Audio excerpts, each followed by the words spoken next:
Let's continue where we left off at the end of our previous part, shall we? What do we have left in the area of depopulation in our daily lives? We have changed the order a bit to save what's best for last. Here we go. Additives in food, water, beauty, care and cleaning products. It may be hard to fully grasp, but the Cabal seriously thought of all possible strategies to bring the masses to their knees. By design, purposefully, our food and water have been poisoned with substances that cause cancer and destroy our nervous system.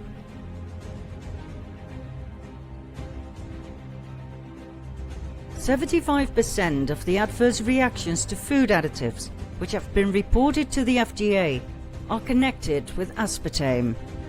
Those reactions include headaches, migraines, dizziness, convulsions, nausea, muscle spasms, weight gain, rashes, depression, fatigue, irritability, vision complications, panic attacks, memory loss, and joint pains. It is considered that some chronic diseases can be triggered or even aggravated when using aspartame. For instance, brain tumors, multiple sclerosis, epilepsy, Parkinson's disease, Alzheimer's disease, birth defects, diabetes, and many more. If you wish to know more about the unsuspected approval by the FDA, the role of Donald Rumsfeld, and the ownership by Monsanto, please do your own research. It's quite easy to uncover the truth, especially with these three leads. More and more products turn out to be magnetic. Why? Can that be healthy? What on earth happened to those products? I mean, we ingest that. Does anybody know what it does to our body and mind?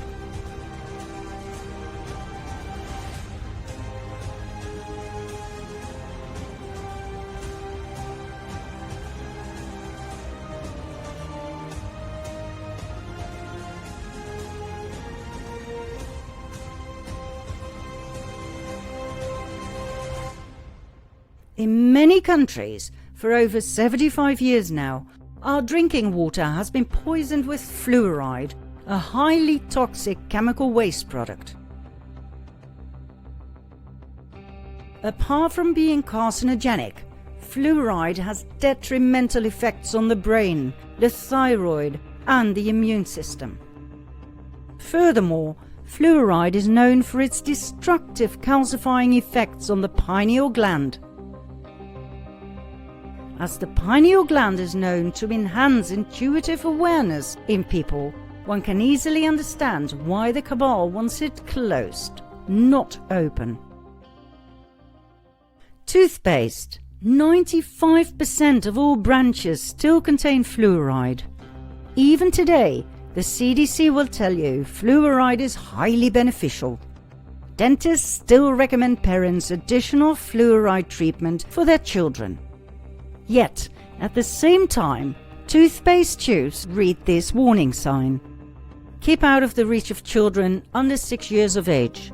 In case of accidental ingestion, seek professional assistance or contact a poison control center immediately. More than 80% of the cases of fluoride toxicity are reported in children below the age of 6. This is caused by the flavors added to children's toothpaste, which leads to voluntary swallowing of the toothpaste.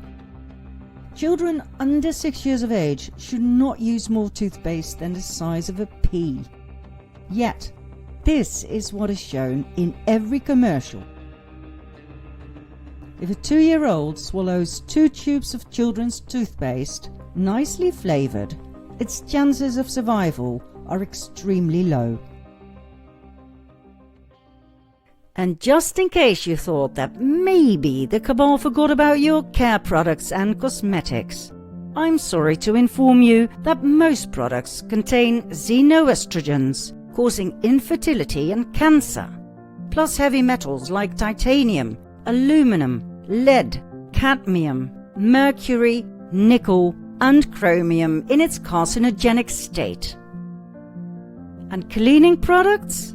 According to environmental experts, the average household contains approximately 62 toxic chemicals. Think ammonium, chlorine, and much, much more. Ingredients linked to asthma, cancer, reproductive disorders, hormone disruption, and neurotoxicity. There is no federal regulation of chemicals in household products. Neither ingredients nor products must meet any sort of safety standard, nor is any testing data or notification required before bringing a product to market. Next, GMOs, genetically modified organisms. We showed you in part 9 some of the problems around GMOs. When crops are genetically modified, they can be patented. That means that soybeans, corn, wheat, and basically every crop that was tampered with now belongs to someone. That someone made sure that these genetically altered crops do not reproduce in a natural way by producing seeds.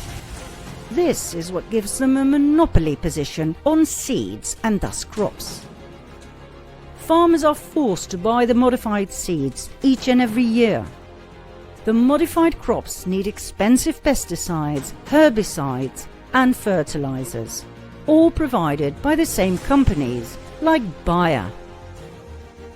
One bad season and farmers go bankrupt. The poisoned land is left with monoculture and thus exhaustion. The yield may look bigger and better, but it's actually carcinogenic. Ecosystems are disrupted. Insects die. Birds die. Desperate farmers die. The link to depopulation? People on a massive scale will die from cancer. And what is the long-term effect of the consumption of plants that do not produce any seeds? Has there ever been any research into the question what that does to the human reproductive system? Furthermore, the owners of the patented seeds can create shortage whenever they want, for as long as they want. Think famine, people dying of hunger. Control the food supply, and you control the people.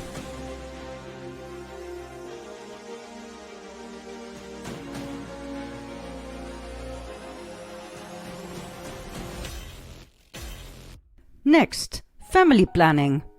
We've already shown you in part 6 what family planning entails and how it is used by the Cabal. But our emphasis was on the less developed countries. How about the richer countries? How about you and me? We mentioned a new topic several times now, a topic that will shock you once we show you its statistics. I'm talking fertility, infertility, and our reproductive organs. We mentioned xenoestrogens and their effects on our reproductive organs. If you knew how many products that we use on a daily basis contain xenoestrogens, you'd be surprised that we can actually still procreate at all. Xenoestrogens are man-made chemicals. They can cause cancer and make you infertile. This is a well-known fact among chemists. Still, they are processed in a variety of products that we use on a daily basis, from care products to food and water. Why are those products still for sale? Why are we not protected by the FDA or our governments? You want to know why? Because they are part of the depopulation agenda. They are part of something so evil with such a sweet name: family planning. These chemical compounds can be found in commercial meat and dairy products, in anything that contains pesticides or insecticides residues, in artificial food additives, fast food packaging, tap water, processed foods, dryer sheets, plastic bottles, soft plastic used for baking, pacifiers, diapers, baby wipes, makeup, shampoos, conditioners, deodorants, mattresses and foam furniture, vinyl shower curtains, paper plates, plastic toys, air fresheners, scented candles, birth control pills, menstrual products, sunscreens, fleece clothing and blankets, even the ink on your receipts. They are everywhere. Xenoestrogens entering the skin, for instance by using care products, go directly to tissue without passing through the liver for detoxification. So they are 100% absorbed by the body and can be 10 times more potent than those consumed orally, for instance through meals. Still, plastic-wrapped foods heated in the microwave contain some of the highest xenoestrogen levels. Remember that next time you heat your baby food in the microwave. Okay, you want statistics on infertility? To give you a general idea, 1 in 6 British couples have problems conceiving. The latest scientific studies have shown that in most cases, problems around conceiving find their origin in men, not just women. Since the 1970s, the sperm count in Western countries has dropped by 59%. Furthermore, erectile dysfunction is increasing, and testosterone levels are declining by 1% each year. Those men who seek medical help to fight their low testosterone levels can have their sperm counts drop to 0 while they're on it. The current state of reproductive affairs cannot continue much longer without threatening human survival. It's a global existential crisis. Worldwide fertility has dropped by 50% between 1960 and 2015. The United States has a total birth rate that is 16% below what it needs to replace itself. Rates of miscarriages are on the rise, and girls are experiencing earlier and earlier puberties, in some cases before the age of 8. In some parts of the world, the average 20-something woman today is less fertile than her grandmother was at 35. Today, the average male is nearing 47.1 million sperm per milliliter. Compare him to his father, who had an average of 99 million sperm per milliliter, and it's clear that this is a deeply worrying trend.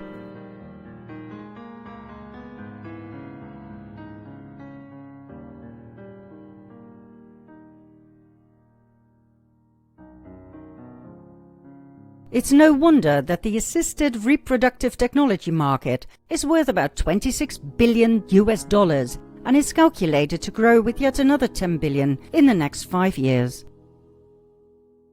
Infertility doesn't just alter a man's ability to make children, it also increases his mortality risk. Infertile men die younger, according to a Stanford University study. Men with sperm concentration lower than 15 million per milliliter have a 50% greater chance of being hospitalized for any medical reason at all, and poor fertility has been linked with higher rates of heart disease and cancers. What a marvel of a chemical compound! You can put it in just about everything and it will slowly kill off the useless eaters. But on its own, it's not enough to depopulate the planet once and for all. Let's have a look at yet another element of family planning: abortion.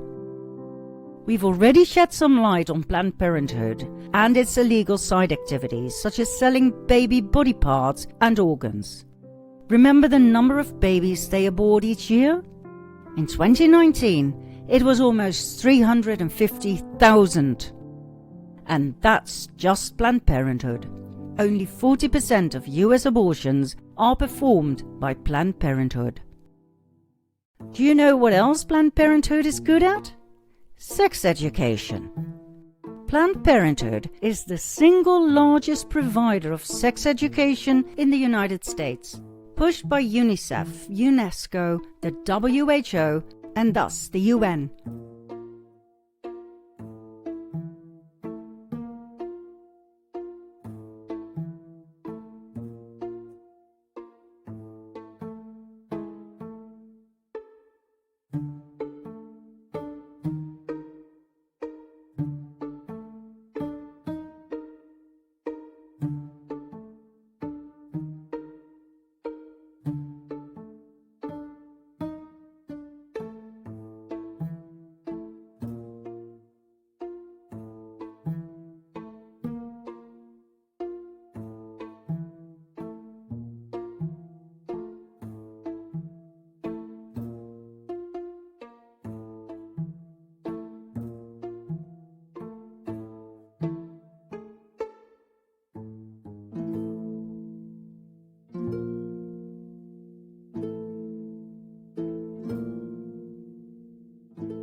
They arranged that children in kindergarten, or even younger than that, are now taught how to masturbate and how to sexually please each other. 5-year-olds know more about anal sex than you and me. Now please don't get us wrong. We are pro-sex education, and we do not believe in a sex taboo. After all, we are Dutch. But I mean, 5-year-old kids? Really?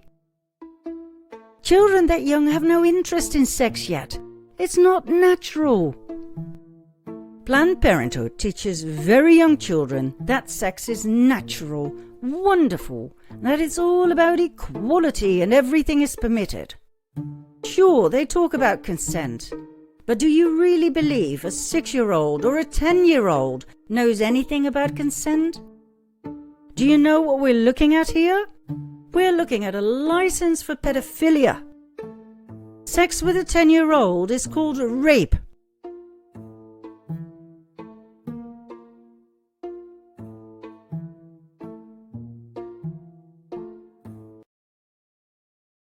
If you don't believe that this entire movement was set up to normalize the sexualization and exploitation of children, we must tell you something about the Netherlands.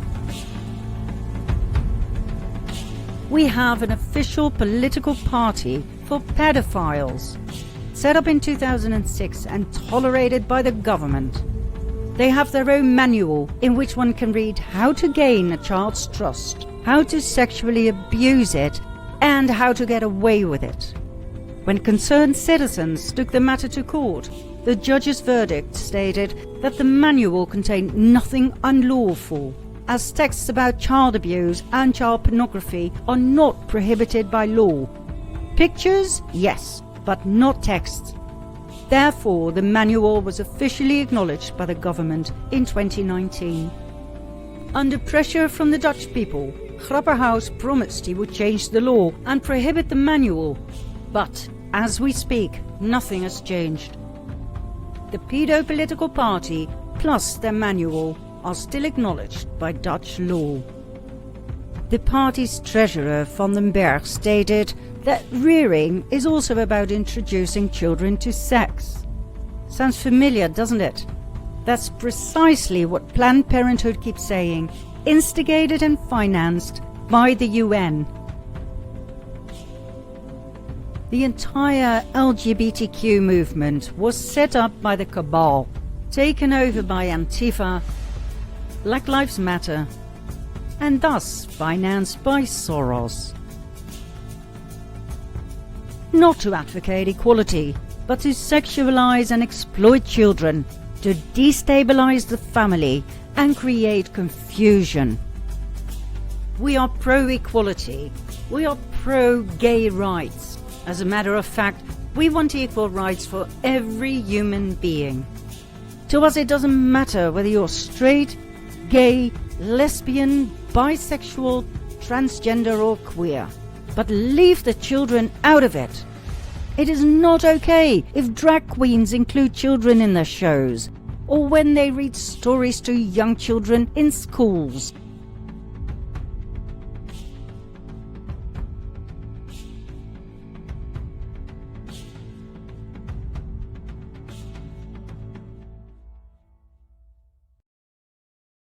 Literacy program. The goal is to get kids excited about books, and particularly books like gender fluidity and or about gender fluidity, and giving kids queer role models. All right, so does anybody in this room know how to twerk?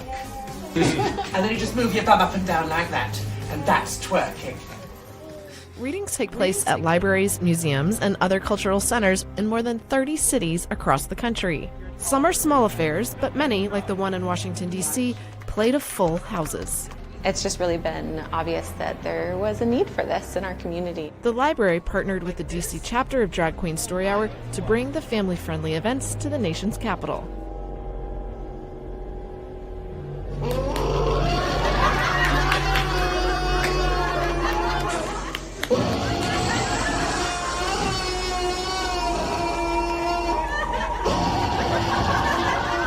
We are grooming the new generation of Americans.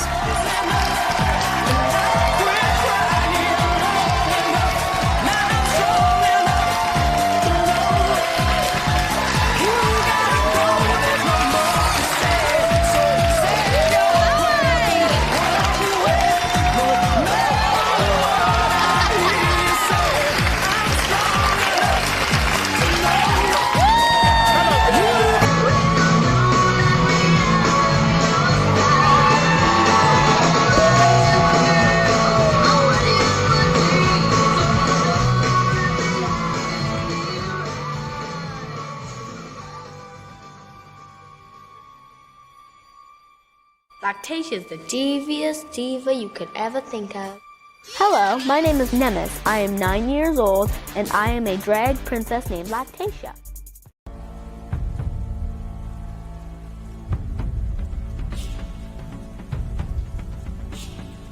It is not okay when parents talk their children into wanting to have a sex change.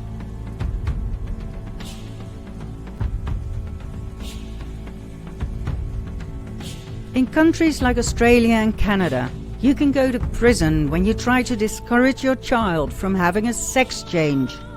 That's right. When your little girl comes home one day and tells you she wants a sex change, don't you dare ask her to wait a few more years until she's absolutely certain. You can get up to 10 years behind bars.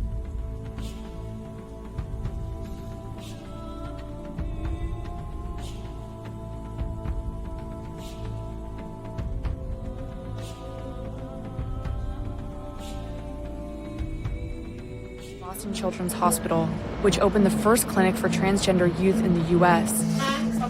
Since 2007, they've treated hundreds of children and teens. In the past couple of years, our volume has just about doubled.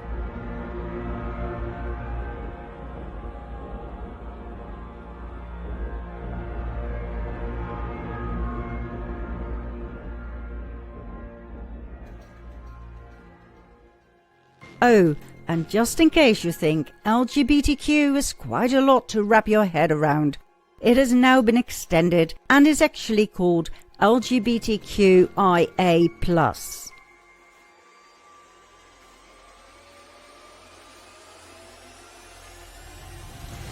This is now taught in schools.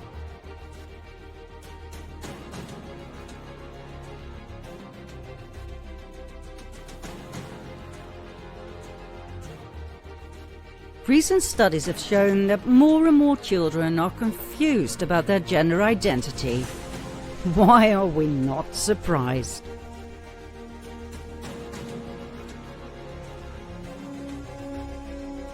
What we are looking at here has nothing to do with tolerance, acceptance, or equality.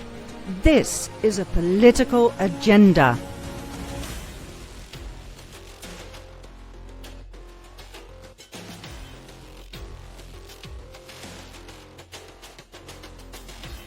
See the bigger picture? Family planning at its finest. Destroy the family and prevent procreation. Depopulation in yet another disguise. Remember how we started this episode? We really believed it would all fit in part 15. But the more we researched, the more we discovered. And to our own shock, now that we have reached our crucial half hour, there are still 3 topics left. Depopulation truly entailed much, much more than we believed upon starting our quest. And so, we invite you to join us for more madness in part 16.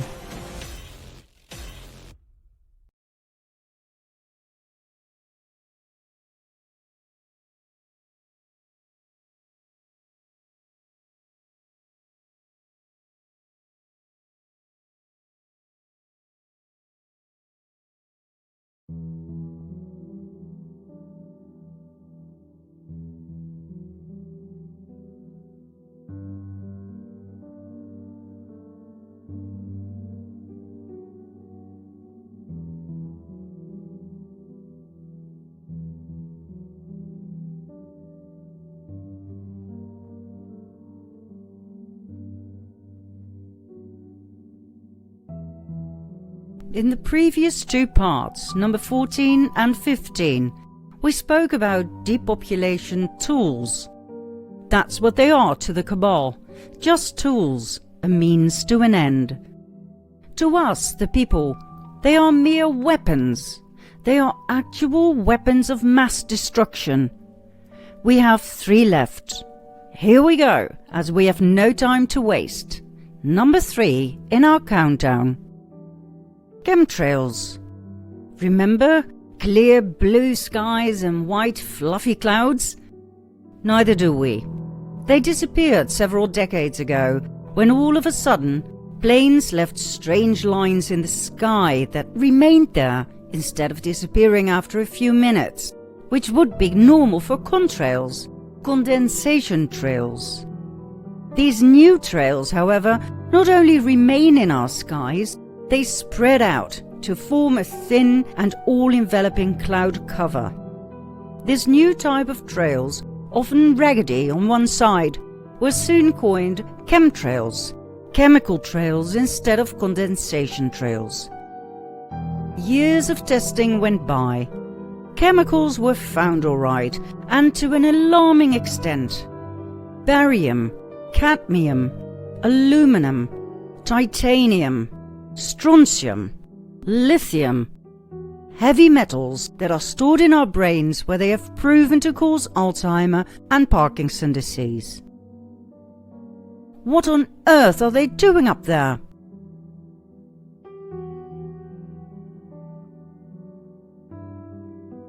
People reported getting sick, having headaches, burning eyes, and feeling exhausted. After years of denial and ridicule by the authorities, chemtrails were finally admitted to exist.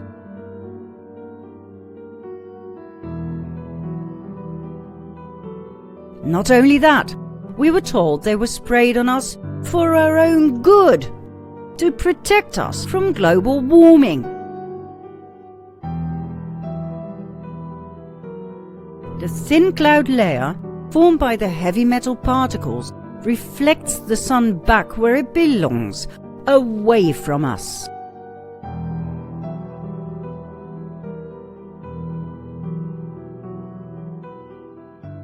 Another example is the array of technologies, often referred to collectively as geoengineering, that potentially could help reverse the warming effects of global climate change.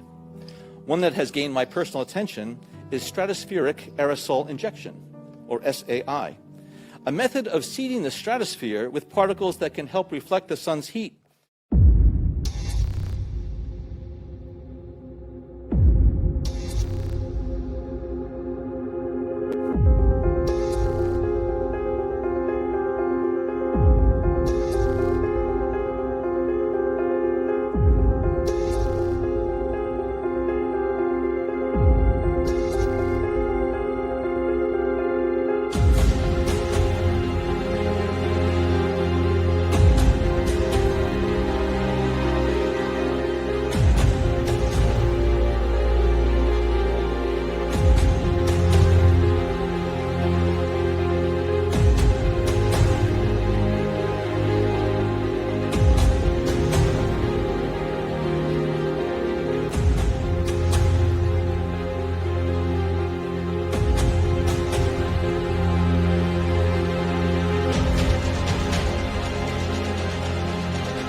The organized lack of sunlight causes vitamin D deficiency, which can cause weakened muscles and bones, depression, inflammations, high blood pressure, exhaustion, neurological and autoimmune problems. But hey, it's for your own good. Next, number 2 in our depopulation countdown, electrosmog. The invisible electromagnetic radiation from the use of both wireless technology and mains electricity. Every single day we are bombarded with electromagnetic fields. Most people don't have a clue what the effects are. Others can feel the electromagnetic radiation to the point where they get sick and barely function. Are they drama queens overreacting to something that isn't tangible? Well, no. Just because one cannot see, smell, hear, taste or touch something doesn't mean it doesn't exist. It can exist, and it can even be lethal. Take for instance carbon monoxide. Why do you think miners used to bring a canary down the mines? If it dropped dead, there was carbon monoxide, highly poisonous and potentially lethal. The miners climbed back to the surface as fast as they could. They knew, like nobody else, that something they couldn't see, smell, hear, taste or touch was capable of killing them all. It's the same with electrosmog. Do you even realize what you are exposed to on a daily basis? Think cordless phones, cell phones, baby monitors, cell phone towers and transmitters, wireless networks like Wi-Fi, microwave ovens, smart meters. We are talking electromagnetic fields. Why is it affecting us? Well, that's quite easy to understand when you realize that our human bodies on a cellular level have a tender electrical current of a picoamp. Picoamperes are the smallest current ever recorded. They are a trillionth of an ampere. Now, when you use your cell phone that is plugged into an electrical socket, it will send out a current of 0.2 amps. Forget the pico. This is 200 billion times stronger than what our bodies are used to in their natural state. Phone charger plugged in. Right? What's what happen when I plug it in? It becomes a transmitter for electric. Right, and look how far it transmits, look. So if you're laying in bed with that next to your head, that is all going into your head. That's why I know. Watch what happens when I pick my phone up when it's charging. So that is going right into your body. Furthermore, your cells communicate with each other at an incredible speed of 5 to 10 quadrillion electrical pulses per second. What happens when you interrupt that perfectly balanced electrical circuit with invading currents that are 200 billion times stronger?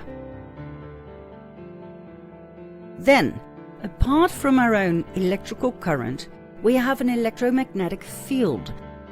Now imagine you live in an artificially created field higher than this.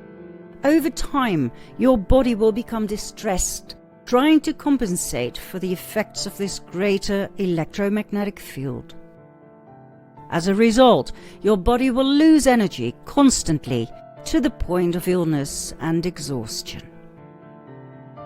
Let's have a look at one particular physical effect of high-frequency electromagnetic fields that most people can relate to: the production of a hormone called melatonin. Melatonin enhances your ability to fight cancer. It strengthens your immune system, and it is responsible for complete relaxation and sleep. In order for you to achieve deep sleep, your brain frequency needs to be less than 4 Hz. But electromagnetic frequencies in and around your house consistently interfere with this. As a result, your melatonin production decreases with up to 50%, depending on the amount of electrosmog in your bedroom.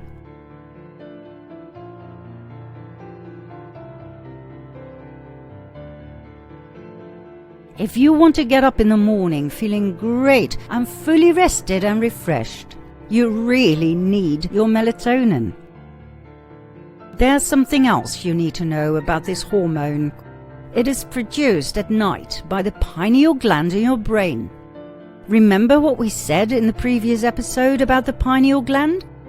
That the Cabal really wants it damaged because it activates a greater awareness? Well, this is the second reason why the Cabal hates full-functioning pineal glands in the heads of their useless eaters. It is so much harder to control and oppress healthy and energetic people than exhausted, unhealthy ones. So, disrupt deep sleep, and you got the people where you want them. Tired, weary, unstable, and thus unable to think clearly and to see how they are being abused, manipulated and controlled. Too tired to see through all the lies and to fight back. Decreased melatonin levels aren't the only effects of high-frequency electrosmog.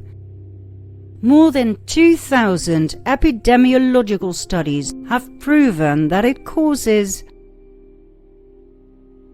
infertility, blood clots causing thrombosis, pulmonary embolisms, heart attacks and strokes, oxidative stress, damage to the blood-brain barrier, exposing the brain to foreign pathogens like viruses, altered electrical brain activity, and increased behavioral problems in children. Think ADD, ADHD, and autism. Alzheimer's disease. Damage to the central nervous system, causing, for instance, MS and ALS. Cell mutations and DNA damage. Chronic inflammation, weakened immune response, allergies, depression,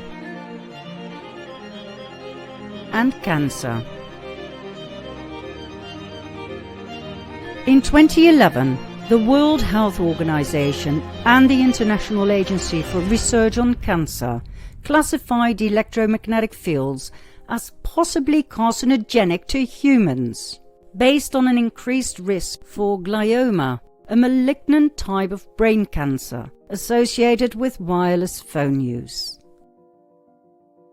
Now, of course, you don't get cancer or any of the above overnight. This weapon builds up, bit by bit, day after day, night after night.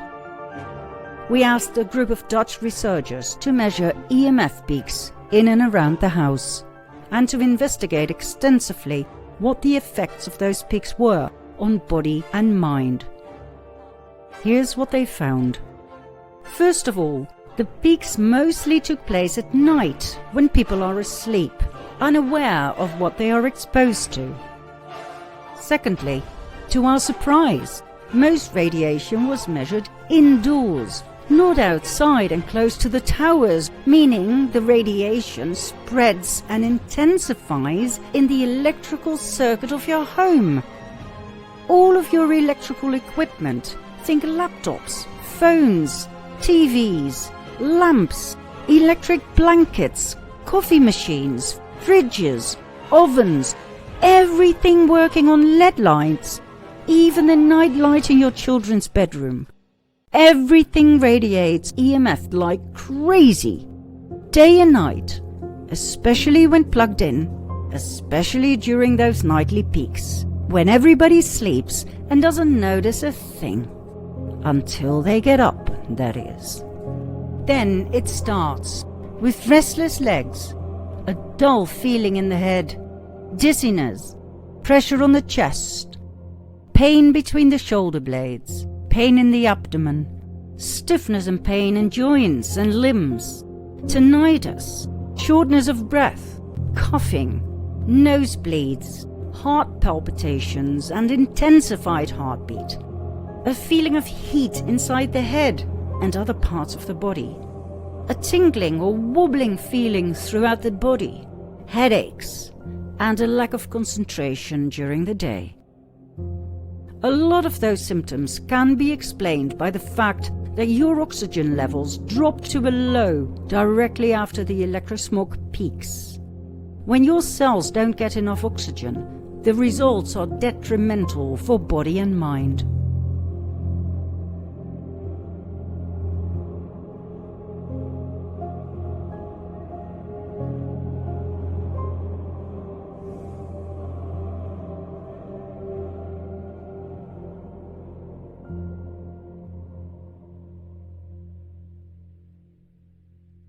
We are now entering the brave new world of smart meters.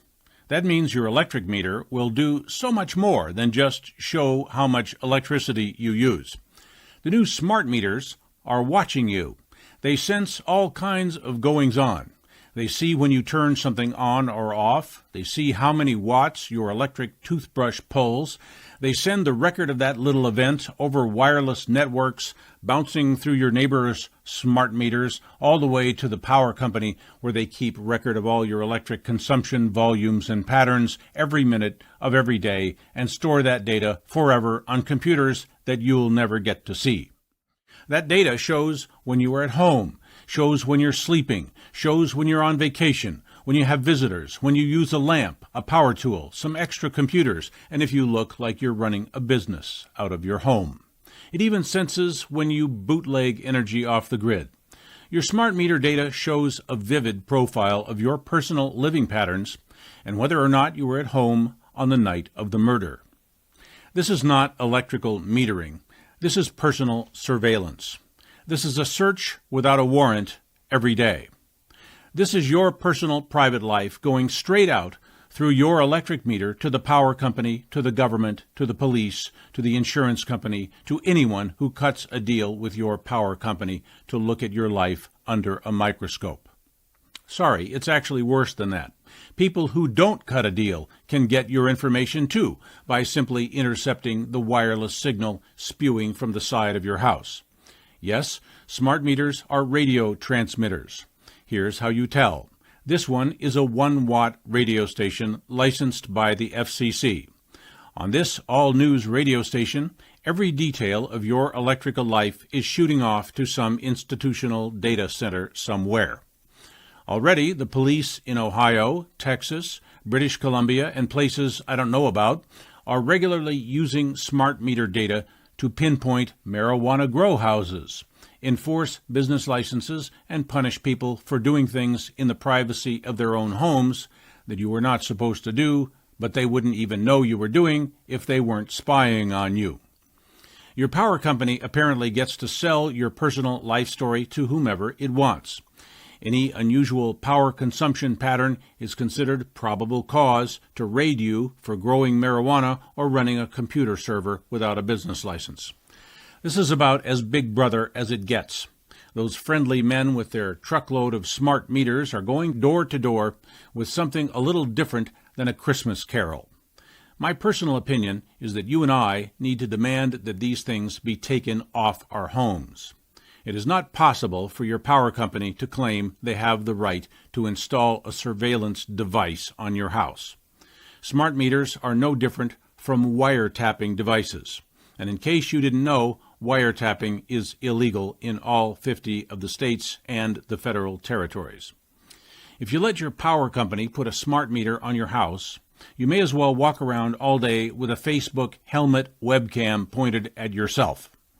They have convinced themselves installing smart meters is lawful by some reaching to the moon jive called implied consent. If you say they can change your meter, they pretend you consent even when you don't know really what they're doing. Here's a tip. Tell them they can't change your meter. They had no trouble billing you with the old meter. If you send them a notice by certified mail that they may not install a smart meter or any other surveillance device on your house, their implied consent goes out the window. I would do that if I were you. In fact, I did that, and I'm not even you. Those friendly guys on the sidewalk told me that they plan to put a smart meter on every house in America. If they do that, it will no longer be America. Now, of course, we're talking about 3, 4, and 5G as well. Millions of people are now concerned about the unrolling of 5G, but not many actually understand the exact problems. 5G is not a steady frequency. It is in development. Right now, most countries have 5G of 3.5 gigahertz. Not a big deal just yet, even though the effects on body and mind can already be felt, like we just showed. However, our governments have a plan for their 5G networks. They intend to increase the gigahertz from 3.5 to 28 to 60. 28 gigahertz is now at an experimental stage. 60 gigahertz is the near future. the entire Internet of Things, in which everything is interconnected through a wireless mega network, will be rolled out on 60 gigahertz. The future network of self-driving cars will need a complete infrastructure of Wi-Fi tunnels underneath your town, state, and country.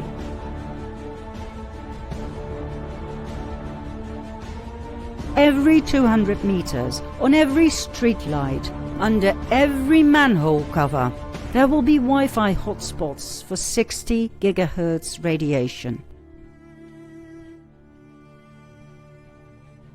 The energy consumption will skyrocket. Millions of trees will be cut in order to maintain undisturbed data communication. 5G before climate change. Cut those trees and fry the citizens.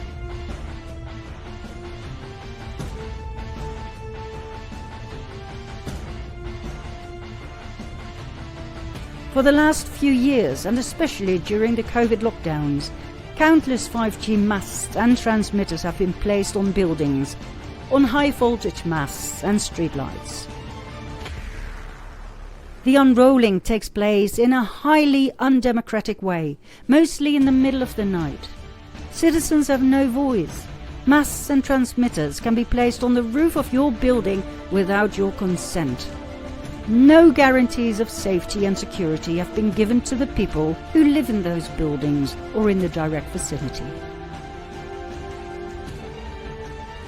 According to experts, the problems surrounding 5G can be compared to those of the famous frog that was about to be cooked.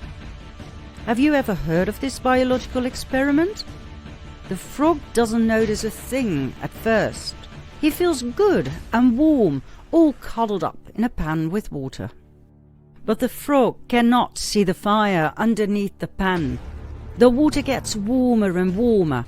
The frog is still comfortable, but as he gets hot to the point of being cooked to death, he doesn't move. He doesn't try to escape, because it is all happening gradually. He spent all of his energy adapting to the rising temperature. And so, he now waits for the horrid death he is about to experience. That frog, my friends, is you and me.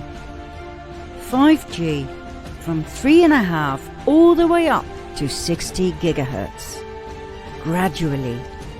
We are so busy adapting that we will not be able to escape when our boiling point arrives. At exactly 60 gigahertz, the electrons of an oxygen atom start spinning. As a result, the oxygen you breathe in can no longer be absorbed by your blood cells. In other words, when 5G is set on 60 gigahertz and released, we will literally drop dead within minutes.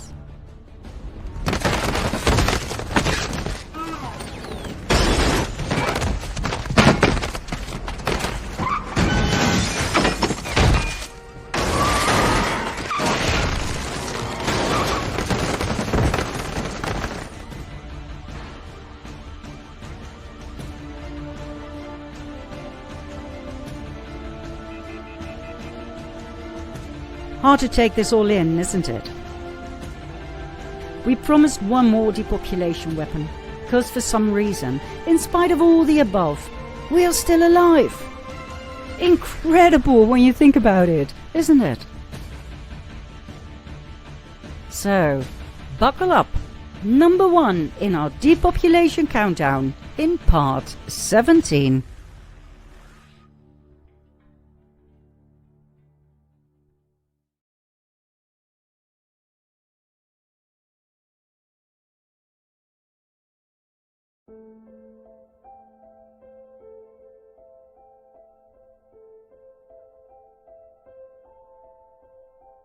When we started making the sequel to The Fall of the Cabal, upon writing the script, it all fitted in 17 episodes. But the more we studied, the more we discovered. And as time went by, the world changed before our very eyes. A pandemic, lockdowns, a new normal reshaped societies and the world at large. The old divide and conquer strategy of the Cabal and the rollout of the protocols of Zion had sped up several notches, making George Orwell's 1984 look pale in comparison to our modern-day world. There's no way all of this will fit in 17 parts. Not with these current developments. How many more episodes will we create? We have absolutely no idea at this point. Let's just keep moving and see where things will lead us, shall we? We'll stick to our motto, no time to waste. Let's continue with number 1 in our depopulation countdown, vaccinations. Remember from part 14, there's one very important sentence regarding the so-called Spanish flu pandemic. Only the vaccinated died. This utterly shocking outcome of this vaccination trial, financed and executed by the Rockefeller Foundation, was the beginning of a massive depopulation program that 1 century later would become the ultimately perfected weapon to kill off millions of people. There is so much to say about this topic, but we'll try to keep it short. We'll give you 9 did you knows, things we think you should know when it comes to vaccines. Please do your own research and check everything we present to you, okay? Here we go. Did you know that most diseases had already disappeared due to better hygiene when the various vaccination programs started?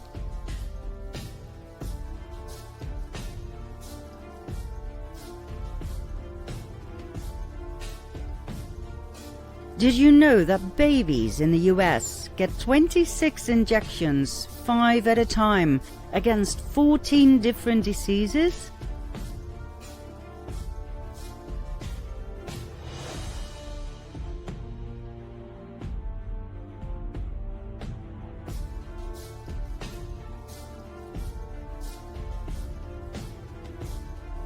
Before they've reached the age of 18, they receive 14 more jabs, COVID not included. And did you know that of all those vaccination cocktails, no studies were ever performed by the medical establishment on their possible side effects? Not one? Did you know that the number of people with autism grows exponentially each year? It is estimated that this year more children will be diagnosed with autism than with AIDS, cancer and diabetes combined. It affects 1 in 54 children. The medical establishment strongly rejects a possible connection between autism and vaccinations. But how on earth can you wipe away a case like this? Every day in our life was a party. Every single day they were holding hands and smiling and laughing and looking at each other, engaging in each other. On June 25th, 2007, we brought him in for the pneumococcal shot. So just that shot? 1 shot. We went in at 10 a.m. for the shot. By noon, Claire shut completely off. It was as if she was blind and deaf and complete failure to thrive, from super happy, smiley girl to, this is a picture of her. She had full-blown eye contact. She was super lovely, and she shut right down. And all she did at that moment was stare at the ceiling fan. So that was at noon. We had the shot at 10 a.m. 2 o'clock. We watched Richie shut off. All the giggles, all the smiles, again, failure to thrive. They lost all their reflexes. They stopped blinking, stopped yawning, stopped coughing, stopped sneezing. So that was 2 o'clock. We watched Richie shut down, and I couldn't breathe. But here we go. The worst is when we saw the final one shut down. Robbie looked like he was hit by a bus. Robbie, from that moment on, had a stunned look on his face. He lost his happiness. This is a first first year picture? First birthday. 3 months after the shot. 3 months after the shot. They were no longer engaged in anything or anyone. They lost their smiles. They just were in their own little separate worlds. They never held hands again. They never looked at each other again. Vaccine injury is real. We were told it was genetic. And then we were told by geneticists that there's no possible way 3 children would shut off on the same day. That was absolutely statistically impossible, especially being 2 boys and 1 girl. So we were also told we could not sue anyone. We were told we signed for that shot. No doctors could be sued. No vaccine manufacturers could be sued. So we had severe autism spectrum disorder for all 3 kids entering kindergarten. What happened is we woke up one morning and we had 3 happy, healthy 9-month-old children. By that evening, we took them for a vaccination. By that evening, they were autistic.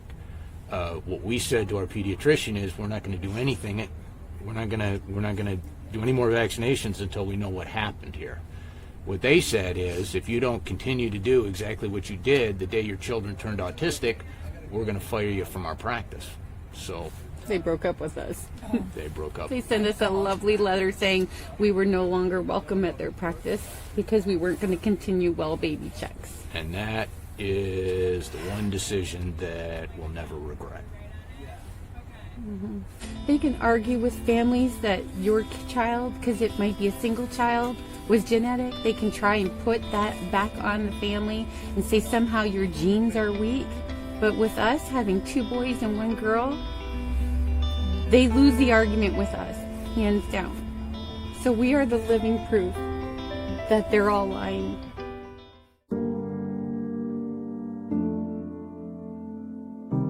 Did you know that there is no autism amongst the Amish communities? Their vaccination rates are very low to non-existent. Coincidence?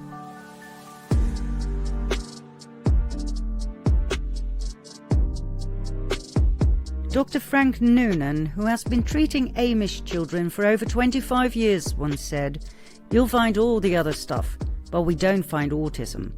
We're right in the heart of Amish country and seeing none, and that's just the way it is." Dr. Dan Olmsted confirmed Noonan's findings. He called this phenomenon the Amish anomaly. Did you know that the American government has paid $4.5 billion as financial compensation as a result of vaccinations gone wrong? Mind you, not the vaccine producers had to pay for the damage caused.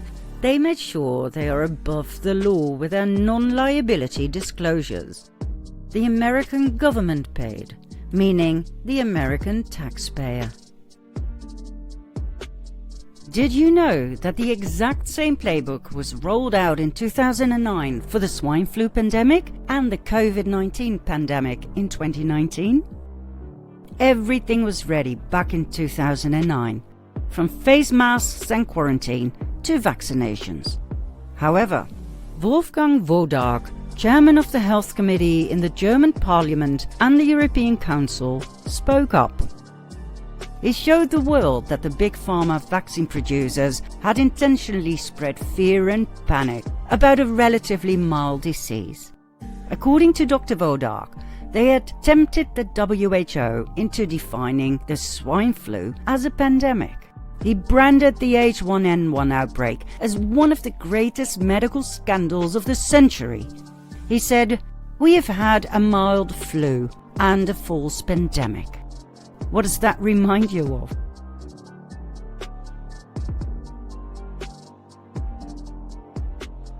Is this why the COVID pandemic was necessary?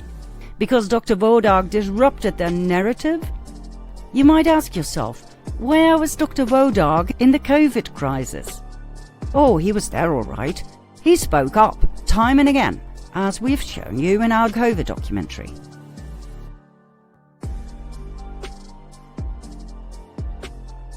But this time the Cabal was better prepared and used their propaganda machine, the mainstream media, to the fullest.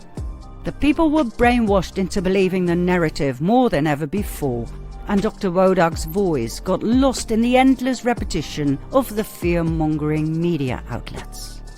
He was set aside and shamed as yet another tinfoil hat conspiracy nutter, deranged and dangerous to our society. Did you know that 58% of infant deaths occurred within 3 days of vaccination and 75% within a week? Now those are the official numbers, meaning the real numbers are probably even higher. Ever heard of the sudden infant death syndrome, also known as cot death or crib death? It is the sudden unexplained death of a child of less than 1 year of age. SIDS usually occurs during sleep. In the US, about 3,400 babies die of SIDS each year. The sad truth is that parents whose baby died of SIDS were often accused of killing their baby by shaking it or by smothering it. Many of those parents ended up in jail. Many were innocent.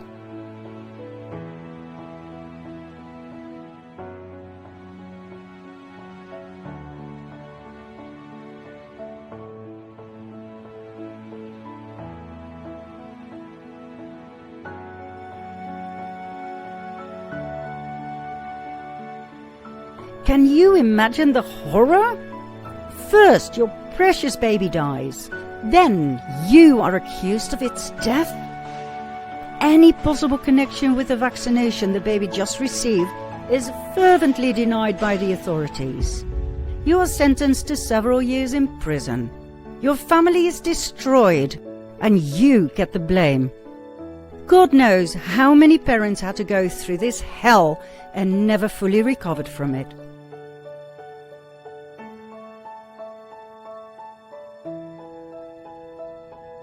When you hear what's actually in those vaccines, you will understand that the correlation between SIDS and vaccinations is not based on coincidence, as the CDC wants us to believe.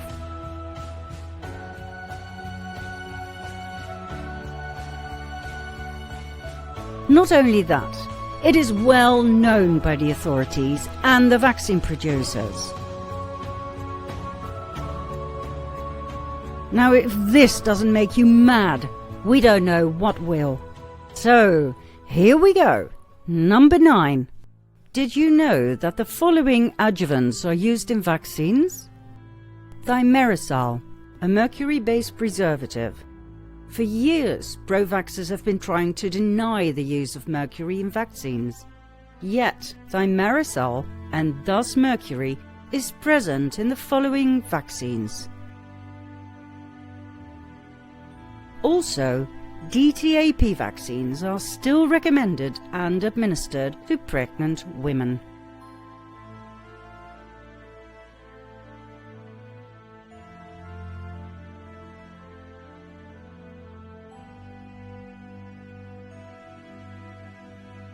This slide is actually just a summary. This is the official list of risks. Feel free to pause. May be fatal if swallowed, inhaled, or in contact with skin? Can anybody please explain to us why we inject this poison into children?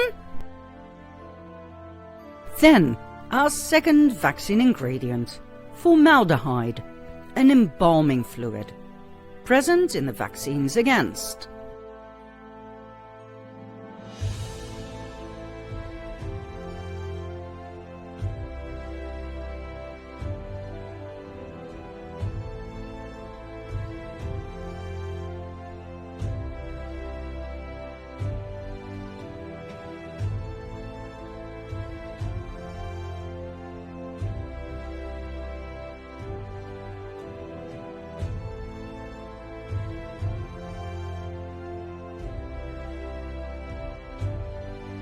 Still, the CDC assures the public that the small amounts of formaldehyde in vaccines are safe, but offers no studies to back such a claim. When the entire childhood vaccine schedule is taken into account, a child will have had almost 1,600 micrograms of formaldehyde injected into its body by the age of 6. Why the heck add an embalming fluid to a vaccine? Then, aluminum, yet another heavy metal, used in vaccines against.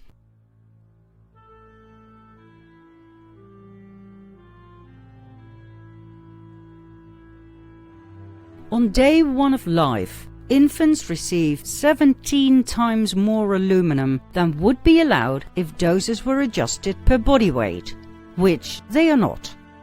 At the current time, there are no known or published studies specifically defining levels of aluminum in any vaccine product based on safety studies of aluminum.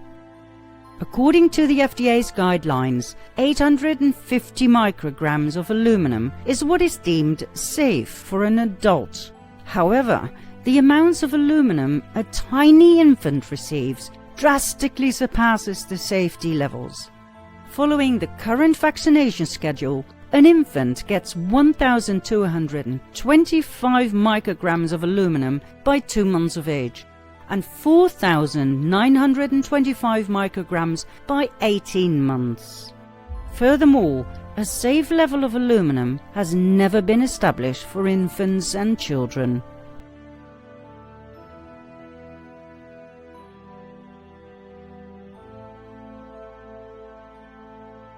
Then, fetal tissue.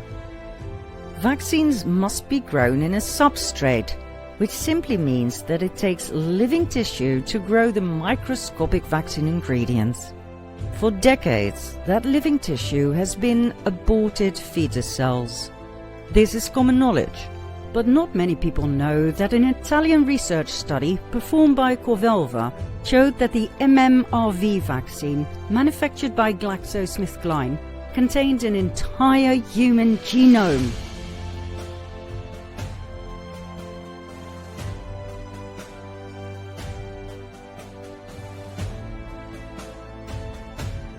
Now, the maximum limit of fetal DNA in vaccinations is set on 10 nanograms. This MMRV vaccine, however, went 325 times over that limit. This is both insane and outrageous.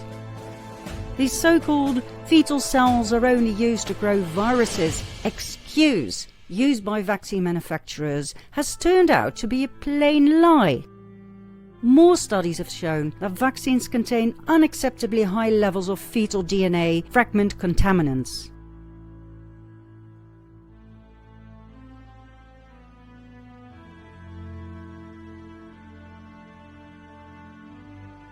Oh, and by the way, this particular MMRV vaccine gave the researchers of Cabal an extra shock.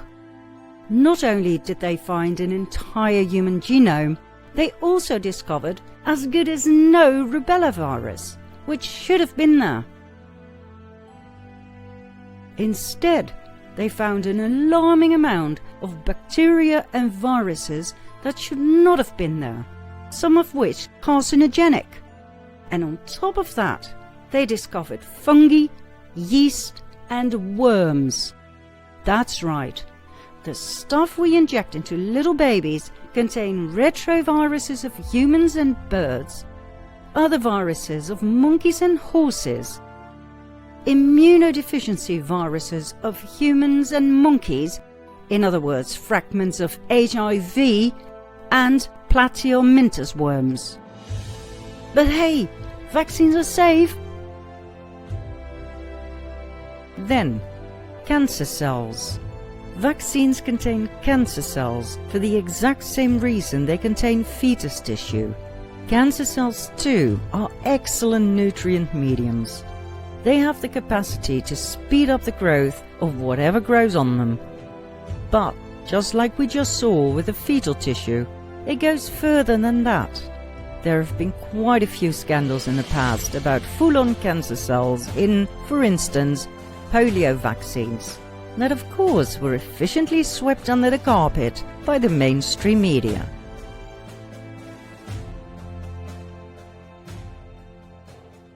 Last but not least, nagalase, an enzyme that is secreted by virus-infected cells and by cancerous cells in the process of tumor invasion. Please take a moment to let that sink in. Let me repeat. An enzyme that is secreted by virus-infected cells and by cancerous cells in the process of tumor invasion. How on earth can that be good? Well, it can't be good. And it isn't good. Nagalase prevents the body from producing its best friend, the natural immune booster called globulin component macrophage activating factor. GC-MAF activates macrophages, a certain type of white blood cells that attack cancer cells and other foreign invaders like a pit bull defending your body. But nagalase deactivates your pit bull. As a result, everything bad, like cancer, can grow in your body without limitations. High levels of nagalase have been found in patients with all sorts of cancer, autism, diabetes, immune disorders, plus viral and bacterial infections. Why on earth is this crap added to vaccines? Well, many doctors asked that same question. They started doing their own research and came up with the same shocking conclusion. Nagalase must have been added to the vaccines on purpose in order to slowly kill people. Not only that, they treated their patients with GC-MAF, the pit bull activator, and with outstanding results. Their research findings did not exactly receive a warm welcome.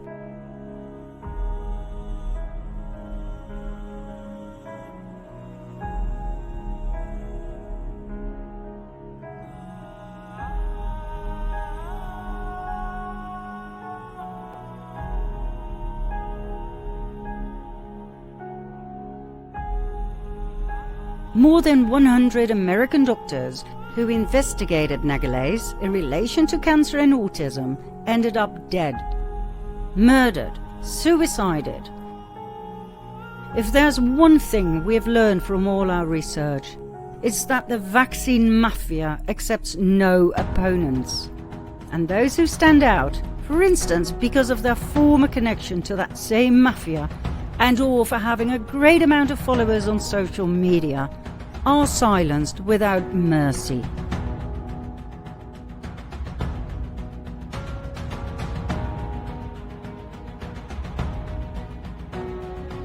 Hard to digest, isn't it? And the list that we have presented, both in this episode and the previous ones, is far from being complete. What about electronic cigarettes and vaporizers? Do you believe they offer a safe alternative to normal cigarettes? Forget it. They have turned out to be just as harmful. Scientific studies have proven that e-cigarettes can cause cancer, heart problems, lung injury,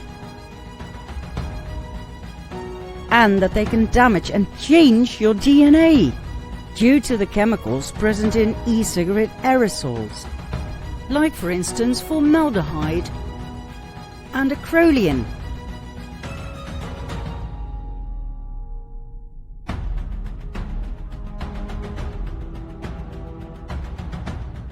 And what about LED lights? Pushed and sold as energy-saving delights. Yet, the blue light in LED light bulbs radiates ultraviolet light that damages the retina of your eyes. It suppresses the production of melatonin by a factor of 5, causing sleep and mood problems. And it affects the cancer-fighting abilities of your body, remember? Did they tell you that at the store where you bought them, after your government had prohibited the sales of the good old-fashioned light bulb? And did you know that every big pharma product is based on crude oil? Every pill you swallow? Every candle that you burn contains paraffin, a waste product of the petroleum industry, releasing carcinogenic chemicals. And did you know that microwave ovens destroy all nutrients in whatever meal you put in them? Did you know mammograms contain so much radiation that one's entire breast is not only painfully squashed, but also exposed to an upgrade in one's chances of getting cancer?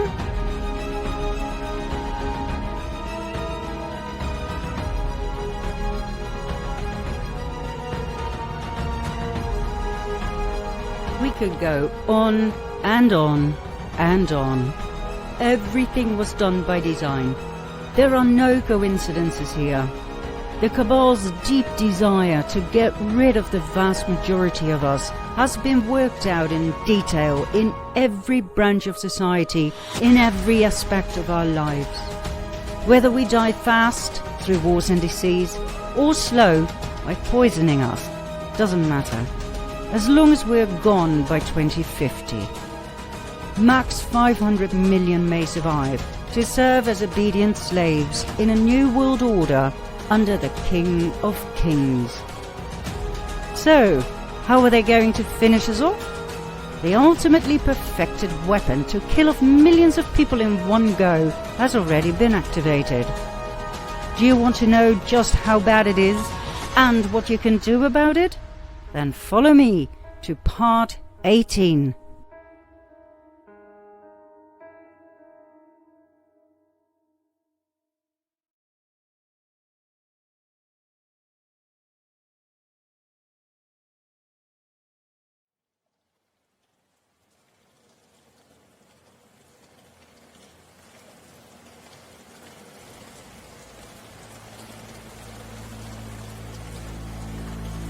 At the end of our previous part, we promised to reveal to you the ultimate Cabal weapon, rolled out already and waiting for the start signal to kill millions of people in one go.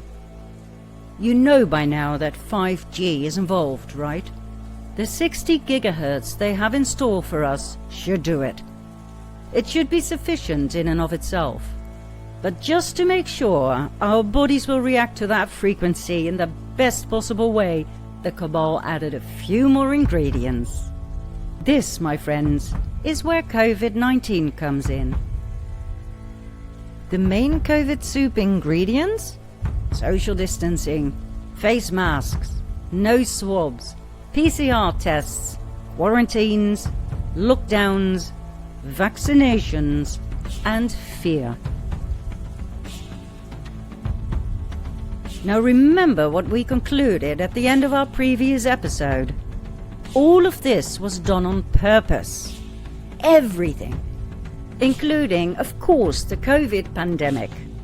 It was planned years ago as the depopulation agenda's crowning glory. Nobody knew what was about to unfold, except the Cabal. Their plan would turn out to be absolutely brilliant. Their strategy? Offering a solution to an all-encompassing problem. A problem so threatening, so frightening, that even the toughest among the useless eaters would beg for a solution.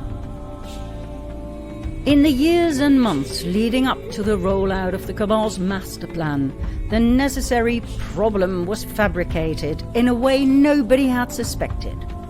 You see, it wasn't a killer virus made in China. We were all made to believe that narrative, but let's face it, the SARS-CoV-2 virus, as it's officially called, has never been isolated, purified, sequenced, characterized, and proven to exist. Not by anyone, anywhere in the world. No scientist, no virologist, no Nobel Prize winner succeeded in doing so. Not one study fulfilled the gold standard of Koch's postulates. They all failed. Concerned researchers and scientists asked over 90 institutions worldwide if they could provide any records describing the isolation of a SARS-CoV-2 virus taken from a deceased human. Not one could do so. Not one.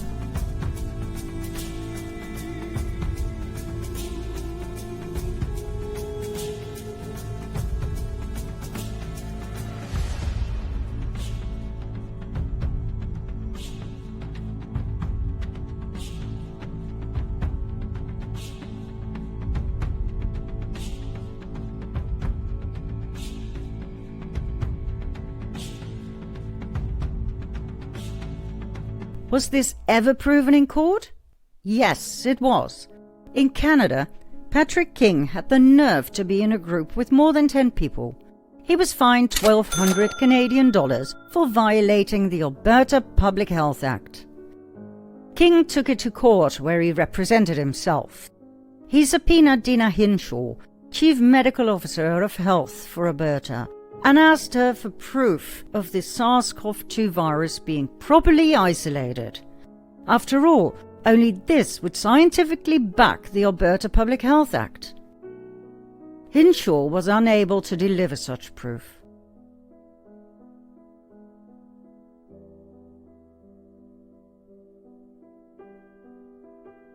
Scientifically speaking, there is no virus other than a digital theoretical abstraction made on a computer from a genomic database.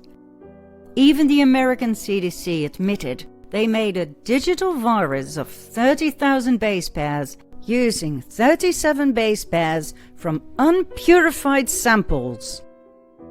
That's right, they used computer generation for the missing 29,963 base pairs. That, my dearest viewer, is called scientific fraud. But you weren't told this by Fauci, Gates, or any other mainstream media hotshot, right? To me, this computer generation step constitutes scientific fraud. Here is an equivalency.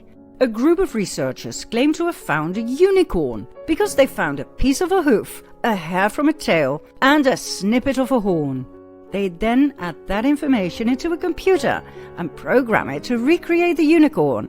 And they then claim this computer recreation is the real unicorn. Of course, they had never actually seen a unicorn, so could not possibly have examined its genetic makeup to compare their samples with the actual unicorn's hair, hooves, and horn. True science has no room for politics, majority rules, or consensus. Yet, according to Dr. Cohen, consensus was used to determine which digital SARS-CoV-2 model was the most real fake model. It went something like this.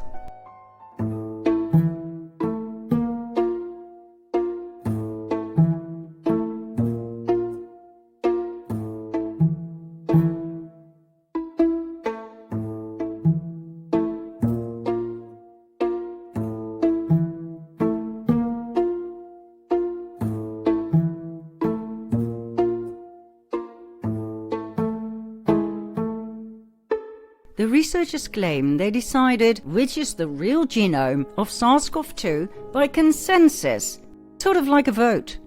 Again, different computer programs will come up with different versions of the imaginary unicorn, so they come together as a group and decide which is the real imaginary unicorn. We're pretty sure that had they found a feather as well, the final consensus would have been something like this. And the people would have believed it, because fraudulent scientists had said so. We hope you understand that we could stop this COVID episode right now. All that needed to be said has been said. COVID-19 has never been proven to exist. Those who say otherwise either lie to you in your face, or they haven't understood what it means to isolate a virus. Some fact-checkers and even researchers believe that isolating means adding something to it, like monkey kidney cells and fetal bovine serum. That is not the scientific definition of isolation. The closest we have ever come to scientific evidence of an isolated virus is shown in this picture. COVID-19 has never been proven to exist. The end.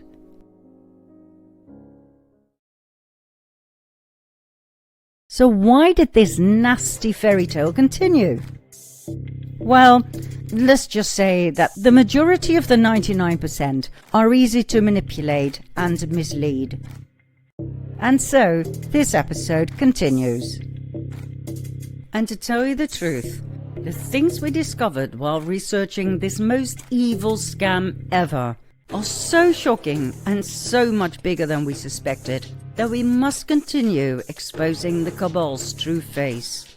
You must look it in the eyes in order to understand that we, the people, have but one chance left to unite and fight the evil we are dealing with.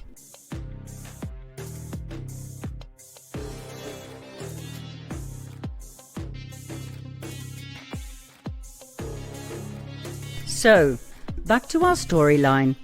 The plan to create a killer virus had failed. But they tried all right. Remember the Wuhan Institute of Virology? Millions of dollars went there from the US, from criminals like Anthony Fauci and Charles Lieber.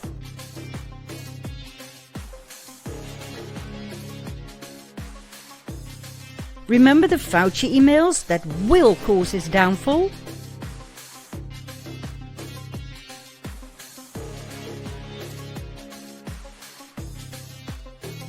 Please do some research on gain of function, the project where they try to create a virus that would be able to jump from bat to humans, and subsequently from humans to other humans.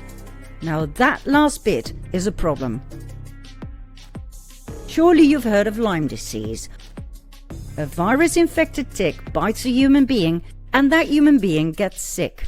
But he or she cannot transmit the disease to another person. Not by hugging, not by sneezing, not even by having sex. For a virus to adapt to the DNA of a new host so it can feed itself and multiply and then become highly contagious takes many, many decades in nature. In this case, the Cabal simply ran out of time. Their original plan, in terms of creating a highly contagious and deadly virus, had failed. There was nothing more than an ordinary winter flu.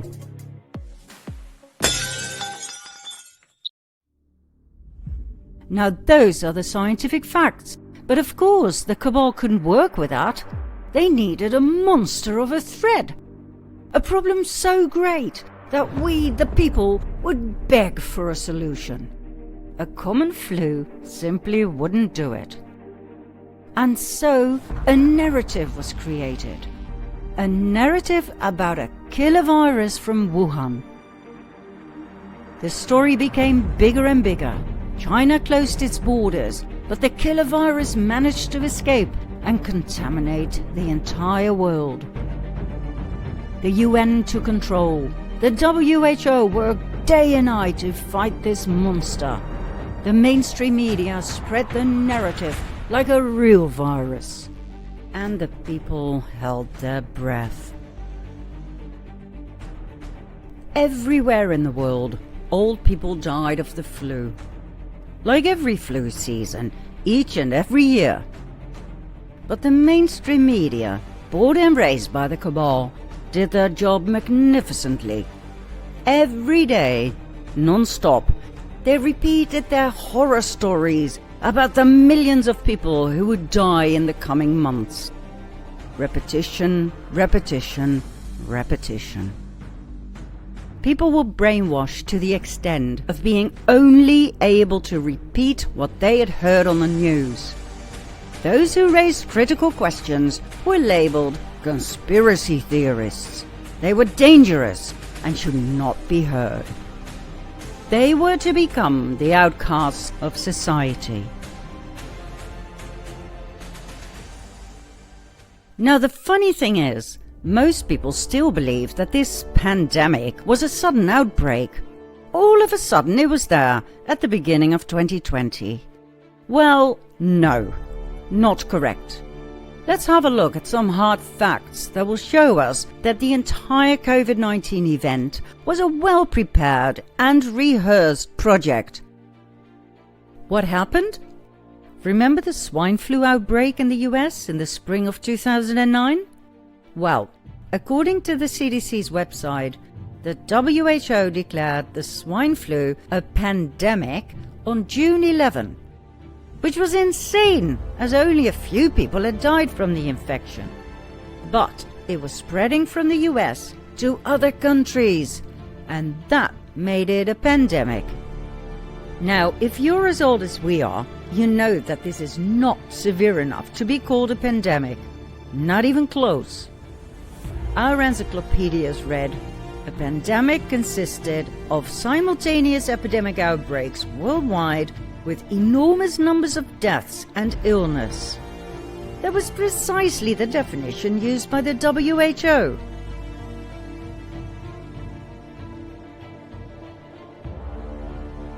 Until May the 5th, 2009.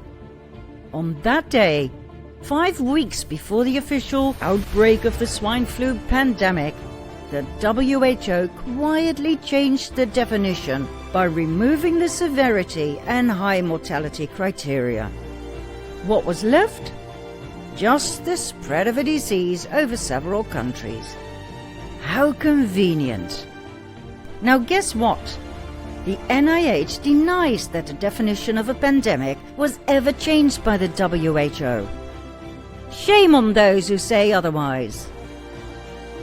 It has undermined the public trust in health officials. Seriously? Have a look at the evidence. Not that you can still find it on the WHO website. Everything has been deleted. But there's a magical tool called the Wayback Machine. You can delete all you want from the internet, but it never disappears.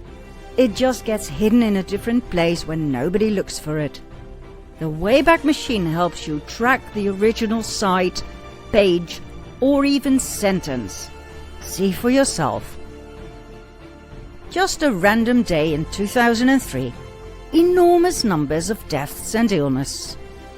March 2009, enormous numbers of deaths and illness. May 4, 2009, enormous numbers of deaths and illness. And then, May 5, 2009, a completely different story, but no real definition yet. They were still thinking about it, or so it seems. The next day they changed it again. May 6, a pandemic is a worldwide epidemic of a disease. Pandemics can be either mild or severe in the illness and death they cause. And it stayed that way. So, NIH, what exactly did you say again? The WHO did not change its definition of pandemic influenza. And what did you say to those who claimed the WHO did change the definition? It undermined the public trust in health officials. No shit! We wonder how that happened. And it only gets better. Let's have a look at the CDC's very own timeline. April 15, first human infection. April 17, second human infection. April 21, the CDC starts developing a candidate vaccine virus. My, 2 flu infections and, oh my God, we're all gonna die! We need a vaccine? But hey, let's not judge. They are the professionals, all right? They know what they're doing. One day later, April 22, the CDC activates its Emergency Operations Center. Wow, don't you feel safe knowing that these people are there for you when you need them? I mean, 2 people get a new kind of flu and voila! Ready to save lives. And look how professional that is. April 23, 2 more people are now infected. April 24, the CDC uploads complete gene sequences of the new virus to an international influenza database. Why am I thinking about unicorns right now? April 25. The WHO declares a public health emergency of international concern. Well, of course they did. 4 people down with the flu. What else could they do? April 28. The FDA approves a new CDC test to detect H1N1 infections. Wow. Now that's what we call dedication. In 2 weeks' time, this test was both developed and FDA approved. In July, only 3 months after the first US infection, the CDC stopped keeping track of new infections or casualties.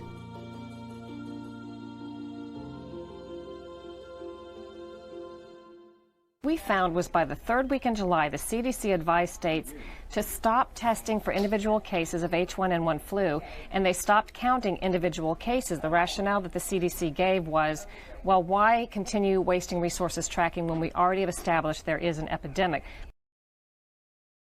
Why continue wasting resources tracking when we already have established there is an epidemic? What followed was identical to the SARS-CoV-2 script.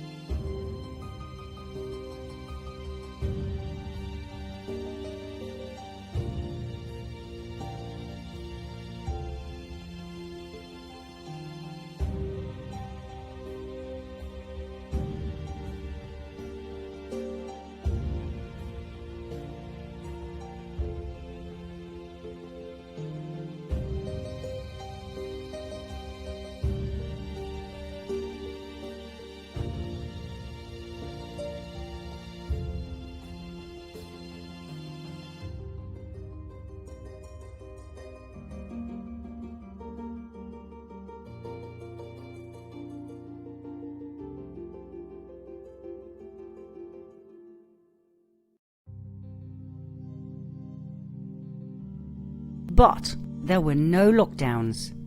It suddenly stopped. The WHO officially declared the end of the pandemic in August 2010. What happened? On October 21, 2009, CBS investigative reporter Cheryl Atkinson told Washington Unplugged that 3 months of investigation had proven that only a tiny percentage of suspected cases turned out to test positive for the swine flu.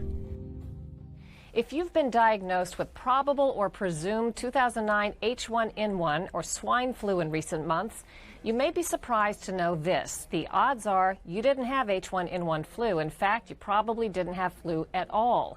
Only a small fraction of cases that doctors flagged as most likely to be swine flu actually tested positive for swine flu at state labs. The vast majority of the cases were negative.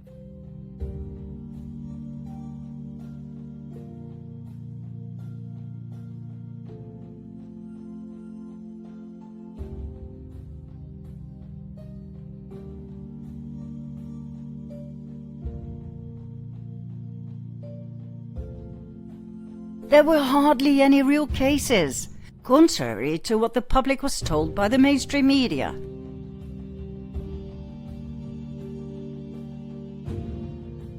But Atkinson's shocking discoveries were not aired on TV. It was Dr. Wolfgang Wodark, lung specialist and former chair of Parliamentary Assembly of the Council of Europe, who told the world that the swine flu was only a mild flu. He called the WHO's false pandemic flu campaign one of the greatest medicine scandals of the century. Dr. Wodark was a well-respected and very well-known physician and politician. His message reached many millions of people. It seems like the Cabal had not expected this. They must have been outraged. How could one man bust up their plans? And so, they worked their evil plan towards perfection. You see, Dr. Wodark told the people there was no pandemic on TV. And it was this communication where things went wrong. The solution lied in the ultimate deployment of all communication means and methods. Years of fine-tuning went by. And then, almost 5 years before the official outbreak of COVID-19, in 2015, Bill Gates told the world that the next great deadly threat to humanity would not be a war, but a virus. Today, the greatest risk of global catastrophe doesn't look like this. Instead, it looks like this. If anything kills over 10 million people in the next few decades, it's most likely to be a highly infectious virus rather than a war. He even showed the H1N1 virus, eerily similar to our future COVID-19 global enemy. Nobody realized what he had just proclaimed, except, of course, the adepts, the Cabal insiders. The stage had been set.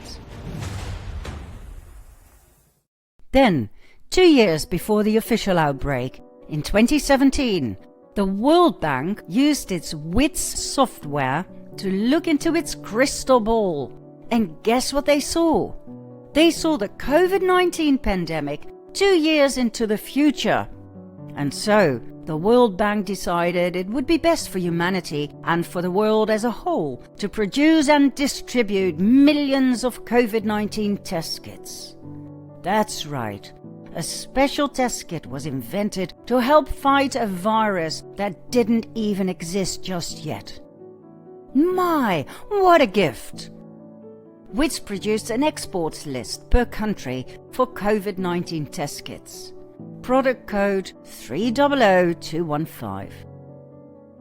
Now, of course, our fact-checkers deny anything and everything, saying the export product wasn't COVID-19 test kits, but medical test kits. Well, that is only true after people started noticing and reporting the World Bank's rare ability to see into the future, which occurred in 2019. Product 300215 was quickly changed into medical test kits. Thank you once again, Wayback Machine, for bringing the truth back to us. And it happened again with a different product code, 902780.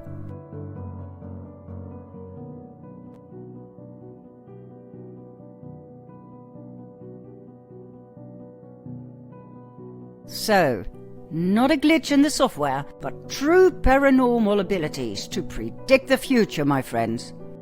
Or plain fraud. You decide. Oh, and it wasn't just test kits. It was also swab and viral transport medium sets. Product code 382100. All the way back to 2017. This is the version of the World Bank. Category medical test kits. But using the Wayback Machine, category COVID-19 test kits. The same happened in 2018.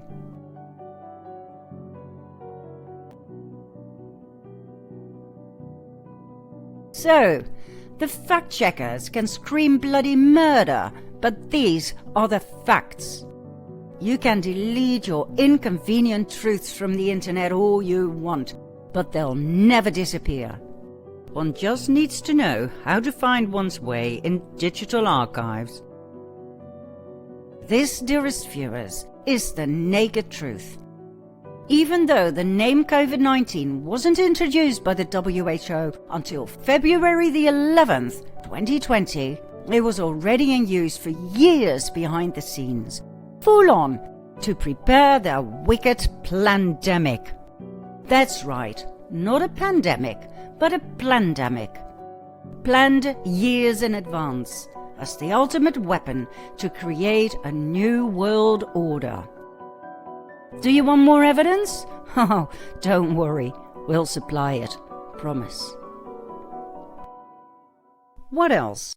Also in 2017, a complete guide was written called The Sparse Pandemic 2025 to 28. a futuristic scenario for public health risk communicators by the Johns Hopkins Center for Health Security. It described the complete picture of the planned COVID-19 pandemic. Seriously. Of course, it wasn't called COVID-19, but it was pretty darn close. They called it a novel coronavirus. What a funny coincidence that COVID-19 was actually called novel coronavirus during the first weeks of the outbreak. Oh, and it was a SARS, a severe acute respiratory syndrome. But in this fictitious, futuristic case, it was called SPARS, after the town of St. Paul, where the first outbreak of the disease occurred. How original. In all fairness, the Johns Hopkins Center had outdone themselves. In their futuristic guide, they had thought of everything. The main focus was on communication challenges, for instance concerning the development and rollout of a vaccine that had severe side effects. Every single detail had been worked out, including the vital role of the mainstream media and the use of social media. And of course, there were communication skills on how to deal with anti-vaxxers, how to overrule them, for instance, by means of commercials with VIPs. Movie stars promoting the vaccine, or by inventing an interview with an alleged anti-vaxxer whose child got infected and could only be saved at the very last minute by the vaccine. Of course, the manual was entirely fictional. Unreal, isn't it? 2017. Everything was meticulously planned and brilliantly executed. Well done, Johns Hopkins Center. Or should we say, well done, Bill and Melinda Gates Foundation. In 2019, once again before COVID-19 was ever mentioned, the Cabal played 3 little games with us by shamelessly showing what they had in mind for us. First, Netflix aired Pandemic: How to Prevent an Outbreak, a series about the development of a universal vaccine. Who was the main sponsor of this series? Bill Gates. Then there were 2 carefully planned simulation exercises. One in Wuhan, of all places, and one in New York. In September, at Jianhe Airport, Wuhan, the infection of a passenger with the coronavirus was staged. 1 month later, Event 201, a global pandemic exercise, took place in New York, enacting the outbreak of, yet again, a coronavirus. It was a partnership of the Johns Hopkins Center for Health Security with the World Economic Forum and the Bill and Melinda Gates Foundation.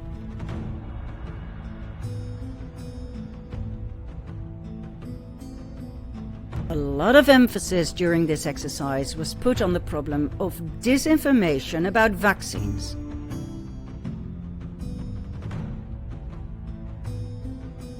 Misinformation and disinformation are likely to be serious threats during a public health emergency. Unfortunately, thus far, there are limited ways to control the propagation of misinformation, leading to potentially draconian methods to manage this problem.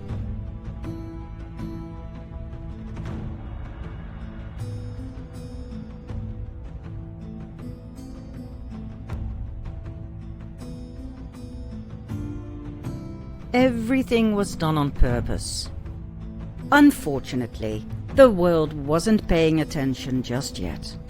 It was in our face, but we had no idea what was about to unfold. Do you want to see what happened next, in a way it wasn't presented to you before? Then follow me to part 19.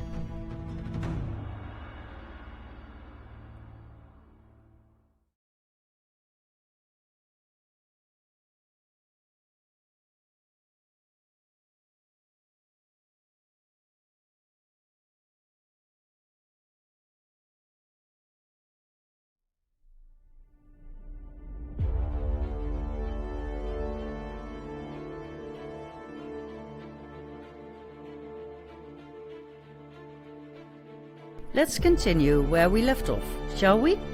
Here we are in the midst of a pandemic caused by a virus that was never isolated and thus never proven to exist. But for some reason, politics is almighty powerful compared to science, and so insanity struck to the point where the world would never be the same again. It started with social distancing and face masks. Every news channel, every newspaper, every talk show, all they could write, talk and scream hysterically about was COVID-19. Road signs appeared, reiterating the importance of social distancing. By keeping a distance of at least 6 feet or 1.5 meters, one would be safe. If you ignored, you could die.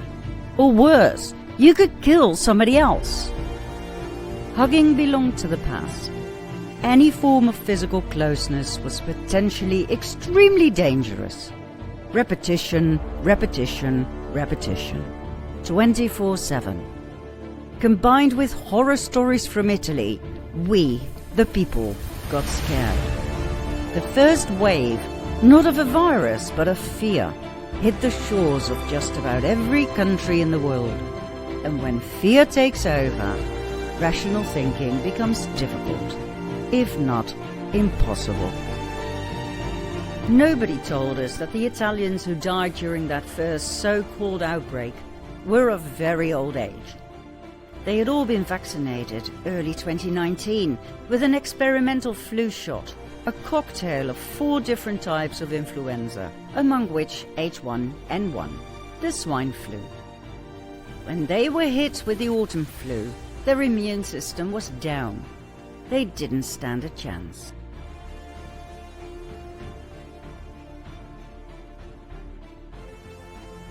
Then, the first official numbers were published. Mostly old people were dying of this monster virus.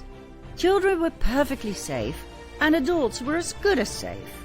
The elderly had a 5.5% chance of dying. Those who pointed out that a survival rate of 94.5% was pretty darn good for people who had already outlived the average life expectancy were scorned for being selfish, extremely irresponsible, and racist. How dare they? The epidemiology modelling team at Imperial College London, led by the physicist Neil Ferguson, presented their official predictions. If nothing was done to stop this virus, 81% of the US population would be infected, of which 2.2 million would die. The UK would count 510,000 deaths. My! Those predictions were absolutely horrifying. God only knows why Neil Ferguson and Imperial College London were asked for their opinion in the first place. They had a history of highly exaggerated numbers that were always way off.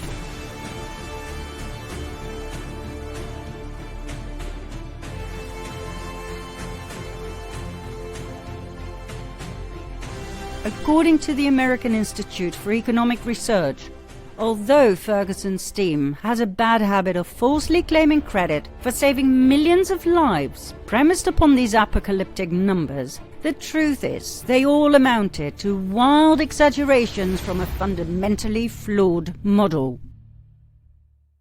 Why on earth did UK Prime Minister Boris Johnson listen to this disgrace of a scientist?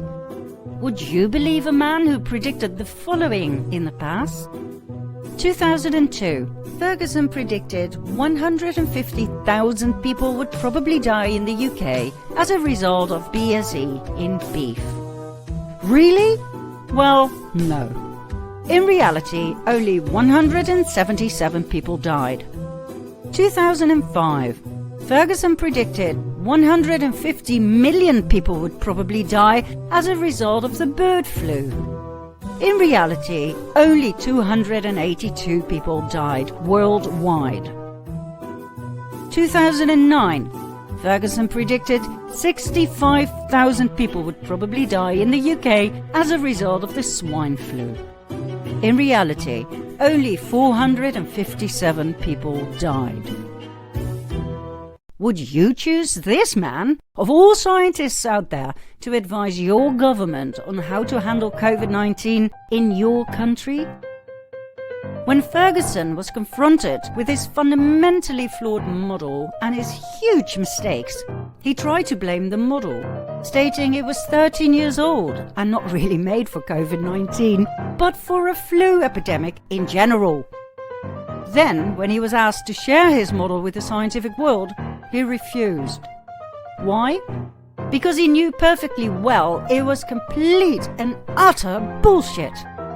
It took him 6 months to rewrite the model and present something that still didn't make any sense. When Ferguson was asked why the real UK numbers were so much lower than his predictions, his prompt answer was that this was because of his excellent recommendations. When confronted with a situation in Sweden that refused to lock down or implement any other severe COVID restrictions, yet had quite low COVID casualties, his answer was that, no doubt, the numbers could have been much lower if they had implemented his brilliant recommendations. On top of everything else, he ignored his own advice and thus the COVID restrictions by inviting his secret lover into his home.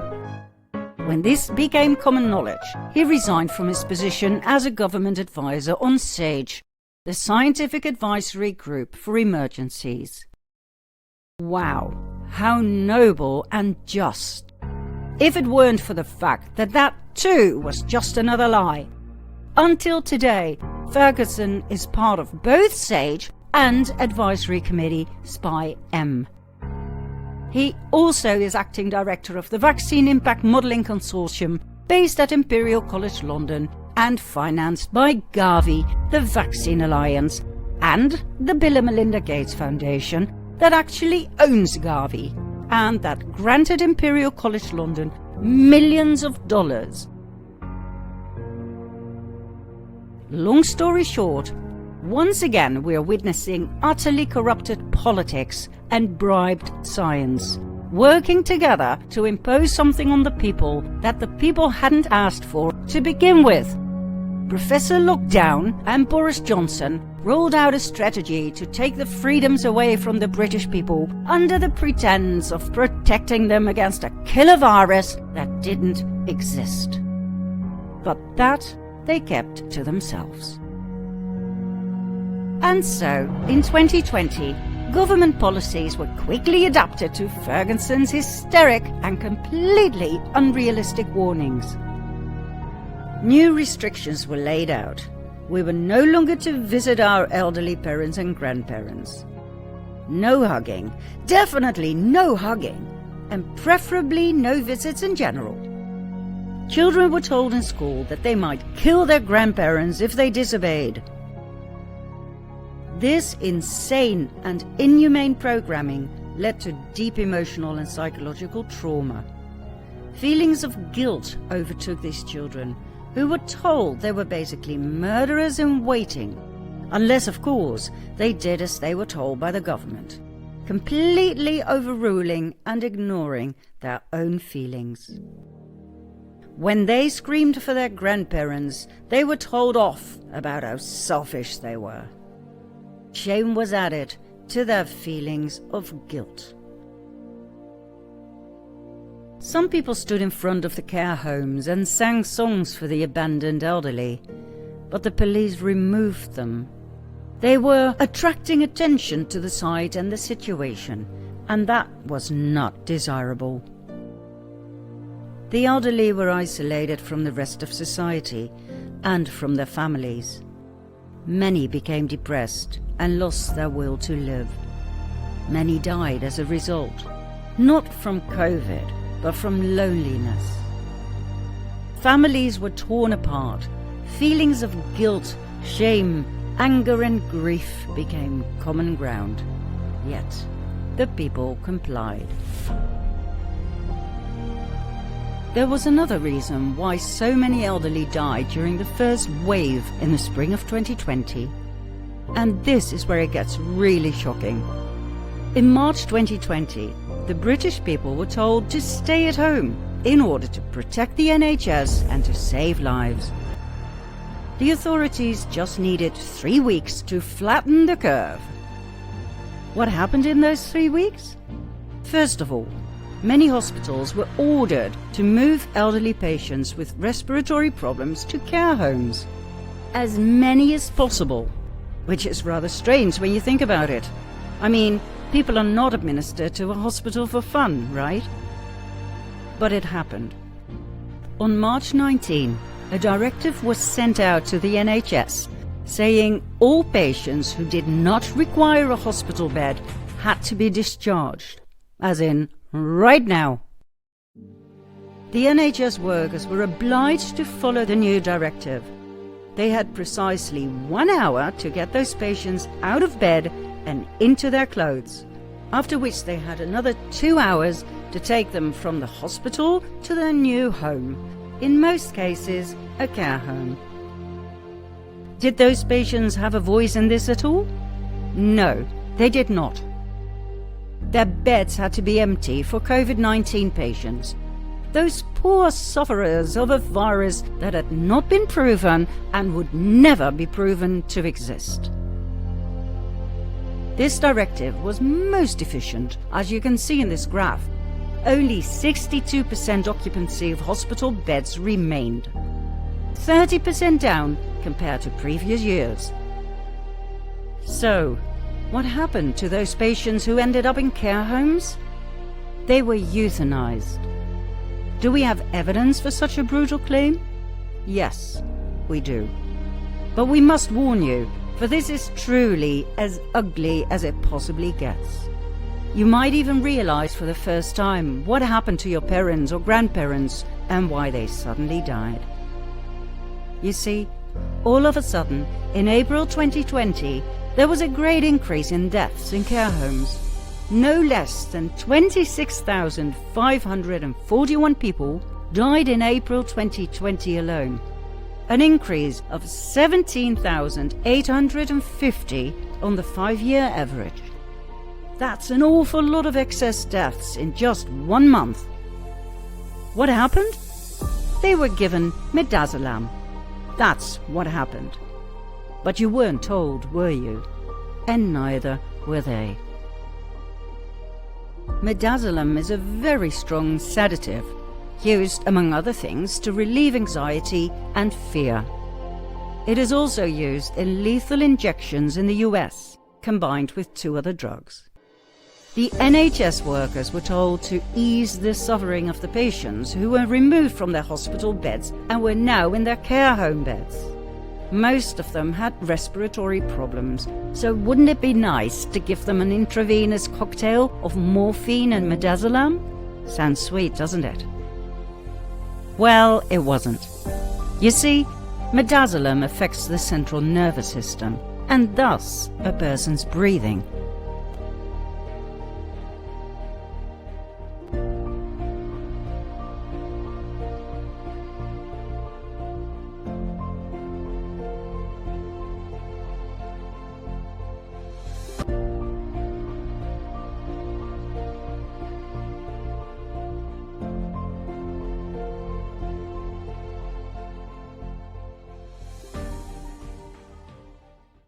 Midazolam is the last drug on earth these patients should have been given.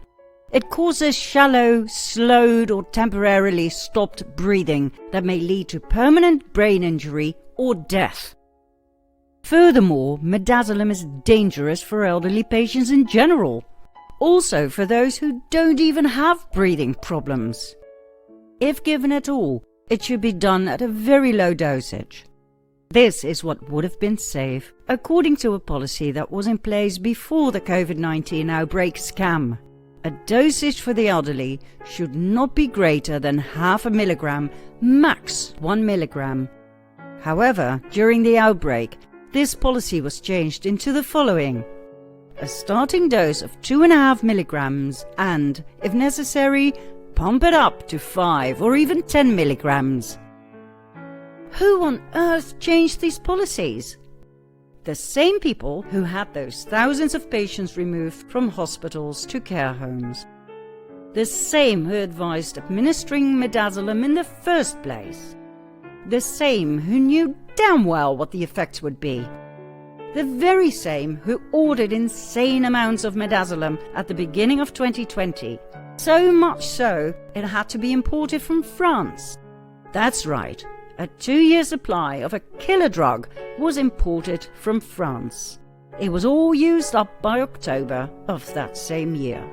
Not as part of the anesthesia during surgery, as was the official explanation. There were no surgeries during these COVID months. They were postponed by the same criminals, guilty of genocide of 26,500 people who died in April 2020 alone in care homes. Those people choked to death. Midazolam's side effect, significant depression of respiration, killed them. They suffocated. What was written on their death certificates? Cause of death, COVID-19.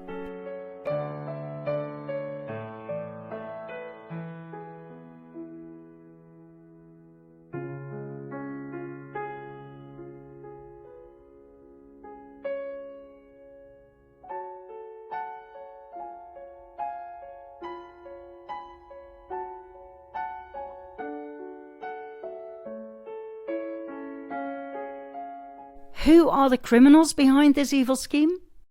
Secretary of State for Health and Social Care, Matt Hancock. GP and Member of Parliament, Dr. Luke Evans. And the Department of Health. Here they are, deliberating their midazolam stockpile to make sure they were ready for the kill.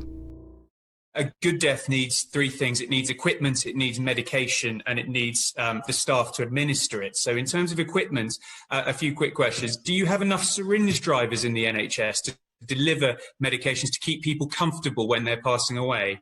Yes, right now we do. And the second one is with that's to the syringe drivers deliver medication, particularly things like midazolam and morphine. Do you have any precautions put in place to make sure we have enough of those medications to be delivered? Yes, we've got a big project to make sure that those sorts of medications, as well as the ITU medications that I spoke about earlier, that the supply chains, global supply chains for those medicines are clear. The so-called good death Hancock and Evans talked about means euthanasia. What you just witnessed was part of a parliamentary committee meeting in which euthanizing the elderly in care homes by means of midazolam and morphine was openly dealt with. Did they act on their own accord? Of course not.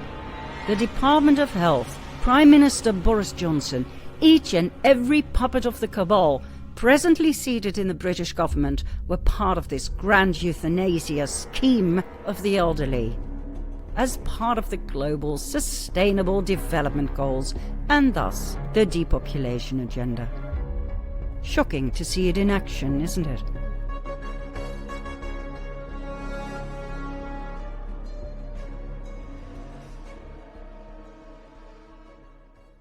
Yet another must they pushed down the throats of the NHS workers was to add a do not resuscitate notice on the files of the care home residents. If their hearts or lungs stopped working, that was it. No resuscitation, please, as that did not exactly fit the depopulation agenda. Just let them die, the useless eaters. Oh, and of course, nobody told the residents or their loved ones a thing. The 3 weeks the authorities needed to flatten the curve was invented to intentionally end the lives of 26,500 people. That's why the British people had to stay home. Not to protect the NHS or to save lives, but to let the cabal execute their evil euthanasia program. This didn't just happen in the UK. It happened in Australia, the US, and in many other countries. When Wayne Smith unravelled the midazolam scandal after his father died in his care home, he exposed what he had found. He was subsequently found dead in his home in August 21. Rest in peace, Wayne Smith, and all Midazolam victims. You will be remembered.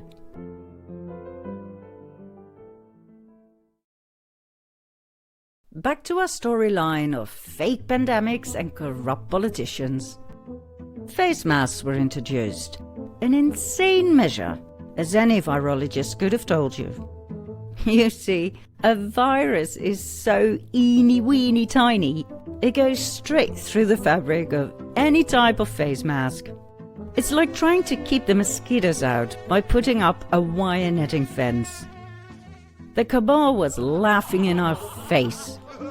The CDC, NIH, the WHO, the Dutch RIVM, they all admitted on camera that face masks are not effective against viruses. Right now in the United States, people should not be walking around with masks. You're sure of it? Because people are listening really closely to this. Right now, people should not be walking. There's no reason to be walking around with a mask. When you're in the middle of an outbreak, wearing a mask might make people feel a little bit better, and it might even block a droplet, but it's not providing the perfect protection that people think that it is. Fauci later changed his opinion, now recommending people to wear 2 or even 3 masks on top of each other. When he was confronted with his earlier statements about face masks being useless, he stated that he had lied. Why? Because he was afraid there would be a shortage of surgical masks if everybody would stop buying them. In order to keep the doctors safe, he had lied to the people, which means that if he did believe the masks worked, he just didn't care that people died? As long as the doctors kept living? Interesting statement. But, as it turned out, Fauci wasn't lying. At least, not that time. Should you wear a mask if you're healthy? No.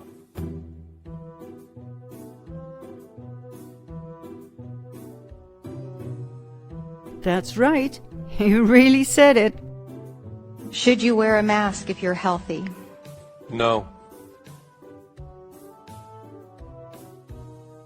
Het instituut toont dat ongeveer 200.000 personen tenminste een week een mondkapje moeten dragen om misschien, en dan zeg ik nog misschien erbij, 1 geval van besmetting te voorkomen, van overdracht te voorkomen. Dus een buitengewoon klein effect weten we momenteel.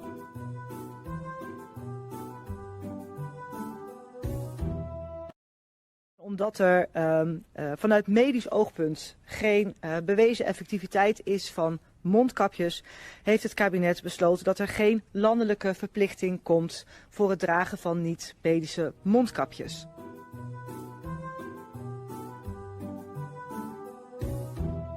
Vanuit het Veiligheidsberaad kwam wel breed het verzoek om lokaal maatwerk gericht op gedragsbeïnvloeding, dus niet zozeer medisch gerelateerd, maar wel gericht op gedragsbeïnvloeding, om dat instrumentarium toch eens stevig onder de loep te nemen. En ook te kijken waar zou je mee kunnen experimenteren. Waaronder dus ook bijvoorbeeld met mondkapjes. Maar dan gaat het vooral over nieuwe methoden, gericht op gedragsbeïnvloeding en ook te bemeten op het effect.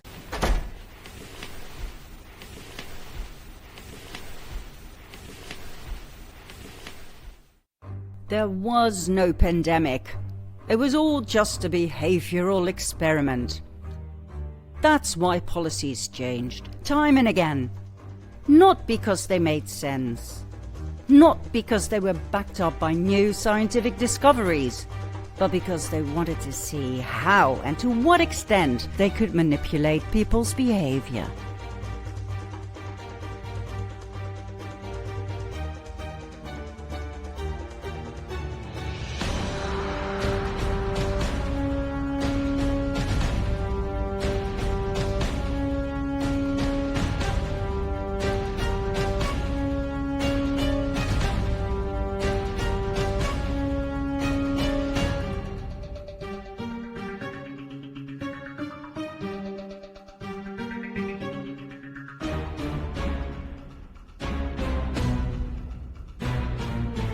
What did it take for the people they so despised to change their behavior at the Cabal's command? How could they use fear as their ultimate tool to steer the useless eaters by a mere snap of their fingers? Like gods playing with their creation. Like cats playing with mice before finishing them off with one final blow. Do you want to see how quickly and how ugly things escalated? Then follow me to part 20.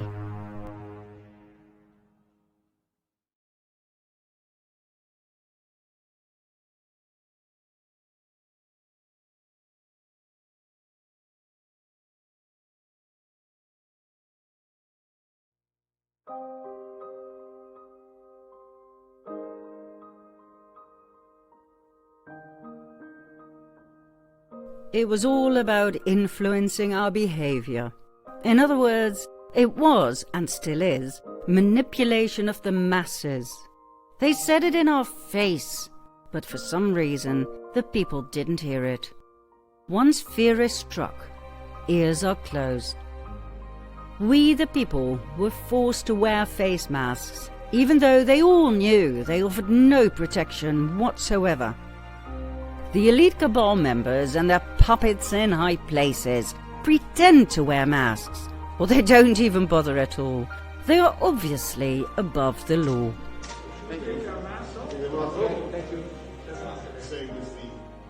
We hope you realize that these Cabal members and puppets know very well that what we've said in our previous part is true. The SARS-CoV-2 virus has not been proven to exist because it doesn't exist. It is a common flu that was and is exploited to the fullest through the fear-mongering mainstream media. Do you really think they would risk their lives? Royalty? Hollywood celebrities? Politicians? Think again.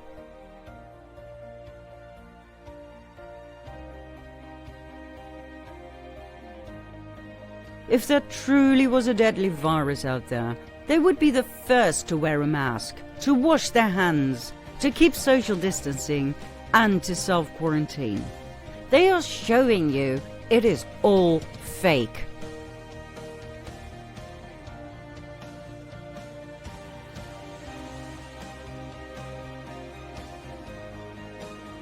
In our home country, the royal family went on holiday in the midst of the pandemic after each and every Dutch citizen was urged to stay at home due to the ever-increasing risk of catching COVID and dying. While enjoying the delights of Greece, they forgot to wear masks. How clumsy, in a time when their citizens were fined and even thrown in jail for forgetting to wear theirs. Oh, and then there was the famous wedding of our Minister of Justice and Security, Ferdinand Grapperhaus.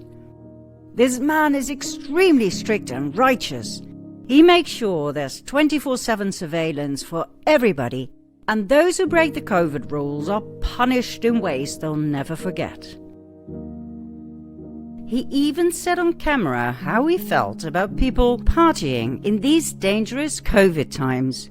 En ik kan maar alleen maar één ding zeggen, als je nu in deze omstandigheden een huisfeest houdt, waar gewoon iedereen dat kan raden dat het niet mogelijk is om die 1,5 meter aan te houden, dan ben je een stel aso's. Ik zeg het gewoon keihard, dan ben je echt een stel aso's. Doe dat nou niet, dan ben je een stel aso's. Now, this man got married and had a lovely party in a time of obliged face masks, social distancing, and a ban on partying in general.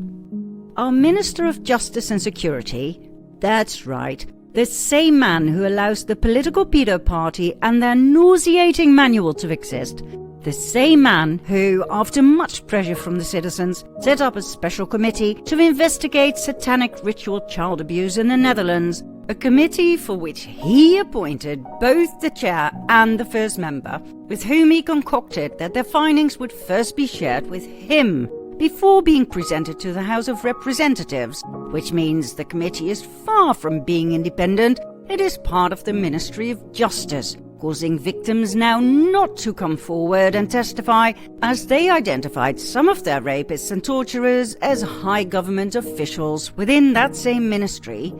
The same man who now refuses to dissolve that committee and form a new one which is truly independent. That man, Ferdinand Grapperhaus, broke all the COVID rules at his own wedding and gave the Dutch citizens the finger. When they got furious, he apologized, gave a symbolic donation to the Red Cross, and paid a symbolic fine for one person, namely himself, instead of the entire gang. The man had obviously lost his mind. I mean, who on earth would hug his mother-in-law? Do realize that the Dutch Minister of Justice and Security now had a criminal record. In the Netherlands, you cannot have a job as a civil servant if you have a criminal record, unless you are the Minister of Justice. In that case, you just say sorry. Right after this inconvenient occurrence, Prime Minister Rutte sided with Grapperhaus. He defended him, so he didn't have to resign. Grapperhaus took the immediate opportunity to state he wanted to see if a convicted COVID violation could be taken off a criminal record. In general, of course, not just for himself. Well, maybe they're smarter than we give them credit for. You see, Grapperhaus's wedding scandal turned out to be a decoy, a distraction away from something he didn't want in the limelight. What happened? On June 27, 2020, investigative journalist platform Argos released their shocking audio documentary about satanic ritual child abuse in the Netherlands, which created quite a storm. Both the Dutch people and the House of Representatives insisted upon an official investigation into this horrific topic. But our Minister of Justice and Security didn't want that. God only knows why. Knowing that a simple no would not find favour, he used his wedding as a decoy. He turned it into a scandal by ignoring the COVID rules. I mean, do you really think he didn't know he'd be in trouble once those photos were seen by the people? And oh my, they were published in each and every magazine and newspaper you can think of.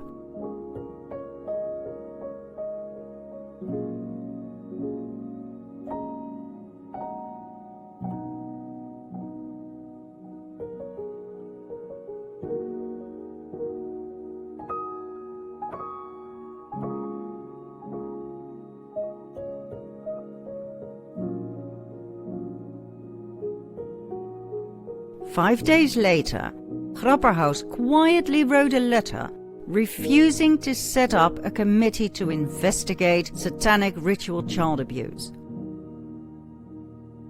Instead of listening, as our Minister of Justice, for God's sake, to the horrific accounts of the victims who had stepped forward after hearing the Argos documentary and realizing they were not alone, Grapperhaus denied them everything, indirectly calling them insane liars. But nobody noticed because of the wedding scandal. It was only because of some persistent people that Grapperhaus formed the committee that is now under fire. When Gideon van Meijeren spoke up for the victims and asked Grapperhaus why he refused to form a new committee independent of the Ministry of Justice, Grapperhaus was furious.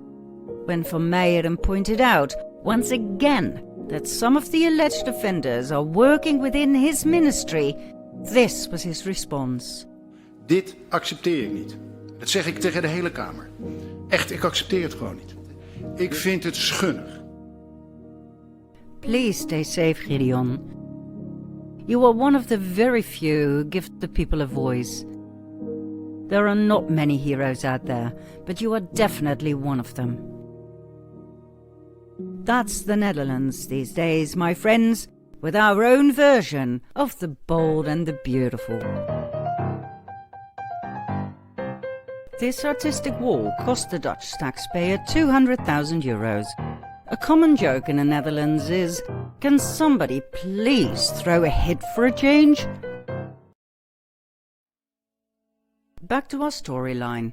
Like we said less than 10 minutes ago and in our previous episode, all of this was just a behavioral experiment. Phase 1 went just as they had expected. The majority of the population was now wearing a mask, like good, obedient citizens. We, the people, were told to only buy the non-medical masks, as the real ones were only for surgeons to use. On the packaging of the non-medical masks, one can read they offer no protection against COVID-19 viruses. But guess what? People obeyed.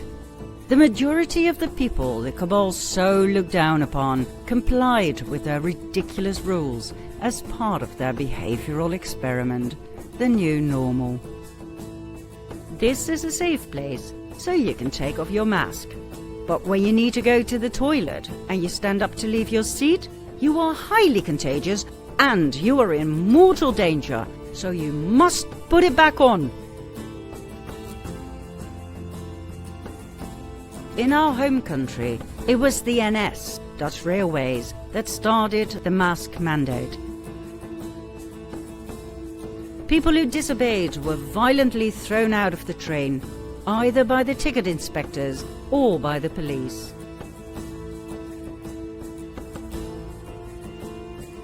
To be honest, we were not surprised, as it was the NS that deported the Jews to the death camps in World War II.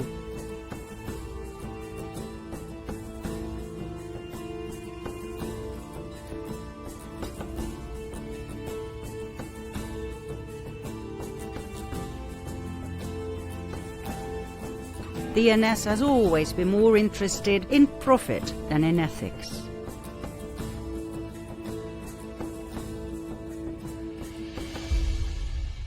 What did surprise us was how easy it was to subjugate people to their will. Instead of massively boycotting Dutch railways and bringing them to their knees by destroying their profits, people complied. The rules became weirder and weirder.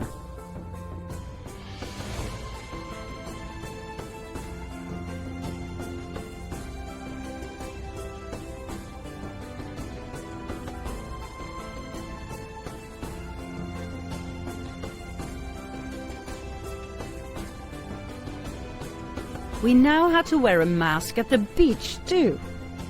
If all coronaviruses are spread via aerosols, meaning by exhaling, sneezing or coughing, wouldn't it all just disappear into thin air at the beach? But then again, who were we to question the capabilities of the doctors on TV or our governments, who had our best interest at heart, So, wear your damn mask at the beach. Those who disobeyed were arrested and dragged into a police van, with violence if needed. After all, it was for your own health. We could have known the doctors on TV were paid by those who made massive profits from the COVID project. The Bill and Melinda Gates Foundation, the Rockefeller Foundation, and all the other so-called philanthropists we exposed in our previous parts. Do you really think they would allow independent scientists to speak to the public? Of course not. The first thing they would say is, look, a virus is way too tiny to be withheld by a mask. They would show scientific evidence to prove it. That was not the idea. The idea was to see how easy it was to terrify and suppress the people, to take all their freedoms away, one by one so they wouldn't notice it, and then finally to get rid of them once and for all. And it worked. Fear kept them submissive and right where they belonged, bent and about to break under the oppression by the Cabal. As time went by, the warning signs were extended to shopping centres, parks, even to ancient sites. Now, it's not that we underestimate the importance of signs in general.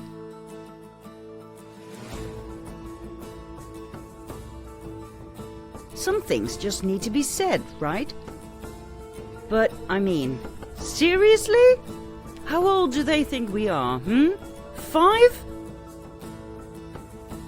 Now, the strangest thing is that no efforts were made to collect and destroy the worn and thus contaminated masks. They were everywhere.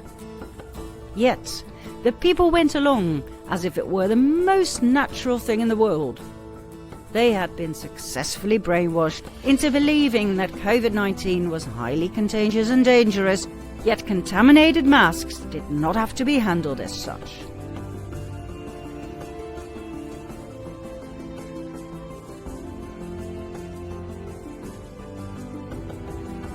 No questions were asked. Even when these videos went viral on social media, people clung to the full security of their masks, like a child clinging to its security blanket. Medical professionals stepped forward, warning people about the dangers of wearing masks all the time.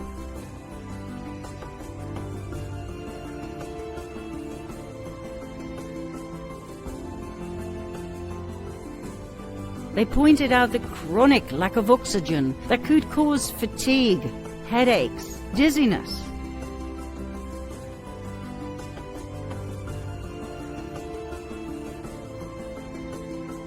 I'm going to test oxygen level under a mask using an OSHA-approved air quality monitor that tests for oxygen levels, hazardous gas levels, LEL, CO, NH3, H2S, stuff like that. This monitor is bump tested every day. It's calibrated every 30 days. OSHA requires 19.5% oxygen to work in a space. Look it up. Normal oxygen levels is anywhere from 20 to 21, right in that area. So I'm gonna do a little test here. I'm gonna put the sampling tube at the corner of my mouth, and I'm not exerted. I'm just standing here. So we're gonna put it right here. That's going straight to the air quality monitor. 20.5.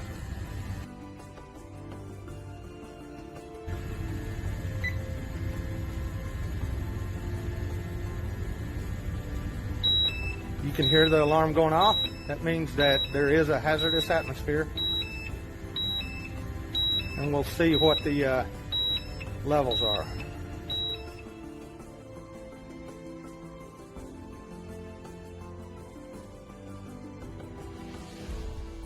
If you're wondering about headaches and stuff like that, there's why. Because you're not getting enough oxygen.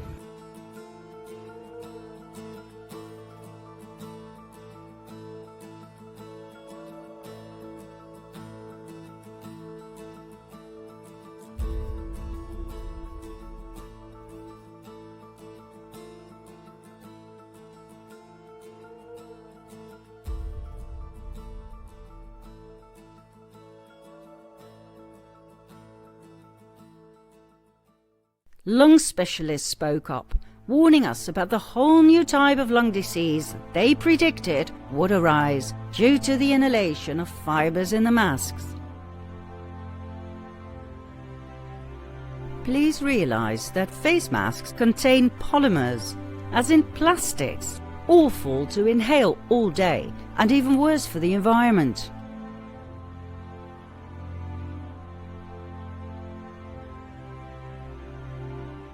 Or they contain PTFE, a carcinogen made from synthetic fluoride and linked to a variety of health issues, including cancer.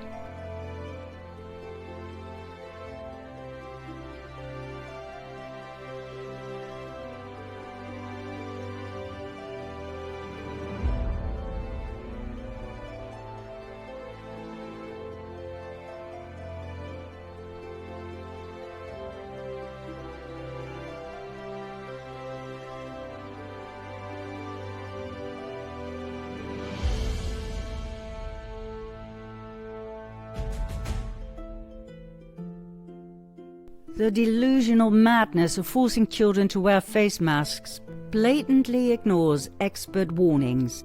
The child needs the brain to learn, and the brain needs oxygen to function. We don't need a clinical study for that. This is simple, indisputable physiology. This well-known German neurologist and neurophysiologist, Dr. Marguerite Gries-Brison, warns of a tsunami of dementia years down the road because of oxygen deprivation from wearing masks today. Are you willing to risk your brain to scientifically unfounded, politically motivated mandates? The re-inhalation of our exhaled air will without a doubt create oxygen deficiency and a flooding of carbon dioxide. We know that the human brain is very sensitive to oxygen deprivation. There are nerve cells, for example in the hippocampus, that can't be longer than 3 minutes without oxygen. They cannot survive. The acute warning symptoms are headaches, drowsiness, dizziness, issues in concentration, slowing down of reaction time, reactions of the cognitive system. However, when you have chronic oxygen deprivation, all of those symptoms disappear because you get used to it. But your efficiency will remain impaired and the undersupply of oxygen in your brain continues to progress.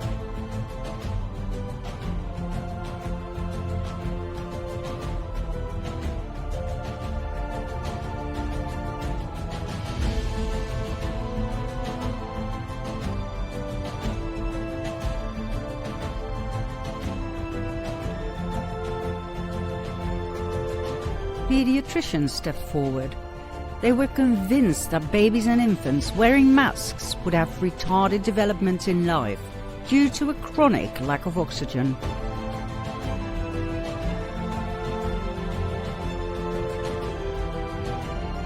They all warned us. Face masks could severely affect your ability to think clearly. It turned out they were right.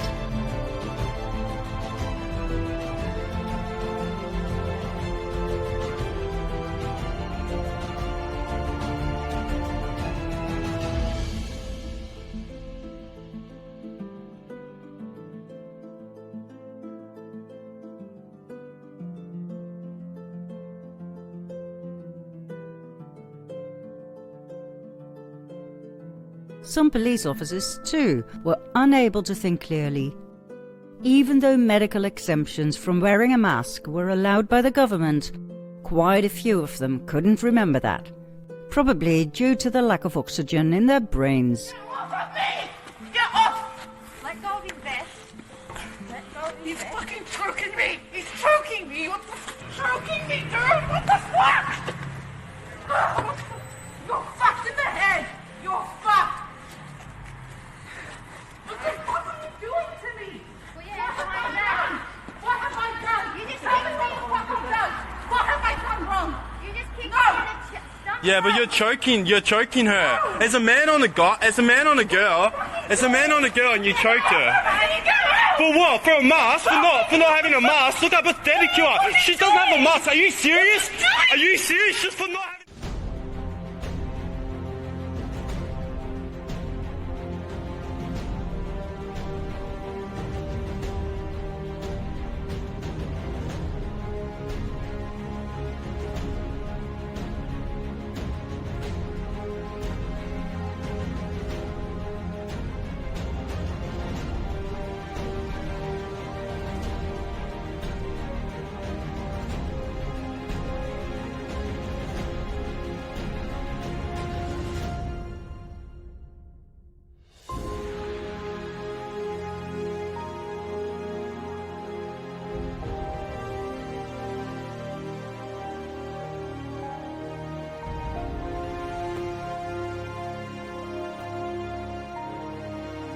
The Cabal had us right where they wanted us, unable to think straight, paralyzed by fear, just about ready to sell our souls for a redeeming solution to this great pandemic.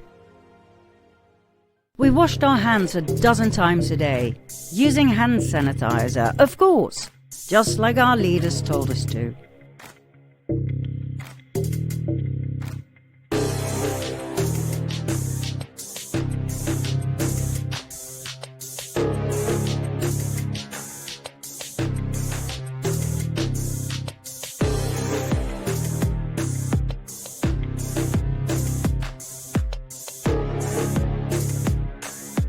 It didn't matter that our skin started blistering. It didn't matter that the hand sanitizer killed good germs too, the ones we need for a strong immune system. It didn't matter that those same hand sanitizers contain toxic methanol that, if absorbed by the skin in certain amounts, can lead to methanol poisoning with a variety of symptoms, ranging from headaches, nausea and dizziness, to vision problems, loss of consciousness, even death.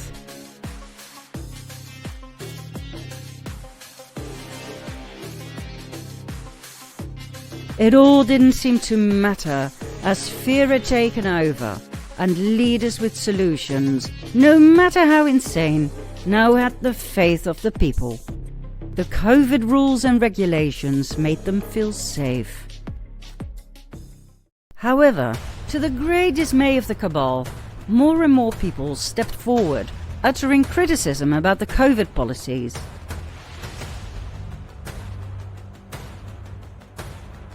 Some of them had put face masks under a microscope and found the disturbing presence of things that should not have been there. What we are looking at here are called morgellons. Morgellons are tiny fibers that cause something called Morgellons disease. Patients describe the feeling of something alive crawling and biting underneath their skin, like tiny insects. They often have nasty wounds that just won't heal. Some endure terrible itches. Many feel chronically exhausted and suffer from memory loss and confusion. Their muscles ache, they have spasms, their liver is enlarged, their bone structure degenerates. Tiny fibers of different colors and black specks come crawling out of their skin. Doctors have absolutely no idea what they are and how they enter the body or how to get rid of them. For a long time, the CDC's humble yet condescending opinion was that it was just a delusional parasitosis, meaning a parasite that only exists in one's imagination.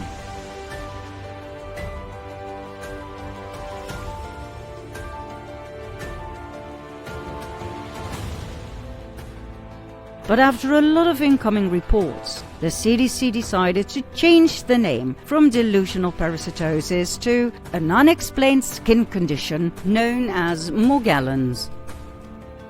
According to Dr. Hildegard Stanninger, who studied them for years, morgellons are not parasites, they are 100% man-made through nanotechnology. Now the creepy thing is, they can be found in places where you don't expect them. In chemtrail samples, meaning they are sprayed down on us.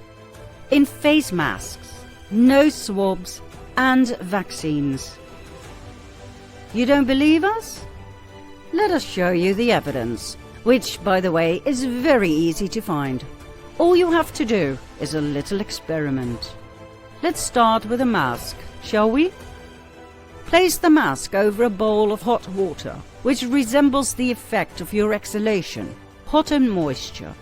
Now put the mask under a microscope and behold, morgellons in your face mask. Man-made nanobot technology fibers that behave like parasites, that are activated when you breathe into your mask because of your body heat, and that react to magnets. They do not burn when exposed to extreme heat. What's more, they move towards little pieces of food left behind in your mask. What the f*** are they doing in your face mask? Do you realize that you actually inhale these things? Do we even know what they do once they are inside your lungs?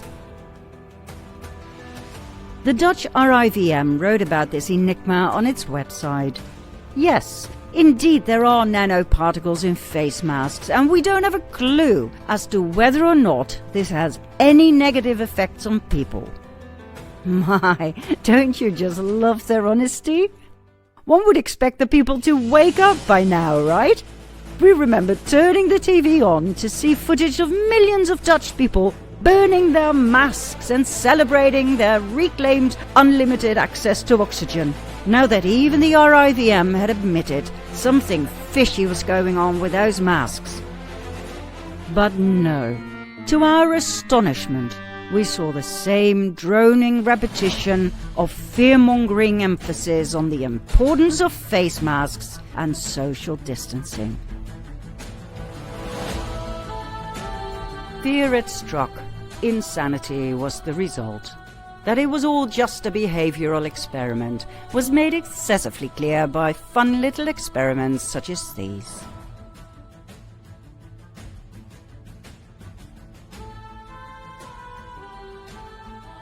What started off as a virus had turned into an IQ test.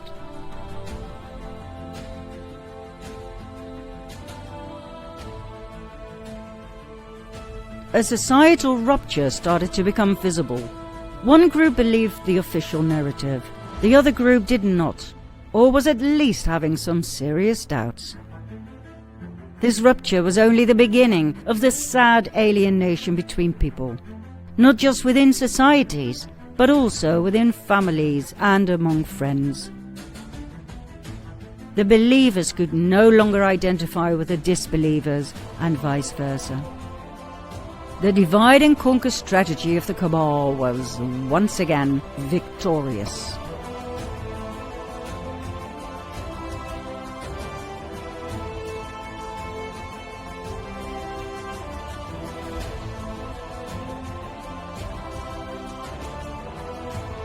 Was it enough to take away our identity, like they did in the old days with the slaves? Or did they have more in store for us? Let's find out in part 21.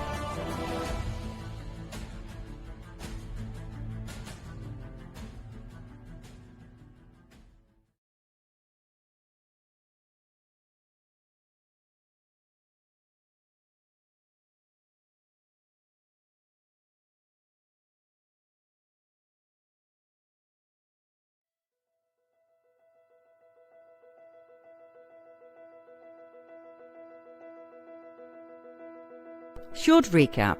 We're dealing with mass hysteria about an alleged killer virus that was never isolated by scientists and thus never proven to exist. Period. Yet, brought to you and lied to you by bribed scientists who sold their soul to make you believe that you and your loved ones are in mortal danger. Face masks and hand sanitizers, made obligatory by corrupt governments, have turned out to be toxic and carcinogenic. Not enough oxygen, too much carbon dioxide, skin diseases, lung diseases, retarded development in infants.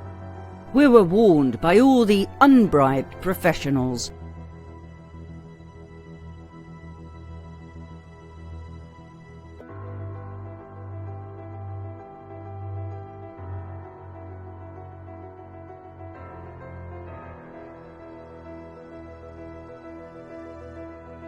But the people didn't hear it, due to the everlasting fear-mongering repetition of the mainstream media.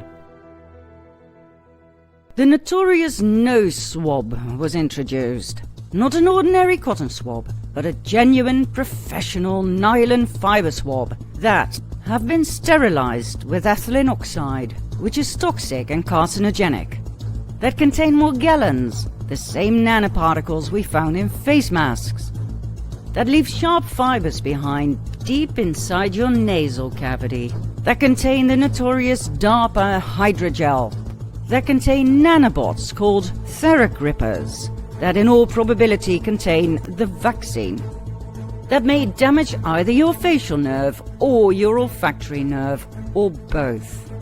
And if your blood-brain barrier is damaged in the process, a tissue that protects your brain against anything that is not supposed to enter it, you are officially buggered. Your limbic system will bear the detrimental consequences, which may shorten your life expectancy considerably. That's a lot to take in, isn't it? We fully understand if you don't believe us at this point, but let's take a closer look at the evidence, shall we? Number 1. Nose swabs are sterilized with ethylene oxide, a toxic carcinogenic gas. Now, according to the officials who are pushing the nose swabs down our noses, it's completely safe and nothing to worry about. Well, they're lying. Again. Nose swabs contain 50 times the maximum allowed amount of ethylene oxide. 50 times! Why? Is that really necessary for something that children now have to sniff each and every day before being allowed to go to school in some countries? Number 2. Nose swabs contain Morgellons. Remember them from part 20? Those nanobot creepy crawlies in face masks that people inhale all day long? Well, I guess it wasn't enough to add them to just the masks, for they are in your nose swabs as well. Easy to test for yourself. They become active at body temperature, so hold the nose swab over a bowl of hot water and just wait. Use a magnifying glass or a microscope to see the filthy little critters that you push up your nose every time you do a nose swab. If you're lucky, they'll remain in your nasal cavity. If not, they will enter your brain. More about which in a bit. Number 3. Nose swabs leave sharp fibers behind. Once again, ever so easy to test for yourself. Here's a nose swab, and here's a piece of meat, representing the inside of your head. Roll the swab according to protocol across the meat, and voila! You can see some of the sharp fibers break off. They are left behind inside your head. Now, maybe you're not alarmed by this, but most of the medical doctors who saw this are. The fibers in these swabs were designed to break off. They're hollow, you see. That's why no ordinary cotton swabs were ever used. The hollow fibers contain something called DARPA hydrogel. Number 4. DARPA hydrogel is in the hollow fibers of the nose swab. Why is this worrying? Well, first of all, nothing benign has ever come out of DARPA, nor the Bill and Melinda Gates Foundation, that in this particular case worked together with biotech company Profusa. Profusa makes tissue-integrating biosensors for continuous monitoring of body chemistries. We're talking tiny biosensors made of a porous smart gel. Biosensors that communicate your medical information via fluorescent light signals to an optical reader, which subsequently can be read using an app on your smartphone. Your medical data can and will be shared with healthcare providers and public health analysts. Securely, of course. What a marvelous piece of technology! We absolutely love and support scientific progress. We really do. I mean, you can use this to monitor diseases such as diabetes or chronic lung diseases. But can somebody please explain to us why this is in your nose swab? And why we were not told about this? Number 5. Nose swabs contain nanobots called Theragrippers, invented by Johns Hopkins researchers in 2020. This is what a Theragripper looks like. A star-shaped microdevice made from metal. It's a shapeshifter, meaning it changes shape from this to this, as soon as it reaches body temperature. The 6 sharp microtips then latch onto your intestinal mucosa like the teeth of a hookworm that actually stood model for this invention, and any medicine or vaccine encapsulated at the center will be released gradually into your body over a period of 24 hours. Theragrippers are no bigger than a dust speck. They can be administered to you thousands at a time. Here they are next to a hypodermic needle. And this is what they look like on a cotton swab. Interesting choice of photo on their website, don't you think? For decades, farmers have been using nose swabs to vaccinate their cattle. It's fairly common and not state-of-the-art at all. The nose swab is dipped into the vaccine and up it goes into the nose. Number 6. Nose swabs may damage your facial nerve or your olfactory nerve, or both. There's only a very small angle that is safe to perform a nose swab. If the healthcare worker or you, when you do the test yourself, miss that safe angle, you run the risk of having some very important cranial nerves damaged. Nerves that enable you to smell and taste. Nerves that keep your facial expressions the way you want them to be. Nerves that protect your brain against foreign invaders, such as bacteria and viruses. Number 7. When a nose swab is performed incorrectly, your blood-brain barrier may be punctured. If this is the case, all kinds of pathogens may enter your brain and leave a trail of destruction. If your limbic system is damaged as a result, you will get symptoms like chronic fatigue, disturbed sleeping patterns, disturbed alertness, altered emotions, memory problems, loss of control of movements and of body temperature. Combined with the result of damaged facial and olfactory nerves with symptoms such as the loss of smell and the loss of taste, COVID-19 will be named as the culprit of all your symptoms. The symptoms you got right after having a nose swab. Any correlation will be dismissed by doctors and by fact-checkers. It was all just a coincidence.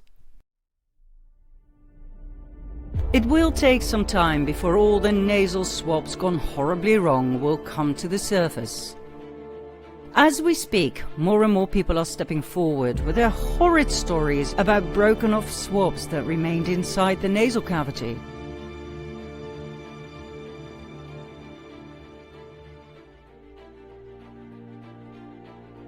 Or that were found stuck in a lung.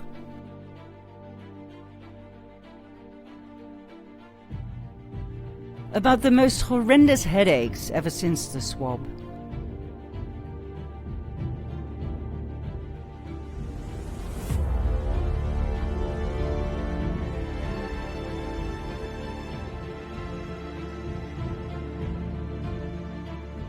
About people with cerebrospinal fluid leaks, brain bleeds,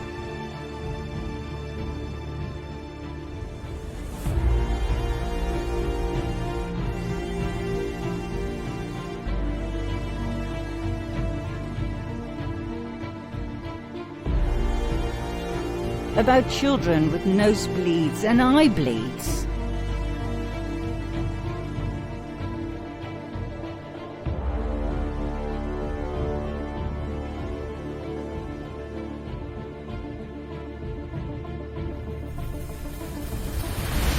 Thousands of medical doctors have stepped forward, calling out to stop this insanity. If a virus is so contagious, do you really think it can only be found hidden deep inside your head? If there's only a narrow, safe angle, must we really expose our children to this dangerous belief based on nothing but fear? Do you really believe that these were done safely, bearing in mind that narrow, safe angle?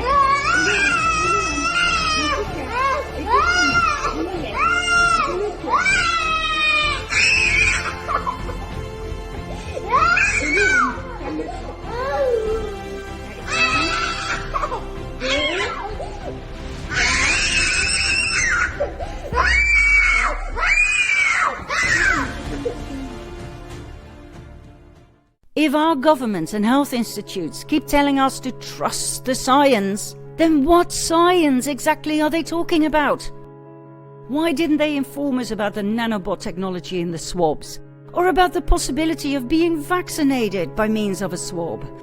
Why didn't they point out the dangers of being severely injured, or worse, due to an ill-performed swab? What science exactly are they referring to? Oh, wait. Let me guess. They must be talking about the science of the PCR test, right? After all, after your nose has been swabbed, its content is sent off to be tested by the famous PCR. The inventor of the PCR was biochemist and Nobel Prize winner Dr. Gary Mullis.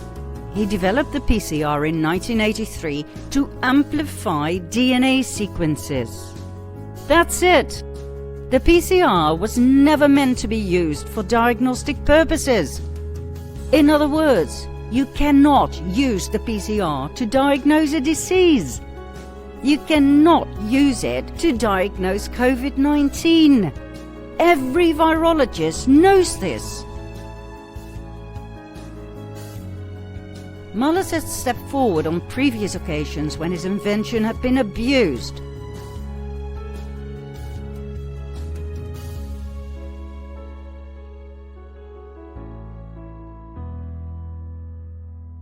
The PCR does not detect an existing infection. It only measures whether sequences of a virus are present in the body. These sequences could just as easily come from a viral infection that has already been overcome, or from contamination that doesn't even lead to infection at all. And with PCR, if you do it well, you can find almost anything in anybody. It's just a process that's used to make a whole lot of something out of something. It doesn't tell you that you're sick, and it doesn't tell you that the thing you ended up with really was going to hurt you or anything like that. It gets worse.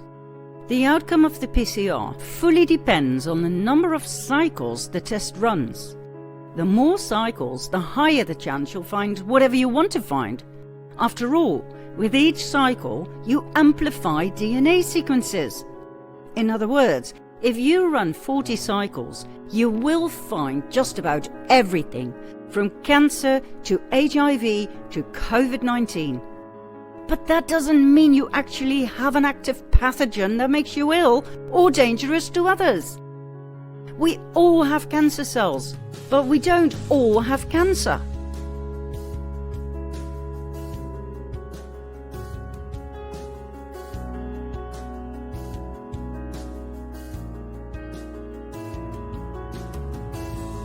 Remember the insane amount of false positives? That's what happens when you abuse the PCR.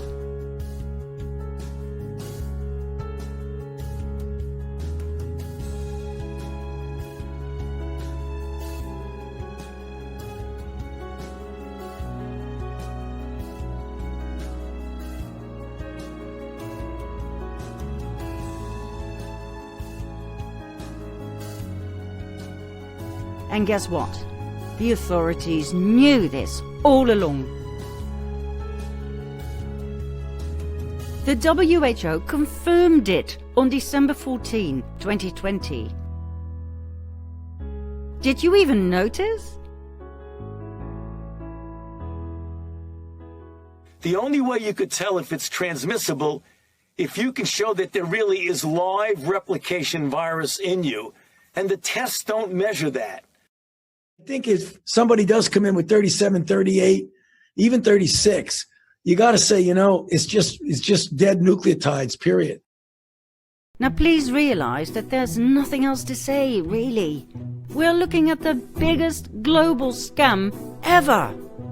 SARS-CoV-2 was never proven to exist.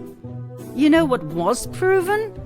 The uselessness of disinfecting your hands 1,000 times a day. The dangers of disinfecting your hands 1,000 times a day. The uselessness of wearing face masks. The dangers of wearing face masks. The uselessness of nose swabs. The dangers of nose swabs. The fraudulent use of the PCR, which, by the way, was the gold standard of the entire COVID scam. Do you realize what that means? If you dismiss the credibility of the PCR numbers, which has finally and rightfully occurred, you are left with nothing. No gold standard, no reliable statistics, nothing. Nothing but lies. Deliberate lies. And you know what was put on top of those lies? More lies. Even if you're asymptomatic, meaning you don't have any symptoms, you are still a danger to others. Complete and utter bollocks. And they knew it. It still appears to be rare that an asymptomatic individual actually transmits onward. Have you taken a test? Are you going to take a test? No. Well, I'm not taking a test for some reason. I have no symptoms. But not everybody in the United States should take a test. I mean, I have no symptoms. There's no reason for me to take it. In all the history of respiratory-borne viruses of any type, asymptomatic transmission has never been the driver of outbreaks. The driver of outbreaks is always a symptomatic person. Even if there's a rare asymptomatic person that might transmit, an epidemic is not driven by asymptomatic carriers. You know what was put on top of those lies? Scandals. March 2020. Test kits in the UK had been contaminated with a COVID-19 virus. Excuse me? How on earth did that happen? Was this ever investigated? Was anybody held accountable? Of course not. Nobody seemed to care. You know what was put on top of that scandal? Yet another scandal. Bill Gates sold your DNA data to China. Not just yours, but everybody's. Every swab containing DNA was sold to China, as proven and revealed in 2021. Was Gates held accountable? Of course not. You know what was put on top of that scandal? Deceit. In order to scare the people into a frenzy, crisis actors and even dolls were used.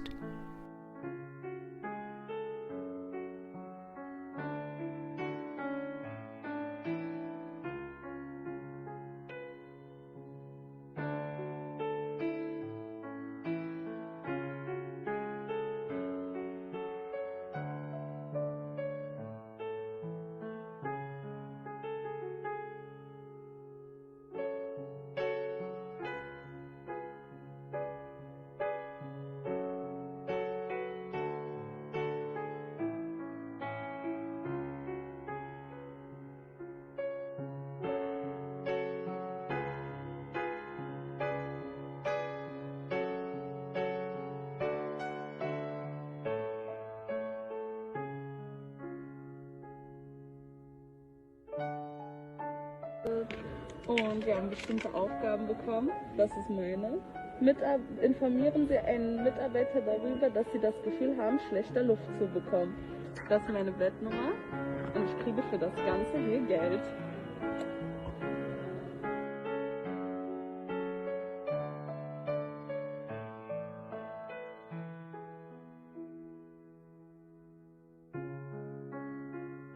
Just when you think you've seen it all.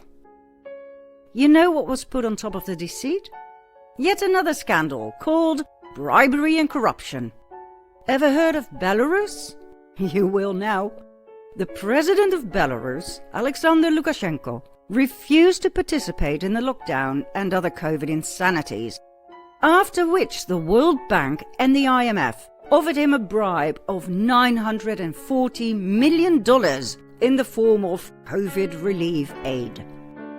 In exchange, Lukashenko had to impose extreme lockdowns on his people, force them to wear face masks, impose very strict curfews, impose a police state, and crash the economy.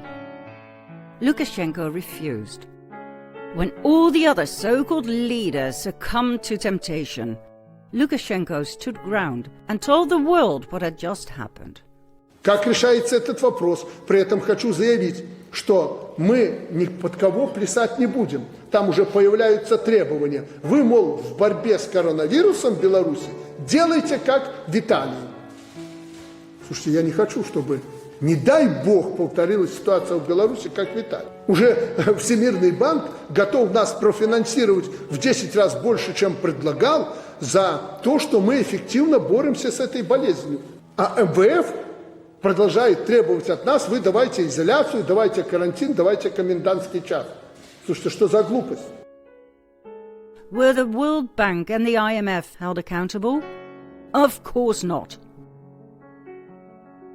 You know what was put on top of that scandal? Yet another scandal, called statistics fraud. In May 2020, officials admitted tens of thousands of COVID tests had been double counted. In other words, 2 samples taken from the same patient, for instance to get an immediate second opinion, were recorded as 2 separate tests in the government's official figures. What a great way to pump up the volume. Then, also in 2020, the common flu had disappeared, just like that.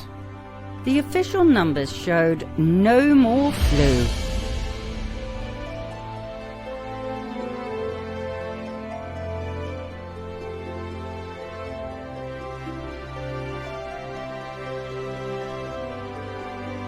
In the southern hemisphere, during their influenza season, actually, they saw a very limited flu transmission. It was unexpected and very surprising, but literally there was nearly no flu this year in the southern hemisphere. The amount of people who now died of the flu, hundreds of thousands as always, were now counted as COVID casualties.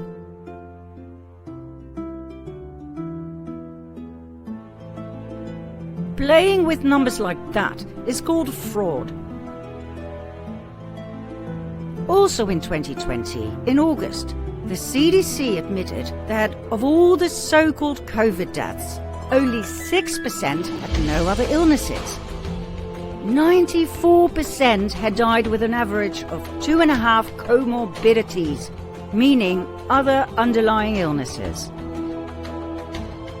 In other words, according to the CDC, 94 out of 100 COVID deaths had actually died of a heart disease, of a respiratory illness, pneumonia, of organ failure, cancer, obesity, or a cognitive disease.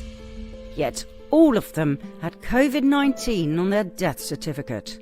Why? You'll soon find out. Here's another example of how statistics were used to mislead the people. The Dutch RIVM showed these graphs using different scales on the y-axis.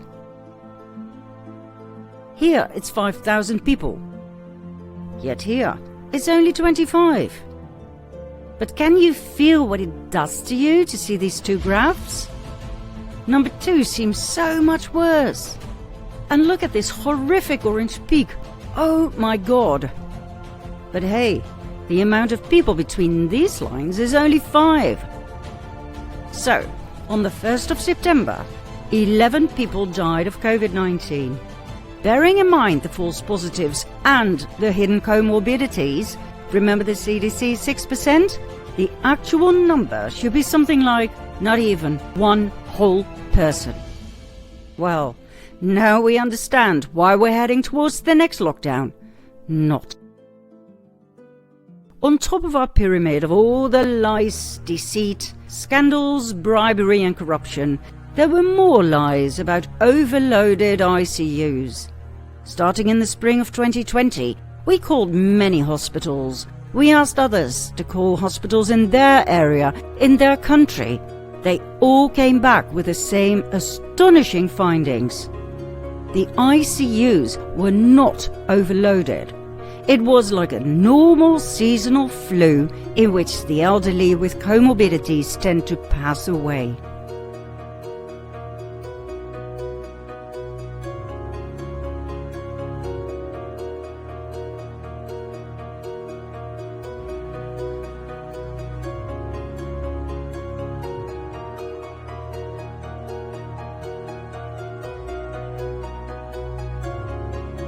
Now, before we end this episode and move along like a steam train, please do take a moment to fully grasp the significance of false positives.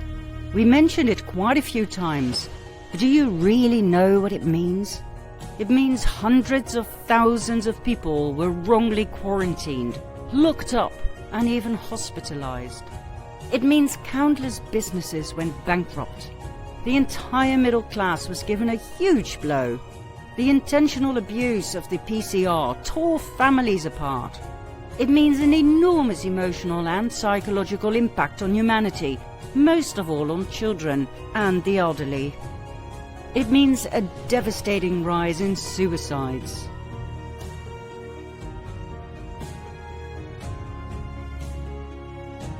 We can only imagine Dr. Muller's turning over in his grave.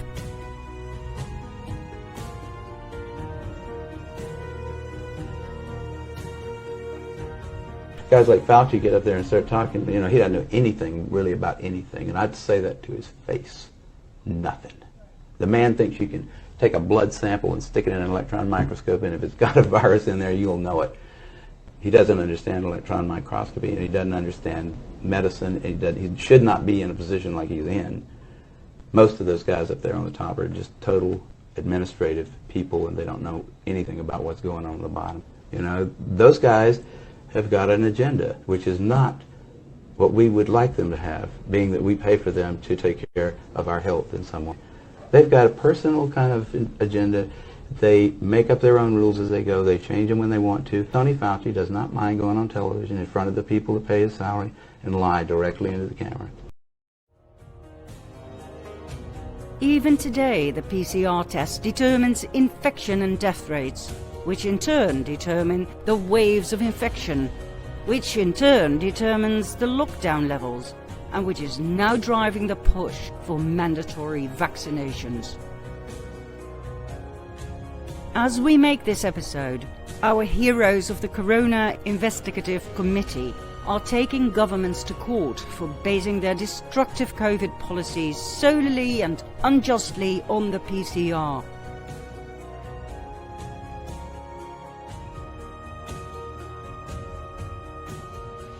We have great faith in their work.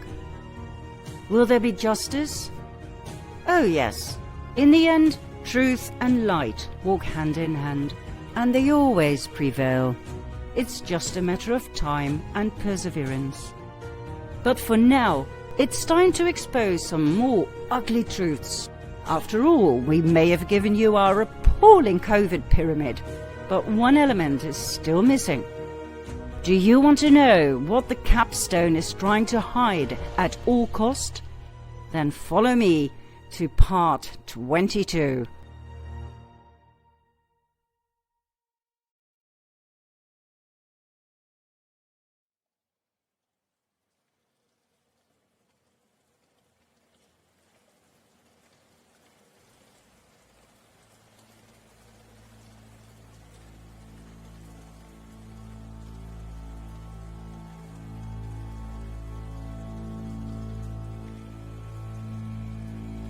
We ended our previous episode with our COVID pyramid, built layer upon layer of lies, deceit, fraud and scandals.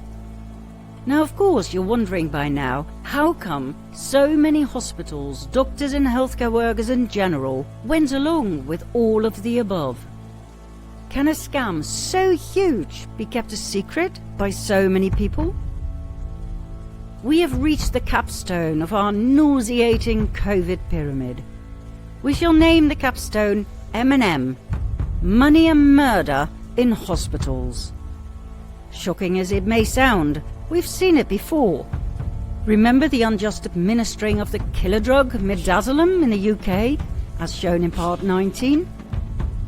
Well, the US and many other countries had their own version, called remdesivir.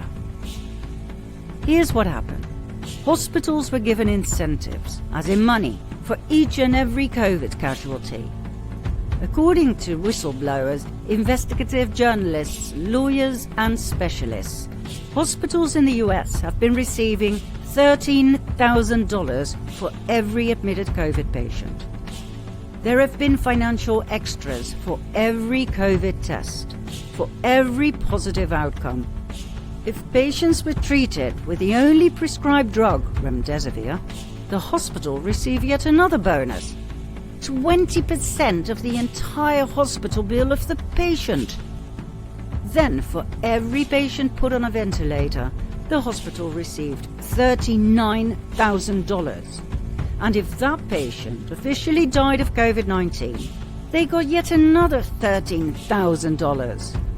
That's a lot of money. According to attorney Thomas Renz and CMS whistleblowers, the hospitals received approximately $100,000 per COVID casualty if the above protocol was followed.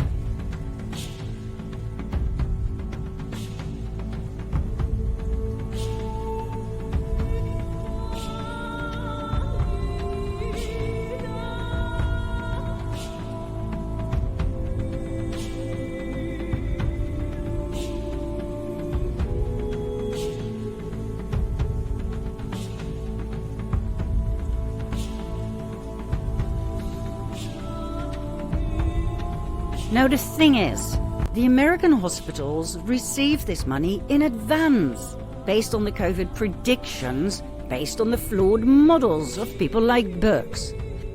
If the hospitals didn't actually meet those models, they had to pay that money back at a later stage. And we're talking millions of dollars here. So, what happened? Everybody who was admitted to a hospital, for instance because of a car accident, or because of cancer, or diabetes, or kidney failure, everybody got a PCR test to start with.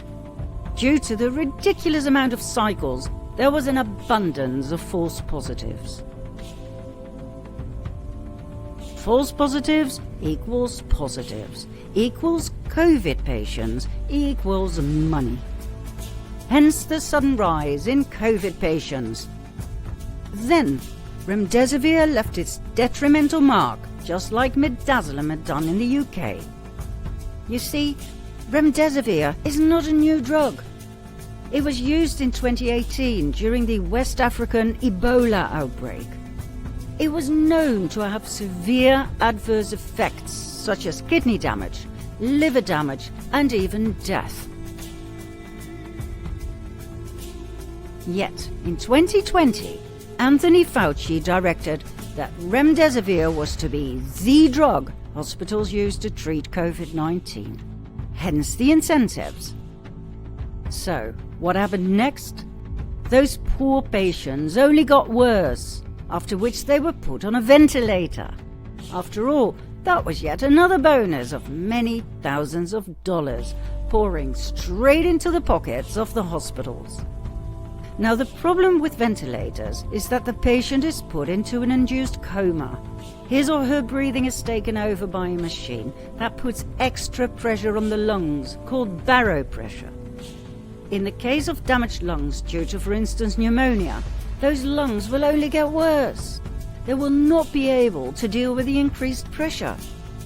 The chances of that patient recovering, of being able to be taken off the ventilator and to start breathing by himself, are very, very small. Combined with organ failure as a result of remdesivir, the chances of that patient ever leaving the hospital alive are next to nothing.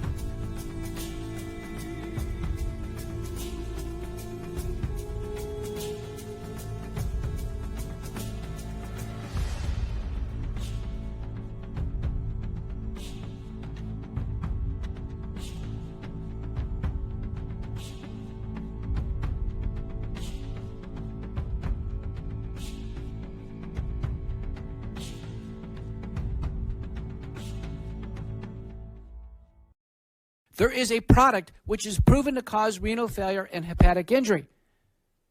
Doctors continue to give the product, causing more kidney injury. I have over 500 publications on kidney injury. I'm telling you, it contributes to death without a doubt. That is mass psychosis. Is Dr. McCullough correct? Is it mass psychosis? Or are we talking murder here? Mass murder, genocide? We think so. Why? Because the hospitals knew. The incentives were simply too massive to reject.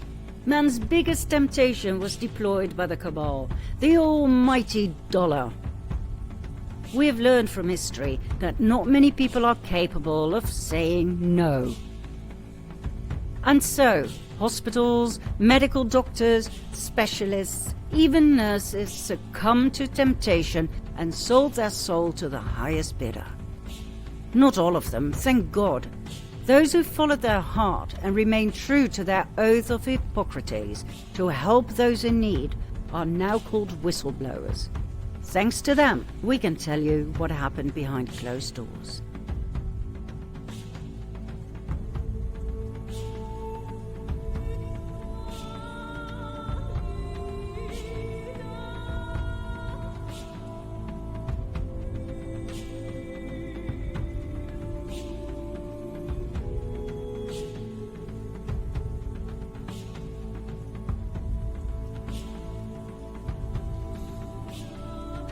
There's a financial incentive to call somebody COVID positive.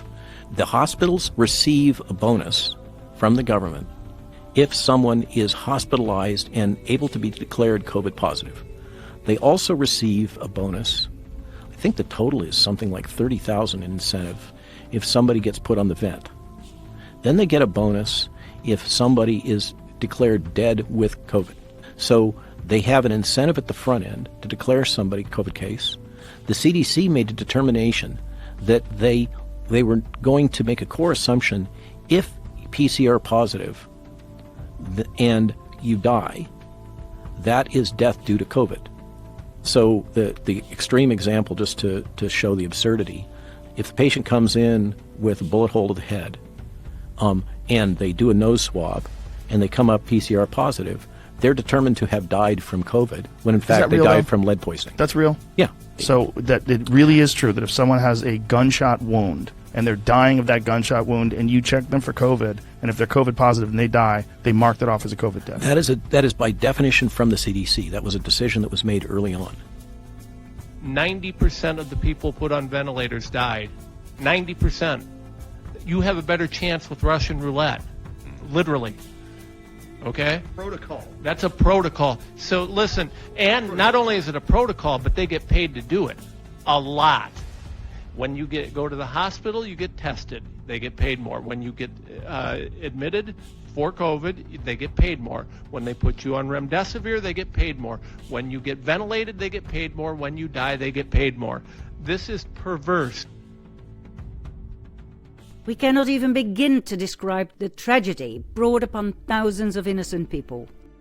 Not only were they administered on false pretenses and treated wrongly on purpose, not only were their chances of ever getting out alive reduced to almost zero, they were also denied visits from their loved ones.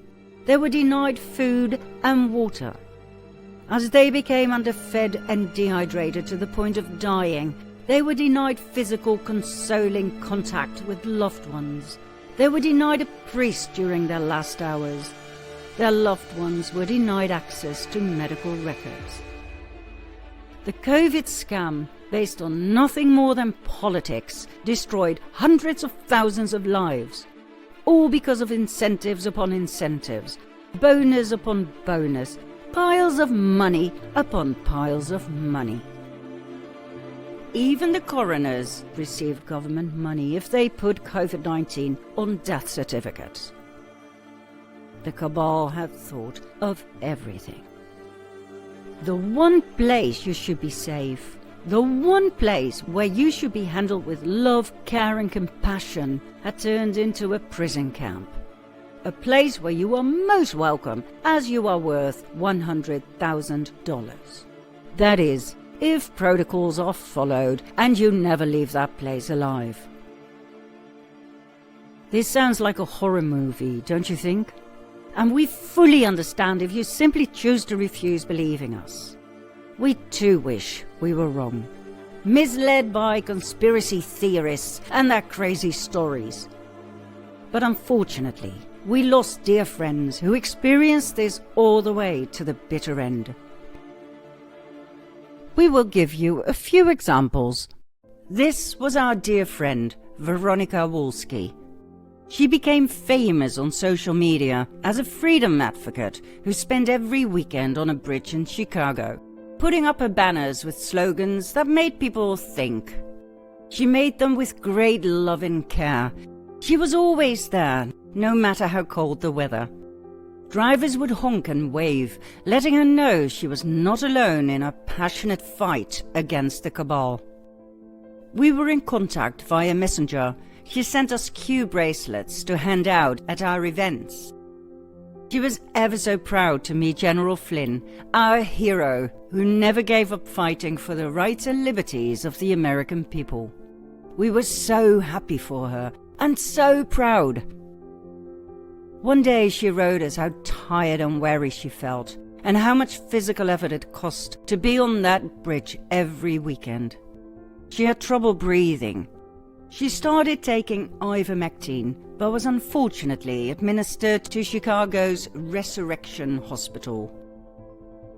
Her every wish was denied, from continuing treatment with ivermectin to seeing family and friends. Veronica was put on remdesivir, which she had repeatedly refused. Her power of attorney, Nancy Ross, was removed by hospital security on several occasions. Even General Flynn tried to intervene and get her out. They got to the point where an ambulance was waiting to transfer Veronica to another hospital. All the care she needed was there, but at the very last moment, the hospital refused to authorize her release. Veronica didn't stand a chance and died all alone as a medical prisoner in a Catholic hospital. Her official cause of death? COVID-19. One of our Dutch friends, Dennis, nearly lost his wife Lisa due to maltreatment in the Jeroen Bos Hospital in Den Bosch, the Netherlands. She went in for hyperventilation and back pain. The first thing the doctor did was a nose swab. The PCR ran 44 cycles, something Dennis found out later after questioning the doctor. With a 100% chance of getting a false positive, she indeed got labelled positive and was treated as a COVID patient from that moment on. Her back pain and hyperventilation were completely ignored. Then, on day 2, Dennis was asked for consent to put Lisa on Regenkov. Dennis did some quick research and said no, absolutely not. What the doctors hadn't told him was that Regenkov is an investigational drug. It is experimental. According to the FDA, it can only be used in a case of emergency and only as post-exposure prophylaxis therapy, which means only after exposure to the virus as damage control. It will keep you out of the hospital, or so the FDA claims. In other words, and please remember this, for it may one day save your life, Regenkov is an experimental drug that may only be used for people, not patients, people who have been in close contact with COVID patients but who do not have COVID symptoms themselves just yet, or only mild to moderate ones. These people should be tested by means of a PCR test, and then, if they too come out as positive, and if they are at high risk of developing severe COVID-19, including hospitalization or death, only then can they be given this experimental drug called Regenkov. Short recap. If you have been close to a COVID patient, as in less than 6 feet away, you could very well be contaminated with this killer virus, okay?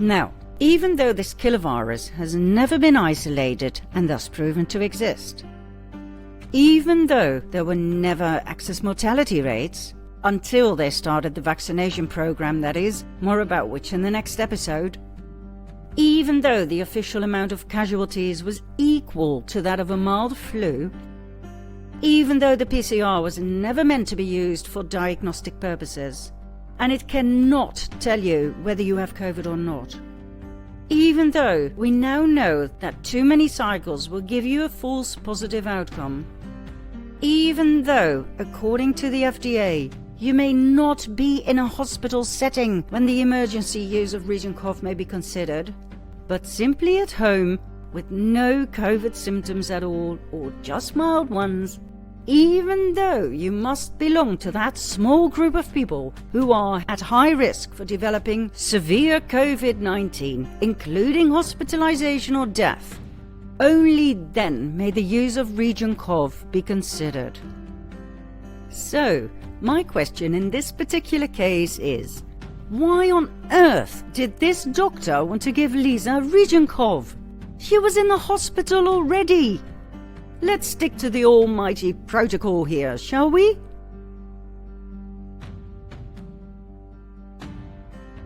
What this doctor did was not allowed by any of the authorities. As a matter of fact, it was and is a criminal offence. Why give Lisa a COVID damage control drug when she went in with back pain and hyperventilation complaints? And how on earth can this drug be used in emergency situations when you are still at home with hardly any symptoms? Define emergency, please. And finally, how can the person put on RegionCov be closely monitored by a doctor when he or she is not in a hospital?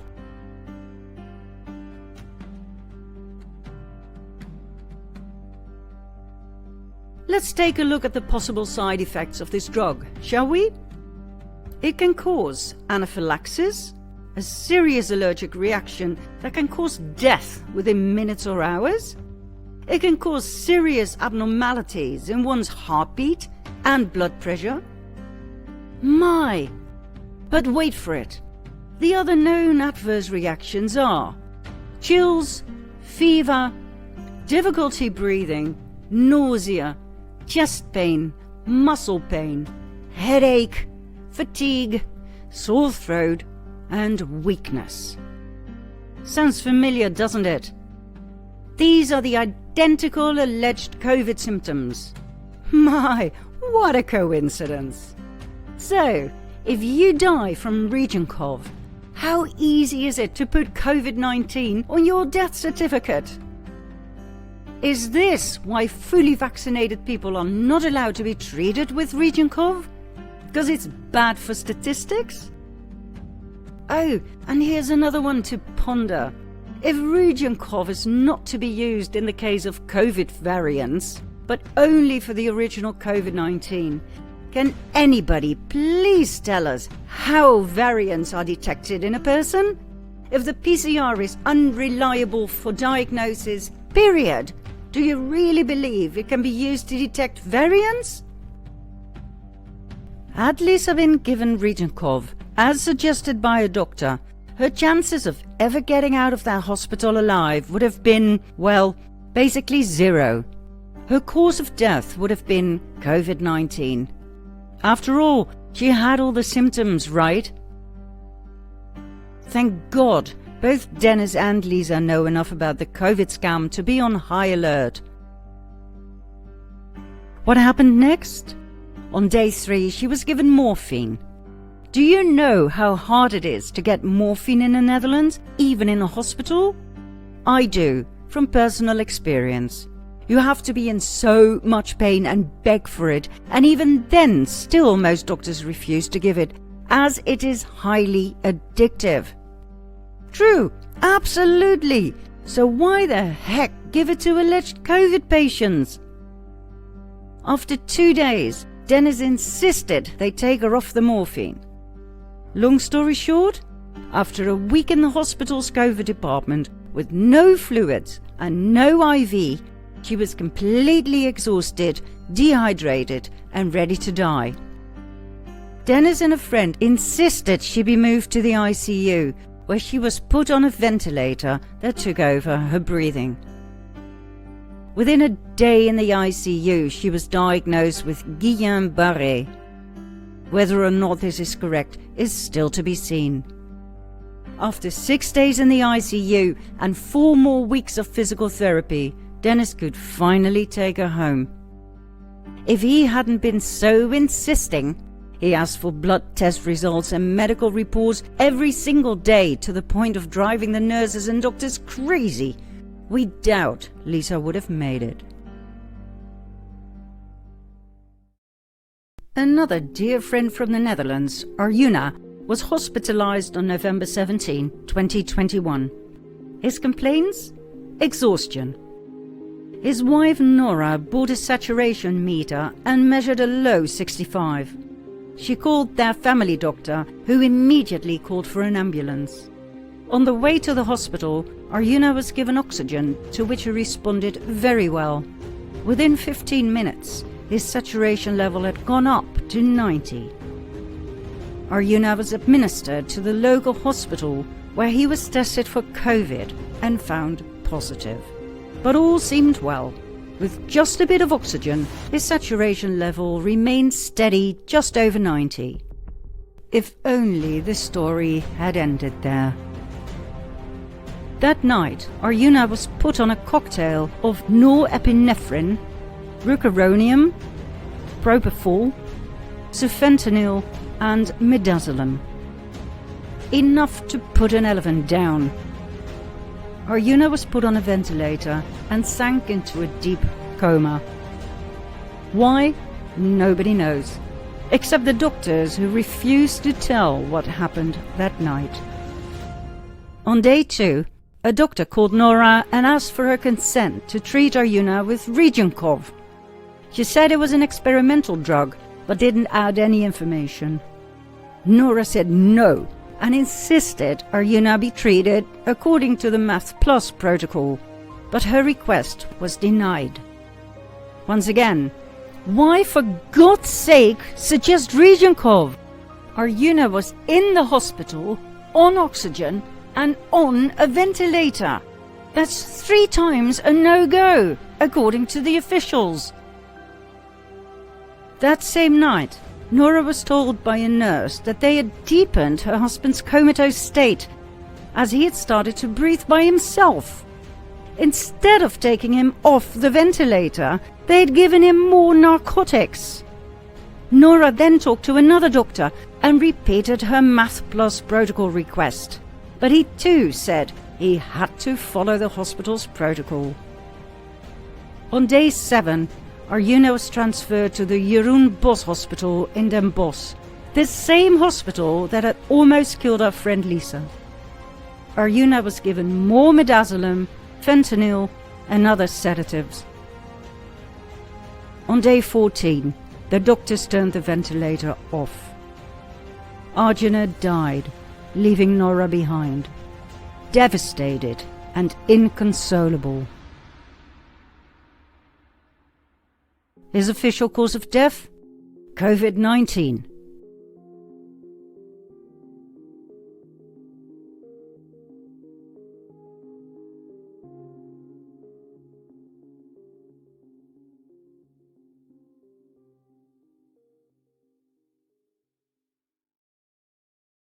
Then there's the adventure of Benjamin Gord. He got into a single car crash, early 22. When he came to and realized what had happened, he checked his arms and legs, and all seemed just fine. After about 10 minutes, help arrived. The first thing they did was give him an injection. Take a syringe, an EMT take a syringe out, and started coming at me, and I said, no, what the? And he said, just gonna calm me down, boss. It went in, and it went black.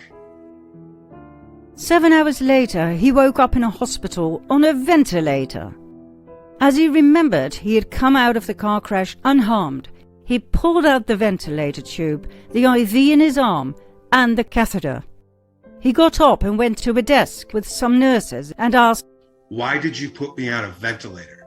Does it look like I'm having any trouble whatsoever breathing? I'm standing? The answer was, because you have COVID. And I said, even if that's true, that you tested me for COVID, that ventilator is a late stage, last resort, hyper-invasive thing that you've done. What did you give to me? First thing she says is propofol. And I said, oh, the thing that killed Michael Jackson, great. And then she mentioned fentanyl and morphine. It was only because of his strong attitude that he left that hospital alive.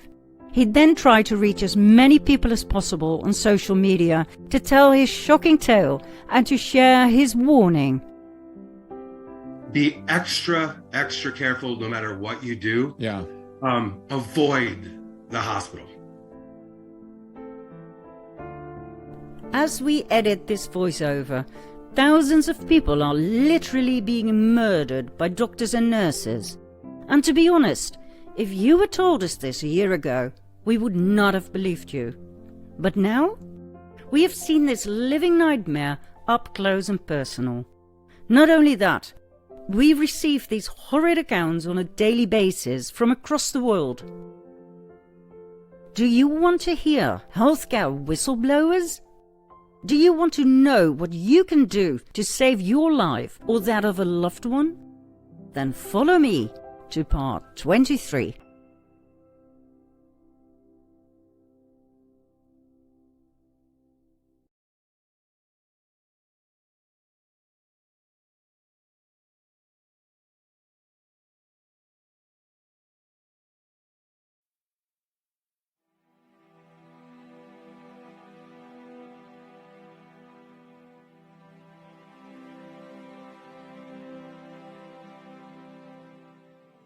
Money and murder in hospitals. What we showed you in our previous episode was only the tip of the iceberg. Every day, countless people die in hospitals worldwide because the holy protocols must be followed at all times.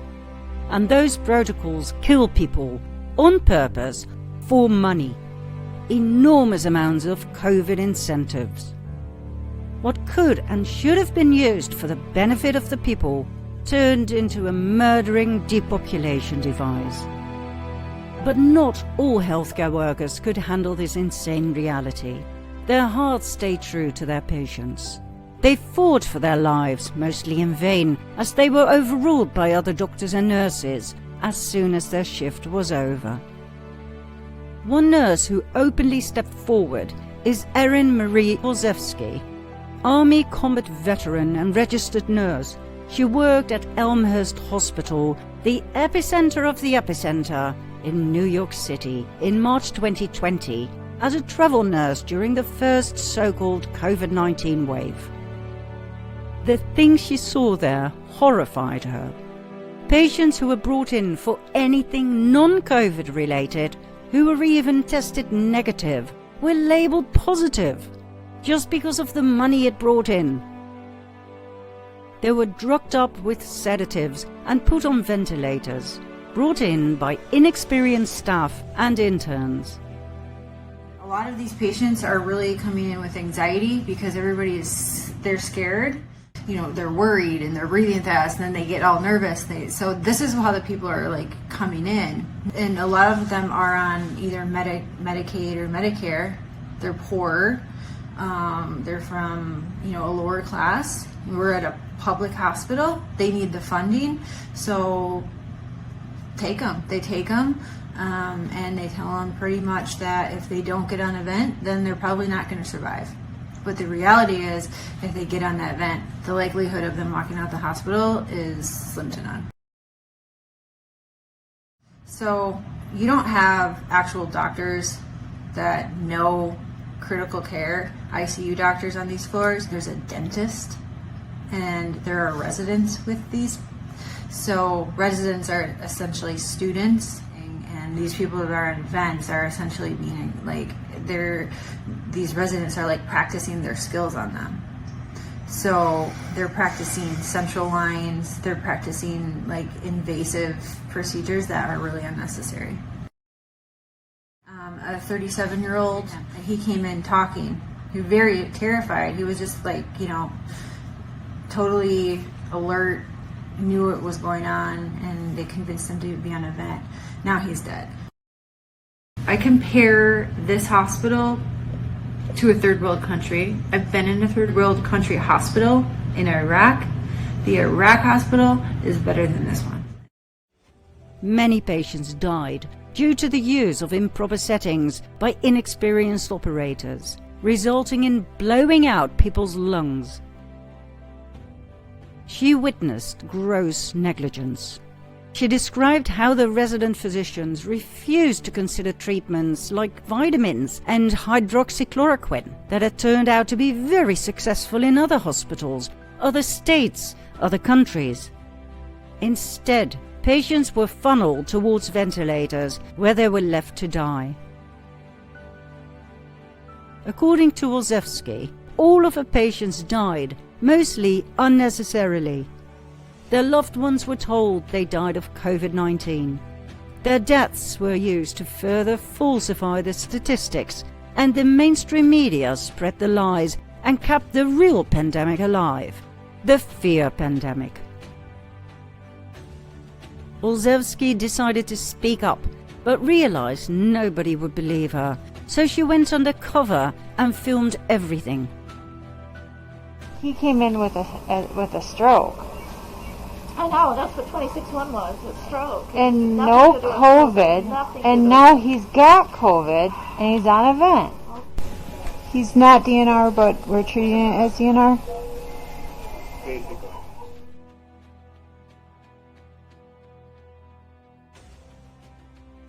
You know, when someone we're close, we'll pull the code card up and be ready.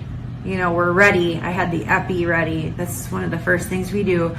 And she wouldn't let me give it. So this was that woman, and the entire time, and this was over his body, his alive body, and we're arguing, and she's laughing, she was smirking. And how this man died was the nurses arguing with the doctors over him as he was dying.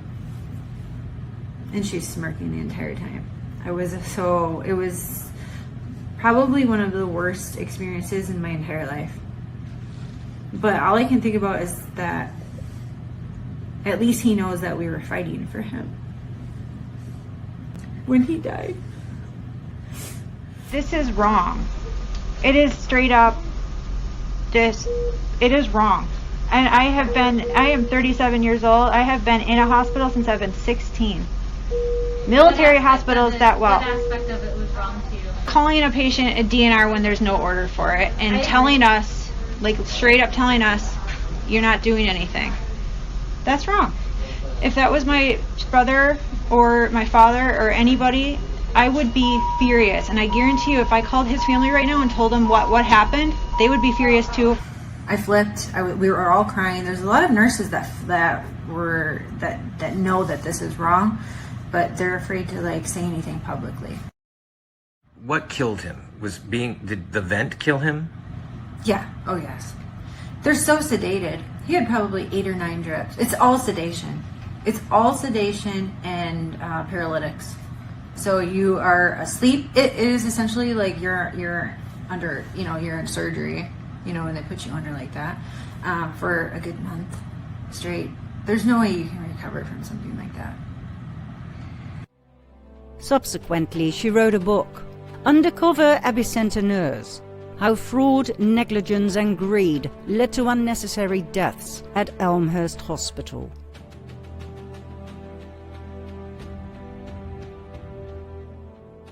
I've been taking care of a patient for like a week right now, and this is my and I called him. And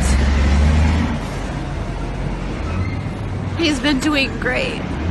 He had a trach put in and he's been doing great. He's been talking and or communicating with me. He's telling me, laughing at my jokes, and talked to his kids on FaceTime a couple days ago. And I told his kids that he was doing fine. And he was.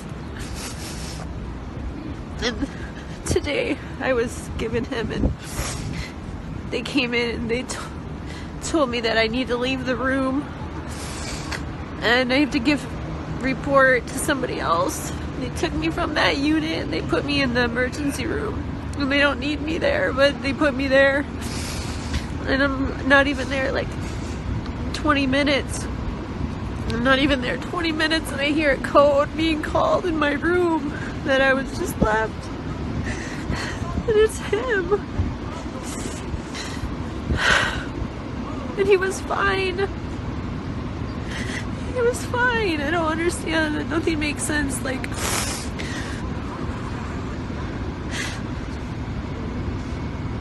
why would they take me out of his room and put me in the ED? And then not 20 minutes later, he's dead. It doesn't make sense. Like, did they kill him? He was my one patient that was gonna live. He shouldn't have died. I don't know what they did to him. Something's not right.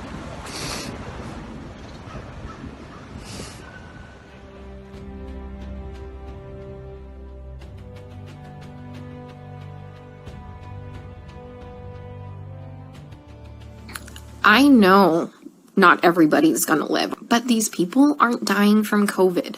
Let me give you several examples here. A patient had a heart rate of 40, and the resident started doing chest compressions on him, which is not what you do. You just externally pace them, or you give him some atropine. And then, I run in there to stop him from doing chest compressions on somebody with a fucking pulse. And then he decides to push epi. He throws some pads on him to defibrillate the guy. He has a heart rate of 40 and a stable bradycardic rhythm. We just need to give him some atropine and pace him. He fucking defibrillates him and kills him. The director of nursing was standing out there, and I'm like, can you stop him? He's going to kill that patient. He's going to kill that patient. And the director of nursing just shook his head, and I turned around and he killed the dude. It's here they're just gonna let them rot on the vent. They're medically mismanaging these patients, and nobody is listening. They don't care what is happening to these people. They don't. I'm literally coming here every day and watching them kill them. It's like going in the fucking Twilight Zone. Like, everyone here is okay with this. The only way I can kind of put this into context for everybody is, and this is going to be kind of an extreme example, this is like really the only thing I can come up with, is like if we were in Nazi Germany and they were like taking the Jews to go put them in a gas chamber, I'm the one like there saying, hey, this is not good, this is bad, this is wrong, we should not be doing this. And then everyone tells me, hang in there, you're doing a great job, you can't save everybody, you're amazing, you're a great nurse. Guys, I know I'm a fucking good nurse. I know I go in there and I give it 500% every day. What I need is someone to help me save these people from being killed. Okay? From gross negligence and complete medical mismanagement. Can someone come up with like some type of a solution for me? Because I'm kind of out of ideas. When I try and talk with some of the other nurses here, and they're like, well, you can't save everybody. And they all know what's happening. They all agree with me, and they all just shake their heads. And I'm like, am I the only one who is not a sociopath to think that this is okay? They're murdering these people. I'm pretty sure that when you defibrillate somebody with a heartbeat of 40 and a stable rhythm, and you kill them, that's murder. And I'm pretty sure that when you put somebody's PEEP up to like 25 and PEEP doesn't go past, I think, like 15, 20, and you blow their lungs out and they die, I'm pretty sure that's murder. I mean, I've just watched a doctor drop a central line and rupture like the subclavian vein, and the guy bled to death. I mean, COVID didn't break that central line. COVID didn't kill that guy.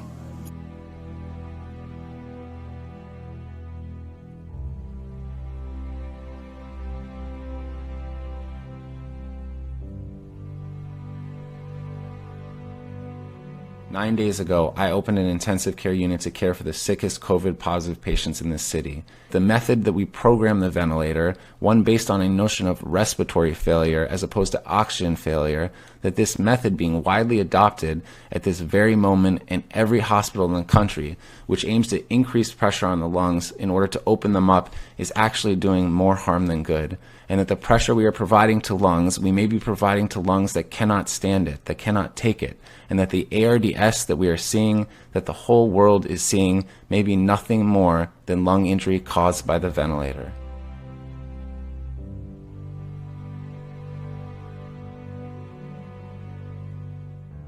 I am a respiratory therapist, been doing this for 21 years. Basically right now, and the way it has been the last couple of months, when they locked us down, is that any patient that came in with a respiratory problem was labeled COVID. Now that doesn't matter if it's you got stage 4 lung cancer and pancreatitis and heart disease and liver failure and everything else.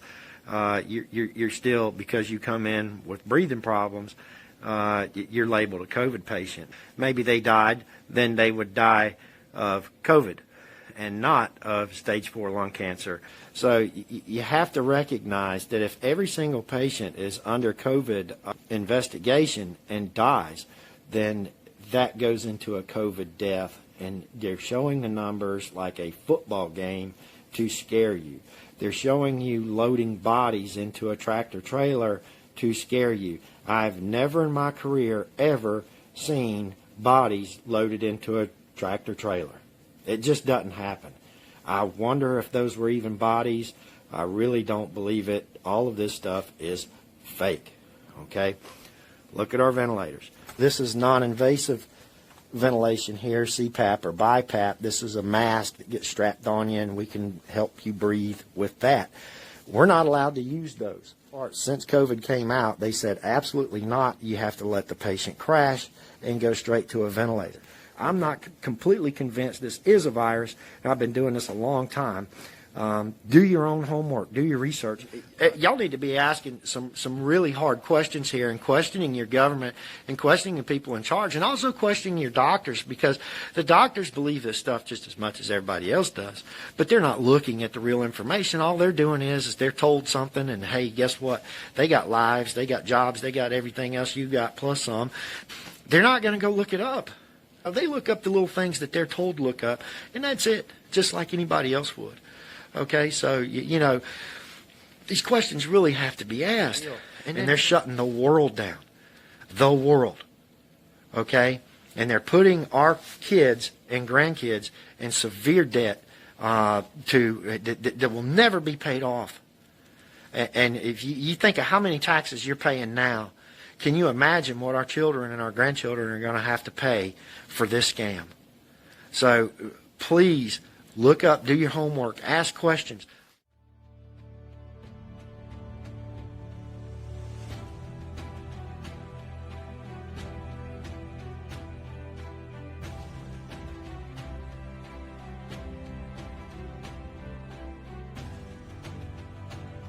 How was this even possible?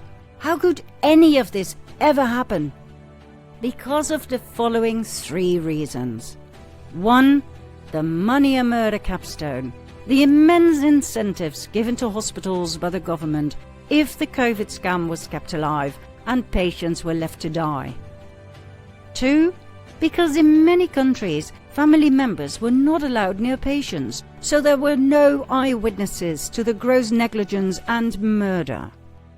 And 3. Because, for instance, in the case of New York, Senator Cuomo had signed an executive order stating that no doctor or nurse could ever be held liable for anything gone wrong to the patients in New York City during the pandemic. They had carte blanche to do anything.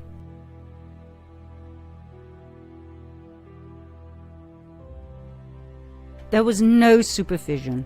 There was no obligation to keep records and paperwork in order.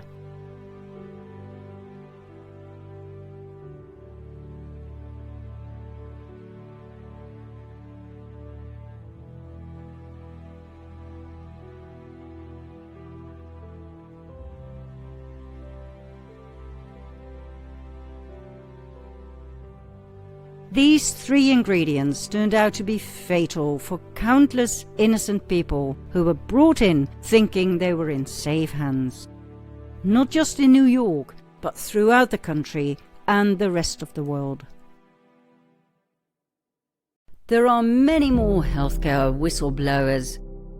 We urge you to find them on the internet, for instance via the highly recommended Stu Peters Show. Many whistleblowers are now under federal whistleblower protection.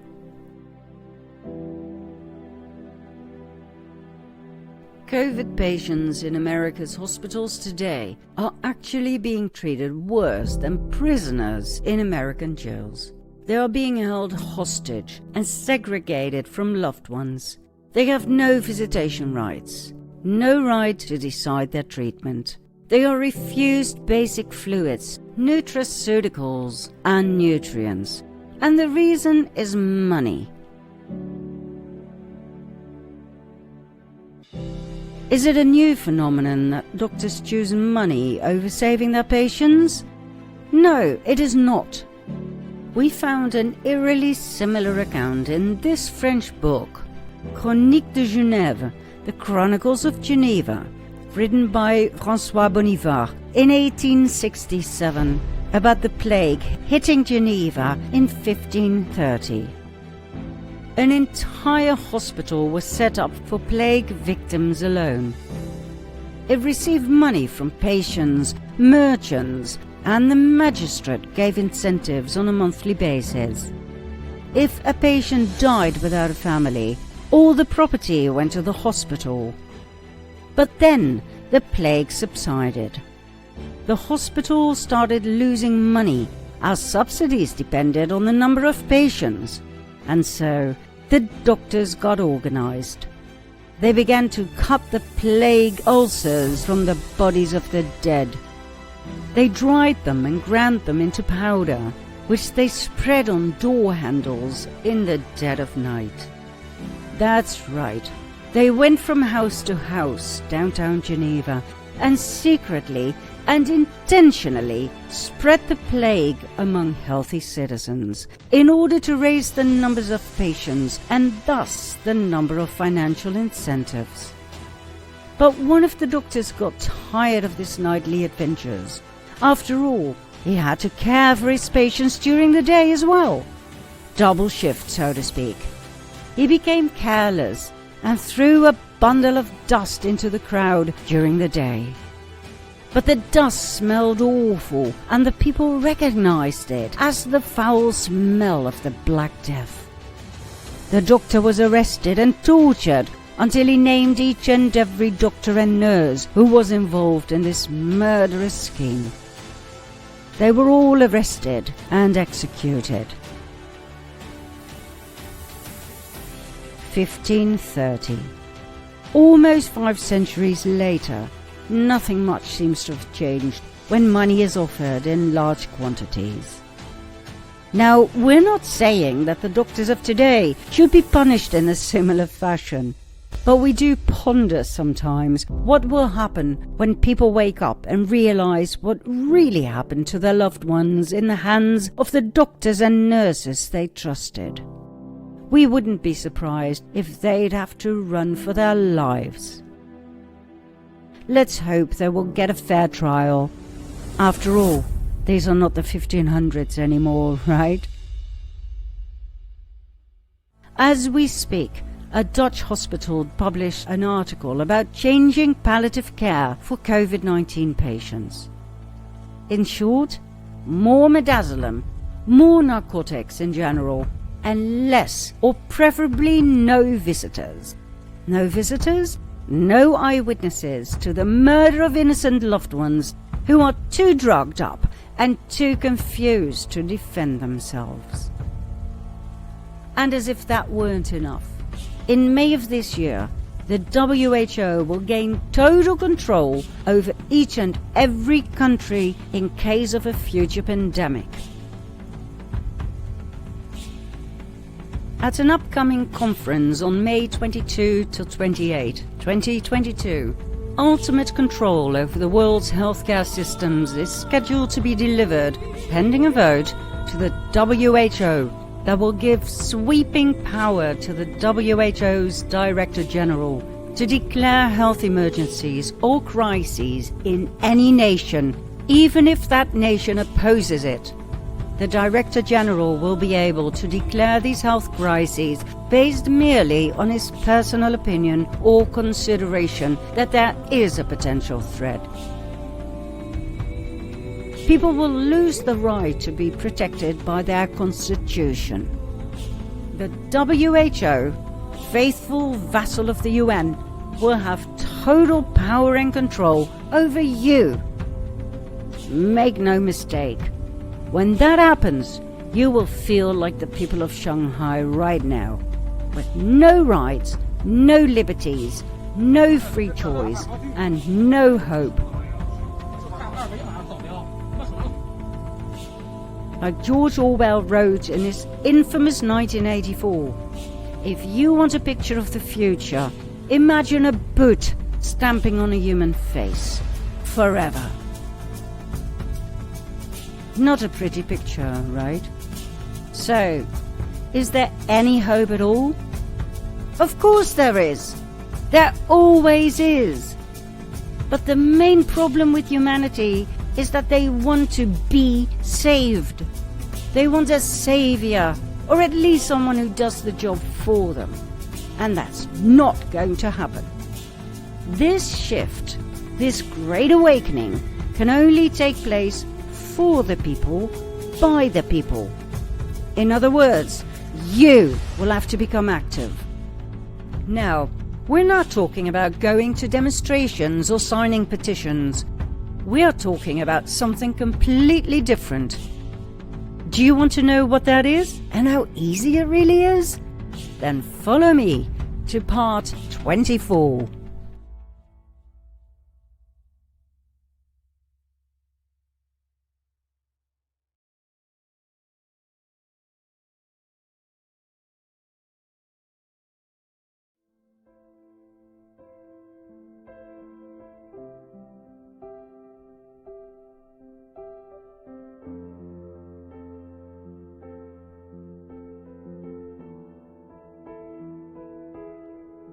This is the story of Scott Quiner, who was hospitalized in November 2021 with serious lung problems. Of course, due to the money and murder in hospitals, he was diagnosed with COVID-19 and put on a ventilator and on heavy sedative drugs. Scott's wife Anne begged the doctors to treat Scott with HCQ, ivermectin, zinc, vitamin D, but the doctors refused. They denied Scott nutrition and fluids. Anne was denied the right to have her husband transported to another hospital. She was shamed and blamed for being unvaccinated. Early January 22, Anne received a phone call from his doctor telling her bluntly they were going to unplug the ventilator that week. At that point, Anne contacted Stu Peters, our independent journalist with his own Stu Peters show and an immense audience. In no time, Anne teamed up with attorney Thomas Renz, famous for fighting the narrative that COVID shots are safe and effective. The hospital was bombarded with over 300,000 phone calls from people who had watched the interview with Anne. The doctors finally succumbed to the voice of the people and let Scott go. He was transported to a hospital in Houston, Texas, where the doctors were shocked and horrified when they saw Scott. They said he was the most undernourished patient they had ever seen, and that they were surprised that he had made it out of that hospital alive.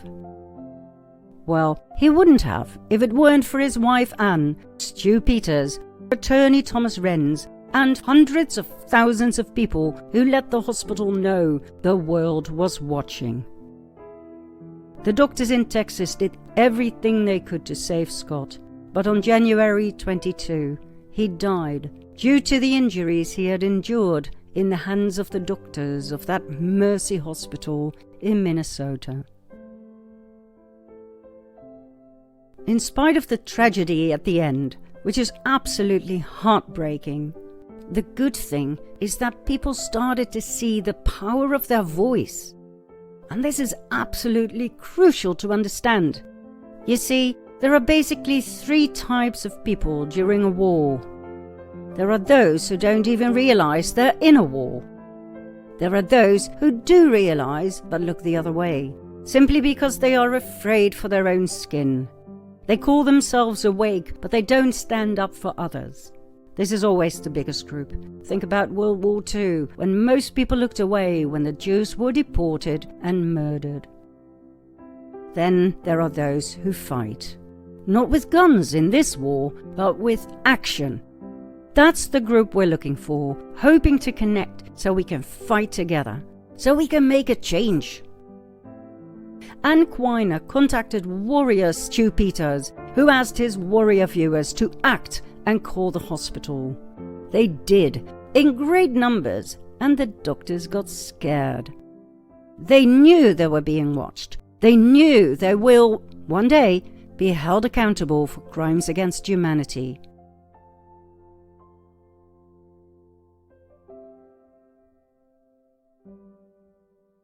Scott was set free.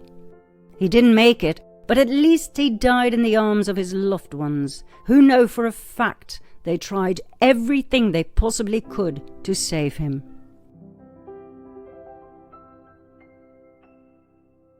It is time people start to realize just how powerful they are. When you, the 99%, get together, when you get organized in groups of active warriors, there is nothing that can stop you. No corrupt hospital can stand the pressure of thousands of people calling them, letting them know they are being monitored, that the world knows about their hideous crimes against humanity. Do you really think those doctors will sleep at night from that moment on? Do you really think they will remain true to their holy protocols? We don't think so. So, what can you do when your loved one is hospitalized for whatever reason? First and foremost, refuse to talk to interns, residents, or anyone who doesn't know everything there is to know. Then tell the doctors you know about the false positives. Refuse a nose swab at all times. If it truly cannot be avoided, demand a cotton swab, not a fiber swab. Demand the swab to be performed in the mouth, not deep inside the nose. Then demand no more PCR cycles than 20. Demand it in writing. Your loved one will be tested negative. If the doctors claim the outcome was positive, demand to see the documents. Then, if there's surgery involved, your loved one might be put on a ventilator, which is normal. But when the surgery is over, demand face up. Being on a vent face down damages the lungs. Then, check the IV non-stop and take pictures of whatever is being administered. Do not allow remdesivir, midazolam, and/or Regencov. Morphine should be sufficient to ease the pain. If instead they administer fentanyl or even sufentanil, ask the doctors why. Why on earth administer a painkiller 80 to 500 times as powerful as morphine?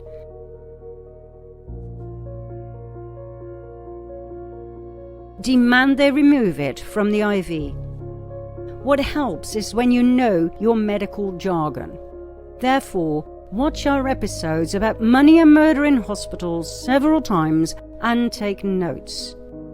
If the doctor asks you for permission to administer Regencov and you say no, just no, that will trigger a discussion. But if instead you say, no, why on earth would you apply post-exposure prophylaxis therapy? That will shut the doctors up, we promise you. You might even add, are you aware of the fact that Regencov is an experimental drug? Do you even know you are not to administer it when a patient is already in the hospital? What is going on here? From that moment on, those doctors will be extra careful. We guarantee it. If the doctors still dare try and overrule you, tell them bluntly you know about the COVID incentives they receive. Tell them you are watching them, and so is the world via social media. Be strong, be vigilant, Be a warrior. Remind them of their oath of Hippocrates to save lives, not cause harm. If they refuse to listen, film everything and use every social media outlet you know to get as many other warriors out there to call that hospital, that doctor, that nurse. Let them know they will never beat the 99%. You see, if everyone did this, not just for those he loves, but also for strangers in need, there would be no problem. There would be no money and murder cap stone in hospitals. Therefore, act. Do organised protests help? We have our doubts. If that really worked, don't you think the French yellow vests, the most resilient of them all, would have been able to get rid of Macron? Don't you think Occupy would have worked?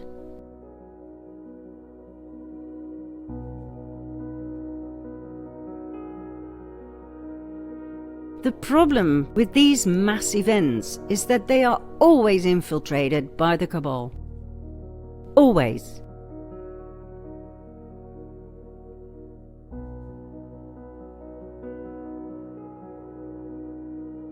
This causes internal conflict, different opinions about what to do next. Divide and conquer. Eventually, all of these events, no matter how great, always blow out like a candle in the night. All the cabal has to do is wait, probably with a big grin. Every now and then, they push some paid actors forward who cause mayhem amongst the peaceful protesters, which is then shown on telly by the mainstream media. Please do not ever forget, organised protests are fully welcomed by the cabal, as they are part of the Protocols of Zion. See part 4 of this sequel. Neither do we believe signing petitions has any effect. How many did you sign in the past? Did any of them have any effect at all? Sure, when enough signatures are collected, your government might be obliged to discuss the subject. But knowing your government is filled to the brim with cabal puppets, do you really believe that will change anything? There is no such thing as a democracy anymore. Please wake up and realize that to the fullest. We are being played. Do you remember our fars? It sounded good, didn't it? We were shocked too upon discovering they were set up and paid for by the cabal. All petitions do is collect your name and email address in a database that can and will be used against you when the time has come. As for the Netherlands, thanks to the D66, we lost our right to have referendums, remember? So, do you really still believe in the power of your signature? What do we believe in? Organised action as shown in the case of Scott Quiner. Write emails and letters, make phone calls, drive them insane. That is not part of the Protocols of Zion. Now, this kind of organised action can be deployed in endless scenarios. We highly recommend you use the Amnesty International Protocol, which has proven to be most effective. Pressure by the 99% always works. At this moment in time, take a look at protocolkills.com, a great and inspiring initiative of civilians.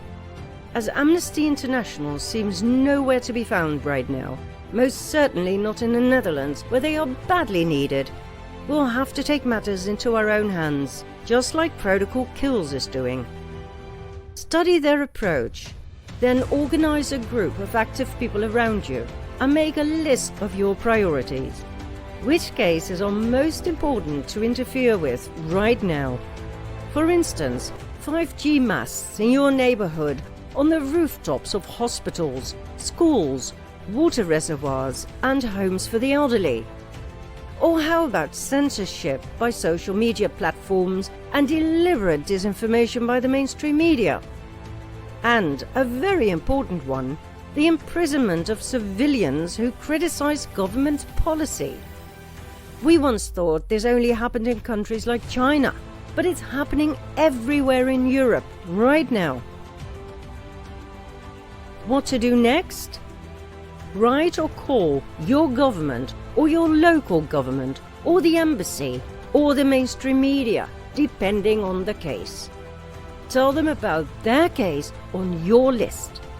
Make clear that you know that the world is watching their every move, that the people no longer accept this, that you do not comply, that you hold them accountable for any physical, mental, and/or emotional injuries as a result of their action. Don't threaten anybody, just state it as a matter of fact. How to deal with censorship by social media? Delete your account and ask everybody in your network to do the same. If only people could rise above their precious amount of likes and followers, those platforms would collapse. No users, no profits, no happy CEOs, and thus no future. The censorship will then destroy them, not you. When thousands of people do this, it will have effect. Remember, the 1% truly fears the power of the 99%.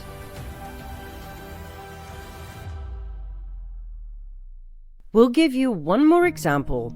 New York's Governor Andrew Cuomo. Write him a letter about his executive order making HCQ illegal. Name the executive order's number. Let him know you know your stuff.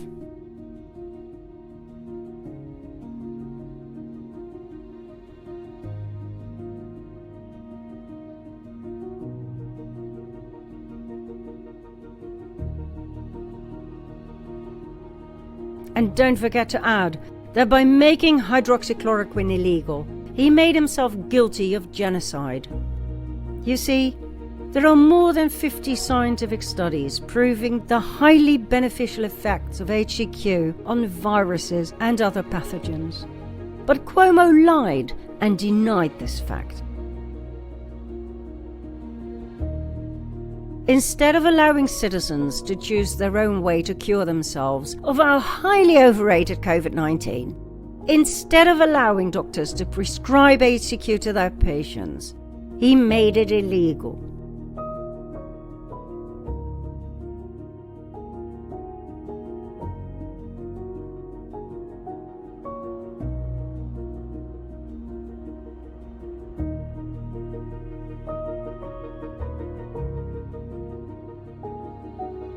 This was a crime in and of itself. HCQ has amply proven to kill pathogens successfully and quickly. It was originally the cure for malaria. By making it illegal, this cure was criminalized and banned. Why? Because of two reasons. One, simply because Big Pharma makes billions on vaccines and only a few bucks on HCQ. We know by now who has total control over politicians when it comes to pharmaceuticals. 2. Vaccinations cannot be made mandatory if an alternative cure exists. Let me wait a few seconds so you can read that again.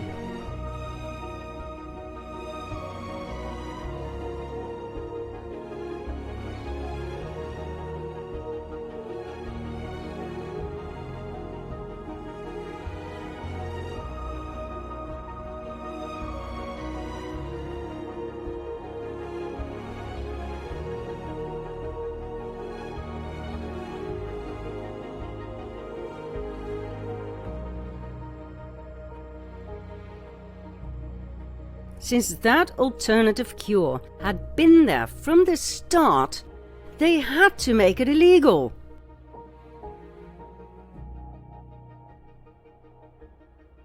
that was the only way to push their agenda of mandatory vaccinations into effect. Remember this. Anyone pushing the mandatory vaccination narrative is guilty of crimes against humanity. What Cuomo and many other cabal puppets across the world did was highly illegal. They made themselves guilty of the death of countless innocent people, both by denying them the right to be treated with HCQ and as a result of the medical experiment called the COVID-19 vaccine. The amount of people who have died of vaccinations has risen with approximately 5,000% compared to previous years, more about which in an upcoming episode. These people didn't have to die. Tell Cuomo or his colleague in your state, in your country, all of the above. Tell him that in the near future he will be held accountable for his crimes against humanity in a court of law, because the 99% no longer obey. Oh, and you know what happened in the Netherlands? On March 26, 2020, the Dutch Minister of Health, Welfare and Sport, Hugo de Jonge, officially put a ban on HCQ. Doctors and apothecaries were no longer to prescribe it for treating COVID-19.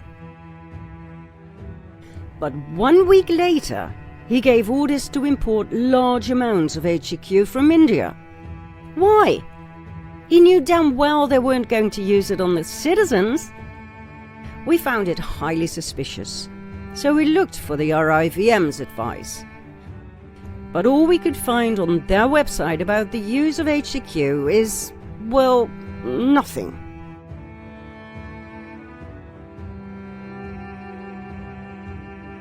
De Jonge had said it was not for politicians to advise about the use of medication, which we fully agree with. Unfortunately, he lied. According to WOB documents, he did interfere, and he wasn't the only politician. They were the ones who made sure that the cure for COVID-19 was made illegal, so they could eventually push the vaccines down the throats of the Dutch citizens. We think just about everybody knows by now that our cabal puppets in The Hague are very, very corrupt. Take Ab Osterhaus, virologist and alleged independent advisor to the government. He was caught on video celebrating the first case of swine flu in the Netherlands. Why was that a reason to celebrate?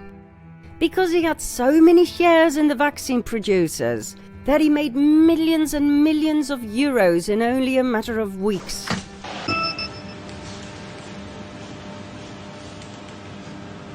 Net na 12 uur gisteravond heeft VWS een order geplaatst voor 34 miljoen doses. Succes.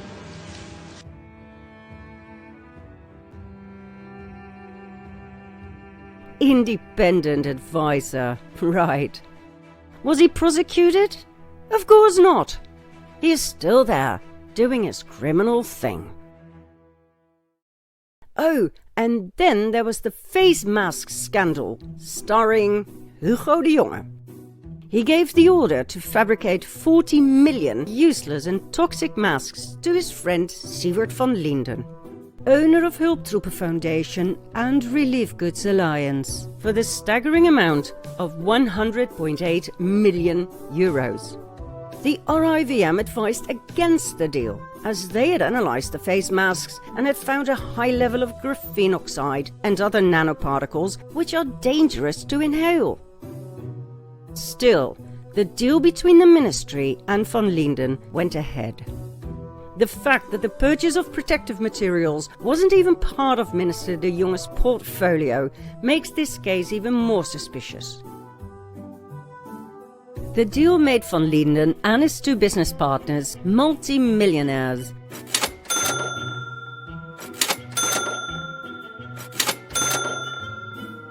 And no doubt, Minister de Jonge got his fair share of the deal.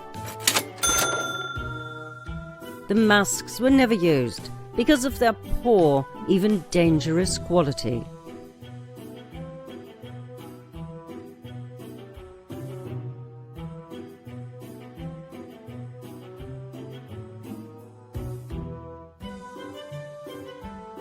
Now the good news is that as I speak these words into my editing program, a criminal investigation is held into this face mask scandal.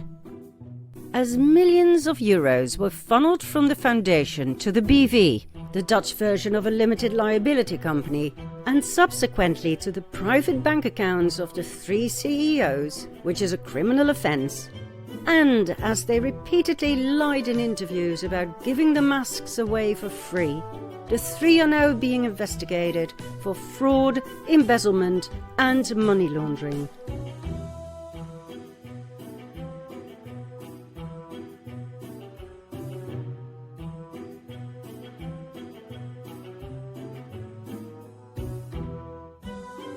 We wonder how much longer before they all get what they deserve.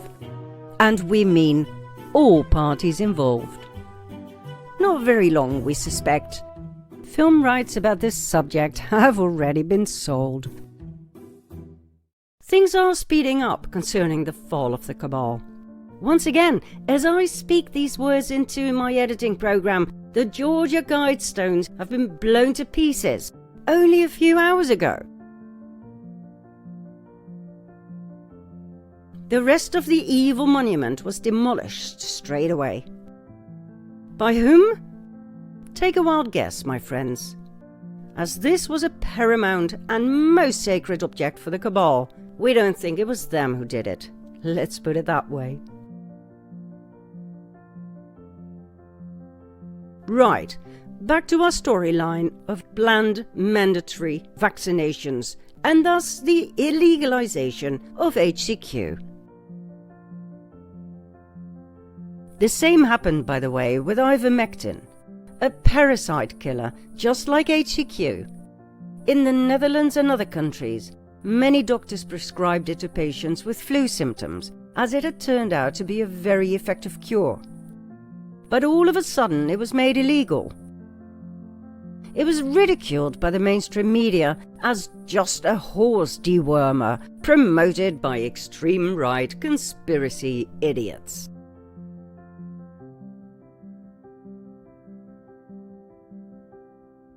Those doctors who kept on prescribing ivermectin and HCQ were intimidated by public health inspectors and threatened with immense fines up to 150,000 euros. Those who pursued were criminalized, both by the inspection and by the mainstream media, who deliberately spread lies about them, trying to break them and set an example to intimidate other doctors. Some lost their medical license or practice, others were fired. Thank God there are always some heroes who do not break and who do not give up their integrity and their oath to Hippocrates.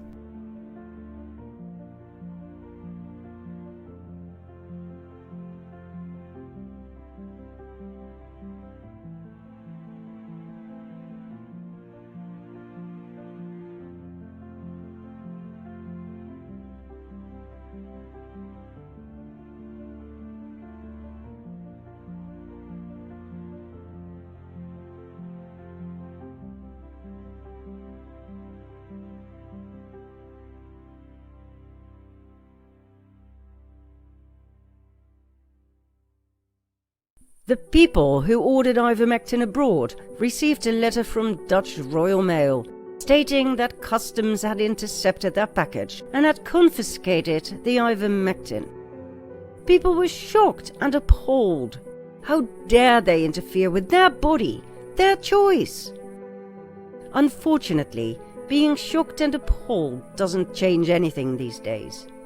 The only thing that works is action. So, is there anything else you can say when confronted with mandatory vaccinations?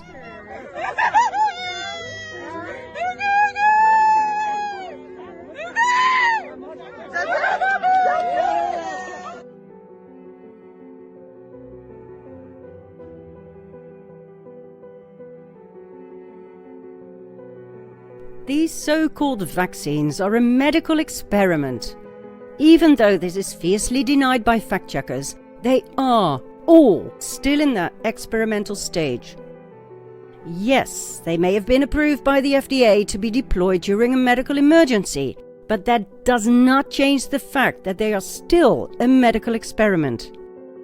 Medical experiments should never be made mandatory. Never.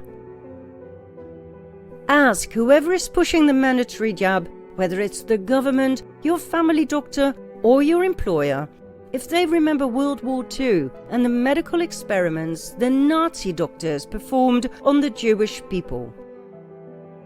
This is why the Nuremberg Code was set up in 1947, so that these monstrosities would never happen again. Ask them if they know that these experimental vaccines are in violation of all the 10 articles of the Nuremberg Code that carry the death penalty.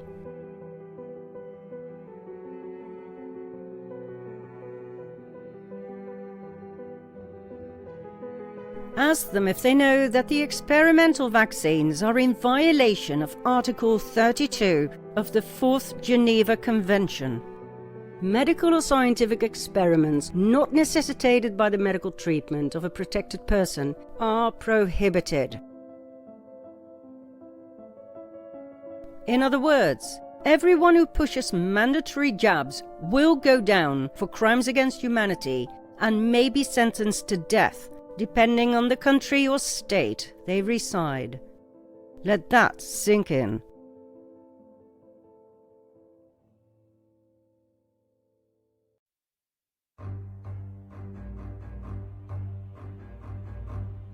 So, get organized. Be the 99%. Be the warrior this war needs. Spread this information far and wide. Step up for those in need. Be the third group in every war. Those who are awake and have the guts to fight. Not only for your own rights and for those of your children, but also for total strangers. They say they have a right to take you to some facility and to test you and to medicate you against your freaking will. Are you free? So let's not lie to the children and tell them about freedom, because your freedom is being infringed as we are standing here, and you need to be made aware of it. Mainstream media is not going to make you aware of it. You need to do your own research. Be the resistance. Not with guillotines, not with threats, but with a set of completely different weapons. By getting organized, by letting your voice be heard, by using uncensored social media to reach as many people as possible, and the best weapon of all, by spreading knowledge and information. Use the knowledge we give to you in these documentaries. Only then can we take down the Cabal. One's all-powerful and mighty, now in panic mode and grumbling. How about we wrap this whole COVID scam up in the next episode, so we can continue with our original story about the Cabal, their origins, their brilliant insanity, and their deliberate history falsification, so we, the people, would never know. Follow me to part 25.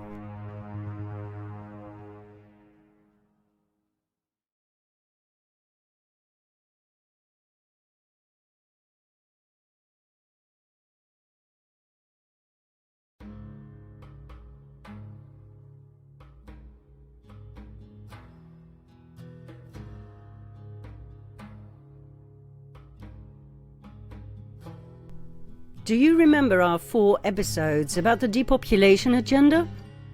Well, multiply that by 10 and what you get is the COVID pandemic. Planned years in advance and worked out to the smallest details. As always, the Cabal warned us years in advance.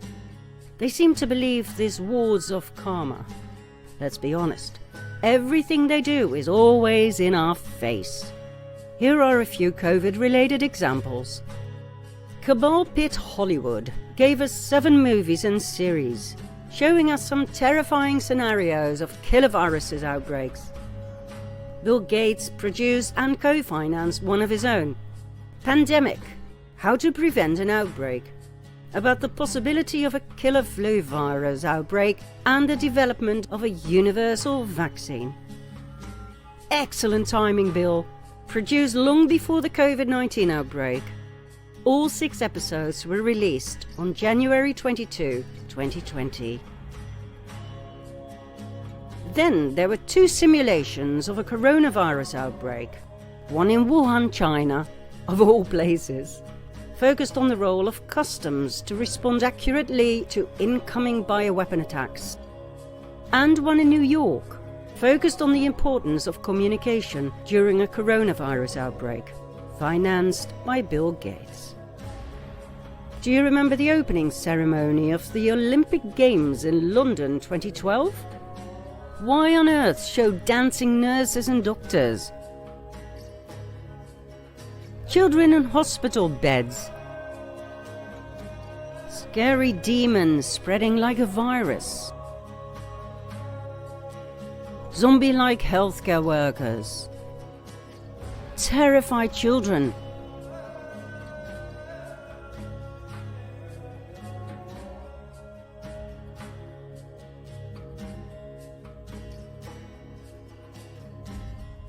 Death.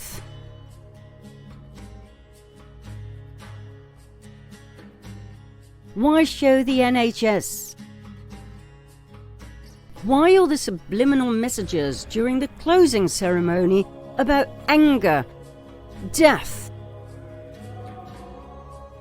rage,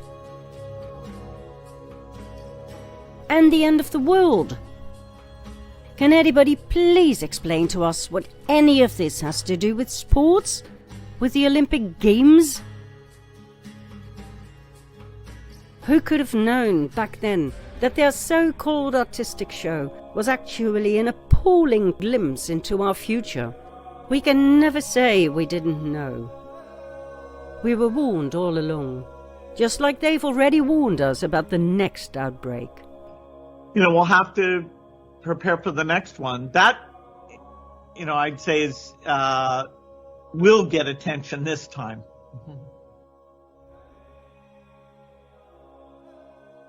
Basically, the so-called COVID-19 pandemic was a huge global behavioral experiment, the biggest ever performed in the history of mankind. It was a test to see if we, the people, were ready to be enslaved. The Cabal used a variety of torture methods, as described in the Amnesty International report on torture, but hardly anybody even realized they were being tortured. What methods were used? All of them. All 8 methods to make the people submit, to break them.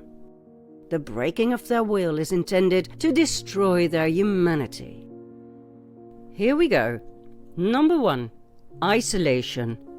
Not just of individuals, but also of groups of people.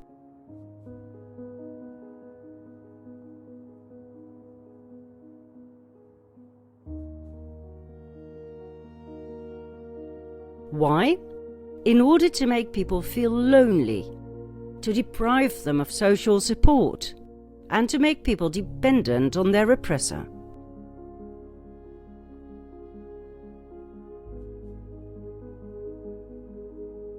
Number 2. Monopolization of perception. In other words, the oppressor fully decides how you perceive or experience reality. For instance, by abolishing information that contradicts the official narrative, by punishing any form of resistance or independence, by putting blame on people. Why? In order to brainwash people into thinking there is an immediate threat, to frustrate all actions that could lead to disobedience, and to make people believe they are at fault.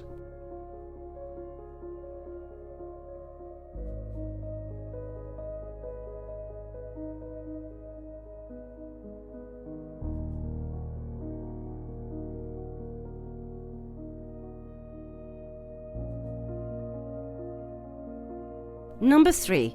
Induce debilitation and exhaustion. In other words, to make you weak. For instance, by sleep deprivation due to fear or anxiety, by withholding essential items like food and medicine, and by constant questioning.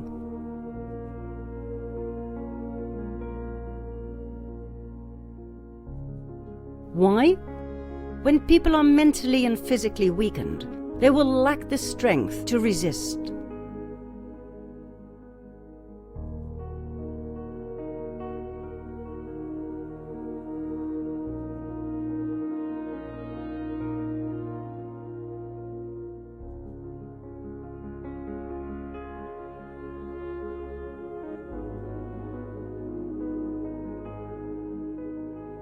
Number 4. Threats. Threats about people getting killed, their families, their pets, threats to separate families,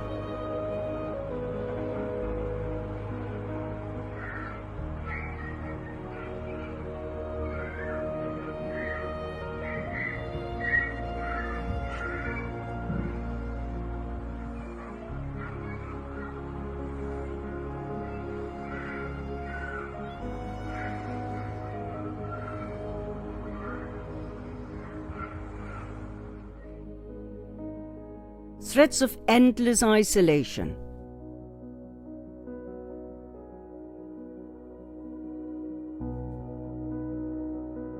threats of becoming outcasts, non-citizens,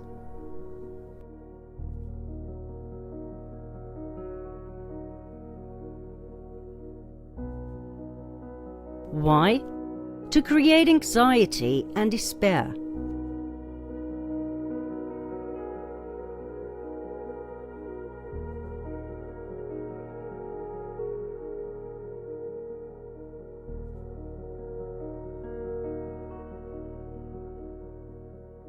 Number 5. Occasional indulgences. Think occasional favors, promises, and rewards for compliance. Why? To motivate people to comply.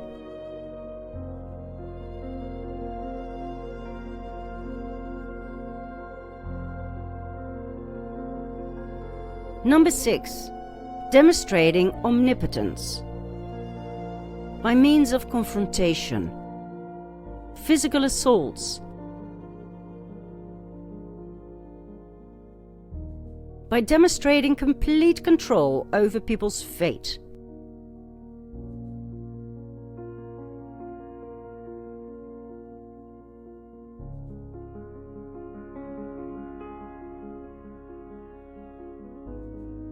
And by treating people like servants.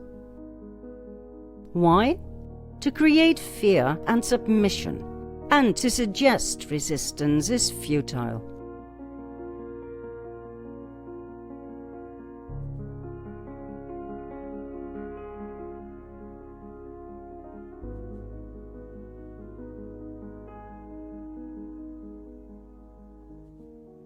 Now we need to go to community by community, neighborhood by neighborhood, and oftentimes door to door. Dat doen we wijk voor wijk, deur voor deur, arm voor arm.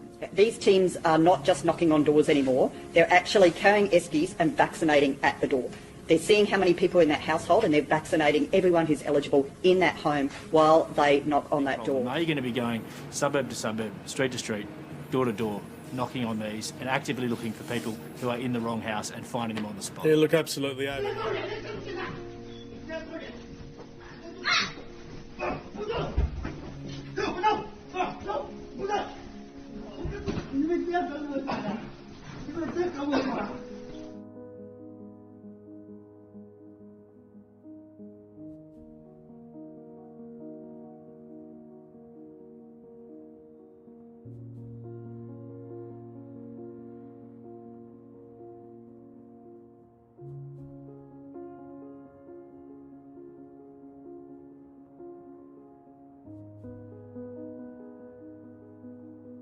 Number 7. Degradation.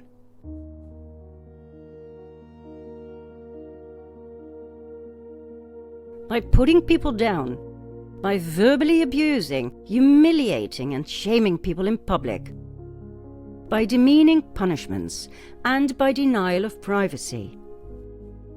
Put your mask on. Get away from me, Put it please. on. For freedom. Stop it. Whoa, whoa. Why? To destroy people's self-esteem, to make the cost of resistance more damaging to people's self-esteem than compliance.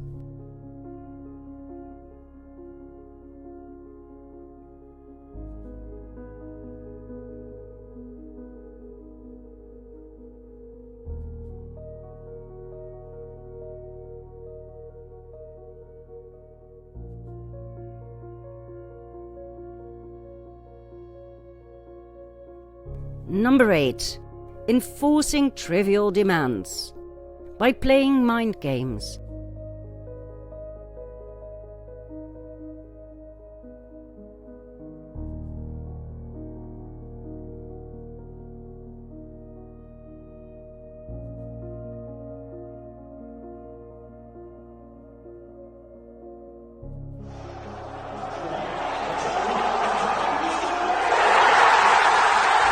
By punishing obedient people for being disobedient.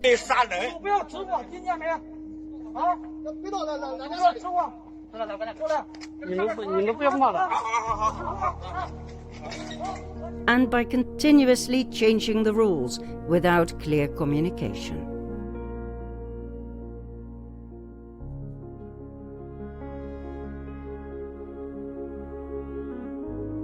Why?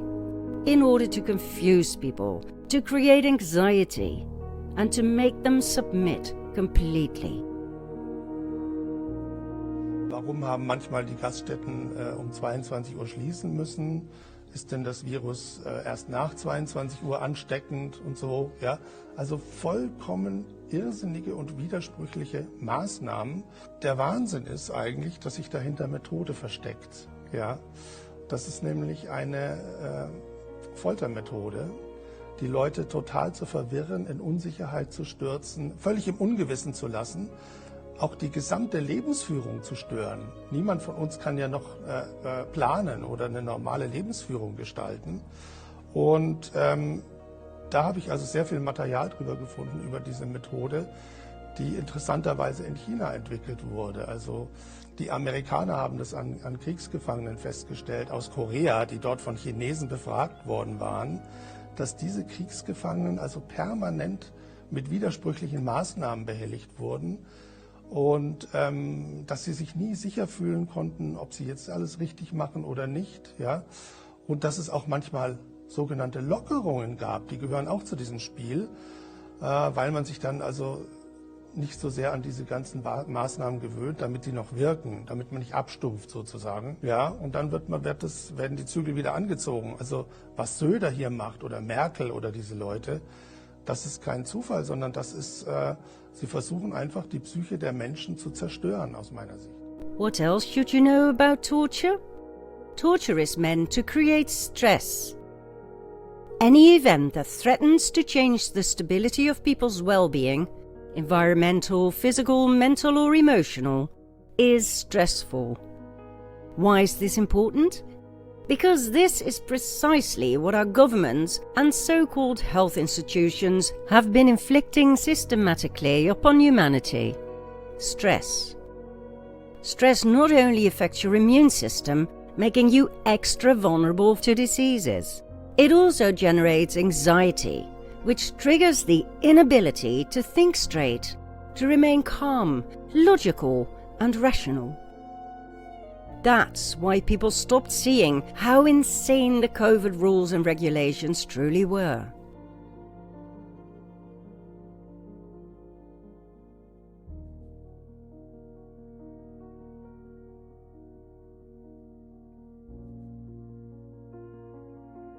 You cannot blame them. Please stop calling them sheep, for truly they are victims of torture. They have been suppressed, humiliated, brainwashed and broken.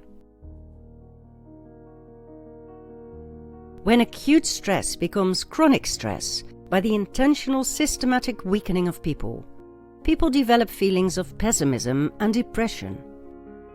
But when people who are in a state of chronic stress and anxiety suddenly are exposed to acute stress, for instance the unexpected positive outcome of a test resulting in mandatory quarantine, something strange happens. Chronic stress plus acute stress causes a condition of total denial.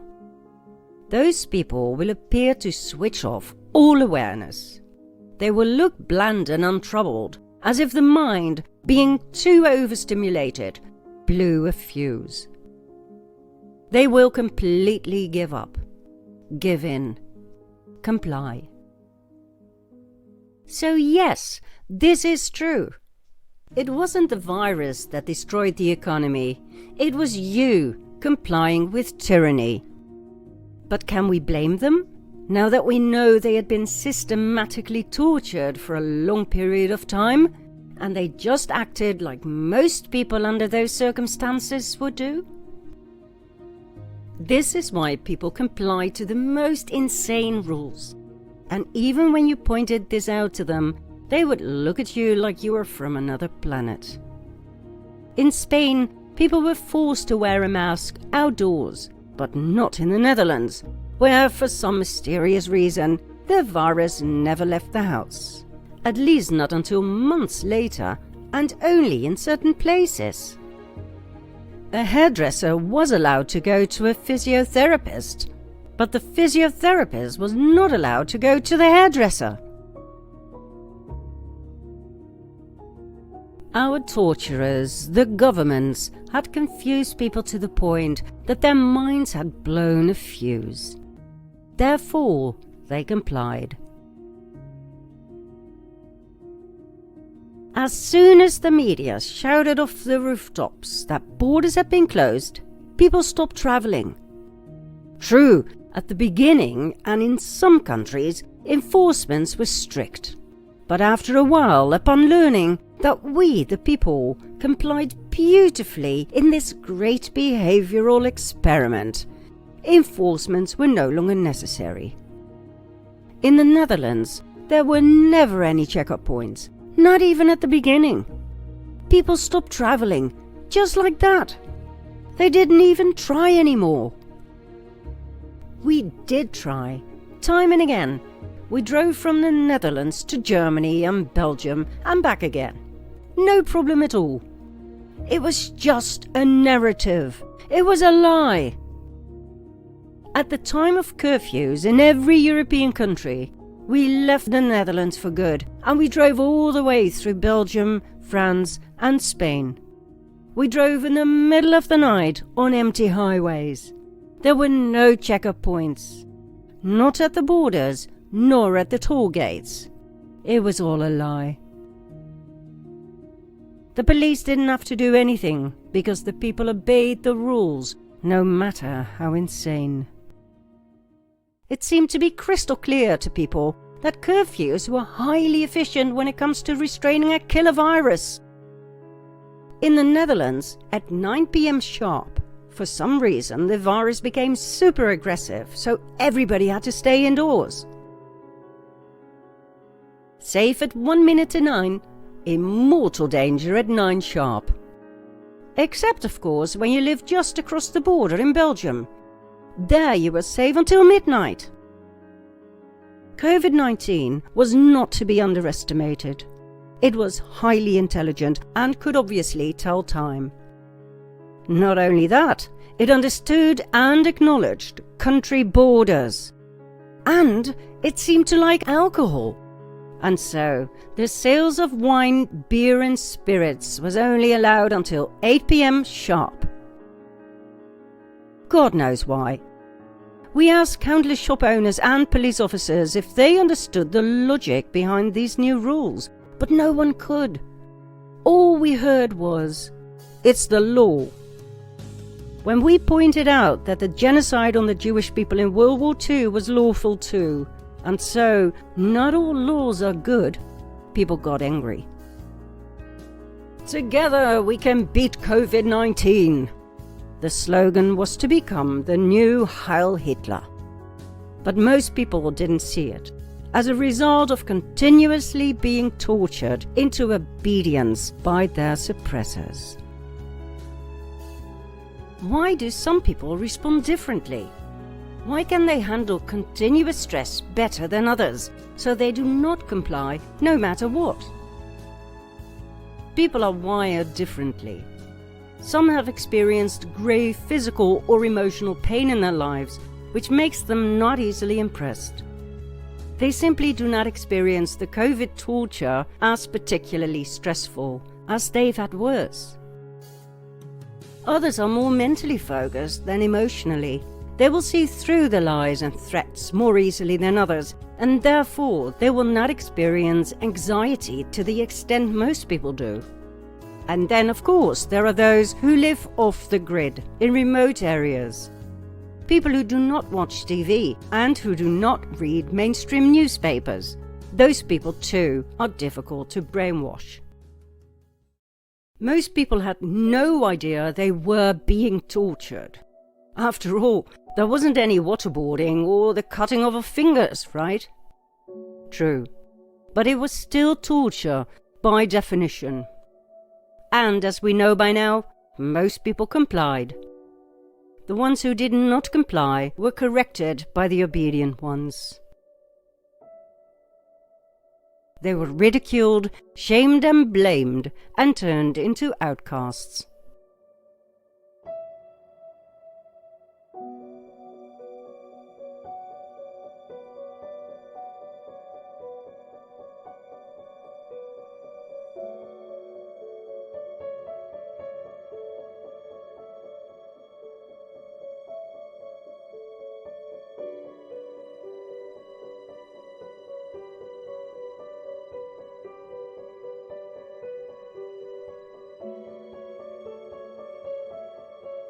The mainstream media spread lie after lie after lie. Photos from one hospital were used for other places, other countries.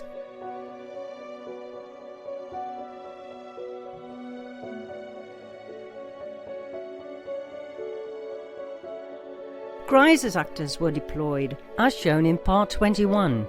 If I got the vaccine, I probably wouldn't be in this mess, so yeah, get the vaccine.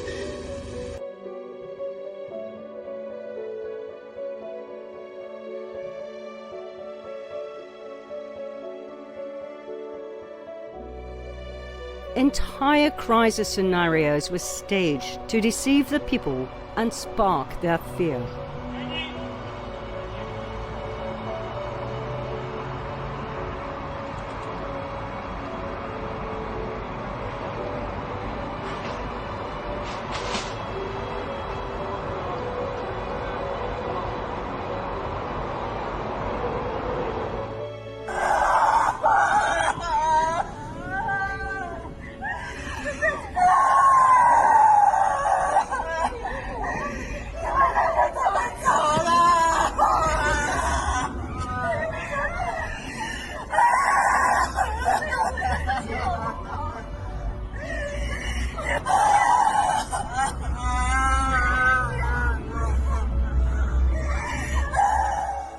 COVID-19 was not a killer virus. It was a fraud. The mainstream media was the virus. Without its help, it would never have worked. It simply got to the point where people had been successfully tortured and brainwashed. Taken over, so to speak. When the CDC finally admitted the nose swabs had been used for genomic sequencing, it was too late. When the German health minister stated the COVID restrictions for the unvaccinated had been based on a software error, it was too late. When a German hospital director took his own life because he couldn't live with the lies anymore, it was too late. It didn't matter anymore that Moderna openly admitted people were being vaccinated with an operating system. Nor that Pfizer, Moderna, Johnson & Johnson and AstraZeneca all had criminal histories. It didn't seem to matter anymore that both Moderna and Johnson & Johnson had no past track records making vaccines. Nobody seemed to be listening when scientific evidence was presented that all the so-called vaccines contained HIV.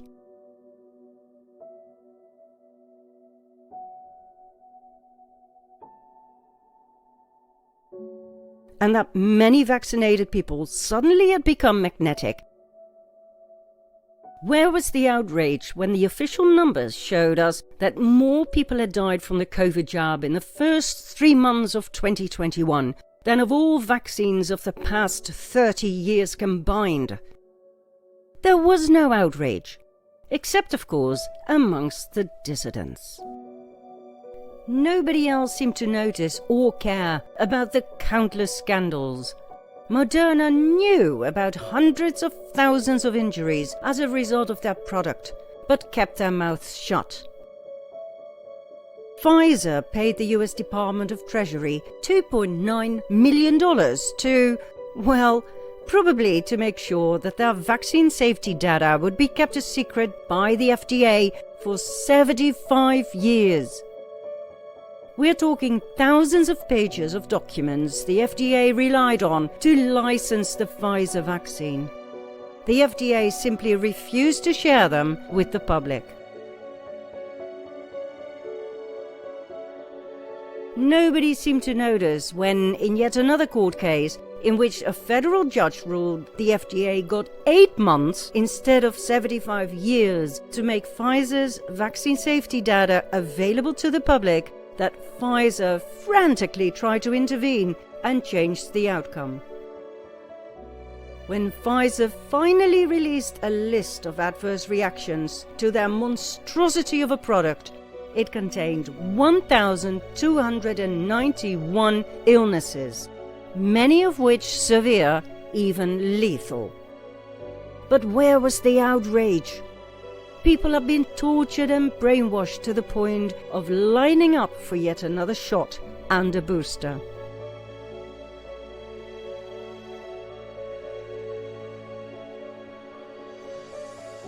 The ingredient list of the Johnson & Johnson jab turned out to be huge and, well, blank. Still, people held out their arms. Voluntarily, yes, but not with informed consent. Nobody was ever informed. When EU Parliament members demanded to see the official contract between the vaccine-producing companies and the EU, all they got was censorship. We have all these treaties, as my colleague said, that no medical treatment should be imposed on you unless you decide about it freely and under informed consent. Ask your own government, were you properly informed about what is going on? We demanded full access to the contracts signed between these companies that produce the vaccines and the European Union. And I will just show you the pages. These are the pages. You see? So this is the fundamental principle, right, of democracy. I'm asking you guys, is this transparency? Do you see anything? Because we don't. Nobody seemed to find it strange that people of importance, royal families, diplomats, heads of states, and highly placed politicians were exempt from face masks, nose swabs, PCR tests, and vaccinations. Oh, some of them did play along in front of the cameras, but all you had to do was zoom in to see it was all fake.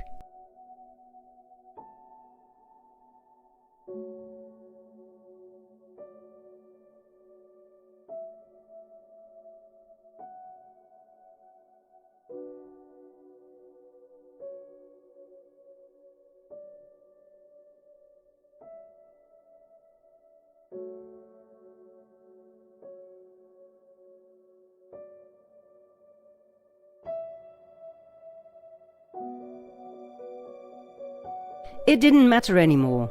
It was too late. When people started dying of the jab, Not one insurance company paid compensation. They simply stated that when you hold out your arm to receive the jab, knowing it's an experimental one, after all, you could have known the dangers if only you had done your homework, it made your death a suicide by definition. The court recognizes the classification of the insurer who, in view of the announced side effects, including death, legally regards participation in the Phase 3 experiment, whose proven harmlessness is not given, as voluntarily taking a fatal risk that is not covered by the contract and legally recognized as suicide. The producers of the jabs could not be held accountable. They were exempt by law. The people had been paralyzed by constant fear and constant stress. They could not hear the truth anymore when top physicians and ex-CEOs of big pharma companies stepped forward and blew the lid off the various missing cases fraud.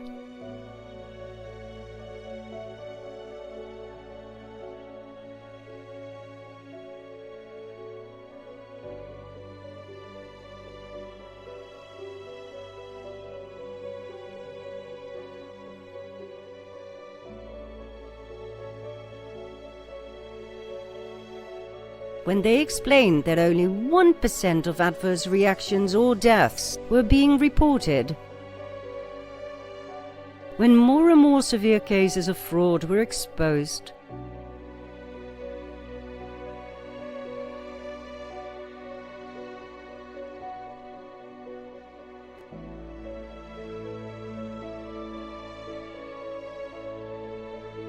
When the real efficacy of the jabs turned out to be only 1%, as our bribed specialists had concealed the difference between absolute risk reduction and relative risk reduction, meaning one still has a 99% chance of catching COVID after being vaccinated, so why bother at all? And please let's not forget, we're talking a 1% risk reduction for a virus with an overall survival rate of 99.86%. When the dissidents showed the people that the definition of vaccine had been quietly changed in order to make bioweapons look like vaccines. When certified scientists showed the presence of Morgellons, of unknown nanoparticles, and of graphene oxide that turns you into a superconductor for electromagnetic frequencies, which basically means that you become a product.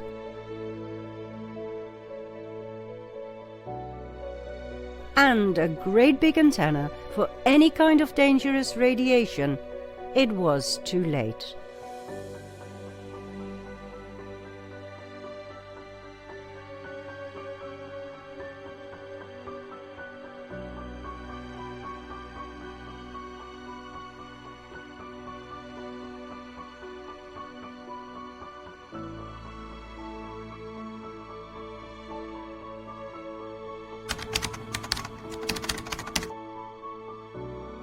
When all the prominent virologists bluntly stated they were convinced everybody who took the jab would die between now and 2 to 3 years max. As they explained in layman's terms about antibody-dependent enhancement and the fact that your body will no longer recognize foreign invaders like other viruses, destroying your own immune system so that it will eventually attack you and kill you, it was too late. This deliberate design torture program had turned out to be a massive success. Do you want to know what happened next? Then follow me to part 26.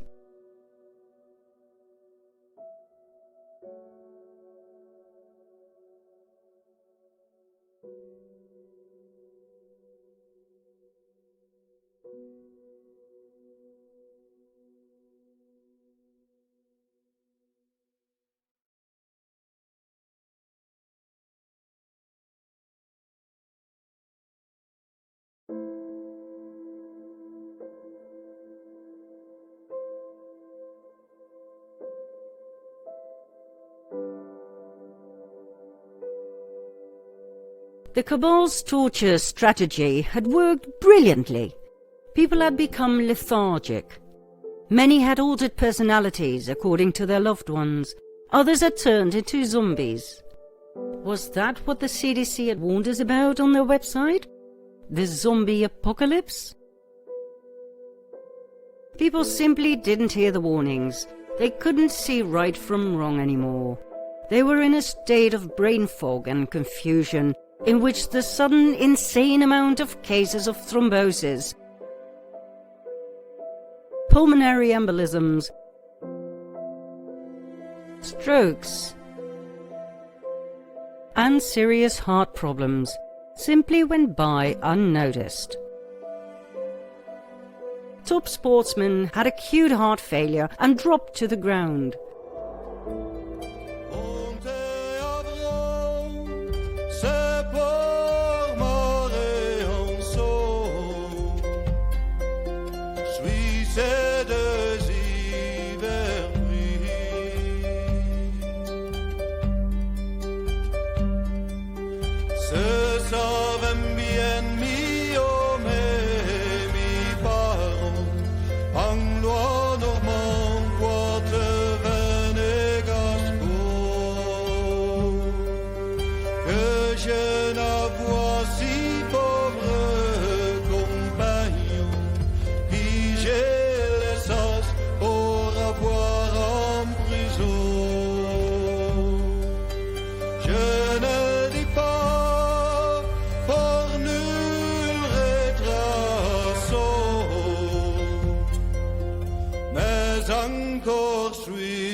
News anchors collapsed live on TV.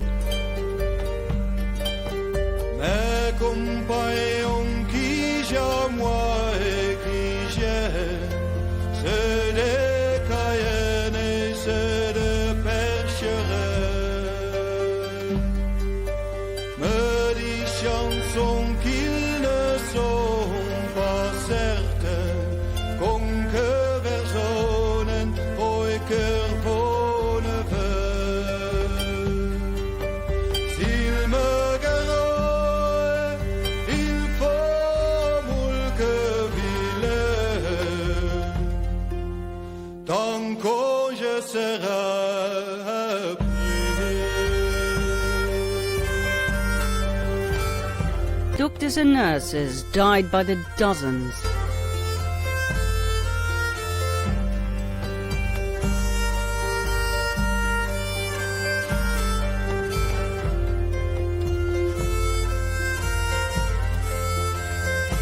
Pilots got unwell in mid-air due to blood clots.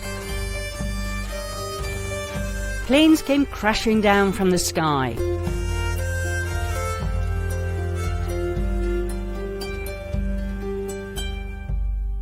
Se savent bien, mi homme, mi baron, anglois, normand, poitevin et gascon.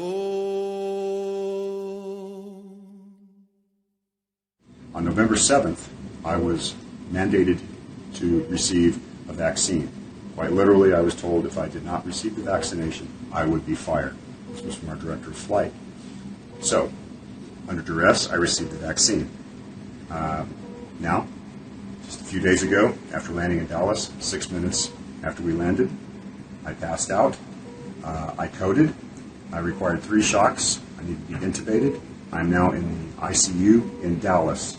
This is what the vaccine has done for me. I will probably never fly again. I was hoping to teach my daughter to fly. She wants to be a pilot. That will probably never happen. All courtesy of the vaccine. This is unacceptable, and I am one of the victims. You can see that this is the actual result of the vaccine for some of us. Mandatory, no questions asked, get the shot or you're fired. This is not the American way.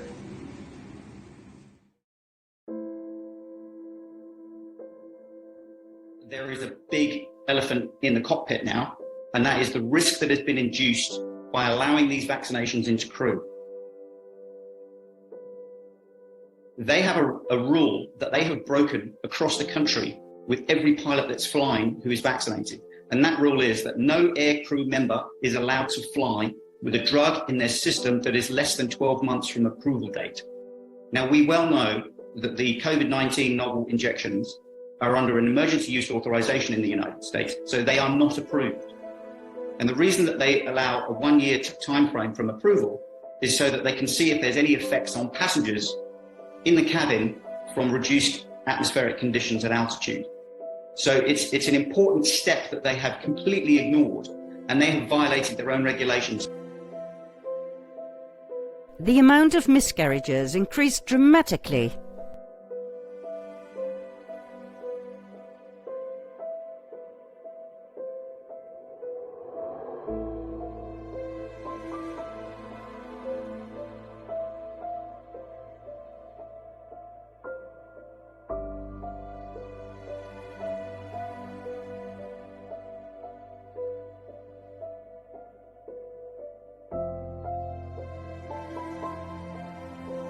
People suddenly started emitting electromagnetic frequencies and radioactivity.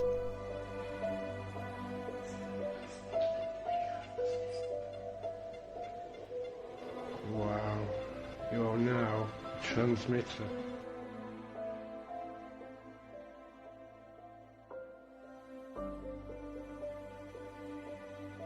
Coroners were shocked and horrified by the amount of children brought in after getting the jab. There are more babies dying now than ever, and the only thing they have in common is their mums were vaccinated.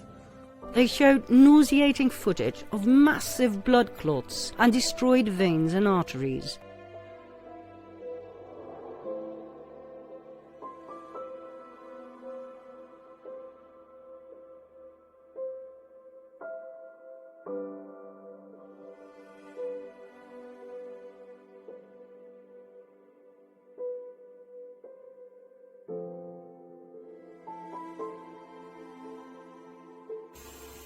This is not normal. The big one came out of the vein. The small one came out of the iliac artery itself.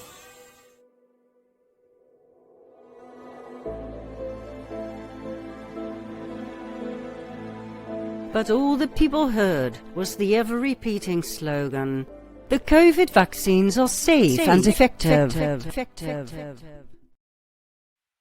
Don't worry.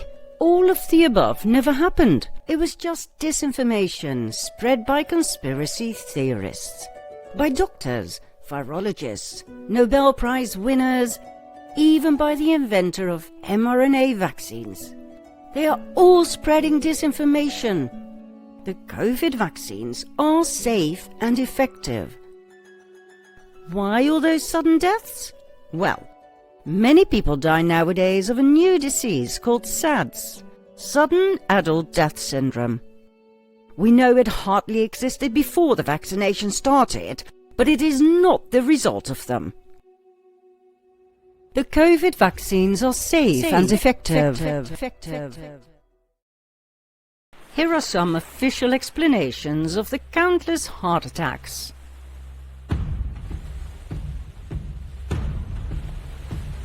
There once was a ship that put to sea, and the name of the ship was the Billy of Tea. The winds blew hard, her bow dipped down, oh blow me bully boys blow. Soon may the wellerman come to bring us sugar and tea and rum. One day when the tonguing is done, we'll take our leave and go. She had not been 2 weeks from shore when down on her a right whale bore. The captain called all hands and swore he'd take that whale in tow. Soon may the Wellerman come to bring us sugar and tea and rum. One day when the tonguing is done, we'll take our leave and go. Before the boat had hit the water, the whale's tail came up and caught her. Heads to the side, harpooned and fought her when she dived down low. Soon may the Wellerman come to bring us sugar and tea and rum. One day when the tonguing is done, we'll take our leave and go. Soon may the Wellerman come to bring us sugar and tea and rum. One day when the tonguing is done, we'll take our leave and go. No line was cut, no whale was freed, and the captain's mind was not on greed, but he belonged to the whaleman's creed. She took that ship in tow. Soon may the Wellerman come to bring us sugar and tea and rum. One day when the tonguing is done, we'll take our leave and go. Soon may the Wellerman come to bring us sugar and tea and rum. One day when the tonguing is done, we'll take our leave and go.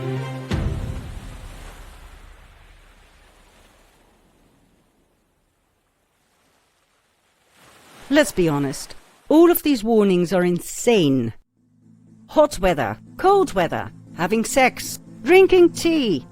Seriously? Why didn't that kill us before? But what would you do if you were handing out poison jabs and people started dropping like flies? Wouldn't you deploy your media outlets to spread these kinds of warnings? Hoping people would continue believing your narrative? Desperately hoping that if you repeat the lie often enough, you'll get away with it?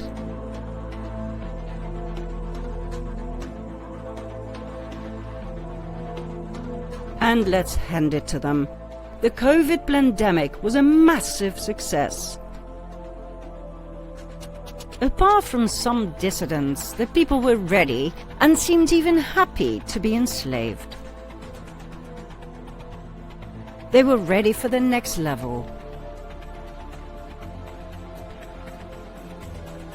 Just like it read on the official website of the World Economic Forum, COVID-19 was the test of social responsibility. A huge number of unimaginable restrictions for public health were adopted by billions of citizens across the world. There were numerous examples globally of maintaining social distancing, wearing masks, mass vaccinations, and acceptance of contact tracing applications for public health, which demonstrated the core of individual social responsibility. And the dissidents? They were ridiculed, humiliated, fined, silenced, forbidden to leave their country, beaten up, arrested, and thrown in jail. Oh, don't worry, it's all legal, as we actually have a European law enabling the police to shoot and kill protesters. The Cabal had thought of everything. We will not go deeply into the so-called vaccines. Research is still going on at this moment in time, and there are some excellent websites where you can follow both the research and the horrifying discoveries.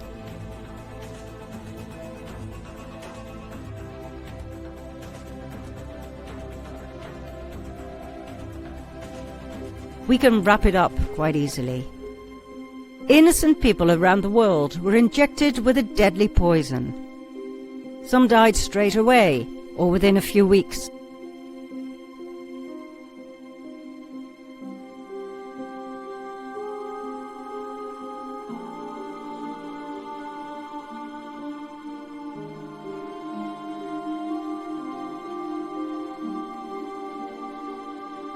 Others were crippled with sudden neurological disorders.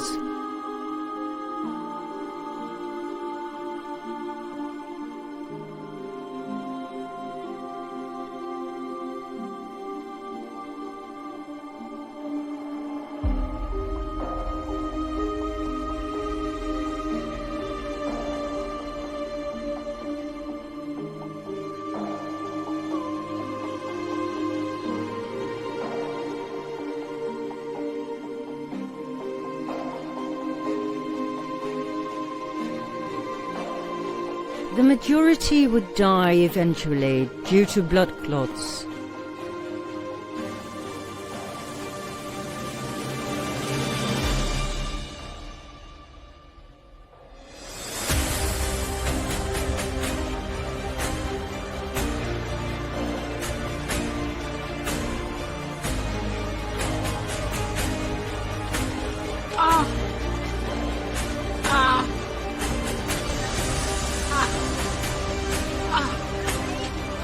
Okay.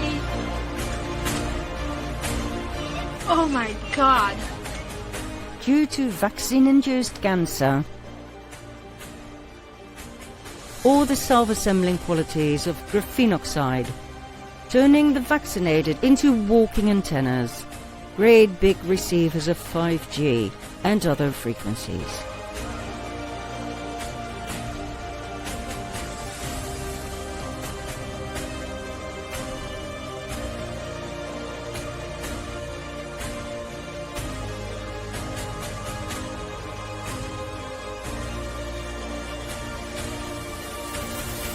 Nos ha llamado mucho la atención un ciclista que lo graba una cámara cómo fallece de forma fulminante, o sea, muere como si lo hubieran disparado. Pero es que justo en el momento que cae de la bicicleta se observa una interferencia en la cámara, como si hubiera recibido un pulso electromagnético.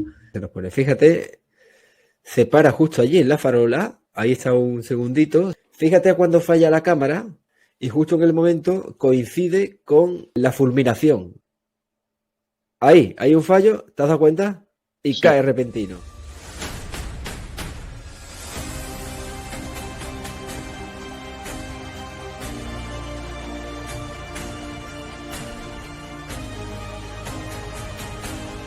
Esta es la prueba, porque ya no es una cuestión de que el tío se cae fulminado por algo interno a él, sino que hay un desencadenante externo que queda grabado en el registro de la cámara.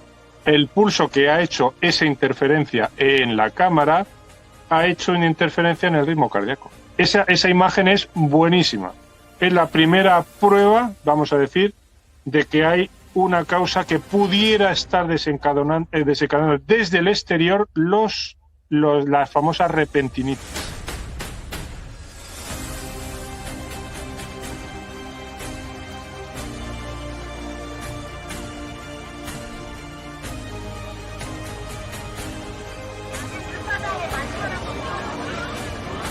체력은 많은데.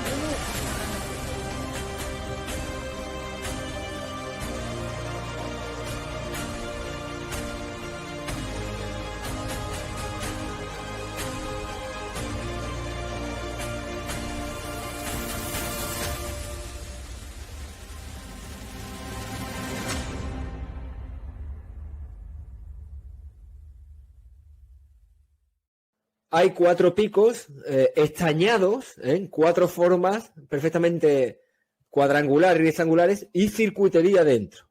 Son componentes electrónicos. Aquí hay otra esquina perfectamente artificial.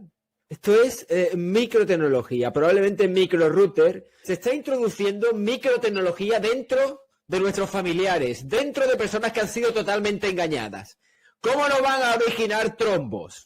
¿Cómo no van a originar todo tipo de infartos y enfermedades cardiovasculares? ¿Cómo esto no va a generar arritmias? Les pido a toda la comunidad médica inmediatamente que acaben con este genocidio encubierto. No podemos permitir ni un segundo más que esta gente coloque una inyección más, y especialmente a nuestros hijos. Hago desde aquí un llamamiento a todos los jueces y magistrados del país, de nuestro país. O hacen algo inmediatamente con esto, o vamos directamente a los juzgados y los ponemos patas arriba a todos. Y vamos como tengamos que ir, porque esto ya no se puede consentir. O ustedes cogen el informe Campra que demostraba todo esto y más, o tomamos otro tipo de consecuencias, porque esto ya no se puede consentir de ninguna forma. Que me llamen a declarar, Vuelvo a repetir, Ricardo Delgado Martín con DNI 79202099 de Navarra. Se ofrece ante cualquier fiscal, magistrado o juez de nuestro país y de cualquier otra parte del mundo a demostrar lo que hay dentro de las vacunas. Esto es un auténtico genocidio, un crimen contra toda la humanidad que no se puede permitir. The rest of the vaccinated would eventually be killed by their own reprogrammed immune system. And the unvaccinated? They too would get a portion of the above due to a phenomenon called shedding. Shedding means that the vaccinated pass the harmful graphene onto the unvaccinated, either by physical contact or through the air when in close proximity. That's why unvaccinated children of Jap parents also have anomalies in their blood cells.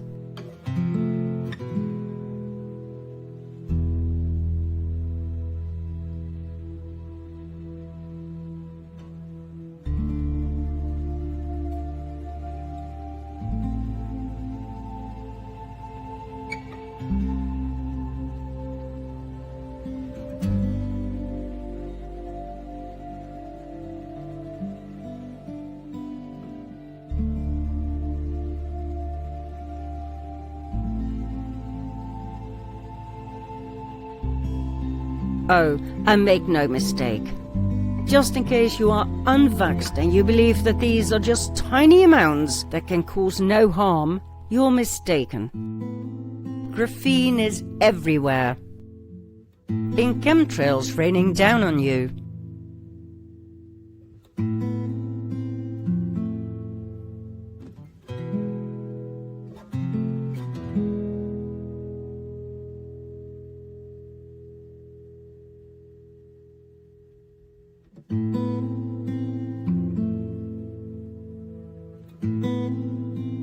In painkillers.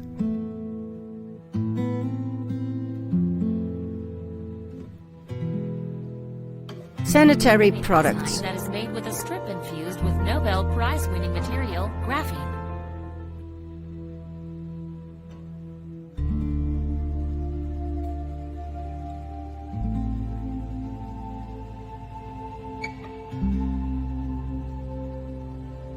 In clothing, in food packaging, and in medicine.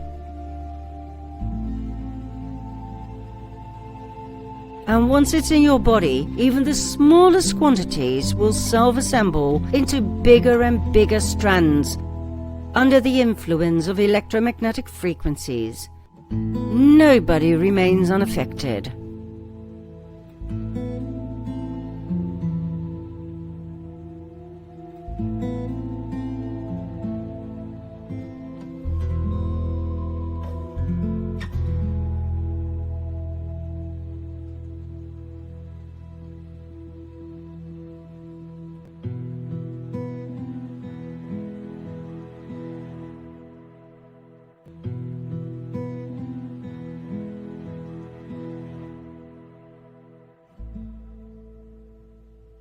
We should have known all along, as Hollywood warned us years in advance, as always.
Like we said, research about the poisonous jab and their horrific effects is still being conducted full speed. Right now, we don't know what causes these attacks.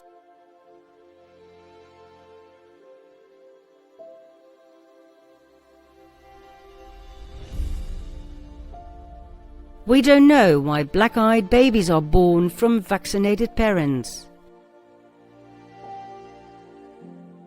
We don't know what on earth enables some newborns to hold up their head only hours after birth.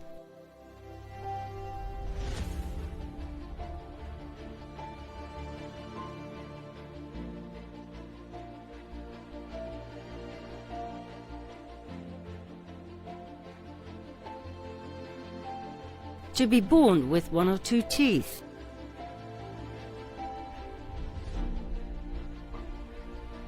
To walk only weeks or just a few months after that.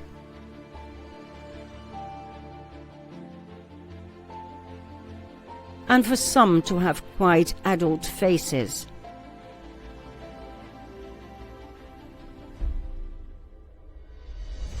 Time will tell what we are truly dealing with here. Prince Philip once said, "In the event that I am reincarnated, I would like to return as a deadly virus in order to contribute something to solve overpopulation." But the Cabal never needed a deadly virus. They just needed basic psychology, some torture methods, and a bioweapon brought to you as a vaccine. My career, my financial life, my reputation, almost my family, everything, just to sit here and tell you what I'm telling. Dr. Luc Montagnier, who won the Nobel Prize in Medicine for the discovery of HIV, said that this is the biggest risk to humanity and the biggest risk of genocide in the history of humanity. We follow the advice of some of the quote-unquote global leaders, let's say, like Bill Gates said last year, 7 billion people need to be vaccinated. The death rate will be over 2 billion people. So wake up. This is World War III. This is a level of malfeasance and malevolence that we have not seen probably in the history of humanity.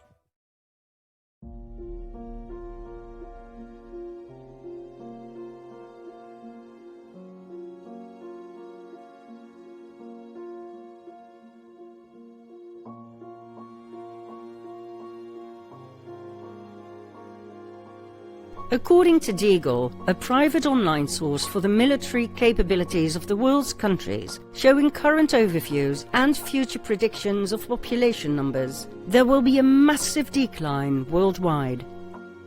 These predicted population numbers can no longer be found on Deagle's website. They were taken down as soon as people started asking questions. One now has to use the Wayback Machine in order to get to Deagle's population numbers. We will show you 3 quite alarming examples: the USA, the UK, and Norway. The population numbers of the US will go down from 327 to 100 million people between 2017 and 2025. More than 2/3 of the entire US population will disappear. The UK will go from 66 million to 15 million people. 51 million people gone. Norway will go from 5.3 to 3.8 million people. Not quite so alarming at first sight, but wait for it. Tenders have been released in which governments offer contracts to companies who can supply millions of body bags. Let's take a look at Norway, shall we?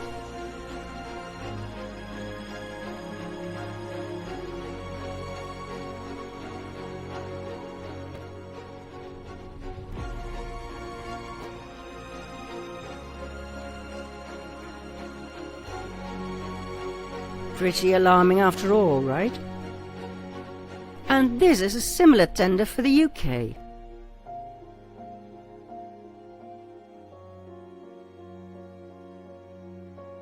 In other words, governments are getting ready to handle millions and millions of corpses. And guess what? The body bags are only used to get the dead from one place to the next. Do you want to know what happens next?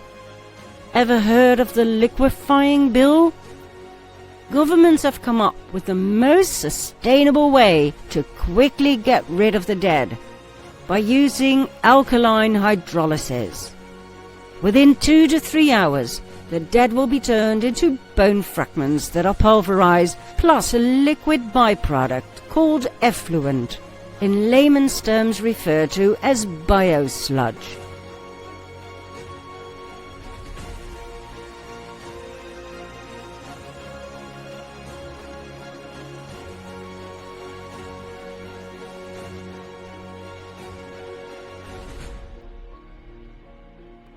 This can be spread over farmland as a fertilizer, or it can simply be wastewater for sewage treatment systems.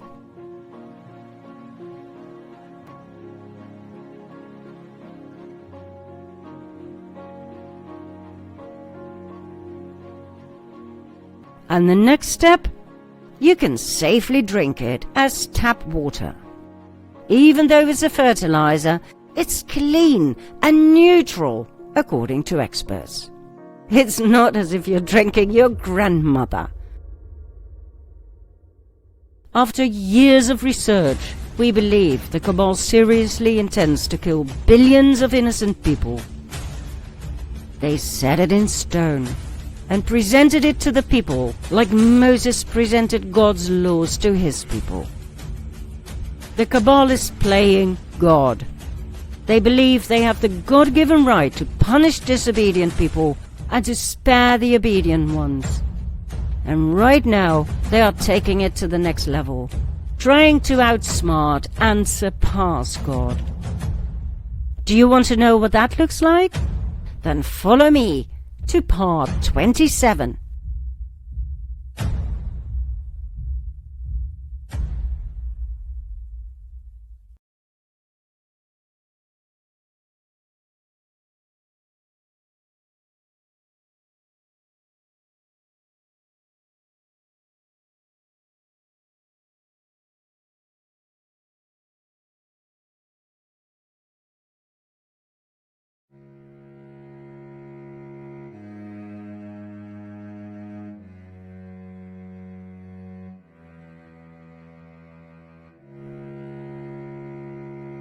There's only just one mechanism the Cabal can deploy in order to control the masses: fear.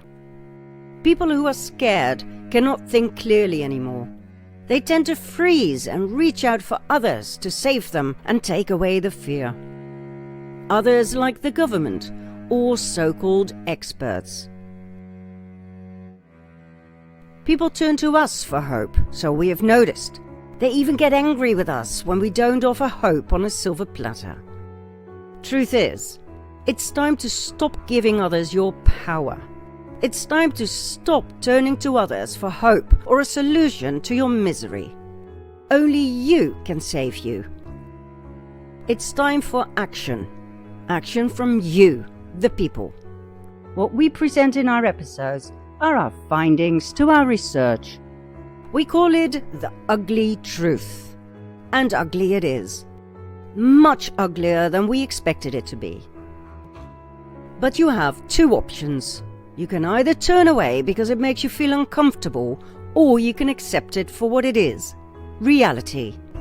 And yes, it's bad. It's ugly. It makes you want to throw up. It would be weird if you didn't feel that way. Believe me, we've gone through all those phases while doing the research. But the ugly truth will not go away simply because you don't like it. It will only go away once you accept it for what it is and act. Once you know the facts, once you know your enemies, so to speak, you can draw up a plan. You will know what to do, when to do it. What we're about to tell you is so insane, so outrageous, that you will probably not believe us. We wouldn't have believed it if someone had told us what's about to come, say, a year ago. Therefore, after our insight into the future of humanity, we will let them say it. Them being the spokesman of the World Economic Forum, the biggest and most dangerous NGO in the world. For when you hear them say it, how can you possibly deny it any longer? And remember, we are not spreading fear. At the end of this episode, you will know what to do, okay? Here we go. Picture the year 2030. Half of the world's population has died as a result of the depopulation program. The world has been taken over by a small elite group of people whose spies managed to infiltrate every aspect of society, after which the long-awaited one world government was successfully formed.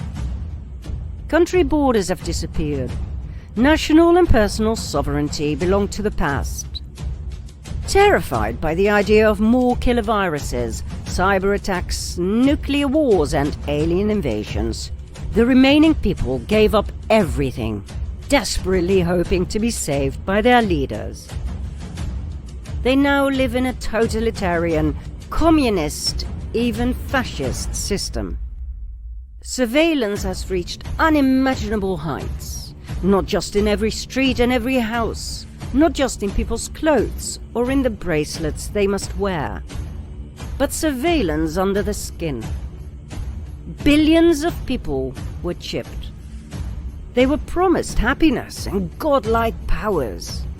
Instead, they were made redundant and turned into hackable animals. They are now controlled by a system that knows them better than they know themselves. Their political views, their sexual preferences, their mental weaknesses, their deepest fears and hopes. Those who are still alive are now controlled by a system that can predict their feelings and decisions, that can manipulate their feelings and decisions, and that can ultimately make decisions for them.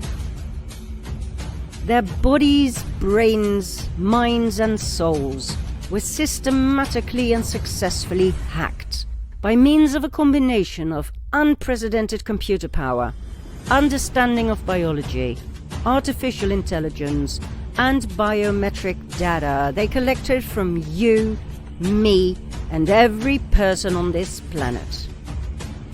Those who survived the depopulation program own nothing. Homo sapiens is dead.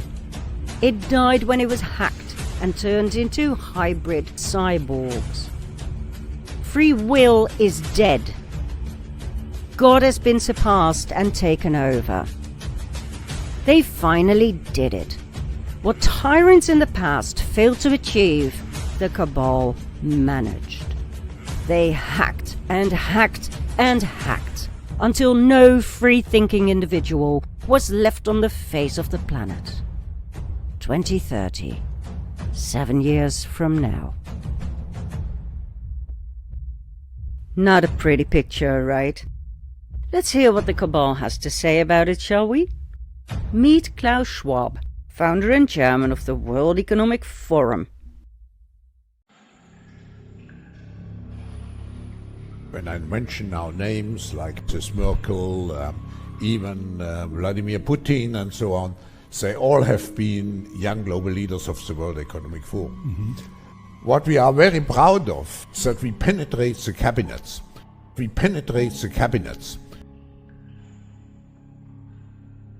I know that half of this cabinet, or even more half of this cabinet, are actually young global leaders of the World Economic Forum.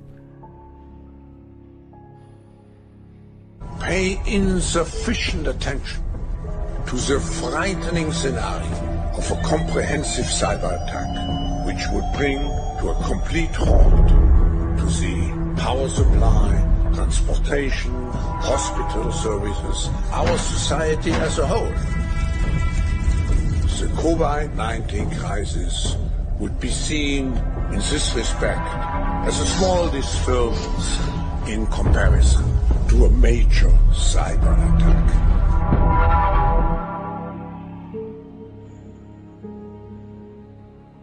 I respect China's achievements, which are tremendous. I think it's a role model for many countries. We have to define how the world should look like. The difference of this fourth industrial revolution is it doesn't change what you are doing. It changes you. If you take genetic editing, it's you who are changed. And of course, this has a big impact on your identity. People assume we are just going back to the good old world which we had, and everything will be normal again. This is, let's say, fiction. It will not happen. The next crisis is already waiting for us around the corner, and it is the climate crisis. What a wonderful man, and what a perfect example of yet another fear-mongering sociopath who knows how to mislead millions of people by using almost innocent words to describe one hell of a future.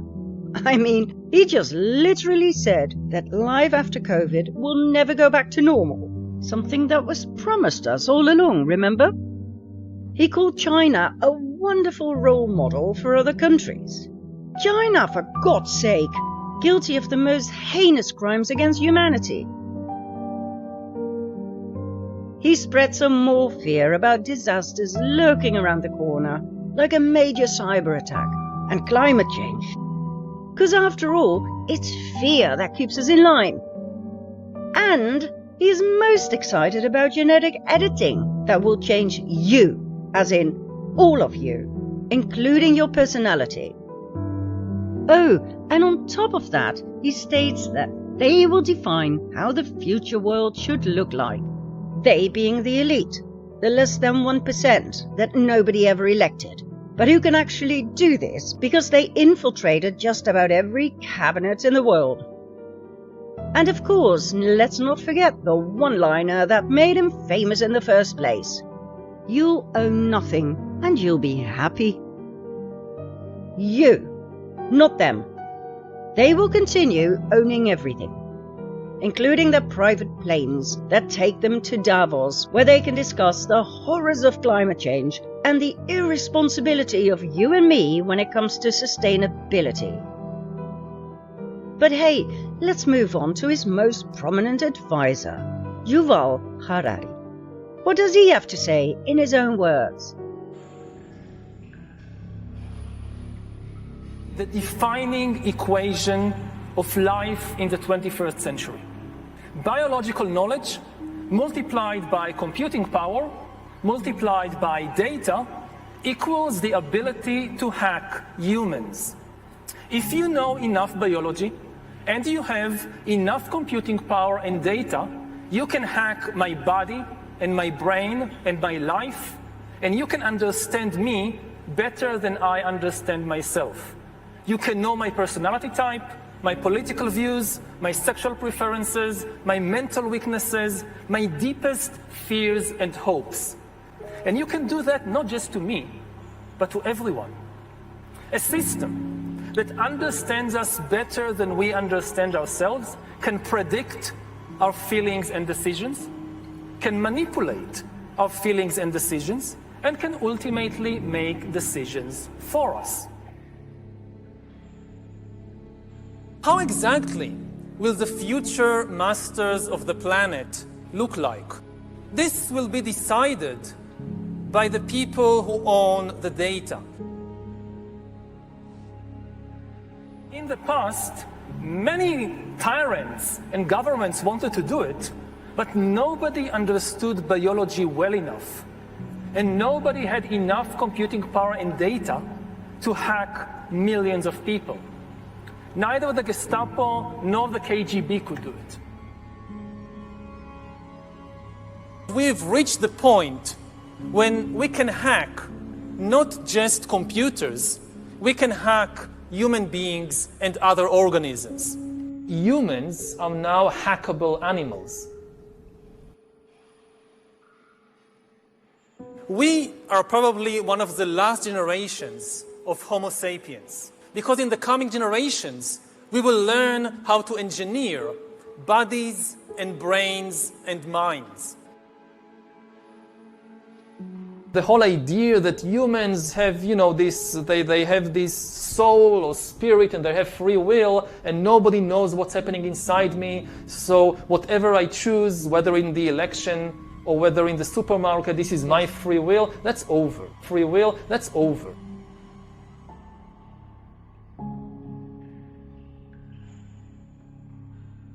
People could look back in 100 years and identify the coronavirus epidemic as the moment when a new regime of surveillance took over, especially surveillance under the skin, which I think is maybe the most important development of the 21st century, is this ability to hack human beings, to go under the skin, collect biometric data, analyze it, and understand people better than they understand themselves.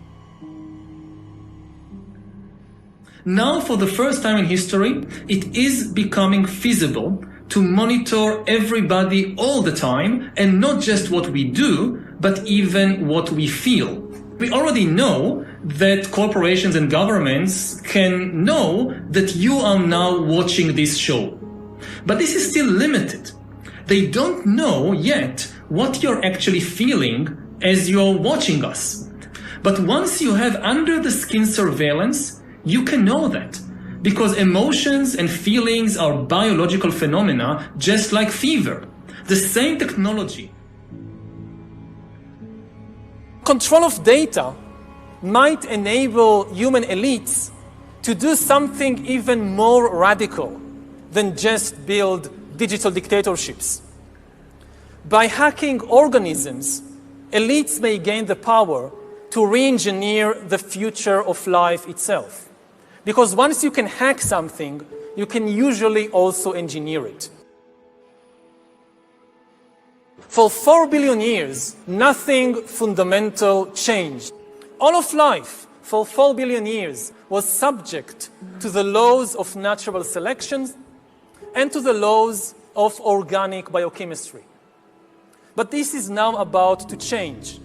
Science is replacing evolution by natural selection with evolution by intelligent design. Not the intelligent design of some god above the clouds, but our intelligent design and the intelligent design of our clouds, the IBM cloud, the Microsoft cloud. These are the new driving forces of evolution. In the coming decades, AI and biotechnology will give us godlike abilities to re-engineer life and even to create completely new life forms. We are about to enter a new era of inorganic life shaped by intelligent design. Our intelligent design. We are really acquiring divine powers of creation and destruction. We are really upgrading humans into gods. Straight from the horse's mouth. Shocking, isn't it? So let's get this straight. They are creating an era of inorganic life shaped by their intelligent design. Because God didn't do a good job. I mean, nothing really changed in 4 billion years, right, Yuval? It doesn't really matter whether you believe in the God of the Bible or in Darwin's evolution theory. This is a statement that no geologist or paleontologist will ever agree on. And it's an absolute insult to religious people. This historian, specialized in medieval and military history, now tells the world with immense authority that they can do better than God. Now we are much better than the God of the Bible.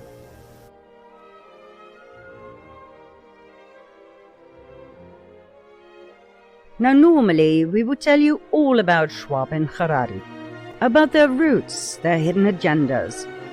And of course we did the research and we discovered a lot. For instance, about the real driving force behind the WEF. Nelson Rockefeller, and of course, as always, the near immortal Henry Kissinger. Schwab and Harari are just Cabal puppets. One plays the wise, philosophical, even friendly advisor who meditates 2 hours a day. The other one is a caricature of a Nazi who can't even pronounce the word COVID properly. COVID-19 crisis, the COVID-19 crisis. COVID of COVID-19. COVID? Scovid? Seriously? Is it really important, in this particular case, to share all the background information we discovered? Or should we move straight on to the dark future they have in mind for us in the very short term? We choose the latter as we don't believe we have the luxury of wasting any more time. In short, the World Economic Forum, set up in 1971, plays out a modern-day version of the Protocols of Zion. For more than half a century, every detail of Agenda 21 and 2030 was executed at the exact right moment. Everything was planned meticulously. If there's one thing the Cabal mastered, is patience. More than 50 years of planning, of getting the useless eaters prepared, ready, even willing to become the perfect cyborg slaves. As the WEF carefully played out its Cabal game, moving pawns to and fro, its goals remained the same as always. World dominance, a new world order, depopulation of the masses, and the utter submission of the remaining useless eaters. In order to achieve these goals, every part of society had to be infiltrated by WEF-trained operatives throughout the world. Training programs were set up over 30 years ago to select potential operatives, to educate and shape them, turning them into eager puppets who were subsequently placed in key positions around the world. We penetrate the cabinets. Call it penetration, call it infiltration. Let's be honest, it's brilliant. If you wanted your wicked plans to be accepted and executed on a global scale, don't you think the fastest, most efficient way would be to infiltrate every aspect of society? To put your puppets everywhere? Remember the 1489 Constantinople letter from part 2 of the sequel? This was the advice of the Cabal's top Nazi to his Ashkenazi fellow men. Make your sons merchants so they can despoil the Christians of their goods. Make them doctors and apothecaries so they can take away Christian lives. Make them canons and clerics so they can destroy Christian churches.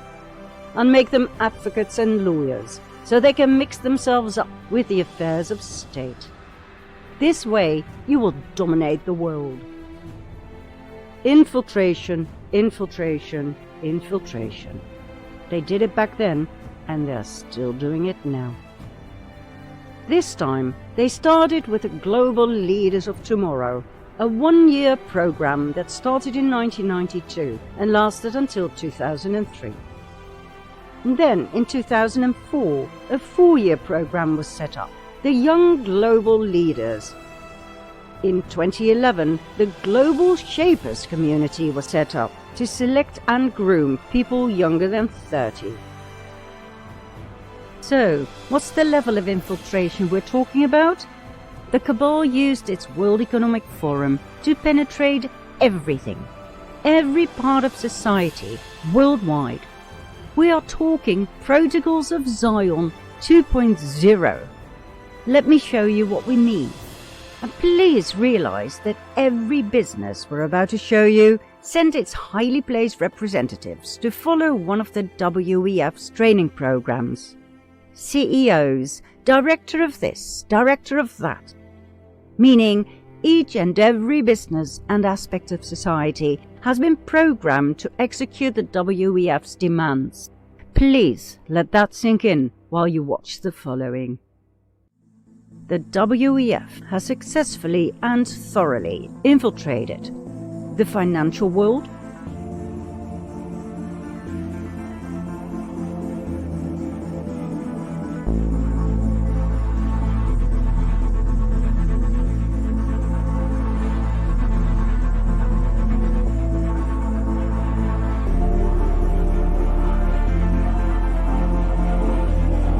corporations,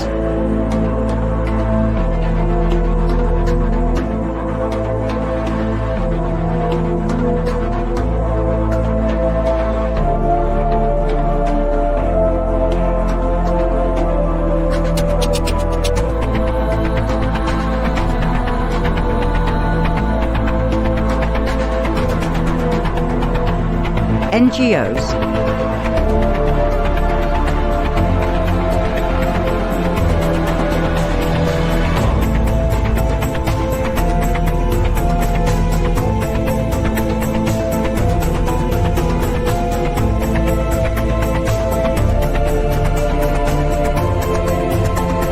religion,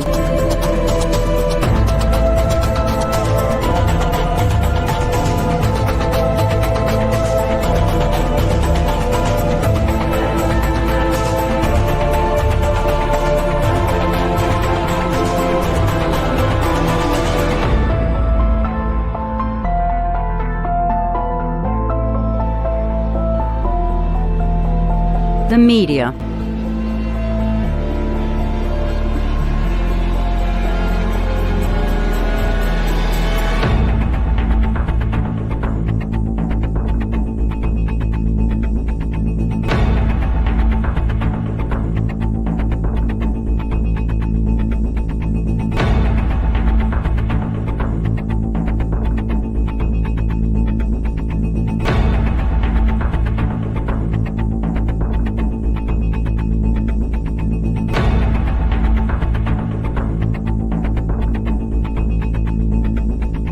the world of science,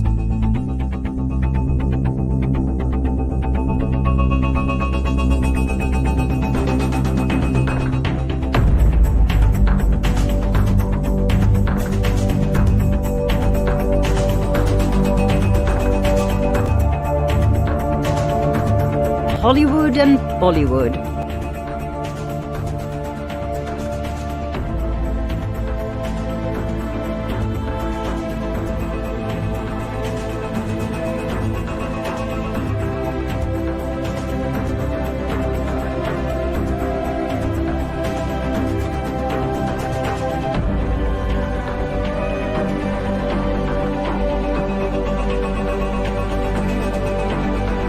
the domain of air and space,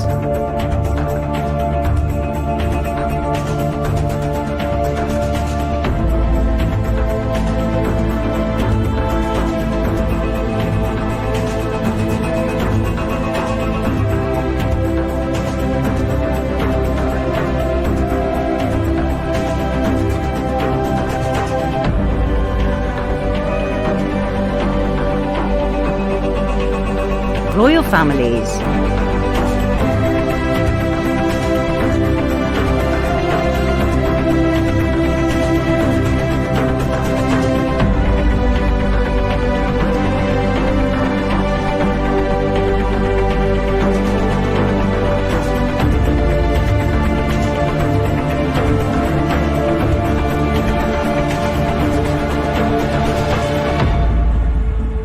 and, last but not least, they penetrated the world of politics.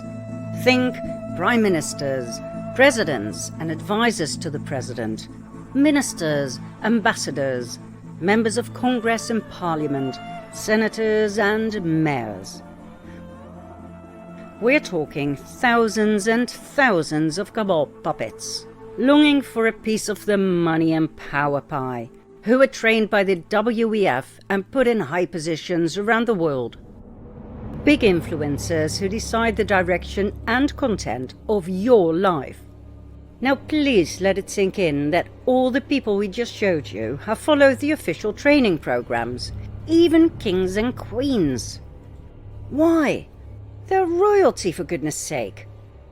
It clearly shows you who's actually in charge, doesn't it? The amount of WEF influencers across the world is absolutely massive. There are many, many more members and participants of the WEF who, for some reason, do not need to follow the training programs. Here are some more friendly faces you've probably seen before. all the major globalists are there.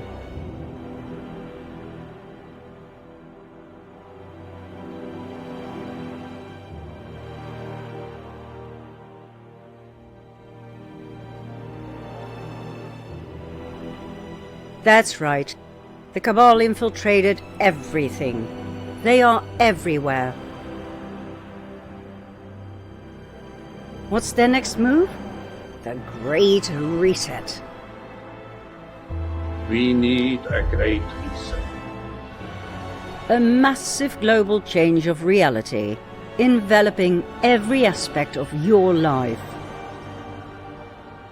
This is the era of technology and science, where feelings are read, registered, and altered if desired.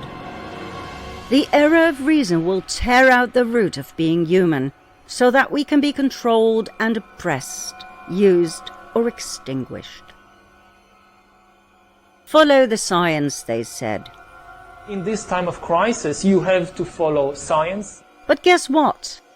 Science is not about objective discoveries. Science changes all the time. So why treat it as holy? You know why? Because science is about power. Science is not really about truth. It's about power.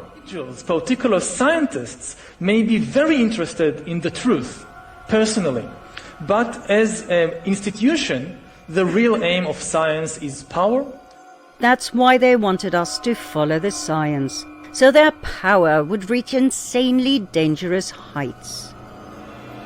It's often said that you should never allow a good crisis to go to waste, because a crisis is an opportunity to also do good reforms that in normal times people will never agree to, but in a crisis you see we have no chance, so let's do it. Most jobs in the near future will be carried out by robots and cyborgs. You will be made redundant. And the people who don't want to join this program, or who cannot keep up with the speed of developments? A new, massive, useless class. A class that has no military or economic usefulness, and therefore also no political power. My best guess at present is a combination of drugs and computer games. Drugs and computer games. And maybe they'll just end up in isolation camps. Or should I say, concentration camps. So, is there hope for humanity? You decide. After all, we are not here to sell you hope. We are here to give you facts. But hey, you know us. We will show you what you can do in order to change things. It's basically what we've been telling you all along in our Zoom presentations. But first, let's move on with some more lies that will make you happy to pay more tax. And we'll give you a picture of what all of the above means for this new, massive class of useless eaters. In other words, for you and your children. Follow me to part 28.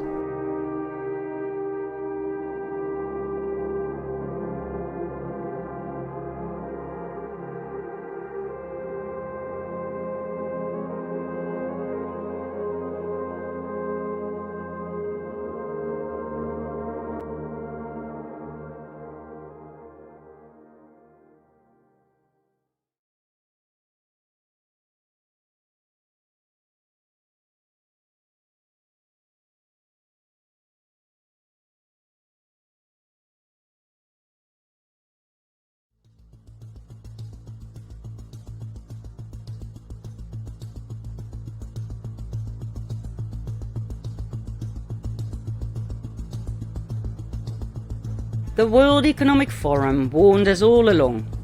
The next two crises, the ones that will make COVID-19 pale in comparison, will be a major cyber attack and climate change. The cyber attack will shut down the entire economy of God knows how many countries.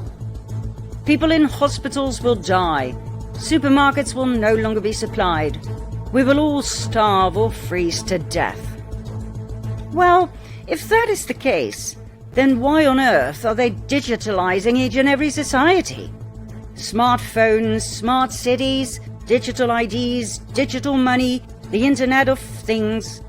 If all of that is to go down, wouldn't it be wise to have a good old-fashioned backup plan? Maybe not so smart? But that's not what the World Economic Forum presents as a solution to a possible future problem. It is using the same fear-based strategy that has worked for centuries. Present a crisis of unknown precedents, leave it with that so that people can get really scared and turn to their government for help, and then present a solution. Pay more tax. If we all pay more tax, all of the above can be warded off. We, the government, will keep you safe. Just give us your money, comply, and all will be well. Next, climate change. Remember what they said back in the 1970s? 10 years from now, there will be an ice age.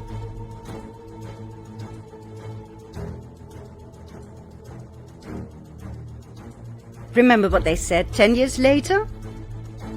10 years from now, acid rain will destroy all crops.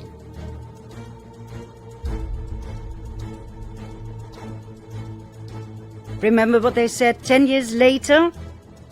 10 years from now, the ozone layer will be gone.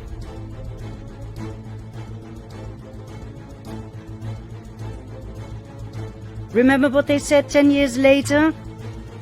10 years from now, the ice caps will be gone, melted.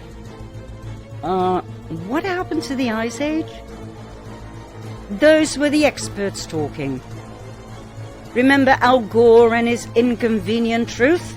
Alerting the public to an increasing planetary emergency due to global warming back in 2006, plus a sequel in 2017?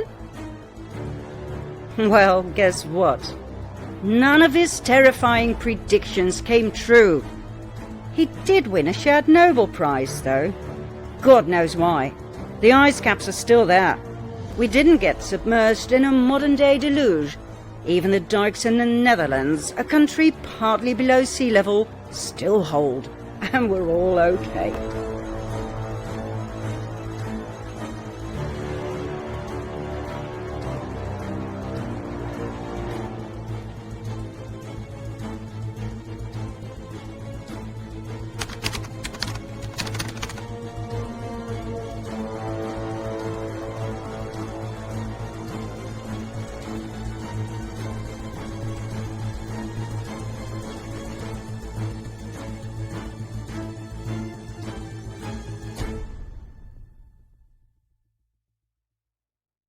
Then there was John Kerry.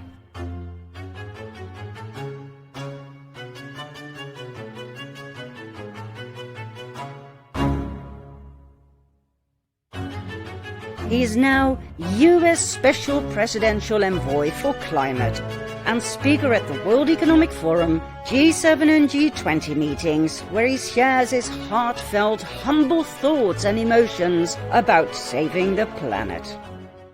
We, select group of human beings, are able to sit in a room and come together and actually talk about saving the planet. I mean, it's so almost extraterrestrial to think about. Really, that's where we are. Oh my God.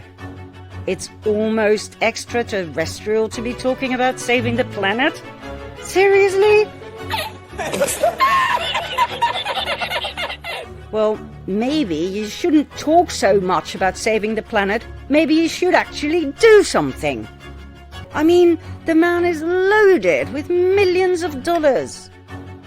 Do you know why he and his WEF buddies are still talking about saving the planet instead of acting accordingly?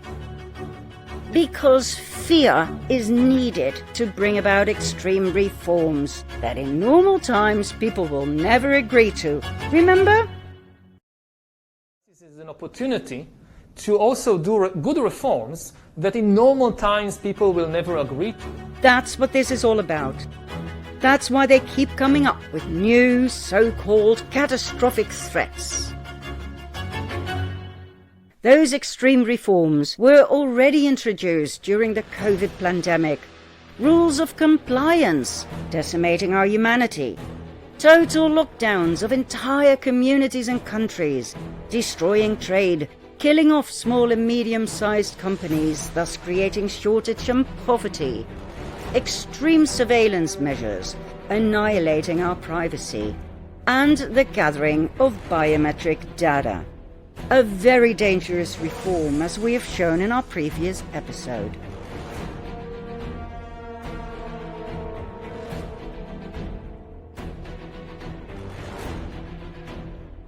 COVID-19 was an excellent fear-inducer.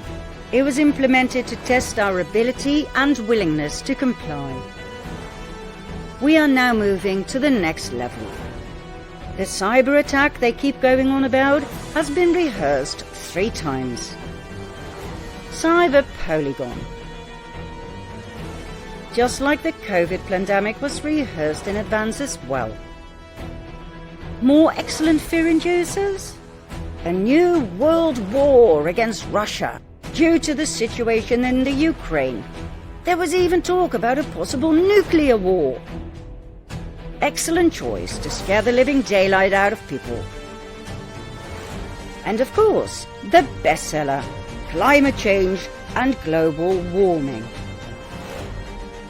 If people stop being afraid, the Cabal will lose power overnight, you see.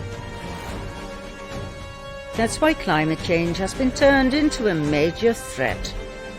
A trump card to push the Great Reset down our throats. Are we climate change deniers? Of course not. Climate change in and of itself is a natural phenomenon. It has existed since time immemorial, ever since the Earth was formed about 4.5 billion years ago. That's why there were ice ages, for instance. Global warming, global cooling. They came and they went. When the ice started melting some 13,000 years ago, were our ancestors to blame? Was it their carbon footprint that caused temperatures to rise? Of course not.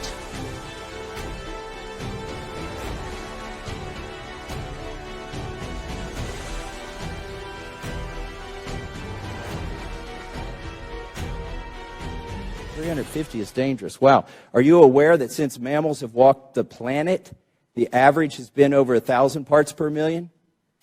Yeah, but we weren't walking the planet. We weren't walking the planet. At no point during the past 800,000 years has atmospheric CO2 been as high as it is today. The reason you chose 800,000 years ago is because for 200 million years before that, it was greater than it is today. Yeah, but there weren't human beings. I mean, there was a different world, folks. We didn't have 7 billion people. So how did it get to 2,000 parts per million if we humans weren't here? Because there were all kinds of geologic events happening on Earth which spewed up. Did geology stop when we got on the planet?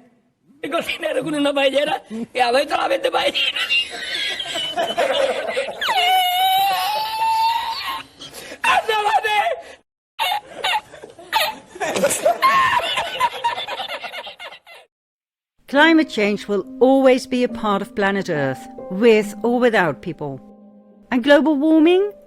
For those are two different things, even though they are presented as one. Global warming comes and goes, like we said. Global warming, global cooling. They come in waves. It's normal. So when people ask you about global warming, there's only one valid answer. When? Which wave of global warming are you talking about? The one in the Roman period, when it was actually warmer than today? Oh, the current one. There is no current one. Ever heard of the Little Ice Age? Do you know what happens to temperatures when an ice age ends? They go up. It's normal. Now, if you want evidence that there is no current man-made global warming, do your own research. Read NASA reports and weather station reports. Read the climate papers of NOAA, the National Oceanic and Atmospheric Administration, the American National Weather Service. Read those of the Met Office, the Meteorological Office, the UK's National Weather Service. Read the following scientific papers, written by people from NASA and various universities. Evidence for large decadal variability in the tropical mean radiative energy budget. Evidence for strengthening of the tropical general circulation in the 1990s. We read them after hearing Dr. Kerry Mullis talk about them in a TED Talk. That's right, Dr. Mullis from our COVID episodes, the inventor of the PCR test, who died 4 months before all COVID hell broke loose. The conclusion in both of these papers is that our theories about global warming are completely wrong. If you measure the temperature of the atmosphere, it isn't going up. It's not going up at all. We've been doing it very carefully now for 20 years from satellites, and it isn't going up. The place didn't get warmer, so the theory is complete. But these papers should have been called The End to the Global Warming Fiasco. Listen to real scientists, the ones who refuse to be in on it for the money, the ones who risk their careers by speaking up and telling us the truth about this huge lie. Climate has always been changing, but this has nothing to do with man. A minute, you say this isn't caused by man. How come they're reporting this heat wave is recognised as the worst in 1,000 years of recorded history in Russia? And surely of course, man has got something to do with this, hasn't he? No, nothing to do with it. The only connection is man is here at the same time as the sun and the moon are doing things. Dr. Corbyn refers to the fact that the climate is a very complex system with a lot of elements that influence the outcome. Solar activity, the phases of the moon, the Earth's tilt, its elliptical orbit around the sun, ocean circulations, changes in salinity, cloud amount, and much more. These things are dictated by solar activity in the moon. They're nothing to do with mankind, and those who say that are just trying to make money out of it. Well, how come then so many climate change scientists disagree with you and they get so much support for what they say? They're on a gravy train, for heaven's sake, they're mate. The government puts out about $2.5 billion directly for climate research every year. It only gives that money to scientists who will produce scientific results that support the global warming hypothesis of the Democrat Party. So they don't have any choice. If you're going to get the money, you got to support their position. Therefore, 97% of the scientific reports published support global warming. Why? Because those are the ones the government pays for, and that's where the money is. It's real simple, but that doesn't mean it's right. That doesn't make it true. If you get down to the hard, cold facts, there's no question about it. There is no significant man-made global warming now. There hasn't been any in the past, and there's no reason to expect any in the future. One of my missions is to turn on its head the idea that carbon dioxide is a pollutant and somehow dangerous, when in fact it is the most important nutrient for all life on Earth, and without it this would be a dead planet. Scientific method has not been applied in such a way as to prove that carbon dioxide is causing the Earth to warm. If we had definitive proof that CO2 was causing serious problems, don't you think they would write that down on a piece of paper somewhere so people could read it? They don't have definitive proof, period. Earlier this year, Dr. John Clauser was asked to talk to young science students in South Korea on how to become a really good scientist. He used his talk to share his opinion about climate change and about the climate gurus of the Intergovernmental Panel on Climate Change. Your work should be based on careful observations of nature. You must try hard and recognize what I will call an elephant in the room hiding in plain sight. I found an elephant in the room regarding climate change. I believe that climate change is not a crisis.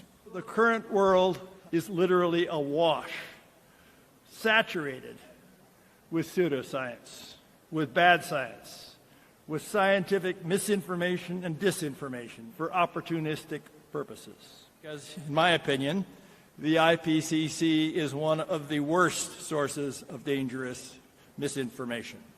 I can confidently say there is no real climate crisis and that climate change does not cause extreme weather events.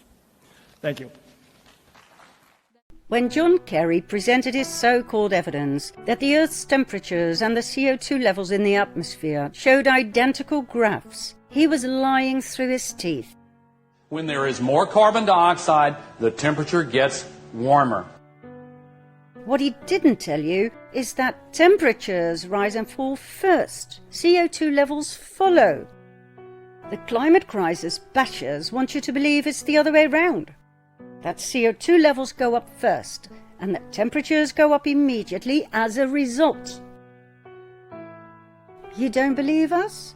Then listen to real experts, like for instance Professor Ian Clark, geologist and Arctic paleoclimatologist.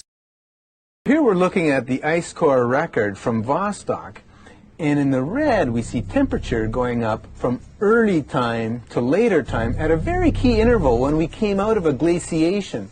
And we see the temperature going up, and then we see the CO2 coming up. CO2 lags behind that increase. It's got an 800-year lag, so temperature is leading CO2 by 800 years. Several other ice surveys show the exact same findings. Why didn't Kerry point that out? Why does the IPCC not talk about this? It kind of changes the narrative, don't you think?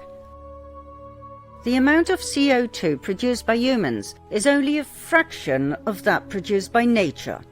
Take volcanoes. They produce more carbon dioxide than all the cars, factories, planes, etc. put together. Animals, bacteria and dying vegetation release many hundreds of gigatons of CO2 each year. But the biggest producer of CO2 by far are the oceans. Meet Carl Wunsch, Professor of Oceanography at MIT, Harvard University, University of London, Senior Visiting Fellow in Mathematics and Physics, University of Cambridge, author of 4 major textbooks on oceanography.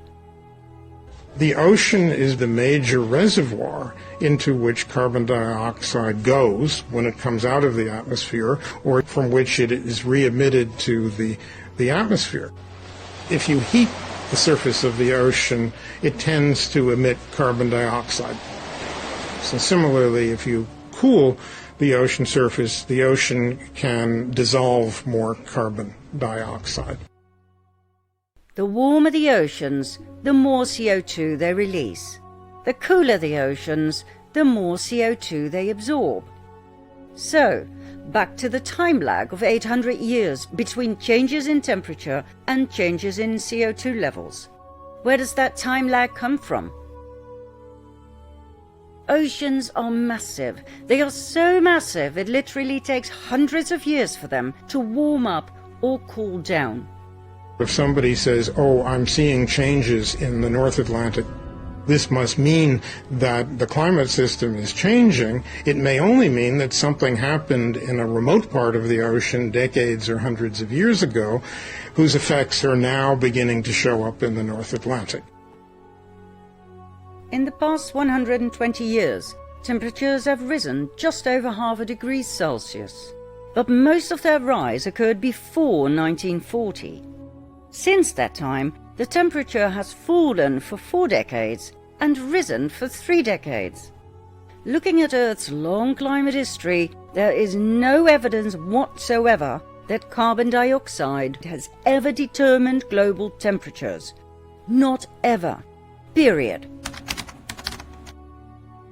By the way, here are some important numbers we think you should know. 0.04% of our atmosphere consists of CO2. 95.7% of that amount is produced by nature. 4.3% is produced by man. In other words, 0.0017% of our atmosphere is CO2 produced by man. So, what about the differences between the scientific facts and the IPCC's predictions? Let's hear what Professor Clark said at a congressional hearing. How do they model the greenhouse to achieve these temperatures? Well, CO2 is a very minor constituent of the atmosphere. The strongest, by far, is water vapor. And so water vapor is used in these models to drive climate warming. The model is based on a little bit of CO2 warming, which would be insignificant, is amplified by water vapor, a 2 to 4 time water vapor feedback. And this feedback effect has never been documented, it's never been seen in the geological record, and so it remains an hypothesis. Now that's a very polite way to say they are spicing up the statistics, because the real data would never show a climate crisis. The problem with these mathematical models is they show you exactly what you put into them. They make it extremely easy to manipulate the outcome and change the narrative. Bearing in mind that the models were set up to serve politics, not science, they predict extreme heat, droughts, food shortages, starvation, natural disasters, and so on and so forth.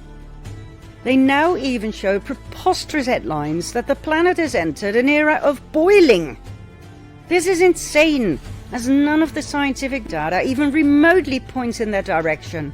And they can yell and scream for all we care about this July being the hottest month on record, but there's no evidence of that either. Now we understand people make mistakes, but these are not mistakes. These are deliberate lies. Before it is too late, within the 10 years that we have left to us. The world is going to end in 12 years. 9 years. There will be no future underwater. The science is clear. In the 10 years that we have left to us, I can't imagine there will be a human on the planet in 10 years. We are in the beginning of a mass extinction. They're using mathematical models to predict horror scenarios, just like they did with COVID-19. Remember Neil Ferguson and his 2.2 million people will die in the US alone? Didn't happen. Apart from those murdered with a little help from midazolam and remdesivir. The climate models too are fraudulent, just like these COVID models. Designed that way by fraudulent people and paid for by fraudulent people and subsequently deployed by fraudulent people. The so-called hockey stick effect was created deliberately that way by flattening the curves before the Industrial Revolution, making it seem like a nice and steady line, after which they put totally exaggerated predictions into their models that subsequently sped out this insane graph. We wonder, Mr. Man, what happened to the Little Ice Age? And where did you leave the medieval warming period, And how come IPCC, One World Government Panel on Climate Fraud, how come you want us to freak out over a predicted hotspot of greenhouse warming when the real temperature readings by radiosonde do not show a hotspot? How come they show cooling? Remember those 2 papers we showed you 12 minutes ago? Well, that was just the beginning. Over the past months, we've read just about every scientific paper on climate change written in the past 2 decades, including the ones that are not talked about on TV, that are peer-reviewed and meet the strict requirements of science. What they conclude all boils down to the following. There is no climate crisis. Temperatures have been climbing since the Little Ice Age. Temperatures rise much slower than predicted by the IPCC. CO2 has never determined global temperatures, not ever in the history of our planet. CO2 is not a forging agent, it follows temperatures. Warming is caused by nature and by anthropogenic factors, not by man. There is a direct link between warming and solar activity. Therefore, it's about time that CO2 levels and temperatures are decoupled. The amount of CO2 produced by humans is only a fraction of that produced by nature. CO2 is not a pollutant. It is plant food. It is of the utmost importance for life on Earth. More CO2 means a greener planet and increased yields of crops. Bringing down CO2 levels will have damaging effects for all life on Earth. More CO2 has not increased natural disasters. As a matter of fact, there's ample evidence that many forest fires were caused by man, not nature.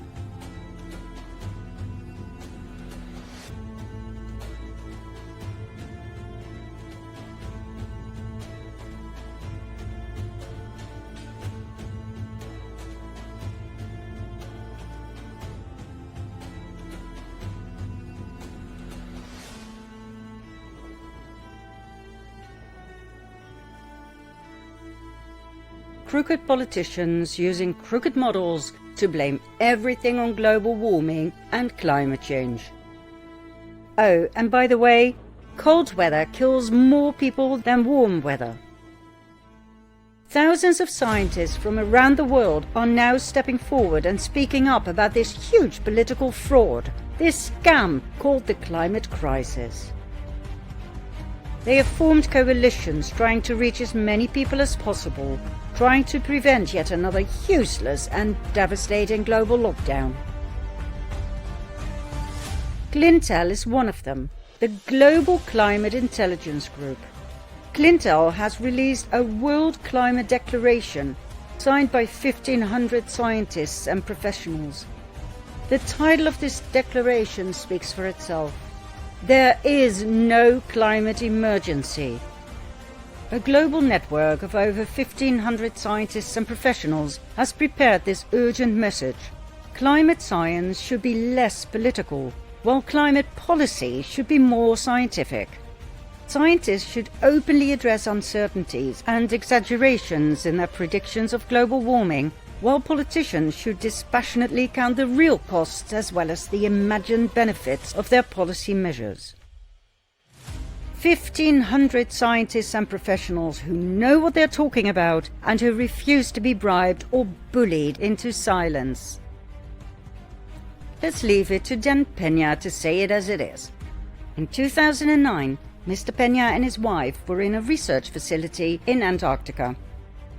The scientists gave presentations about climate change.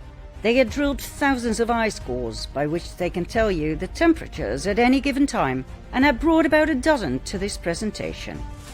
So they're going through the second or third core, and they said 275,000 years ago this was the temperature, blah, blah, blah, blah, blah. And then 55,000 years ago the world was 2 degrees warmer Celsius than it is today. And I said, well, you mean the whole world? He says, yes. And the poles are only benchmarks. And he said, it's all cyclical. Mr. Peña then points out something interesting. The best scenario vis-a-vis global warming is about 10 feet raise in water. If the water on the planet is going to rise up 10 feet, that means the southern part of the United States is gone. England is gone. Most of Europe is gone. Most of Central America is gone. If it were really true, the banks wouldn't invest. The banks wouldn't finance. Not one motherfucking condominium. The financial institutions, the banks of this world know it's not going to happen. Otherwise, you couldn't get a goddamn loan in London. You know those 30, 40-year mortgages? The world will be over by then. It's the greatest fraud that's been perpetrated on mankind this century. The man has a point. If the climate emergency were true, would the Cabal buy mansions by the sea?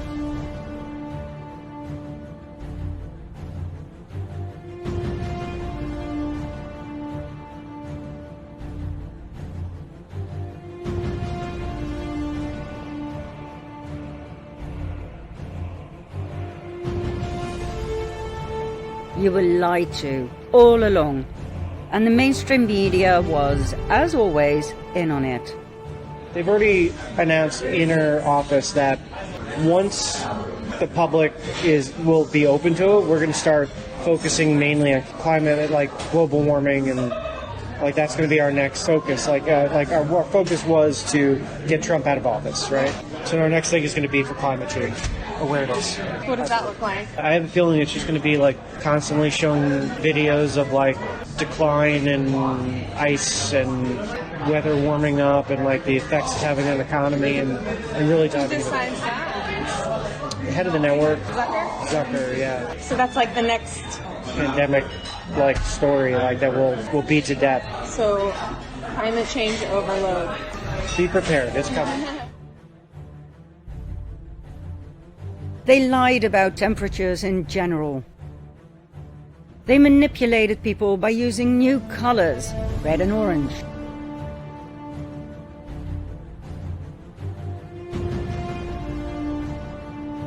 They lied about the skyline effect, adding warm buildings at night into the equation, making it look warmer. They lied by using feels-like temperatures instead of real ones. They lied by making you believe humans are much more to blame for CO2 than volcanoes and oceans and even decomposing leaves in autumn. They lied by telling you rising CO2 levels cause temperatures to rise, when in reality it's the other way round. They lied by claiming climate change causes health problems.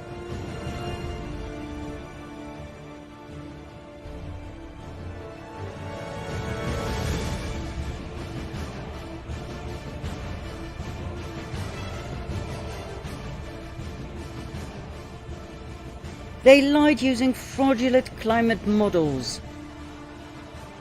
They lied about there being a scientific consensus when there is none. And they deliberately silenced thousands of scientists who are trying to shout off the rooftops that there is no climate emergency. Other scientists are, to use Piers Corbyn's words, on the gravy train. Or to use this lady's words, many scientists are in the UN's pocket. You know, we own the science and we think that the world, should know it.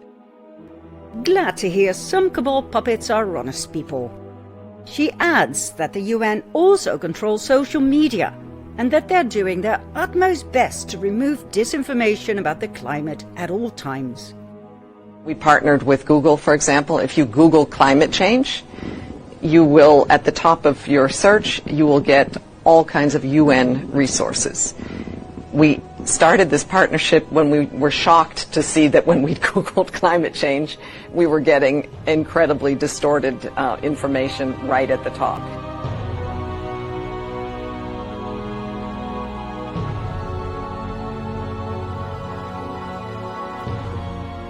The mainstream media does the rest by spreading lie after lie after lie, until everybody is too brainwashed to have a different opinion. But like we said, when you simply do your own research, it's not that hard to see through their bullshit. When you see this, ask yourself the question, what study? What scientists? Find names and follow the money. On whose payroll are they? So whom do they represent?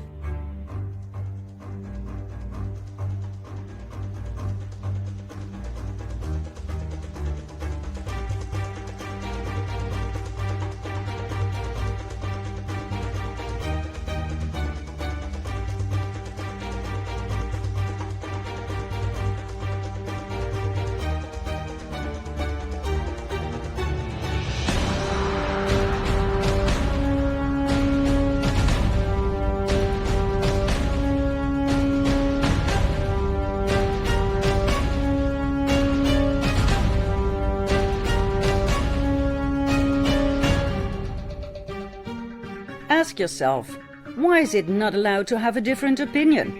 One that can actually be defended with scientific facts instead of vague claims. Why are those who state there's no climate emergency called climate change deniers? Why should they be ignored?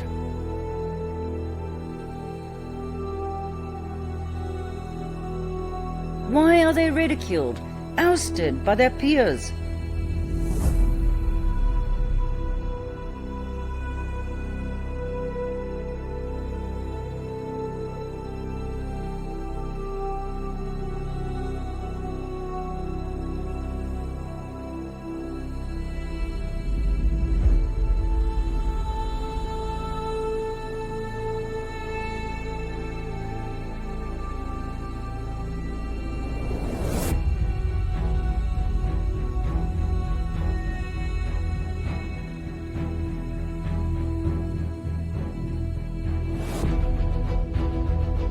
Why is fear being normalized? Why are we supposed to listen to a child instead of climatologists with amazing credentials? Since the climate crisis doesn't exist, how can we expect people to want climate action?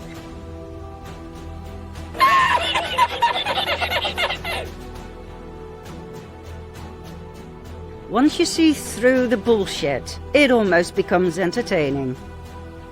Europe is the fastest warming continent in the world. No, it's not Europe, it's the Arctic. No, it's Africa. Of course it's Africa. Oh, hang on, it's the Middle East. It's always hot in the Middle East. Or was that Africa? Aha! It turns out to be the US. Well, at least part of the US. It's New England. No! It's Russia! It is always Russia.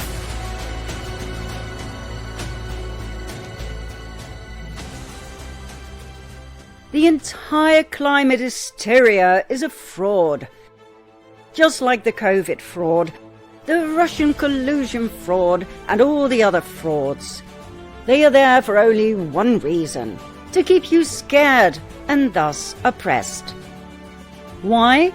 So they can push their Agenda 2030 down our throats, including land and home expropriations, the destruction of our food sector, and the implementation of tri-state and 15-minute cities. The climate emergency was fabricated to turn us into prisoners in a totalitarian one-world regime. What they didn't count on, though, were the critical thinkers. Those who did their own research and who refused to be silenced against all odds. Do you want to see where all of this will lead us? Then follow me to part 29.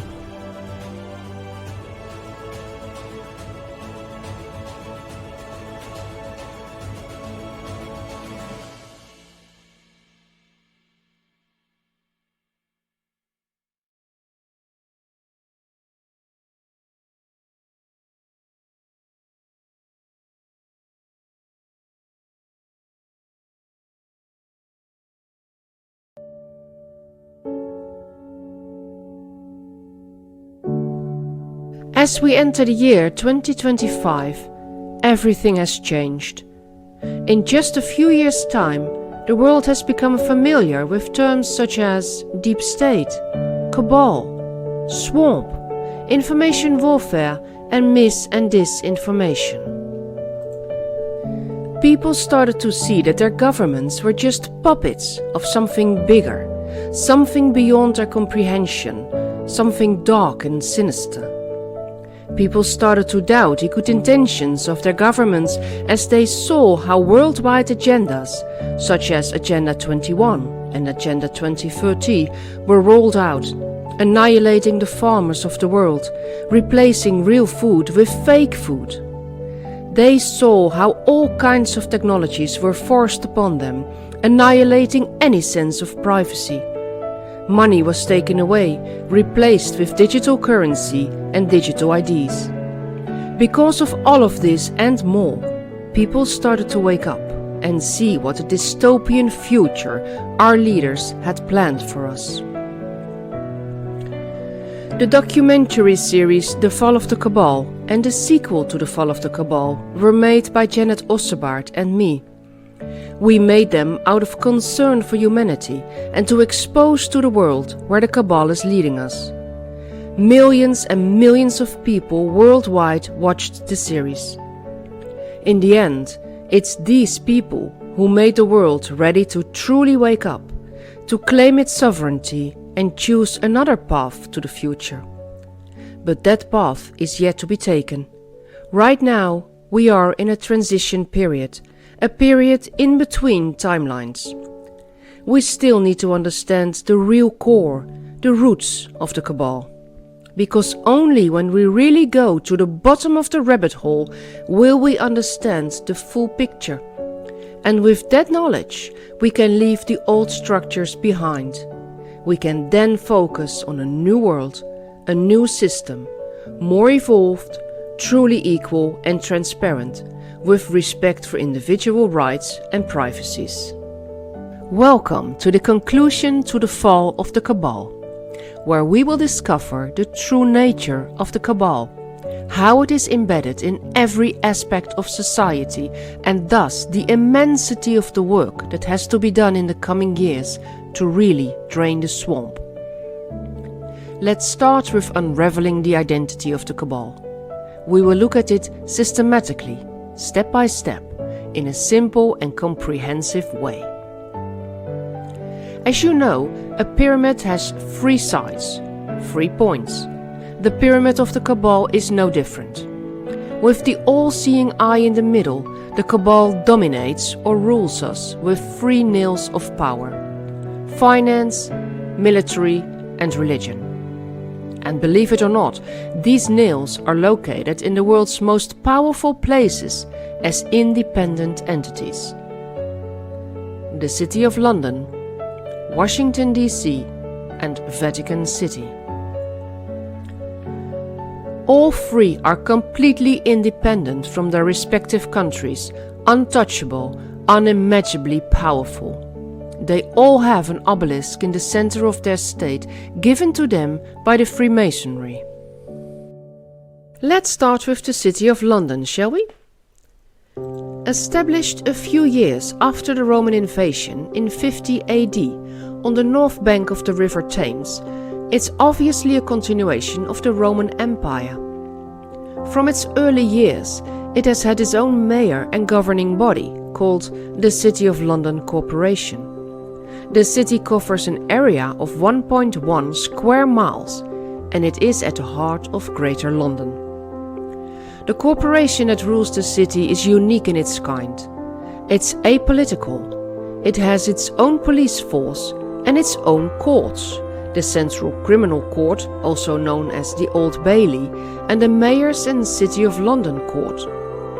It also has some special privileges and exemptions, such as being exempt from the Freedom of Information Act for its activities other than being a local authority, like its role in financial markets. The City of London is not an independent nation like the Vatican, so ultimately it will be accountable to the UK Parliament. But because of its special and historical status, the corporation's primary obligation is to its own electorate and members. The city runs the global financial market and London's wholesale food markets. The members of the corporation are mostly Freemasons, still called by their original names, Freemen and Liverymen. The City of London houses the privately owned Rothschild Bank of England, Lloyd's of London, the London Stock Exchange, London's foreign exchange market with a $2.9 trillion daily turnover, which is almost half of the global daily turnover, over 500 bank offices, all British banks, the insurance industry and the biggest law firms, the main fresh food markets of London, more than 300 publishing houses, and the headquarters for worldwide Freemasonry. The City of London has its own separate flag and crest, while London City does not. The Mayor of the City of London has a fancy title, the Right Honourable the Lord Mayor of London, and rides a golden carriage to Guildhall, while the separate Mayor of London, an office created only in the year 2000, wears a suit and takes a bus. Investigative financial journalist Nicholas Shaxson says, through international stock market listings, currency trading, bond issuance and more, the city handles perfectly respectable financial activity from around the world. But it is also the main nerve center of the darker global offshore system that hides and guards the world's stolen wealth. The tax revenue lost is eye-watering.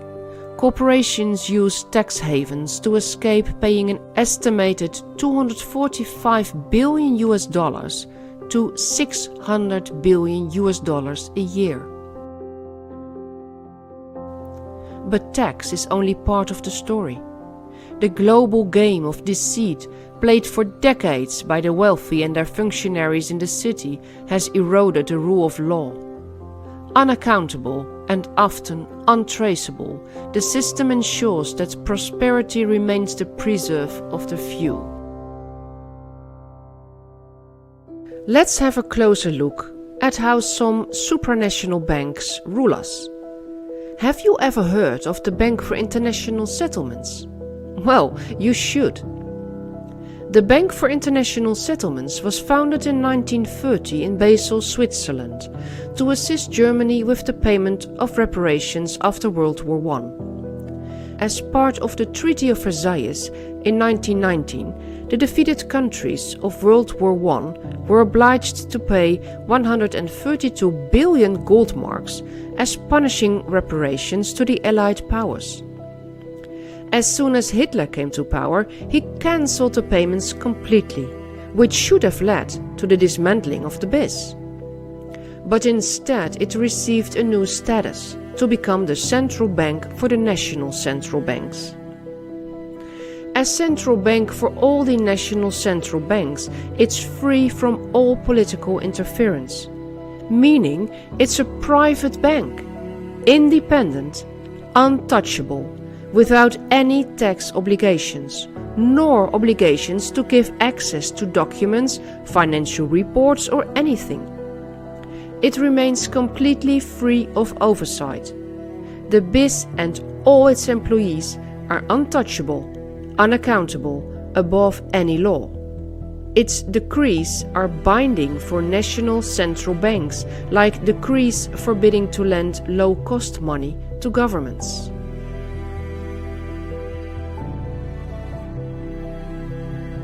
Margera, first president of the Bank for International Settlements, says in 1931, "The bank is completely removed from any governmental or political control."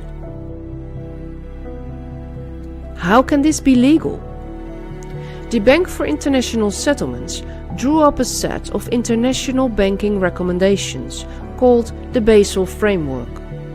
The Basel Committee does not have the authority to pass laws in any country, so it needs the member countries to incorporate them into their national regulatory frameworks. The G10 and G20 countries simply forced it into law, with their parliamentary discussions being only about in what way banks could comply to the recommendations and to what extent the existing laws needed to be adapted. In Europe, the European Union translated the recommendations into European law, bypassing the national parliaments. The rest of the world meekly complied and followed their example. This is how one international law on finance originated, showing to us that the one world government already exists and functions fairly well.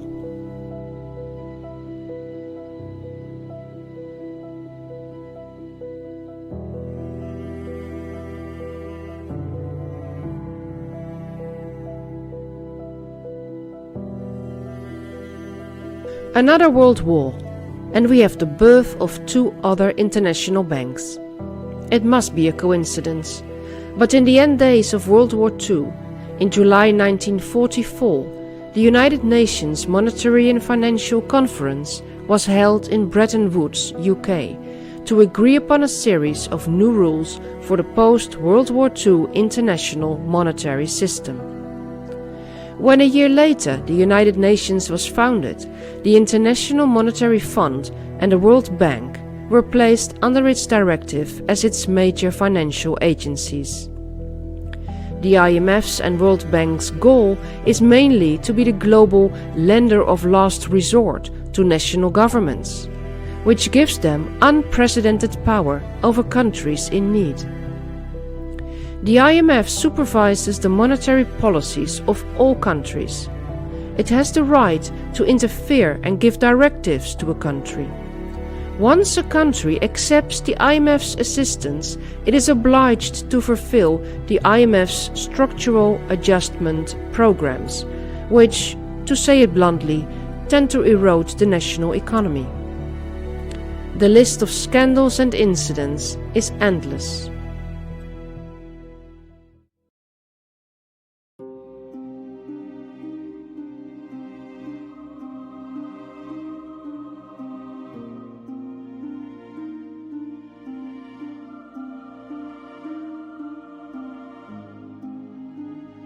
Without going into the technical details, the tools the IMF uses to assist a country, like the structural adjustment programs and the allocation of SDRs, special drawing rights, make the rich countries richer and the poor countries poorer. It was President Trump who prevented an even bigger power grab by opposing the attendant SDR increase to $2.8 trillion after the COVID pandemic. This SDR increase would have led to more loans, with interest, to less developed countries, with lots of binding rules that destroy the national economies. More loans mean more debts, taking the world down into the endless debt spiral with more and more power to the banks and thus the elite. Agenda 21 in full action. Former Tanzanian President Julius Nyerere, who claimed that debt-ridden African states were ceding sovereignty to the IMF and the World Bank, famously asked, "Who elected the IMF to be the Ministry of Finance for every country in the world?" Good question. Who did? Well, nobody did. Not you and me anyway.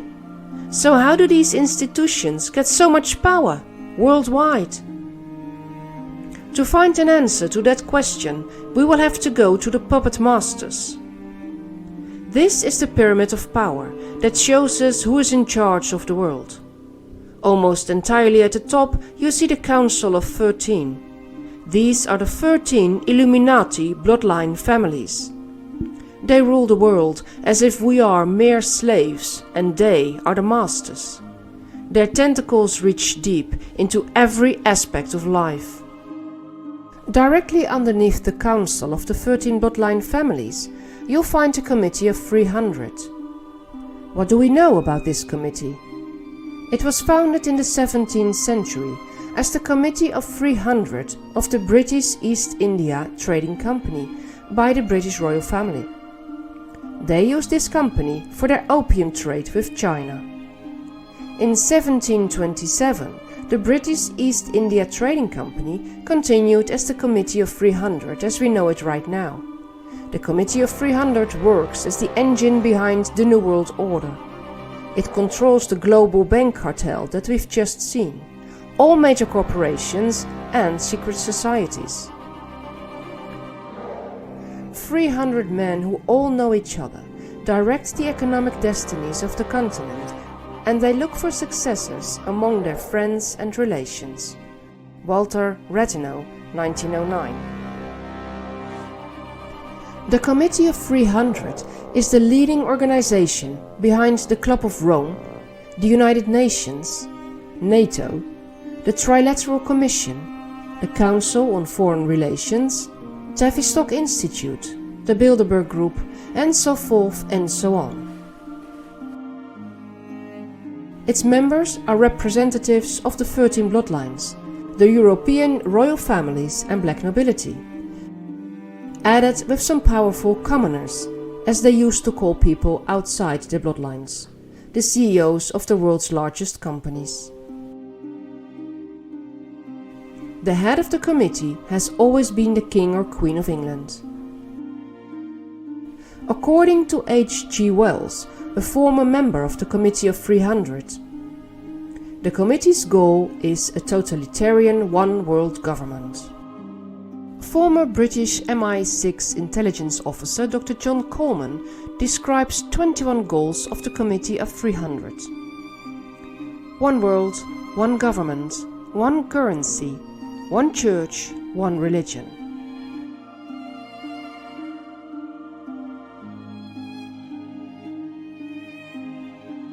Further on, Dr. Coleman wrote, "At least 4 billion useless eaters shall be eliminated by the year 2050 by means of limited wars, organized epidemics of fatal rapid-acting diseases and starvation. Energy, food and water shall be kept at subsistence levels for the non-elite, starting with the white populations of Western Europe and North America, and then spreading to other races. The population of Canada, Western Europe and the United States will be decimated more rapidly than on other continents until the world's population reaches a manageable level of 1 billion, of which 500 million will consist of Chinese and Japanese races, selected because they are people who have been regimented for centuries and who are accustomed to obeying authority without question. Meet Zbigniew Kazimierz Brzezinski, a Polish-American diplomat and political scientist. He was President Johnson's advisor and national security advisor for President Carter. He was a prominent member of the Club of Rome, a member of the Committee of 300, a member of the Council of Foreign Relations, and a member of the ancient Polish black nobility. Brzezinski stated, "Unhindered by the restraints of traditional liberal values, the elite would not hesitate to achieve its political ends by using the latest modern techniques for influencing public behavior and keeping society under close surveillance and control." Brzezinski continues, "It will soon be possible to assert almost continuous control over every citizen and to maintain up-to-date files containing even the most personal details about health and personal behavior of every citizen, in addition to the more customary data. These files will be subject to instantaneous retrieval by the authorities. Power will gravitate into the hands of those who control information. Our existing institutions will be supplanted by pre-crisis management institutions, the task of which will be to identify in advance likely social crises and to develop programs to cope with them." Well, doesn't it sound like his blueprint has been implemented in the previous years, precisely as he wanted, and even worldwide? What immense power does this committee have? The members of the Committee of 300 are reappearing everywhere, as the committee is the umbrella organization for all world-leading think tanks, as the Bilderberg Group, the Council on Foreign Relations, and the Trilateral Commission. The Bilderberg Group, with its annual secret meetings, was envisioned by Dr. Josef Rettinger, alleged spy and top advisor of General Władysław Sikorski, head of the Polish government in exile in London during World War II. It were Prince Bernhard, German husband of Queen Juliana of the Netherlands, who also lived in exile in London during World War II, and Paul Rykens, the founding chairman of Unilever, who founded the Bilderberg Group in May 1954 in Hotel Bilderberg in Oosterbeek, the Netherlands. The meetings have always been very secret. Discussions are held under the Chatham House rule, meaning no statements of any kind are allowed to be made to the press. There are no meeting minutes taken. Attendees are entitled to use information gained at these meetings, but not attribute it to a named speaker. This should ensure open and free discussions, but critical thinkers state that the members are freely discussing our demise. Fact is that when you are invited to the Bilderberg meetings, you can expect a major career boost as Cabal puppets.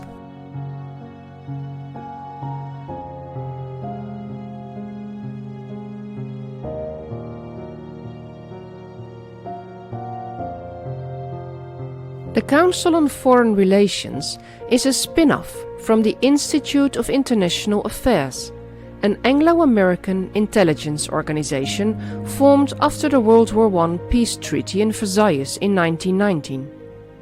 Later on, the British branch split off into the Royal Institute of International Affairs, also known as the Chatham House, and the American branch became the Council on Foreign Relations.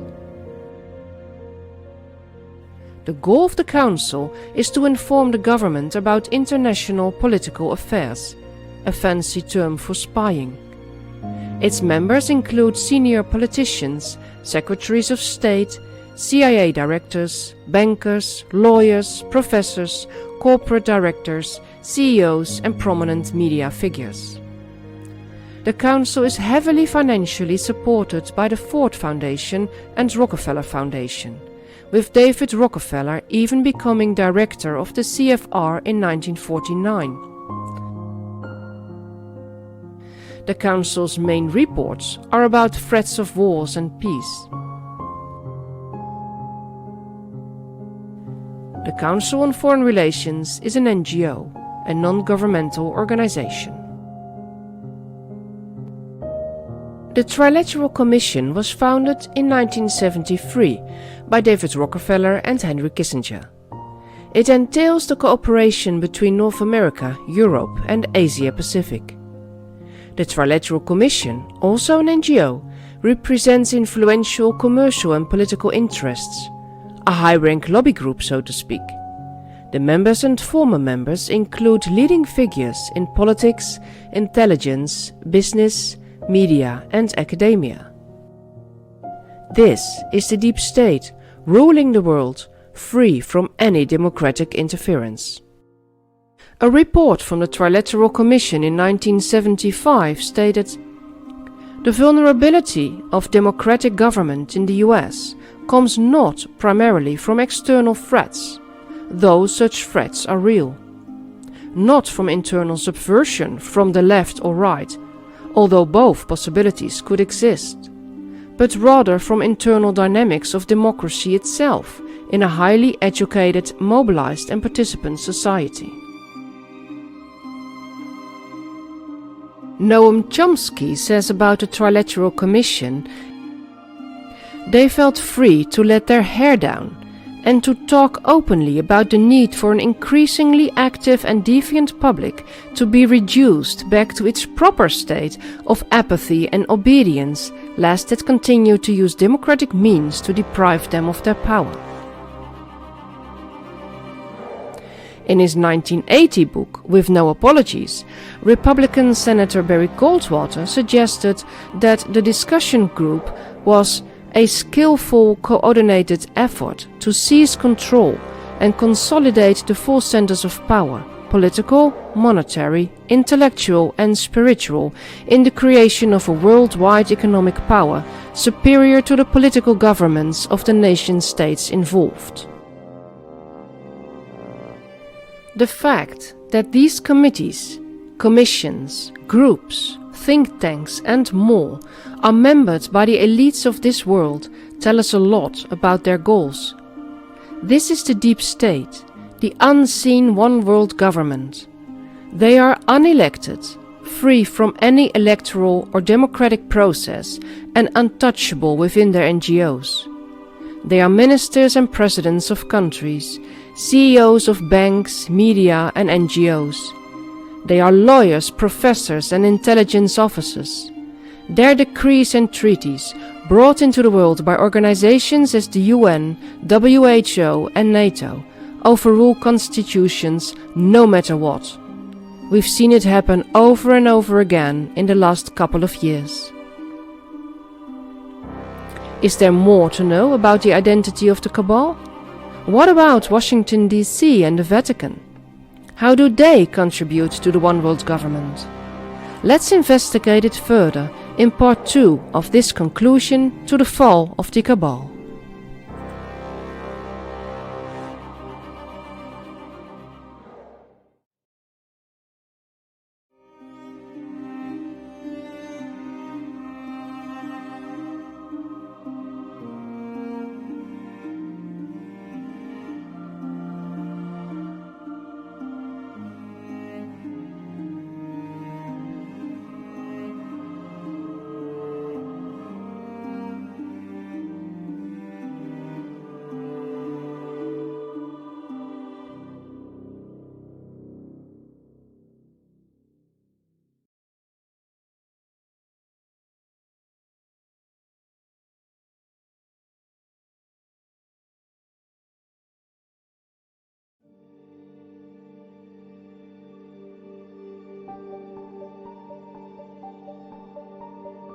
As we saw in part 1 of this conclusion to the fall of the Cabal itself is hidden in plain sight.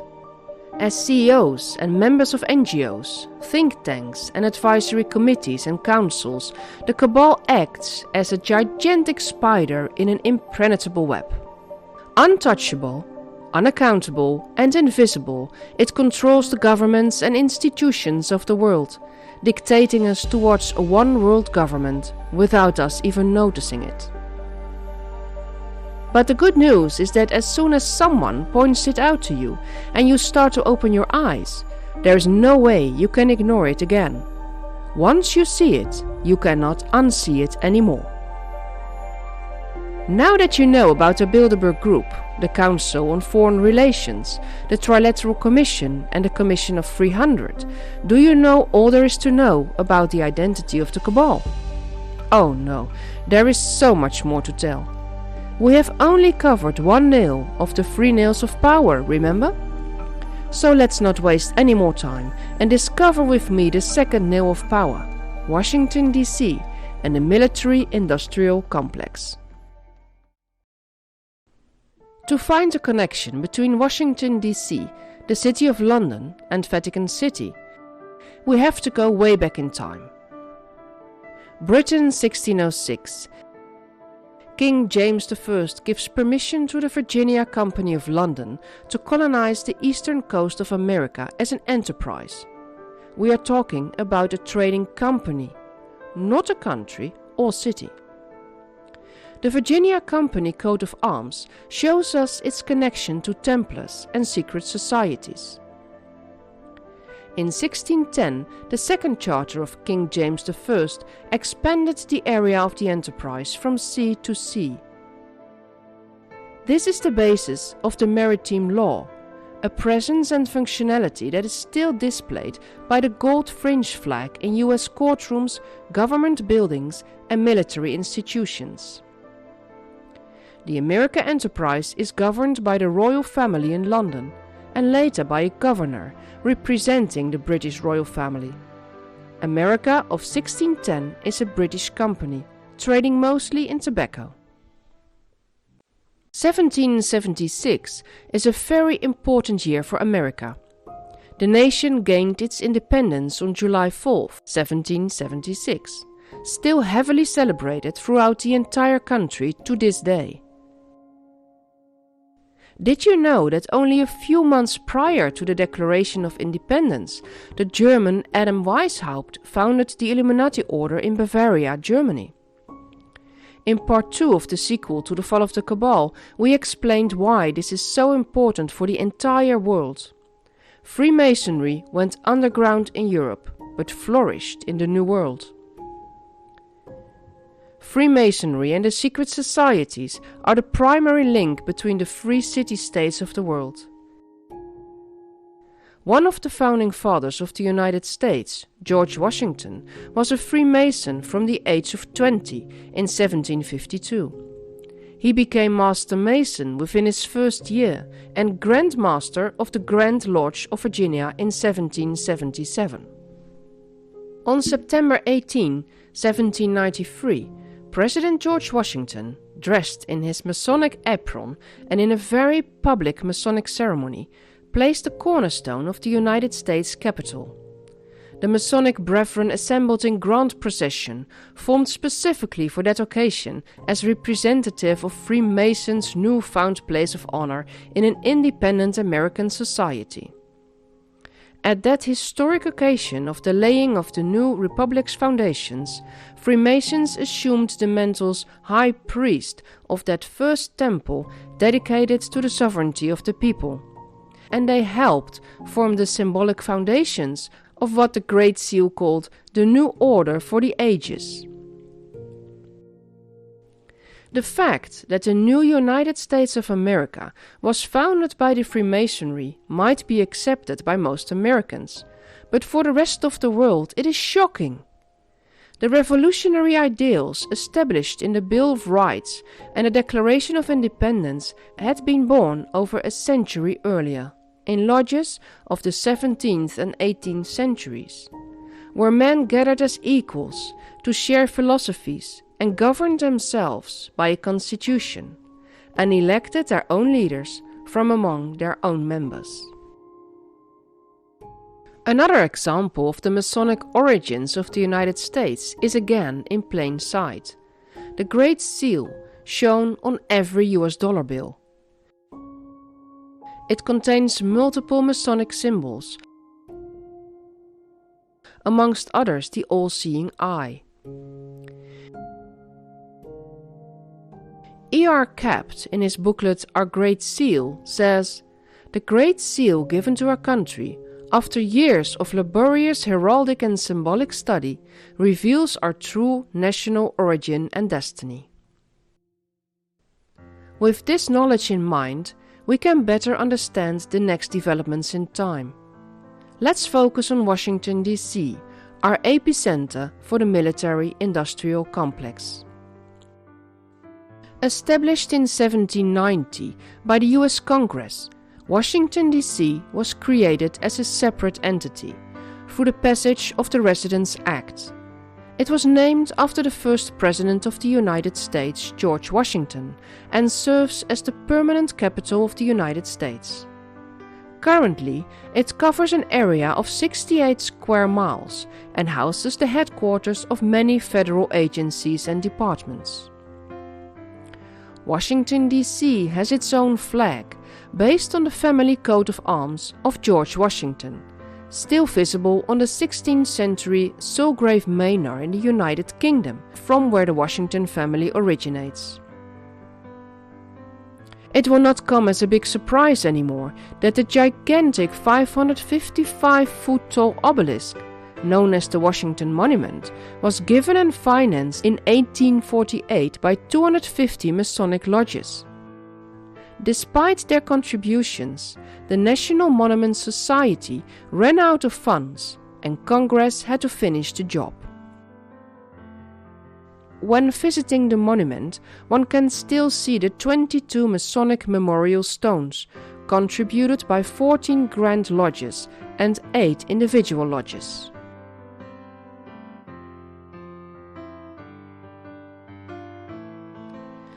The Organic Act of 1871 established Washington, D.C. as a territorial government. As a separate entity from the surrounding states, Washington, D.C. has its own unique set of laws and regulations, making it different from other cities in the United States. Being not a state nor a city, it's an enclave for our rulers, seen and unseen. The perfect seat for the military-industrial complex. Many people have investigated the Organic Act of 1871, claiming it made the United States a corporation and no longer a constitutional republic. Without going into detail, this discussion brings much speculation and division among people. At the end, we can all conclude that the American government does not work in the interest of we the people, but has always been a puppet for its deep state masters. Whether the United States is a corporation or not, the most important fact is to establish who is in charge and to whom the government is truly held accountable.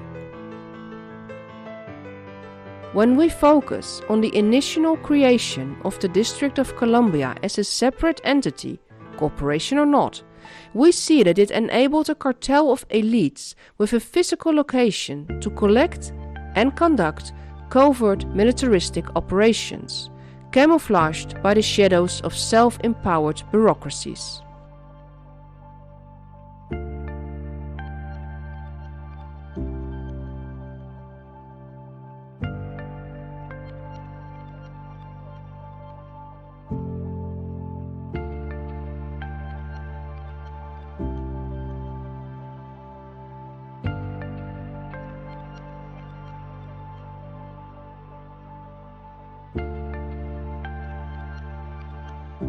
A brilliant strategic move, bringing the real threat to the heart of the nation. President Dwight Eisenhower, in his farewell statement to the country in 1961, identified this threat as the military-industrial complex. The military-industrial complex has come to control the world. With each and every war, it grows stronger and more powerful. Whether you are aware or not, it is now the ruling fist of the deep state. Before we dive into this military-industrial complex, there is one more thing to say.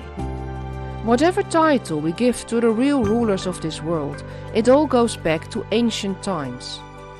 Best documented are the Roman laws, making it evident to say that the deep state or the Cabal is a continuation of the Roman Empire.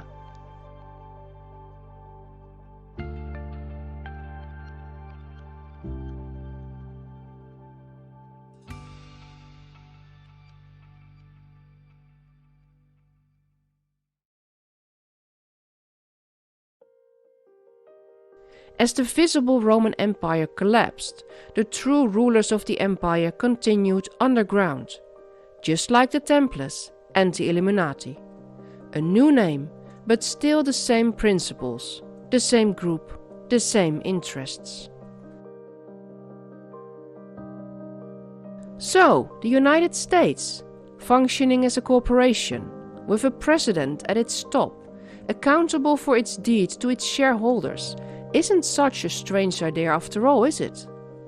A pyramid of power, with a financial, military and religious branch, isn't so much different from the trias politica, with a legislative, executive and judicial part, is it? It's all hidden in plain sight, and just like the leopard in this picture, you overlook it in your normal state.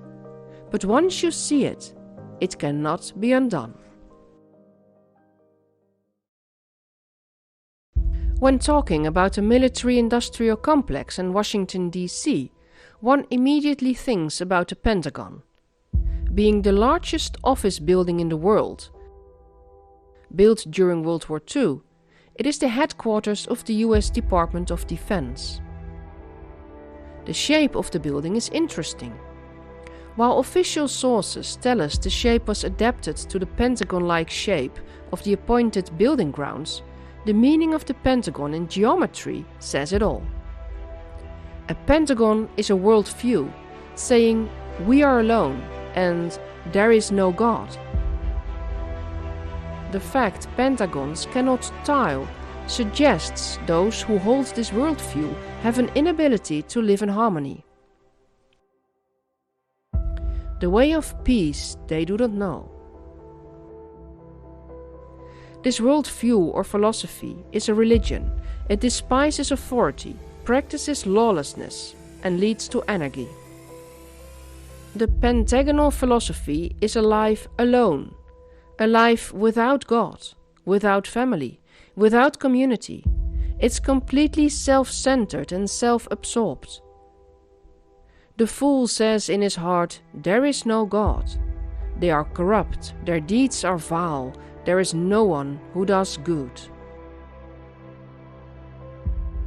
Coincidence? You tell me. Fact is that from this building many wars have been started, and thus many lives have been destroyed worldwide.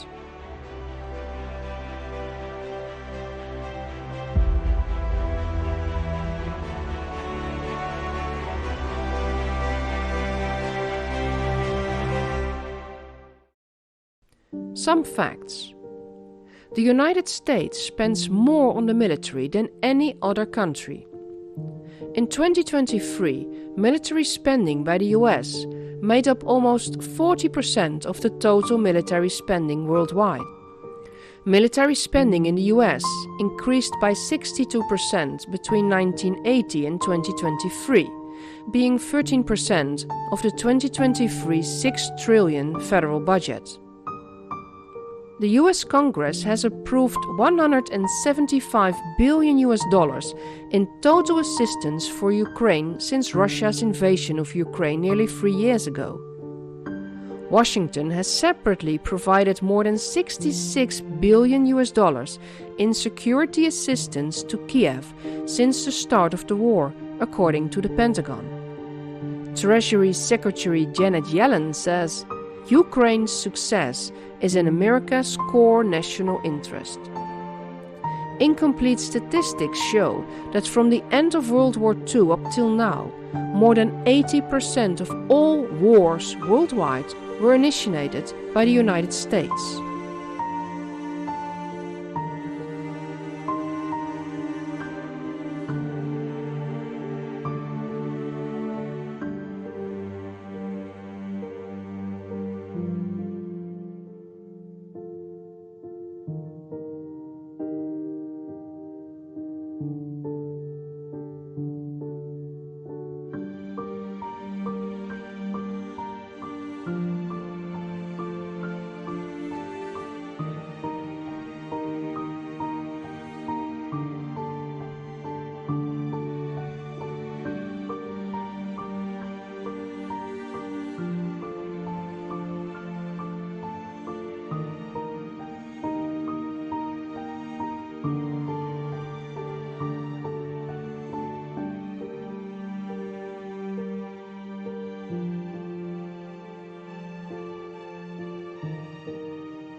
In 1992, just after the fall of the Berlin Wall and the ending of the Cold War, the Pentagon released a plan for a one superpower world, with the US as self-declared leader.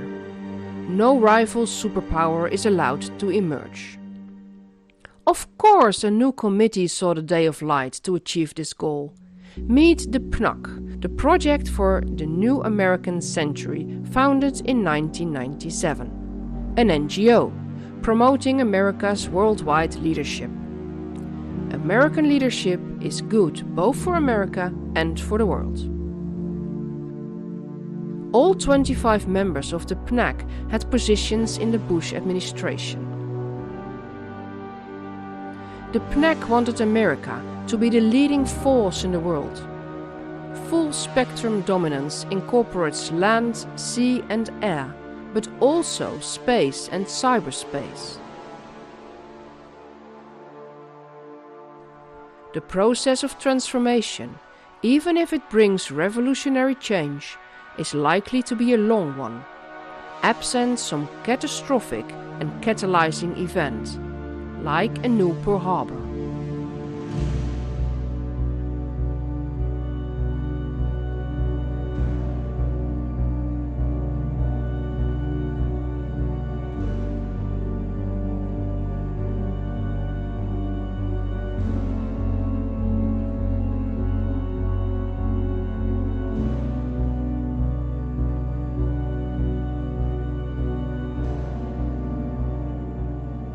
In 2006, the PNAC is replaced by the Foreign Policy Initiative, which focused primarily on Iraq and Afghanistan, and ended in 2017.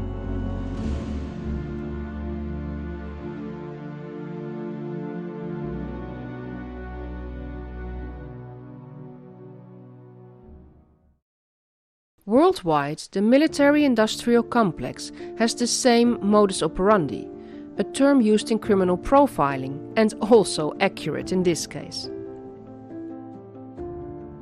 The first step is to set up think tanks of policymakers, military specialists, the weapon industry and safety and security experts.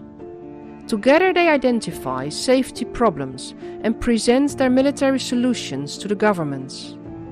The governments confirm the emergency and provide the funds necessary. The think tank then decides what military means must be bought, gaining more control with every action. The official term for this modus operandi is called the Iron Triangle. The three sides of the pyramid are occupied with Congress, the Pentagon, and defense contractors. Or one can say the lawmakers, military, and lobbyists. They work together in a way that maintains itself. The lobbyists make sure, with their dark money, that the right politicians remain in power. The Pentagon makes sure there are wars. The government bends the rules and pays for the weapons industry with your tax money.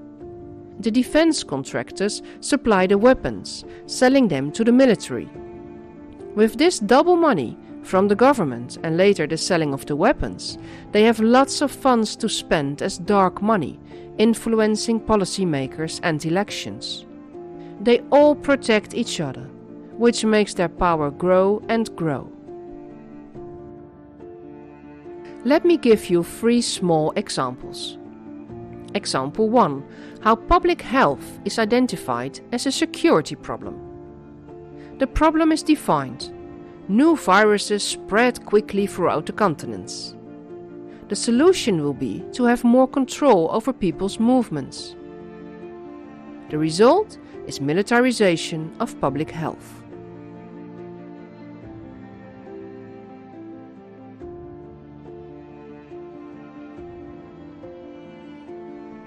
Example 2.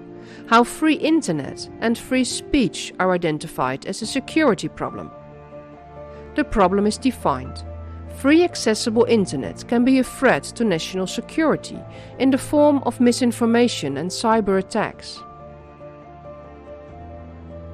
The solution will be to monitor everything that happens on the internet to identify possible threats and terrorists.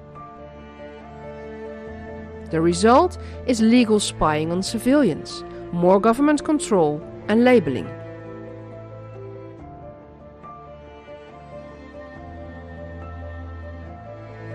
Example 3.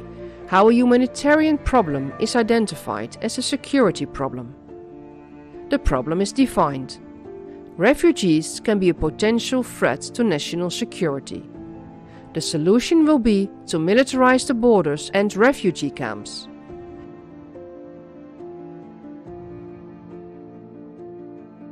The result is a huge budget for border control and checkpoints.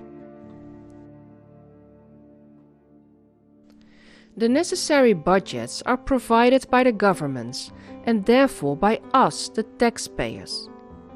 Why don't the people resist? How does the military-industrial complex keeps on getting a bigger and bigger budget? First and foremost, they have to make sure there will always be security threats. The last couple of years, we saw those threats coming mostly from non-military think tanks, like the World Economic Forum, the WHO, and lots of philanthropists.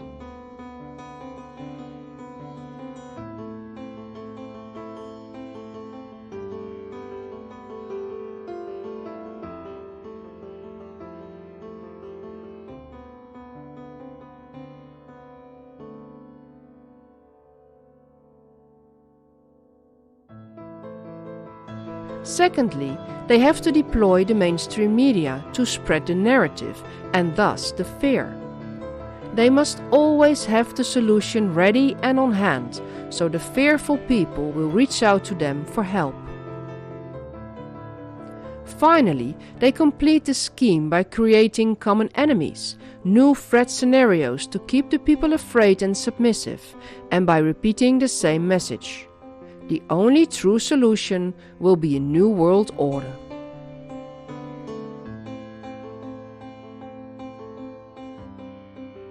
Have we been warned about this? Meet Dr. Werner von Braun, Director of Rocket Development during the Nazi regime in Germany. He was brought to the US after World War II via Project Paperclip and became Director of Rocket Development for NASA. From 1974 until his death in 1977. Werner von Braun told his colleague and protégé, Carol Rosin, about a sequence of false flag attacks, which would artificially invent enemies of society and lead to the militarization of space, to scare the people into a new world order.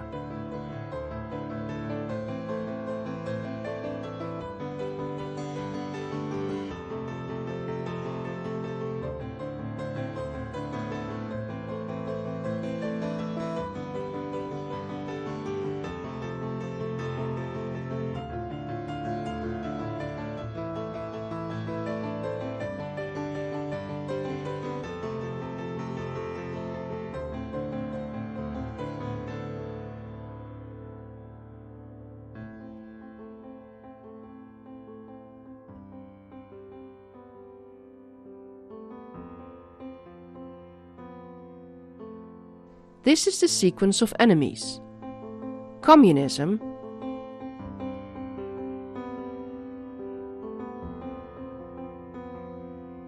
terrorism,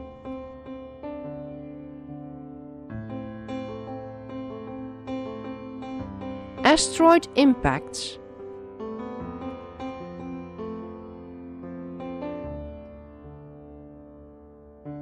alien invasion.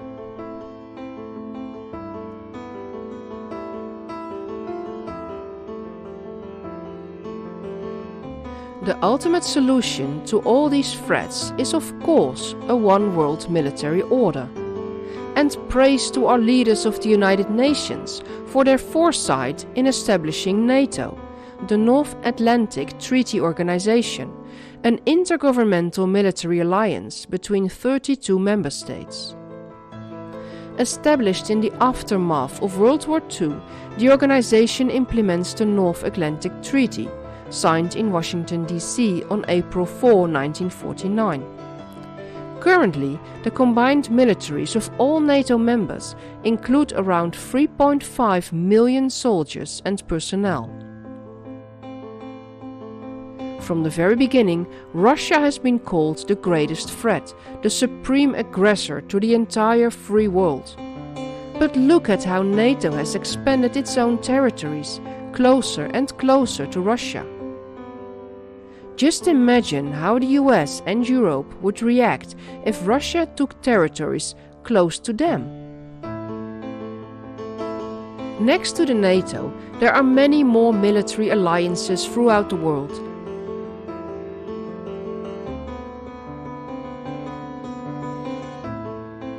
Consuming taxpayers' money and doing not much more than playing out the already mentioned agenda. Because at the end, all they want is more money and thus more power. One can wonder, why would they need all this power? What are they so afraid of? They are afraid of you. They are afraid that you will stand up and say no. Because without your consent, they are nobody. Just like the bully on the schoolyard is a nobody without his followers, the military-industrial complex has no power when you withdraw it. It's that simple. That's how powerful you truly are. And that is why the Cabal takes all this effort to keep you small, afraid, and obedient. The Cabal cannot exist when you claim your power. It cannot exist without your consent.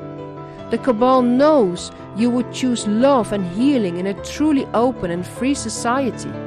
But then there would be no place for the deep state. So with that in mind, we are ready to expose the last nail of the triad of power, Vatican City. Follow me to part 3 of the conclusion to the fall of the Cabal.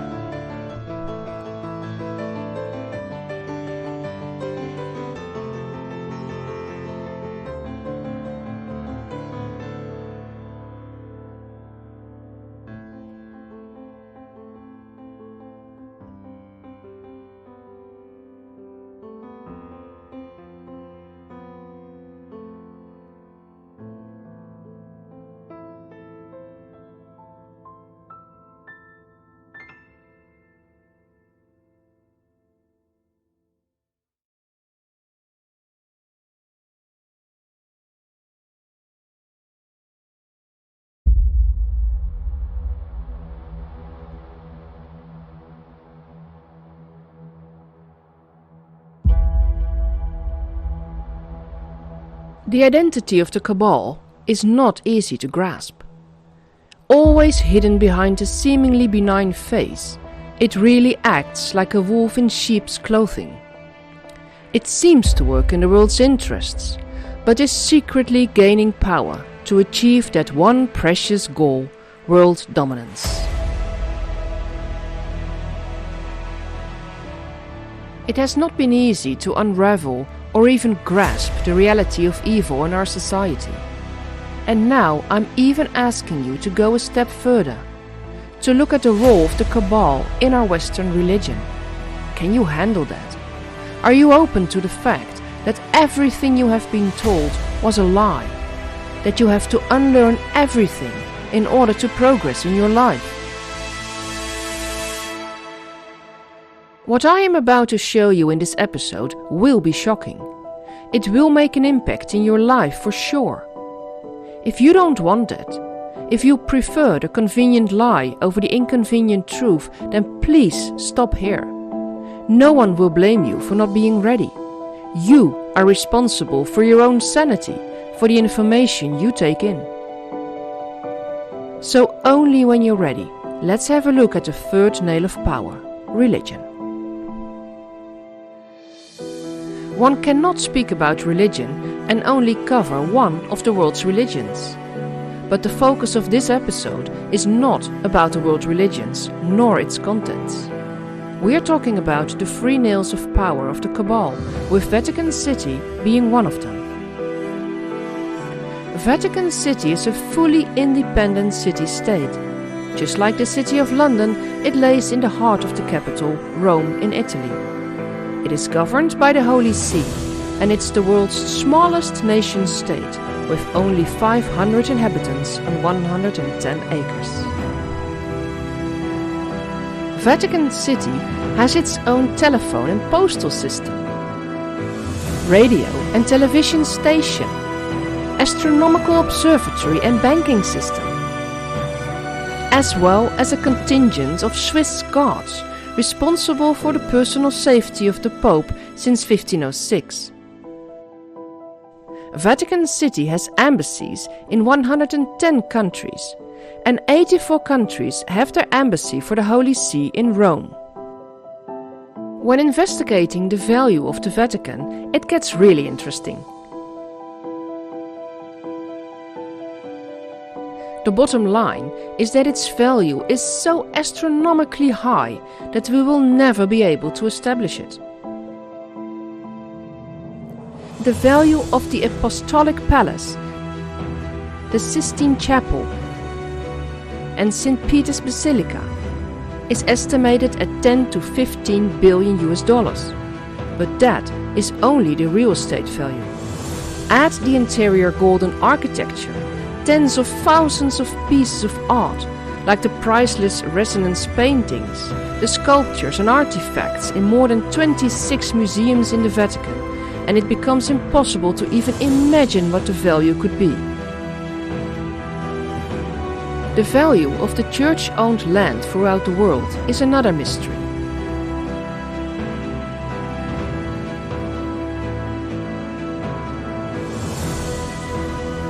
These properties include Vatican embassies, churches, cathedrals, monasteries, schools and convents.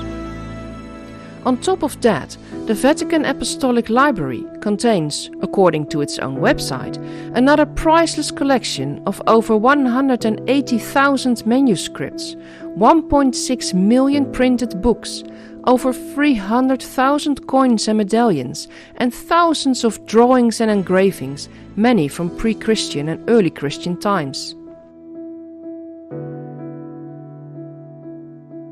And how many priceless treasures remain hidden in the Vatican's secret archives?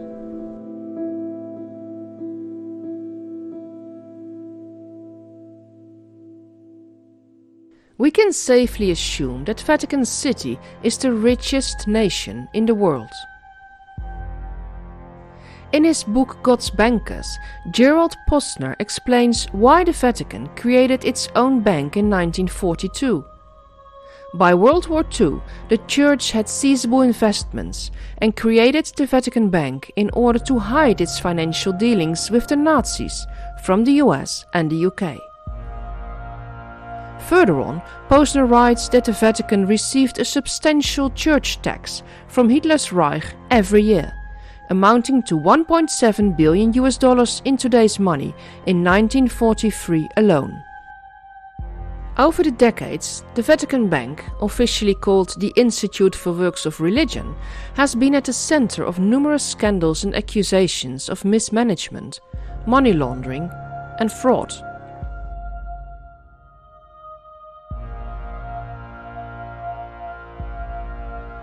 On top of that, in 2010, the Italian government seized $33 million from the Vatican for money laundering. And until the present day, the church settlements for sex abuse allegations add up to $5 billion.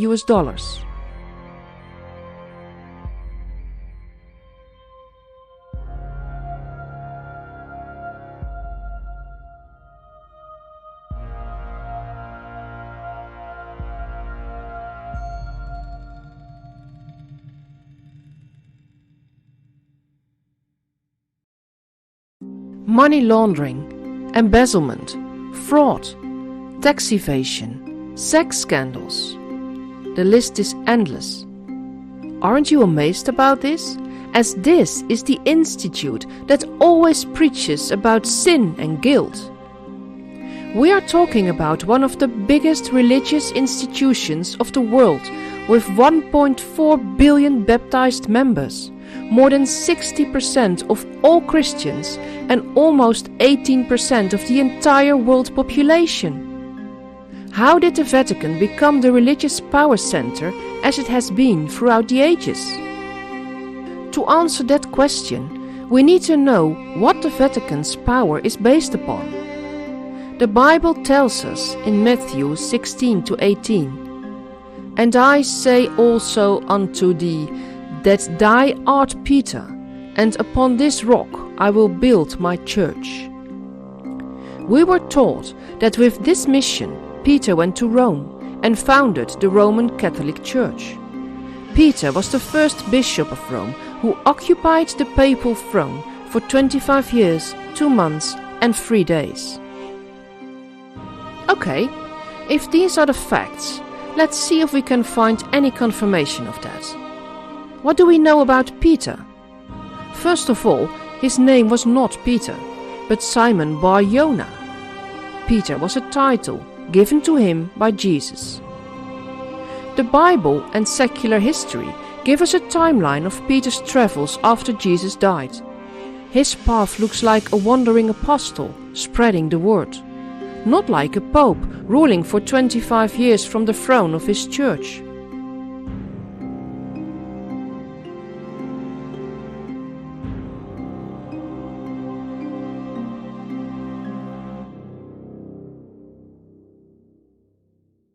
The burial place of Saint Peter gives room for discussion. He could have died in Rome or in Jerusalem. The first is proven with textual evidence, the latter with a gravestone.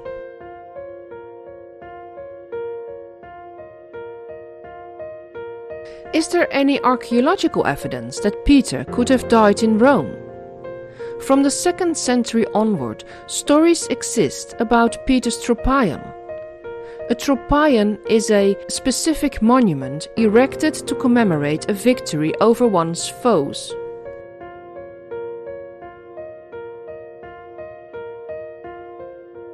A Tropaion is not a grave. During World War II excavations at the site of St. Peter's Tropaion in Rome, no grave nor bones were found. It wasn't until 1968 that the Vatican officially stated that bone fragments had been found at or near the locations of Peter's grave. They were thought to be the remains of St. Peter.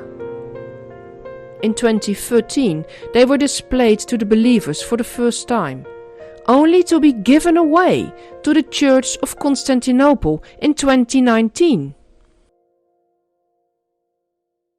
Why? How? Don't you think this is insane? These bone fragments should have been the cornerstone of the Catholic Church and thus the Vatican. Every important church or cathedral exhibits bones from a saint. They would never give them away. So what is going on here? We will have to dig deeper, going all the way back to the founding of Rome to find our answers. In 753 BC, Rome is founded by Romulus. On the west bank of the Tiber River there was nothing but a hill known as Ager Vaticanus. In ancient times, it was forbidden to bury the dead inside the city walls, so the Ager Vaticanus became the burial place for early Roman citizens, Vatican Necropolis. At the end of the 1st century BC, the Ager Vaticanus was being developed. Beautiful houses arose, together with the circus of Nero. The Egyptian obelisk, that presently stands in St. Peter's Square, was the center point of the circus. In the next millennium, the Roman Empire rose and then slowly declined. It might have totally collapsed earlier had Emperor Constantine the Great not come into power. This emperor was a great strategist who brought amazing reformations to his waning empire. On October 28, 312 AD, a miracle happened. According to historian Eusebius of Caesarea, Constantine received, just before the Battle of the Milvian Bridge, a vision in the sky, accompanied by the words, "In this sign you will conquer." After the victory, Constantine subsequently converted to Christianity. A year later, he allowed Christians to freely practice their faith without being prosecuted. As the ruler of the Roman Empire, Constantine hoped that Christianity could be used to rise his declining empire again. To unify the Christian faith, the emperor convened the Council of Nicaea in 325 AD. Dogmas, doctrines and creeds saw the day of light. The religious pyramid of power was a fact, with Constantine as head of the Christian Church. Constantine also continued to function as Pontifex Maximus of the empire's pagan priesthood, and in these functions he integrated the pagan rituals and feasts with the teachings of the new faith. Being the strategist Constantine was, he used the new religion as a power tool, a strategy for world dominance, as the Roman Empire was seen as the entire world. A stable political global empire has one global religion. With the word Catholic meaning universal, the Roman Catholic Church was born. It did not matter that not much was left of the original simple teachings of early Christianity. It did not matter that the pagan beliefs were now disguised as Christianity. What did matter was that the world could be dominated again, not with arms as such, but with the Word, the Holy Bible, commissioned by Emperor Constantine himself in 331 AD. Now let's get back to St. Peter. In 318 AD, Emperor Constantine started the building of a basilisk in honor of St. Peter, the old St. Peter's Basilisk. Wait! Stop there! Why in honor of St. Peter, a wandering apostle? Why not honor Jesus, the central figure in Christianity? Well, there was a Peter of great significance who lived in Rome in the 1st century. This was not Simon Bar-Jonah. This Peter's true name was Simon Magus, Simon the magician, master of demons. Simon Magus was a priest of ancient Eastern beliefs, of the Samaritan and Babylonian faiths. In all of Samaria he was believed to be the great power of God. When Simon heard of the new Christian faith, he let himself being baptized a Christian.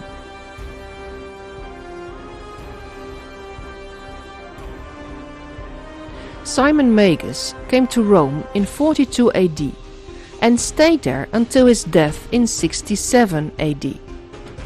According to his title, he was called Simon Peter. He intentionally blended Judaism, early Christianity, Babylonian, pagan and Greek beliefs into one universal religion. He delegated himself as the head of this new church in Rome as center of the universe.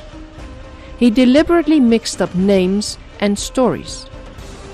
Simon had taken the name of Jesus Christ and much of the terminology of Christianity and was using these tools to expand his own sphere of influence. He ruled 25 years as such in Rome. Justin Martyr stated, "After Christ's ascension into heaven, the devils put forward certain men who said that they themselves were gods. And they were not only not prosecuted by you, but even deemed worthy of honors. There was a Samaritan, Simon, a native of the village called Gitto, who in the reign of Claudius Caesar and in your royal city of Rome did mighty acts of magic by virtue of the art of the devils operating in him. He was considered a god, and as a god was honored by you with a statue, which statue was erected on the river Tiber, between the two bridges, and bore this inscription in the language of Rome: Simoni Deus Sancto, to Simon the Holy God." Simon Magus was literally adored in Rome as a god. He preached the quasi-Trinitarian Gnostic teaching, wherein he, with the title "The Great Power of God," appeared to the Jews as a suffering Son of God, to the Samaritans as Father, the primal God above Jehovah, Zeus, and to the pagan world as Holy Spirit. Simon prophesied that he would seem to die in his mortal form, but after 3 days would rise, living in the flesh, and be taken up to the highest heaven. Early historians warned us of Simon's devilish works. Irenaeus states that Simon Magus taught that the Jewish prophecies, the Old Testament, were inspired by the Creator angels in a desire to reduce man to slavery. Therefore, those who had hope in him and Helen need not attend to them, but freely do as they would, for that men should be saved according to his grace, and not by any intrinsic quality of their own. Eusebius says, Simon Magus received baptism and feigned Christian belief. And what is more surprising, the same thing is done even to this day by those who follow his most impure heresy. Eusebius goes on, Simon was the author of all heresy. From his time down to the present, those who have followed his heresy have feigned the sober philosophy of the Christians, and they fall down before pictures and images of Simon himself, and they venture to worship him and Helena with incense and sacrifices and libations. Schaaf's History of the Christian Church tells us, the author of this baptized heatheism is Simon Magus, who unquestionably adulterated Christianity with pagan ideas and practices, and gave himself out in a pantheistic style for an emanation of God. Church historian Adolf from Harnack says, Simon Magus proclaimed a doctrine in which the Jewish faith was strangely and grotesquely mixed with Babylonian myths, together with some Greek additions. The mysterious worship, whose aim was a universal religion, all contributed to gain adherents for Simon. Could it be, just as an open assumption, that this Simon Magus is the foundation of the religious power of the Vatican and the Roman Catholic Church? And if so, what is the relation between Simon Magus and the name Peter?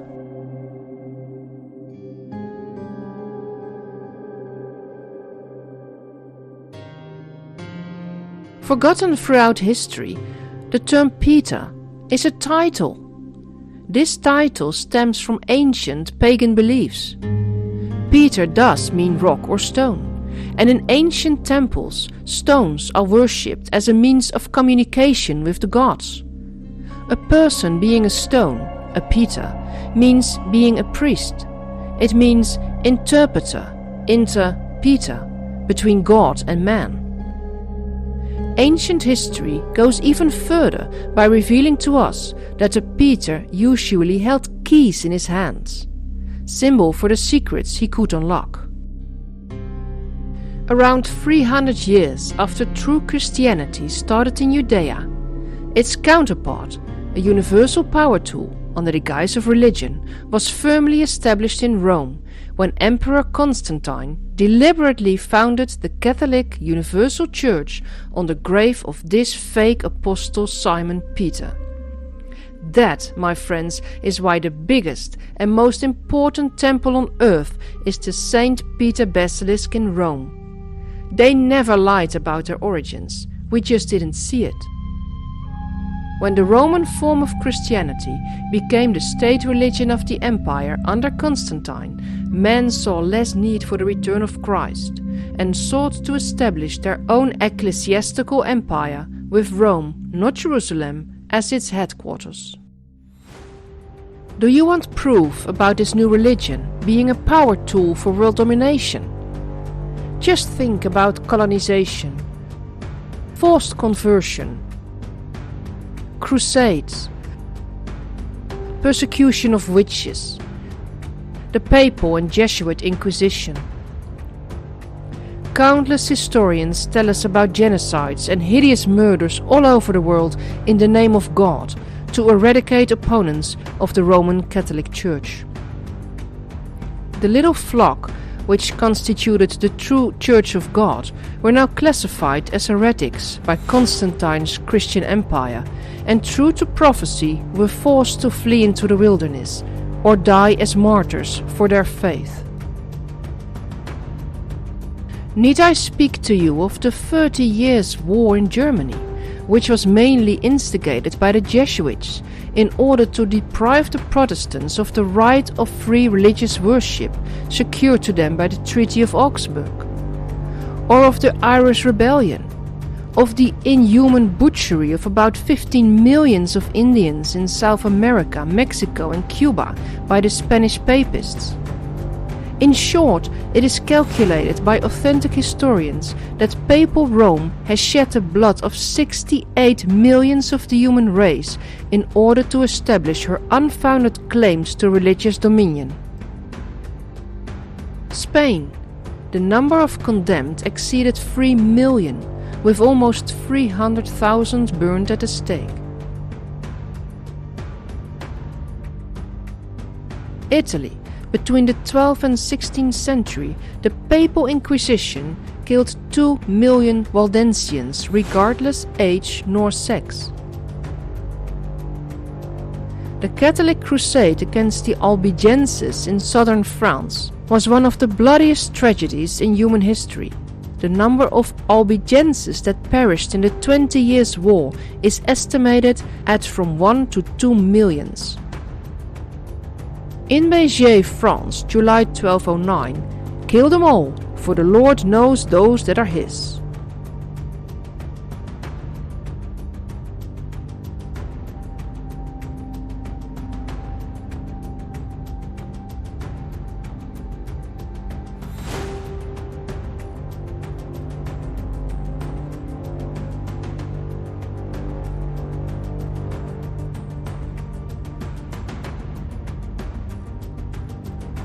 Every man, woman and child in the city of Béziers was killed. 20,000 people died in one day. No memorial, no statue, just this one small sign next to the church in which they were burned alive. The Cathars, the Huguenots and Waldenses completely destroyed and forgotten cultures of pure Christians. When new continents were discovered in the Golden Age, the Church expanded its empire by means of colonization and cultural genocide. From East India to Australia, from the Americas and Canada, the indigenous people have been murdered and their children re-educated and rendered infertile. The Age of Enlightenment was used by the Jesuits as the sworn army of the Pope to execute the Roman plan of conquering the world, annihilating native populations, enslave what was left of them, destroy original cultures, languages and religions, and make the Roman Catholic Church the world's dominant religion.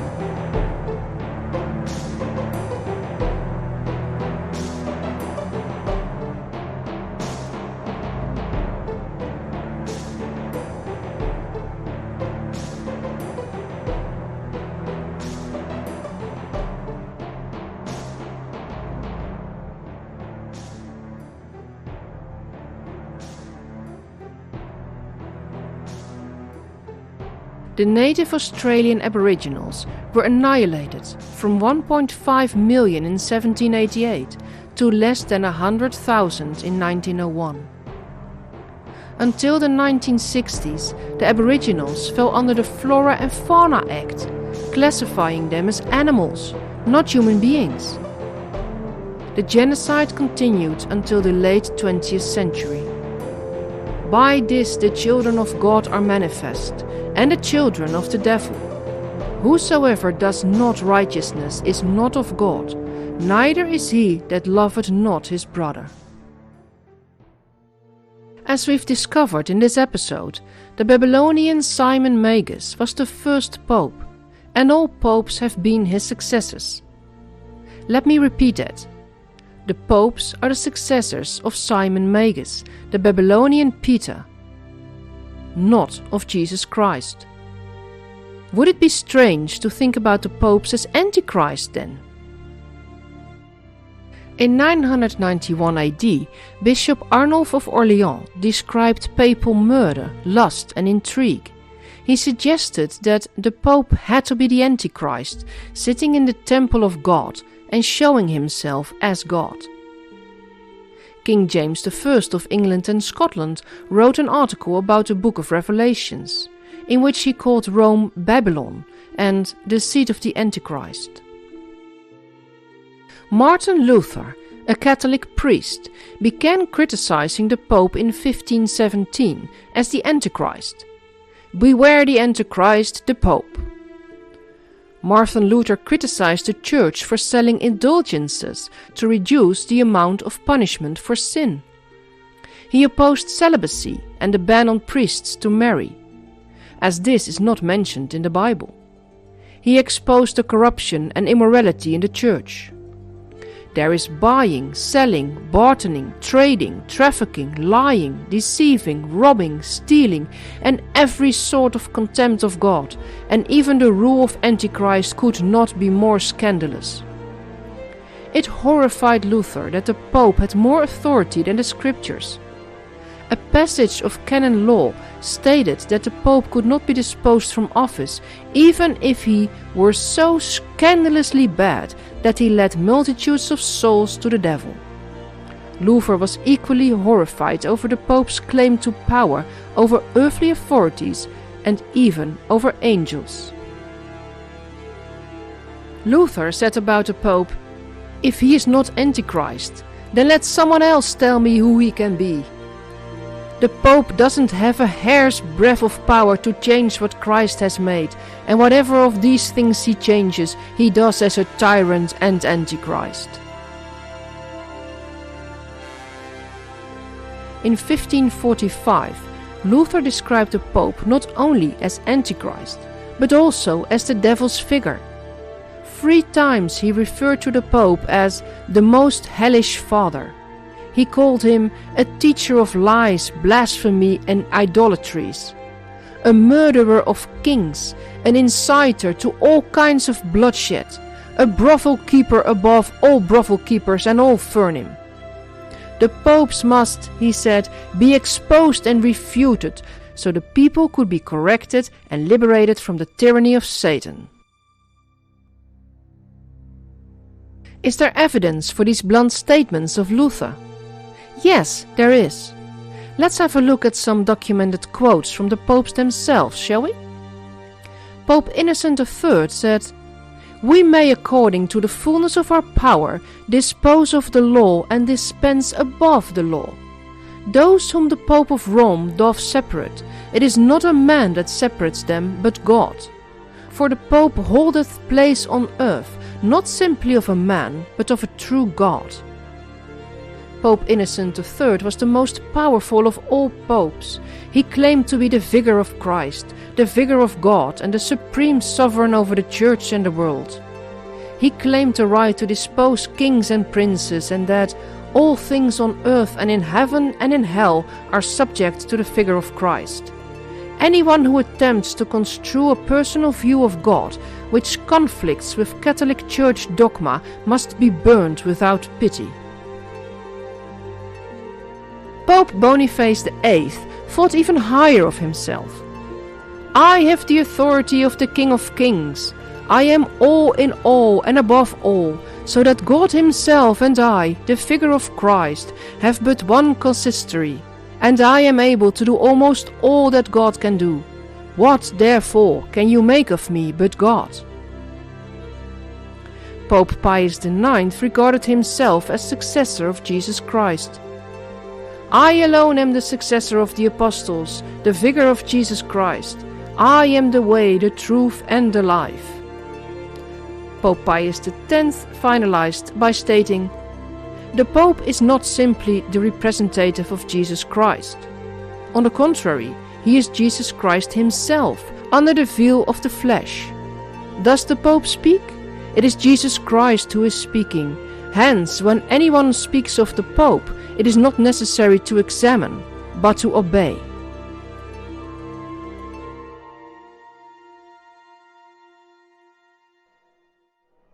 "2,000 years of deceit, bloodshed, annihilating entire populations, of secret societies and hidden armies. The Roman Catholic Church made this world into a hellish place, promising heaven for the obedient herd, in an afterlife they themselves apparently didn't bother too much about. Let me show you some more evidence of the Church's ties with evil.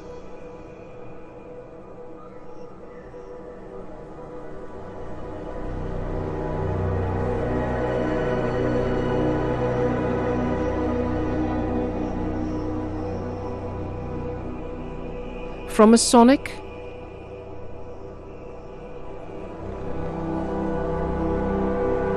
to Satanic.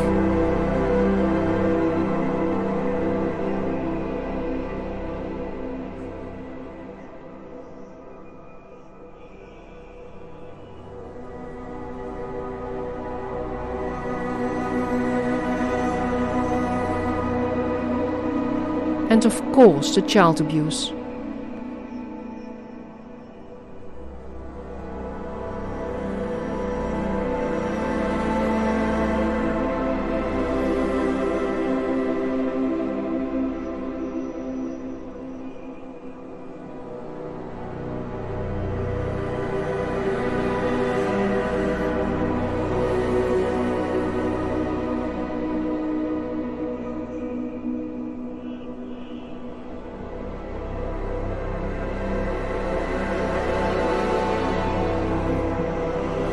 Pope Francis apologizes and asks for forgiveness, and claims Satan is real. A very last question that I've had from early childhood on has been answered now. I want to share it with you, as you might have had the same unanswered question. Each and every time I entered a church, I got a creepy feeling when I looked at Jesus, hanging there, being crucified, bleeding and suffering.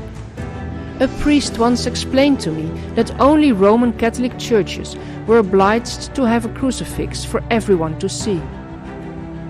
What does the crucifix mean? The symbol of the cross existed as a sacred symbol for millennia before the birth of Christ. It has been used throughout the ages to ward off evil. It wasn't until 312 AD that Emperor Constantine turned it into the symbol of Christ. This equal-armed cross became the Roman symbol of conquest and protection. It wasn't until the 6th century that the symbol of the cross became the way it is today. It wasn't until the 11th century that these empty crosses were replaced by crucifixes. And it wasn't until the 14th century that these crucifixes became common good. Why? Why was it necessary to force the crucifix upon every believer? Crucifixion means the nailing to the cross. It was an incredibly painful and humiliating death, inflicted by the Romans upon their enemies, mostly political opponents. Remember the Tropaion from earlier in this episode? A Tropaion is a specific monument erected to commemorate a victory over one's foes. It spreads the message for everyone to see. Do not disobey us, or else. That was the message back then, but crucifixion itself ended in 337 AD. So is there another reason why we still see the image of the suffering Jesus Christ everywhere around us? Weren't we told that Jesus suffered and died on the cross for our sins? Don't you feel guilty when you look at a crucifix thinking about that? The Roman Catholic regime needed a symbol to make you feel powerless instead of protected.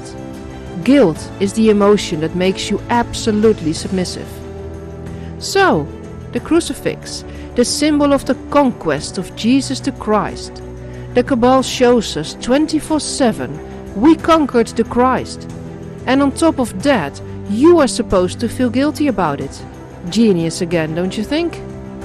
In the course of centuries, a sacred and protective symbol was slowly turned into a symbol of humiliation and guilt, hanging in millions of churches, homes, crossroads and around billions of necks, imprinting in your subconscious each and every day.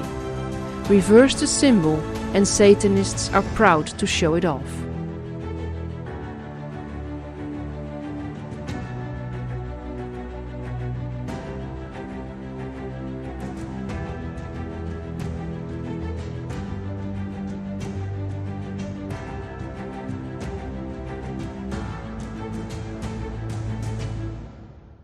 All that is left for me to say is that light will always conquer the dark. All that is needed is the awareness that there is dark. From that moment on, the smallest candle will light the darkest of caves. Ephesians said, "For you were once darkness, but now you are light in the Lord. Live as children of light." John says, "The light shines in the darkness, and the darkness has not overcome it." Ephesians says again, "For our struggle is not against flesh and blood, but against the rulers, against the authorities, against the powers of this dark world, and against the spiritual forces of evil in the heavenly realms." We're not done yet. I wish we were, but there's even more to tell. Would you like to know the origins of New Age, the Ascended Masters, and what they have in common with Satanism? Then follow me to part 4 of this conclusion to the fall of the Cabal.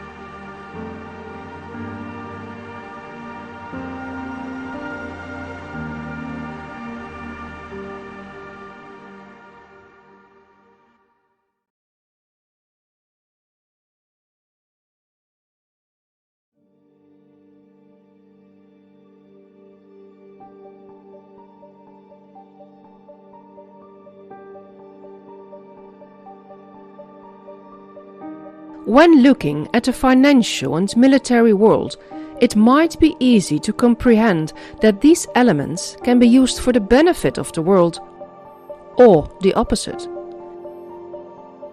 We have even become accustomed to the fact that governments don't work in our interest, even though we also still tend to believe that we voted for them and that they are supposed to be our representatives.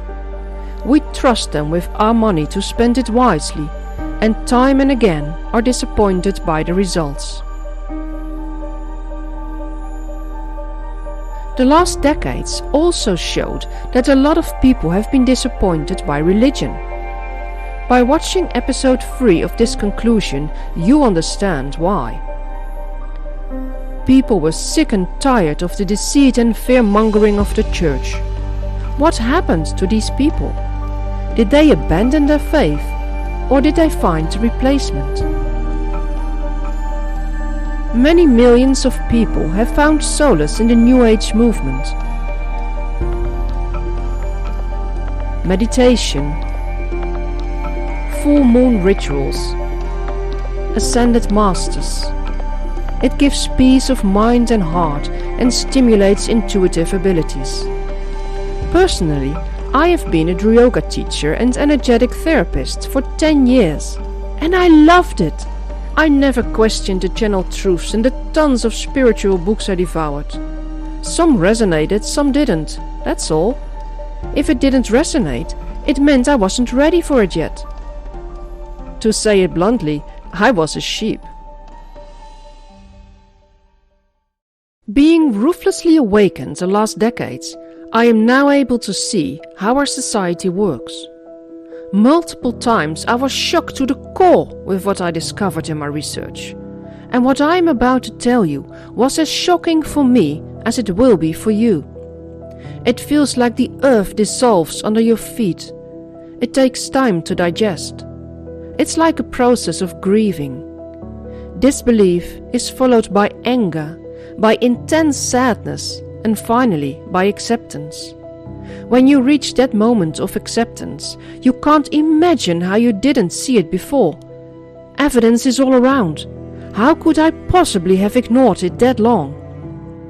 Having said that, I hope you understand there is absolutely no judgment from me about whatever a person wants to believe.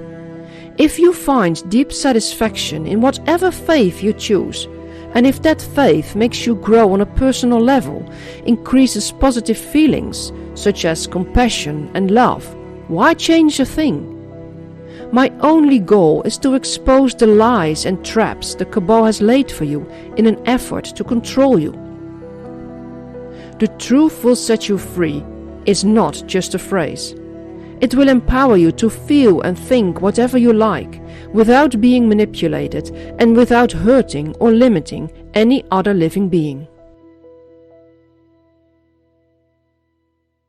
Now let's dive into another deep rabbit hole. New Age. New Age has been brought into the world as the new era of love and light through personal transformation and healing. It all started with the Theosophical Society set up by Helena Petrovna Blavatsky, better known as Madame Blavatsky, in the late 19th century. Blavatsky was a 33rd degree Freemason. The Theosophical Society was a mystery school that reintroduced hidden, occult and esoteric knowledge.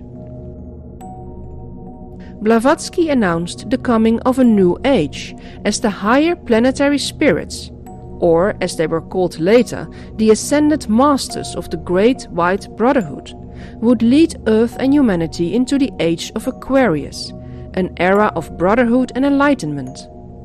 The Great White Brotherhood is a spiritual group of ascended masters who have risen from the earth into immortality and still maintain an active watch over the world. Blavatsky claimed to gain her knowledge directly from specific adepts, Mahatmas, ascended masters or initiates. But her books Isis Unveiled and its sequel, The Secret Doctrine, have been shown to be based mainly on the massive work of religious historian Godfrey Higgins.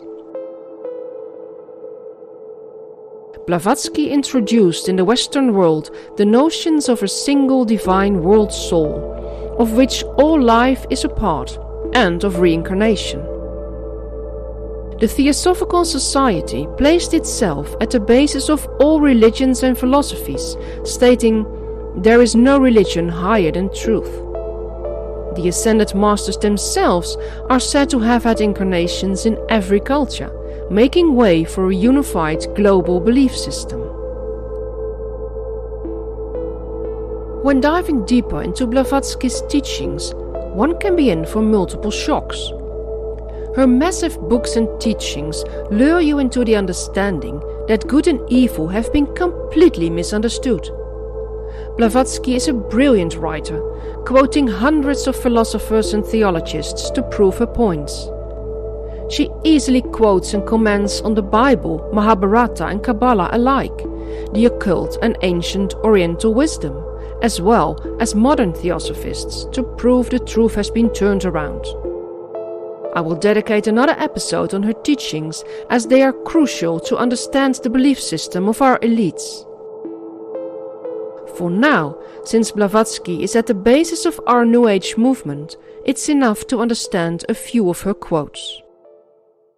It is Satan who is the God of our planet and the only God. And this without any elusive metaphor to its wickedness and depravity. For he is one with the Logos, the first son, eldest of the gods. Lucifer is divine and terrestrial light, the Holy Ghost and Satan at one and the same time. Lucifer is the spirit of intellectual enlightenment and freedom of thought, for Lucifer is the Logos. To make the point clear once for all, that which the clergy of every dogmatic religion, preeminently the Christian, points out as Satan, the enemy of God, is in reality the highest divine spirit, occult wisdom on earth.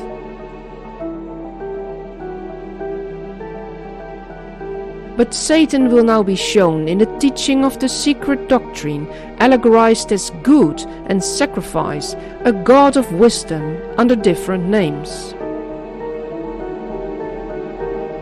In this case, it is but natural to view Satan, the serpent of Genesis, as the real creator and benefactor, the father of spiritual mankind.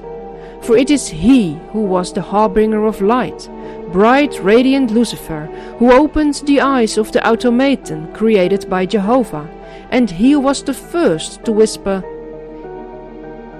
"In the day ye eat thereof, ye shall be as Elohim, knowing good and evil," can only be regarded in the light of a Savior.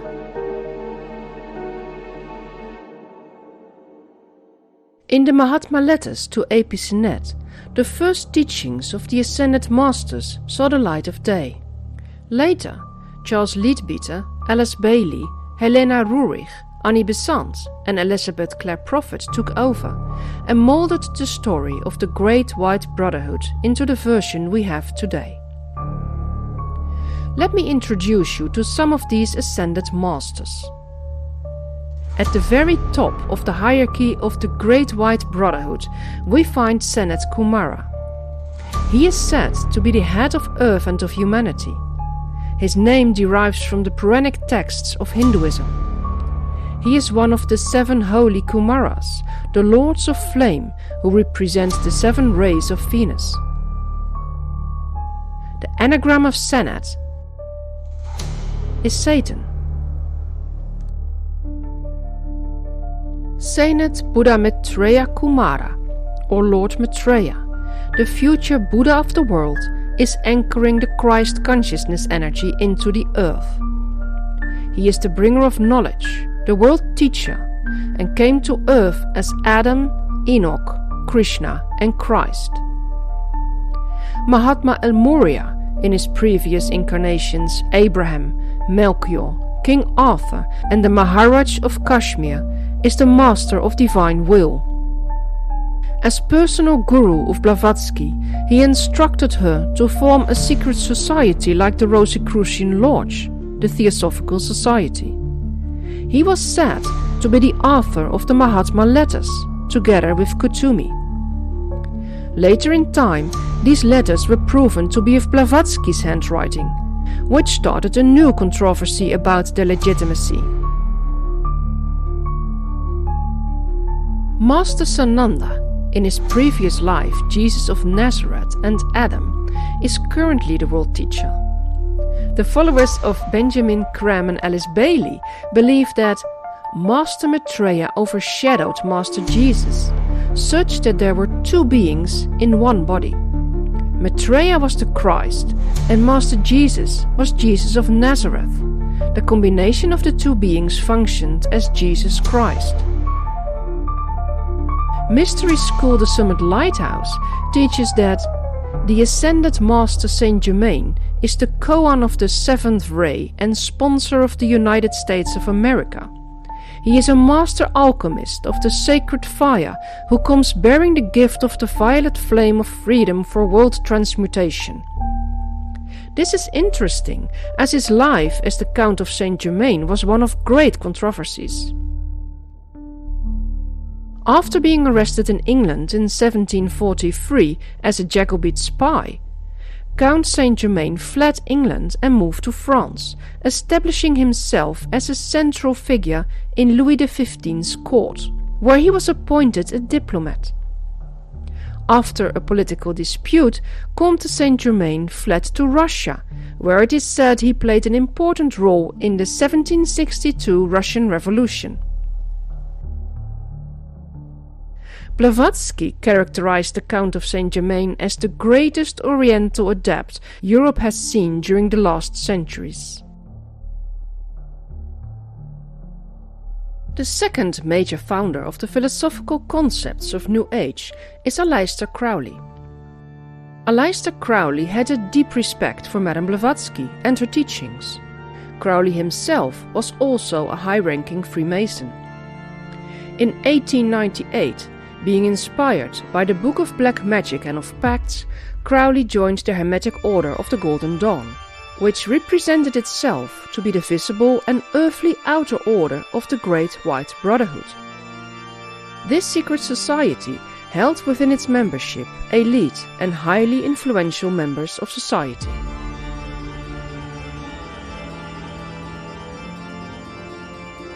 Crowley was a 33rd degree initiate of the Scottish Rite in Mexico, 3rd degree of the Anglo-Saxon Lodge number 343 in France, 33rd degree of the irregular Cerno Scottish Rite and 95th degree of the Rite of Memphis Mizraim.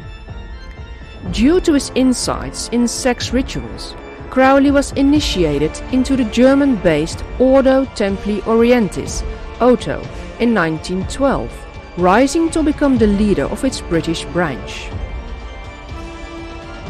In 1907, Crowley founded his magical secret society, the AA, being the structure and system of the Great White Brotherhood. Next, he founded the religion of Thelema, meant to be built on the ruins of Christianity. This new religion would be the cornerstone of the New Age, the age of the god Horus, who would preside for the next 2000 years over the evolution of consciousness on this planet.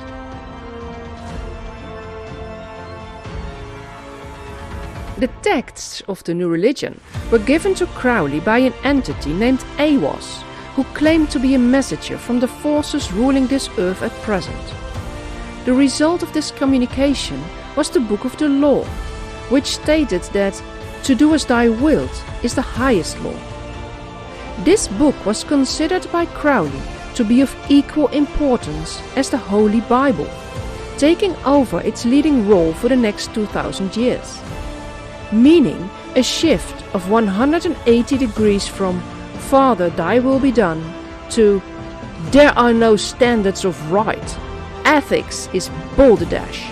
Each star must go on its own orbit. To hell with moral principle, there is no such thing.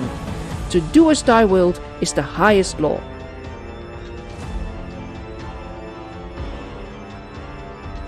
In his writings, Crowley seemed dedicated to reaching spiritual enlightenment.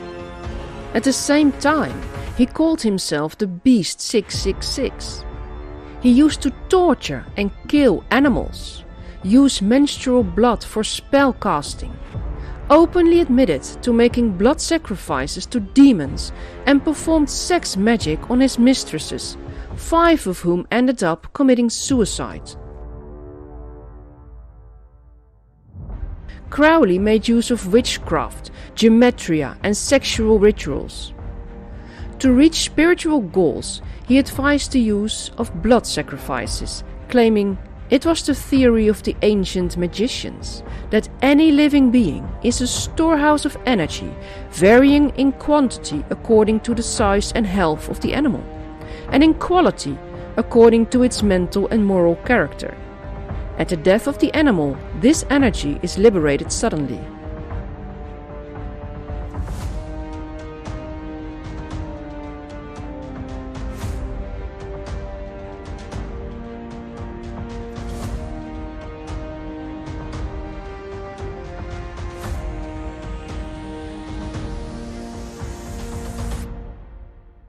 For the highest spiritual working, one must accordingly choose that victim which contains the greatest and purest force. A male child of perfect innocence and high intelligence is the most satisfactory and suitable victim.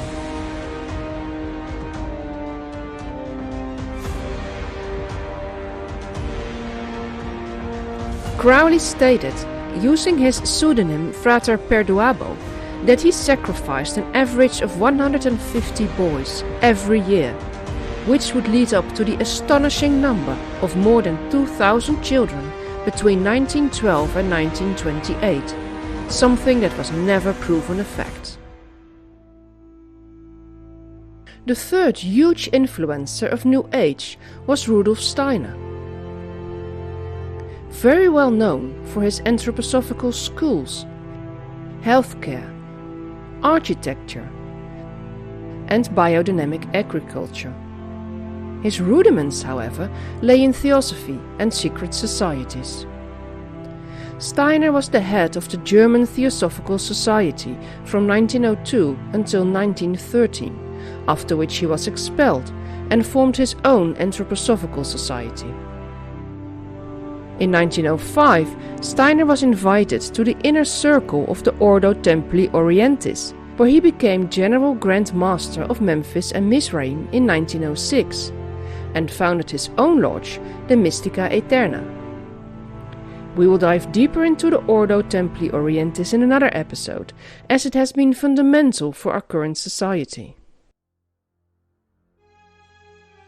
Rudolf Steiner was very familiar with the teachings of Blavatsky and her successors, like Annie Besant. Their major point of disagreement and reason of separation was the topic of the second coming of Christ.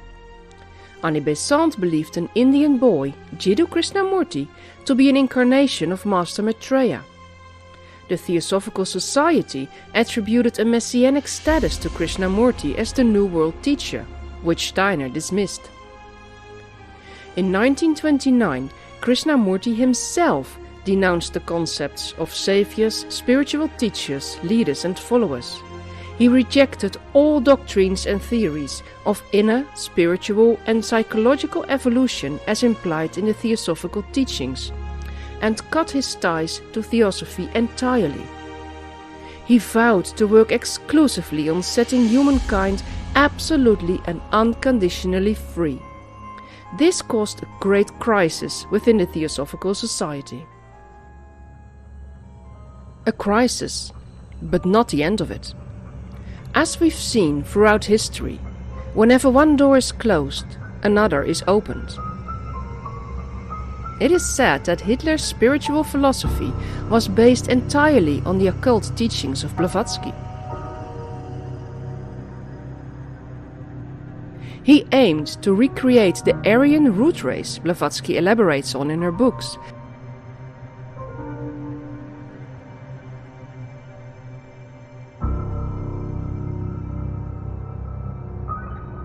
and searched for their origin in the mountains of Tibet.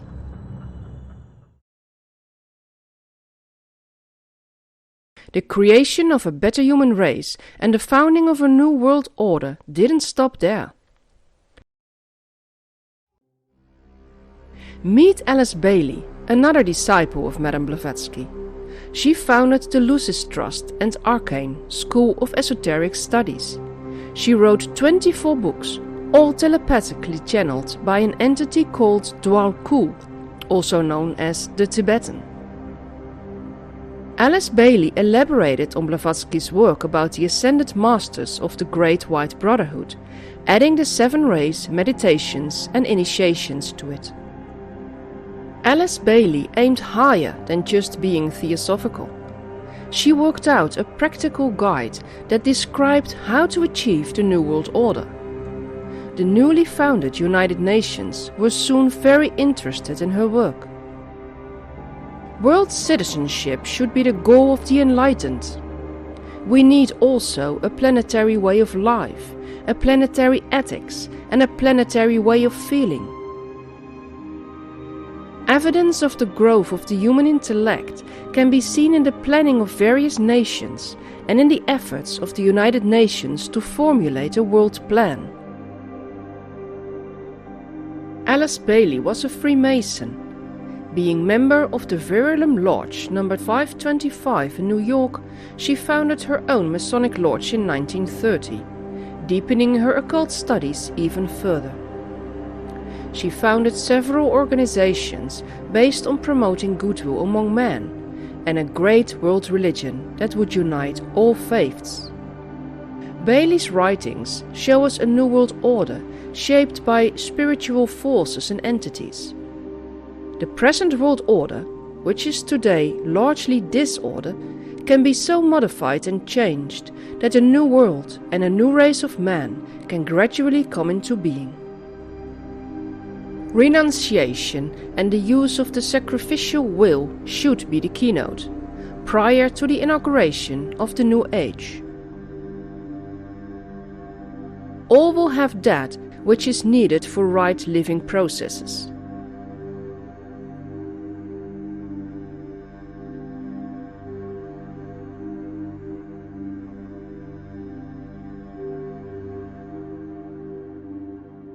The New World Order must be appropriate to a world which has passed through a destructive crisis and to a humanity which is badly shattered by the experience. Do you remember the Protocols of Zion? In part 4 of the sequel, we showed you this.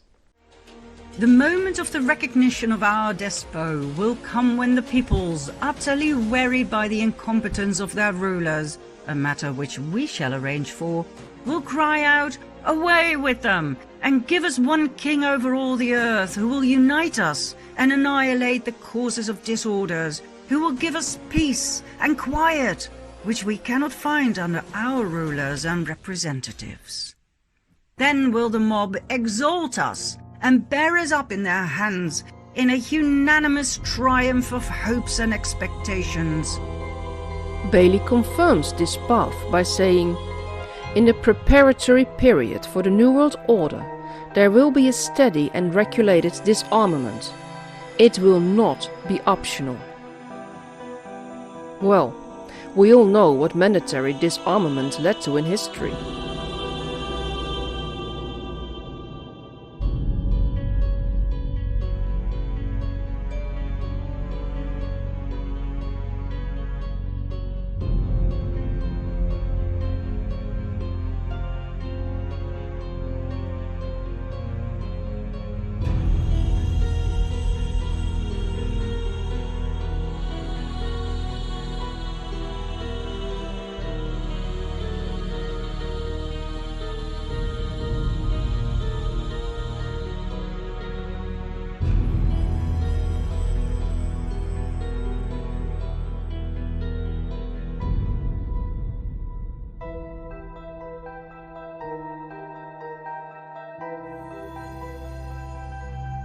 In her book, The Destiny of the Nations, Bailey describes a process by which a new race will evolve, after which very low-grade human bodies will disappear, causing a general shift in the racial types towards a higher standard.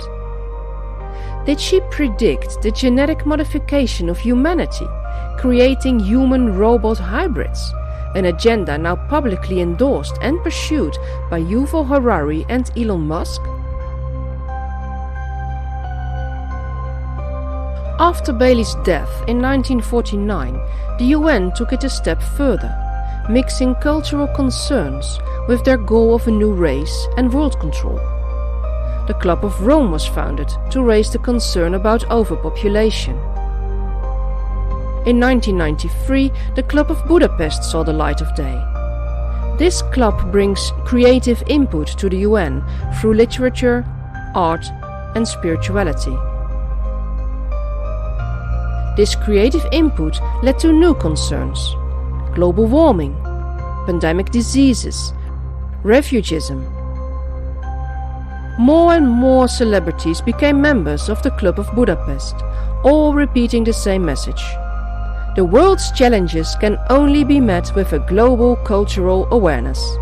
meaning sustainability, worked out in Agenda 21 and Agenda 2030.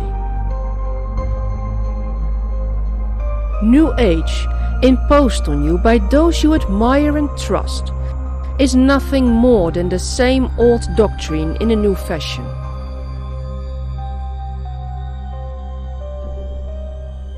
We've seen it all before. It's of all ages. The tools used in New Age are meant to keep you submissive and fearful.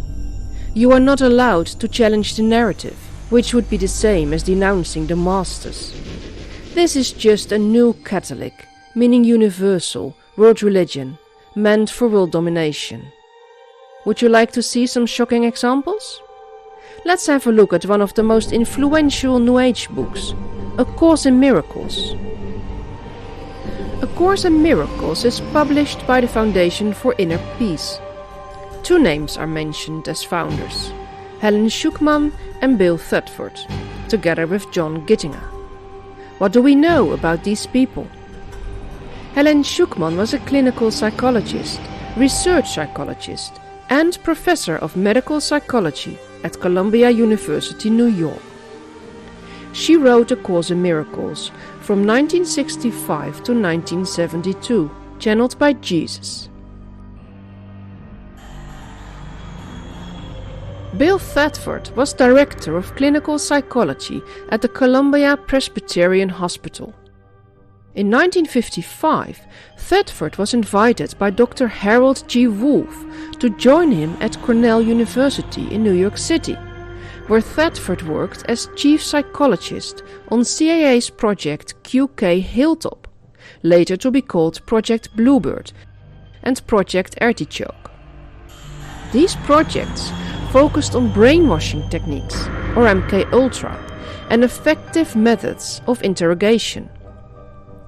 They experimented with all kinds of secret drugs to ascertain the fundamental effect upon human brain function and upon the subject's mood.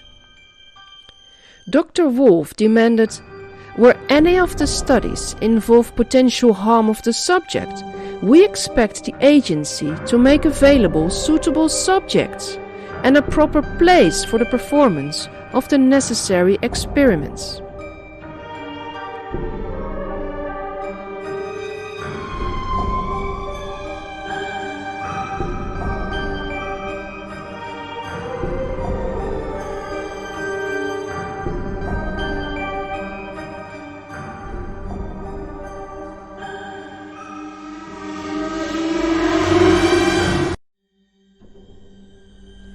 Helen Schucman joined Thetford as his assistant.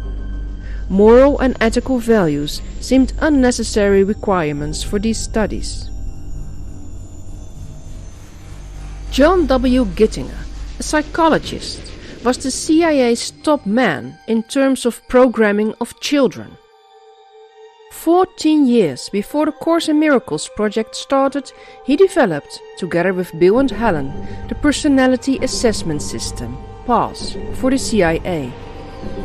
The PASS was meant to predict and influence the behavior of individuals based on their weak spots in their personalities, their egos. This system also shows mental weaknesses, where a person will be unstable and can be broken by means of repeated stress and trauma. The Course in Miracles website proudly states how perfect their collaboration was for paving the way for the Course and its teachings. It made me feel sick discovering all this planned manipulation. Again, they didn't hide it, we just never saw it. Also, I studied the Course in Miracles, not understanding a thing of what I read, but determined to become enlightened by it. Was the Course in Miracles set up as a mind control instrument by the CIA? And if so, what was implanted in our brains? Let me introduce you to one last influential New Age guru, Vadusev Sadhguru, a very popular guru in Hollywood and among globalists. As founder of the Isha Foundation, which is supported by 11 million volunteers in 300 centers worldwide, Sadhguru's personal net worth is estimated at $15 million. Despite being a spiritual leader, he hasn't sworn off materialistic possessions, and he is known for his fondness for luxury cars, motorbikes, and private air travel, partly to show people that you can be materialistic while pursuing a spiritually enlightened life. He gave lectures to Google, Microsoft, the World Bank, the World Economic Forum, and the United Nations. This is his message to the world. We are nice, but we are just too many. But believe me, it is much easier to control human population than human aspiration. They want more souls, I want less on the planet.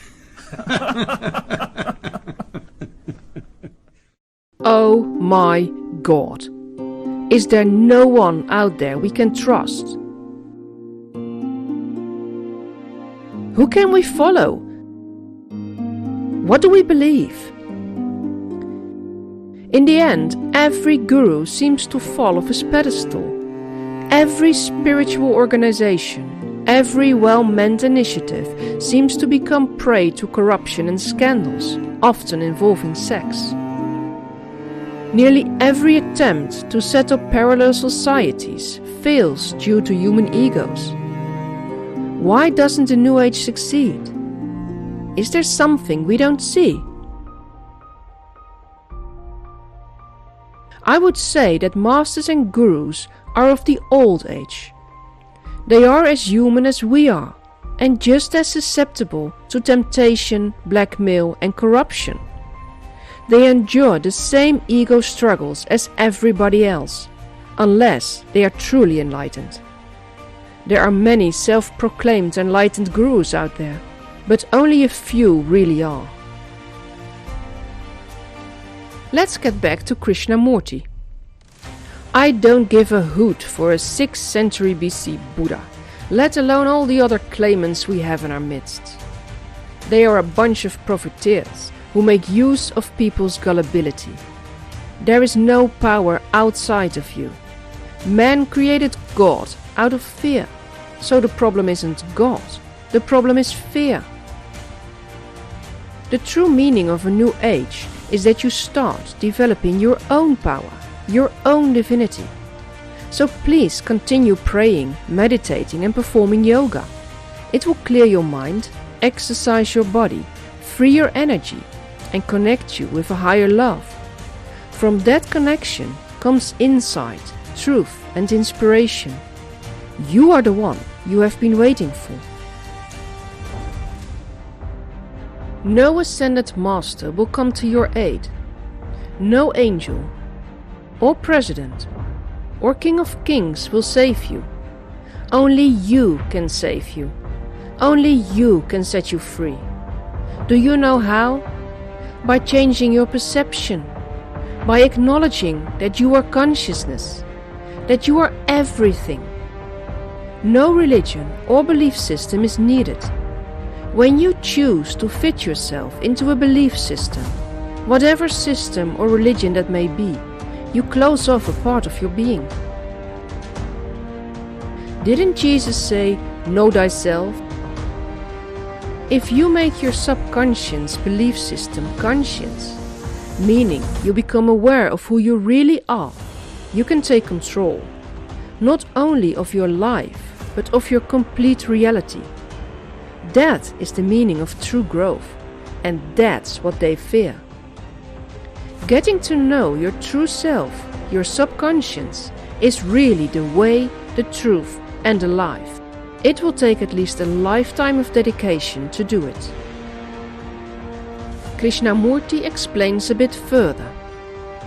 But those who really desire to understand, who are looking to find that which is eternal, will be a danger to everything that is unessential, to unrealities, to shadows. And they will concentrate, they will become the flame, because they understand. Such a body we must create, and that is my purpose. One of the main topics of theosophy is the role of Satan and Lucifer as bringer of higher knowledge.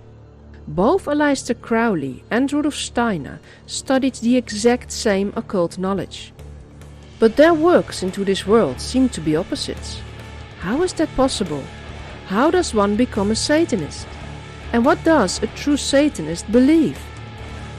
Let's dive into this in part 5 of the conclusion to the fall of the Cabal.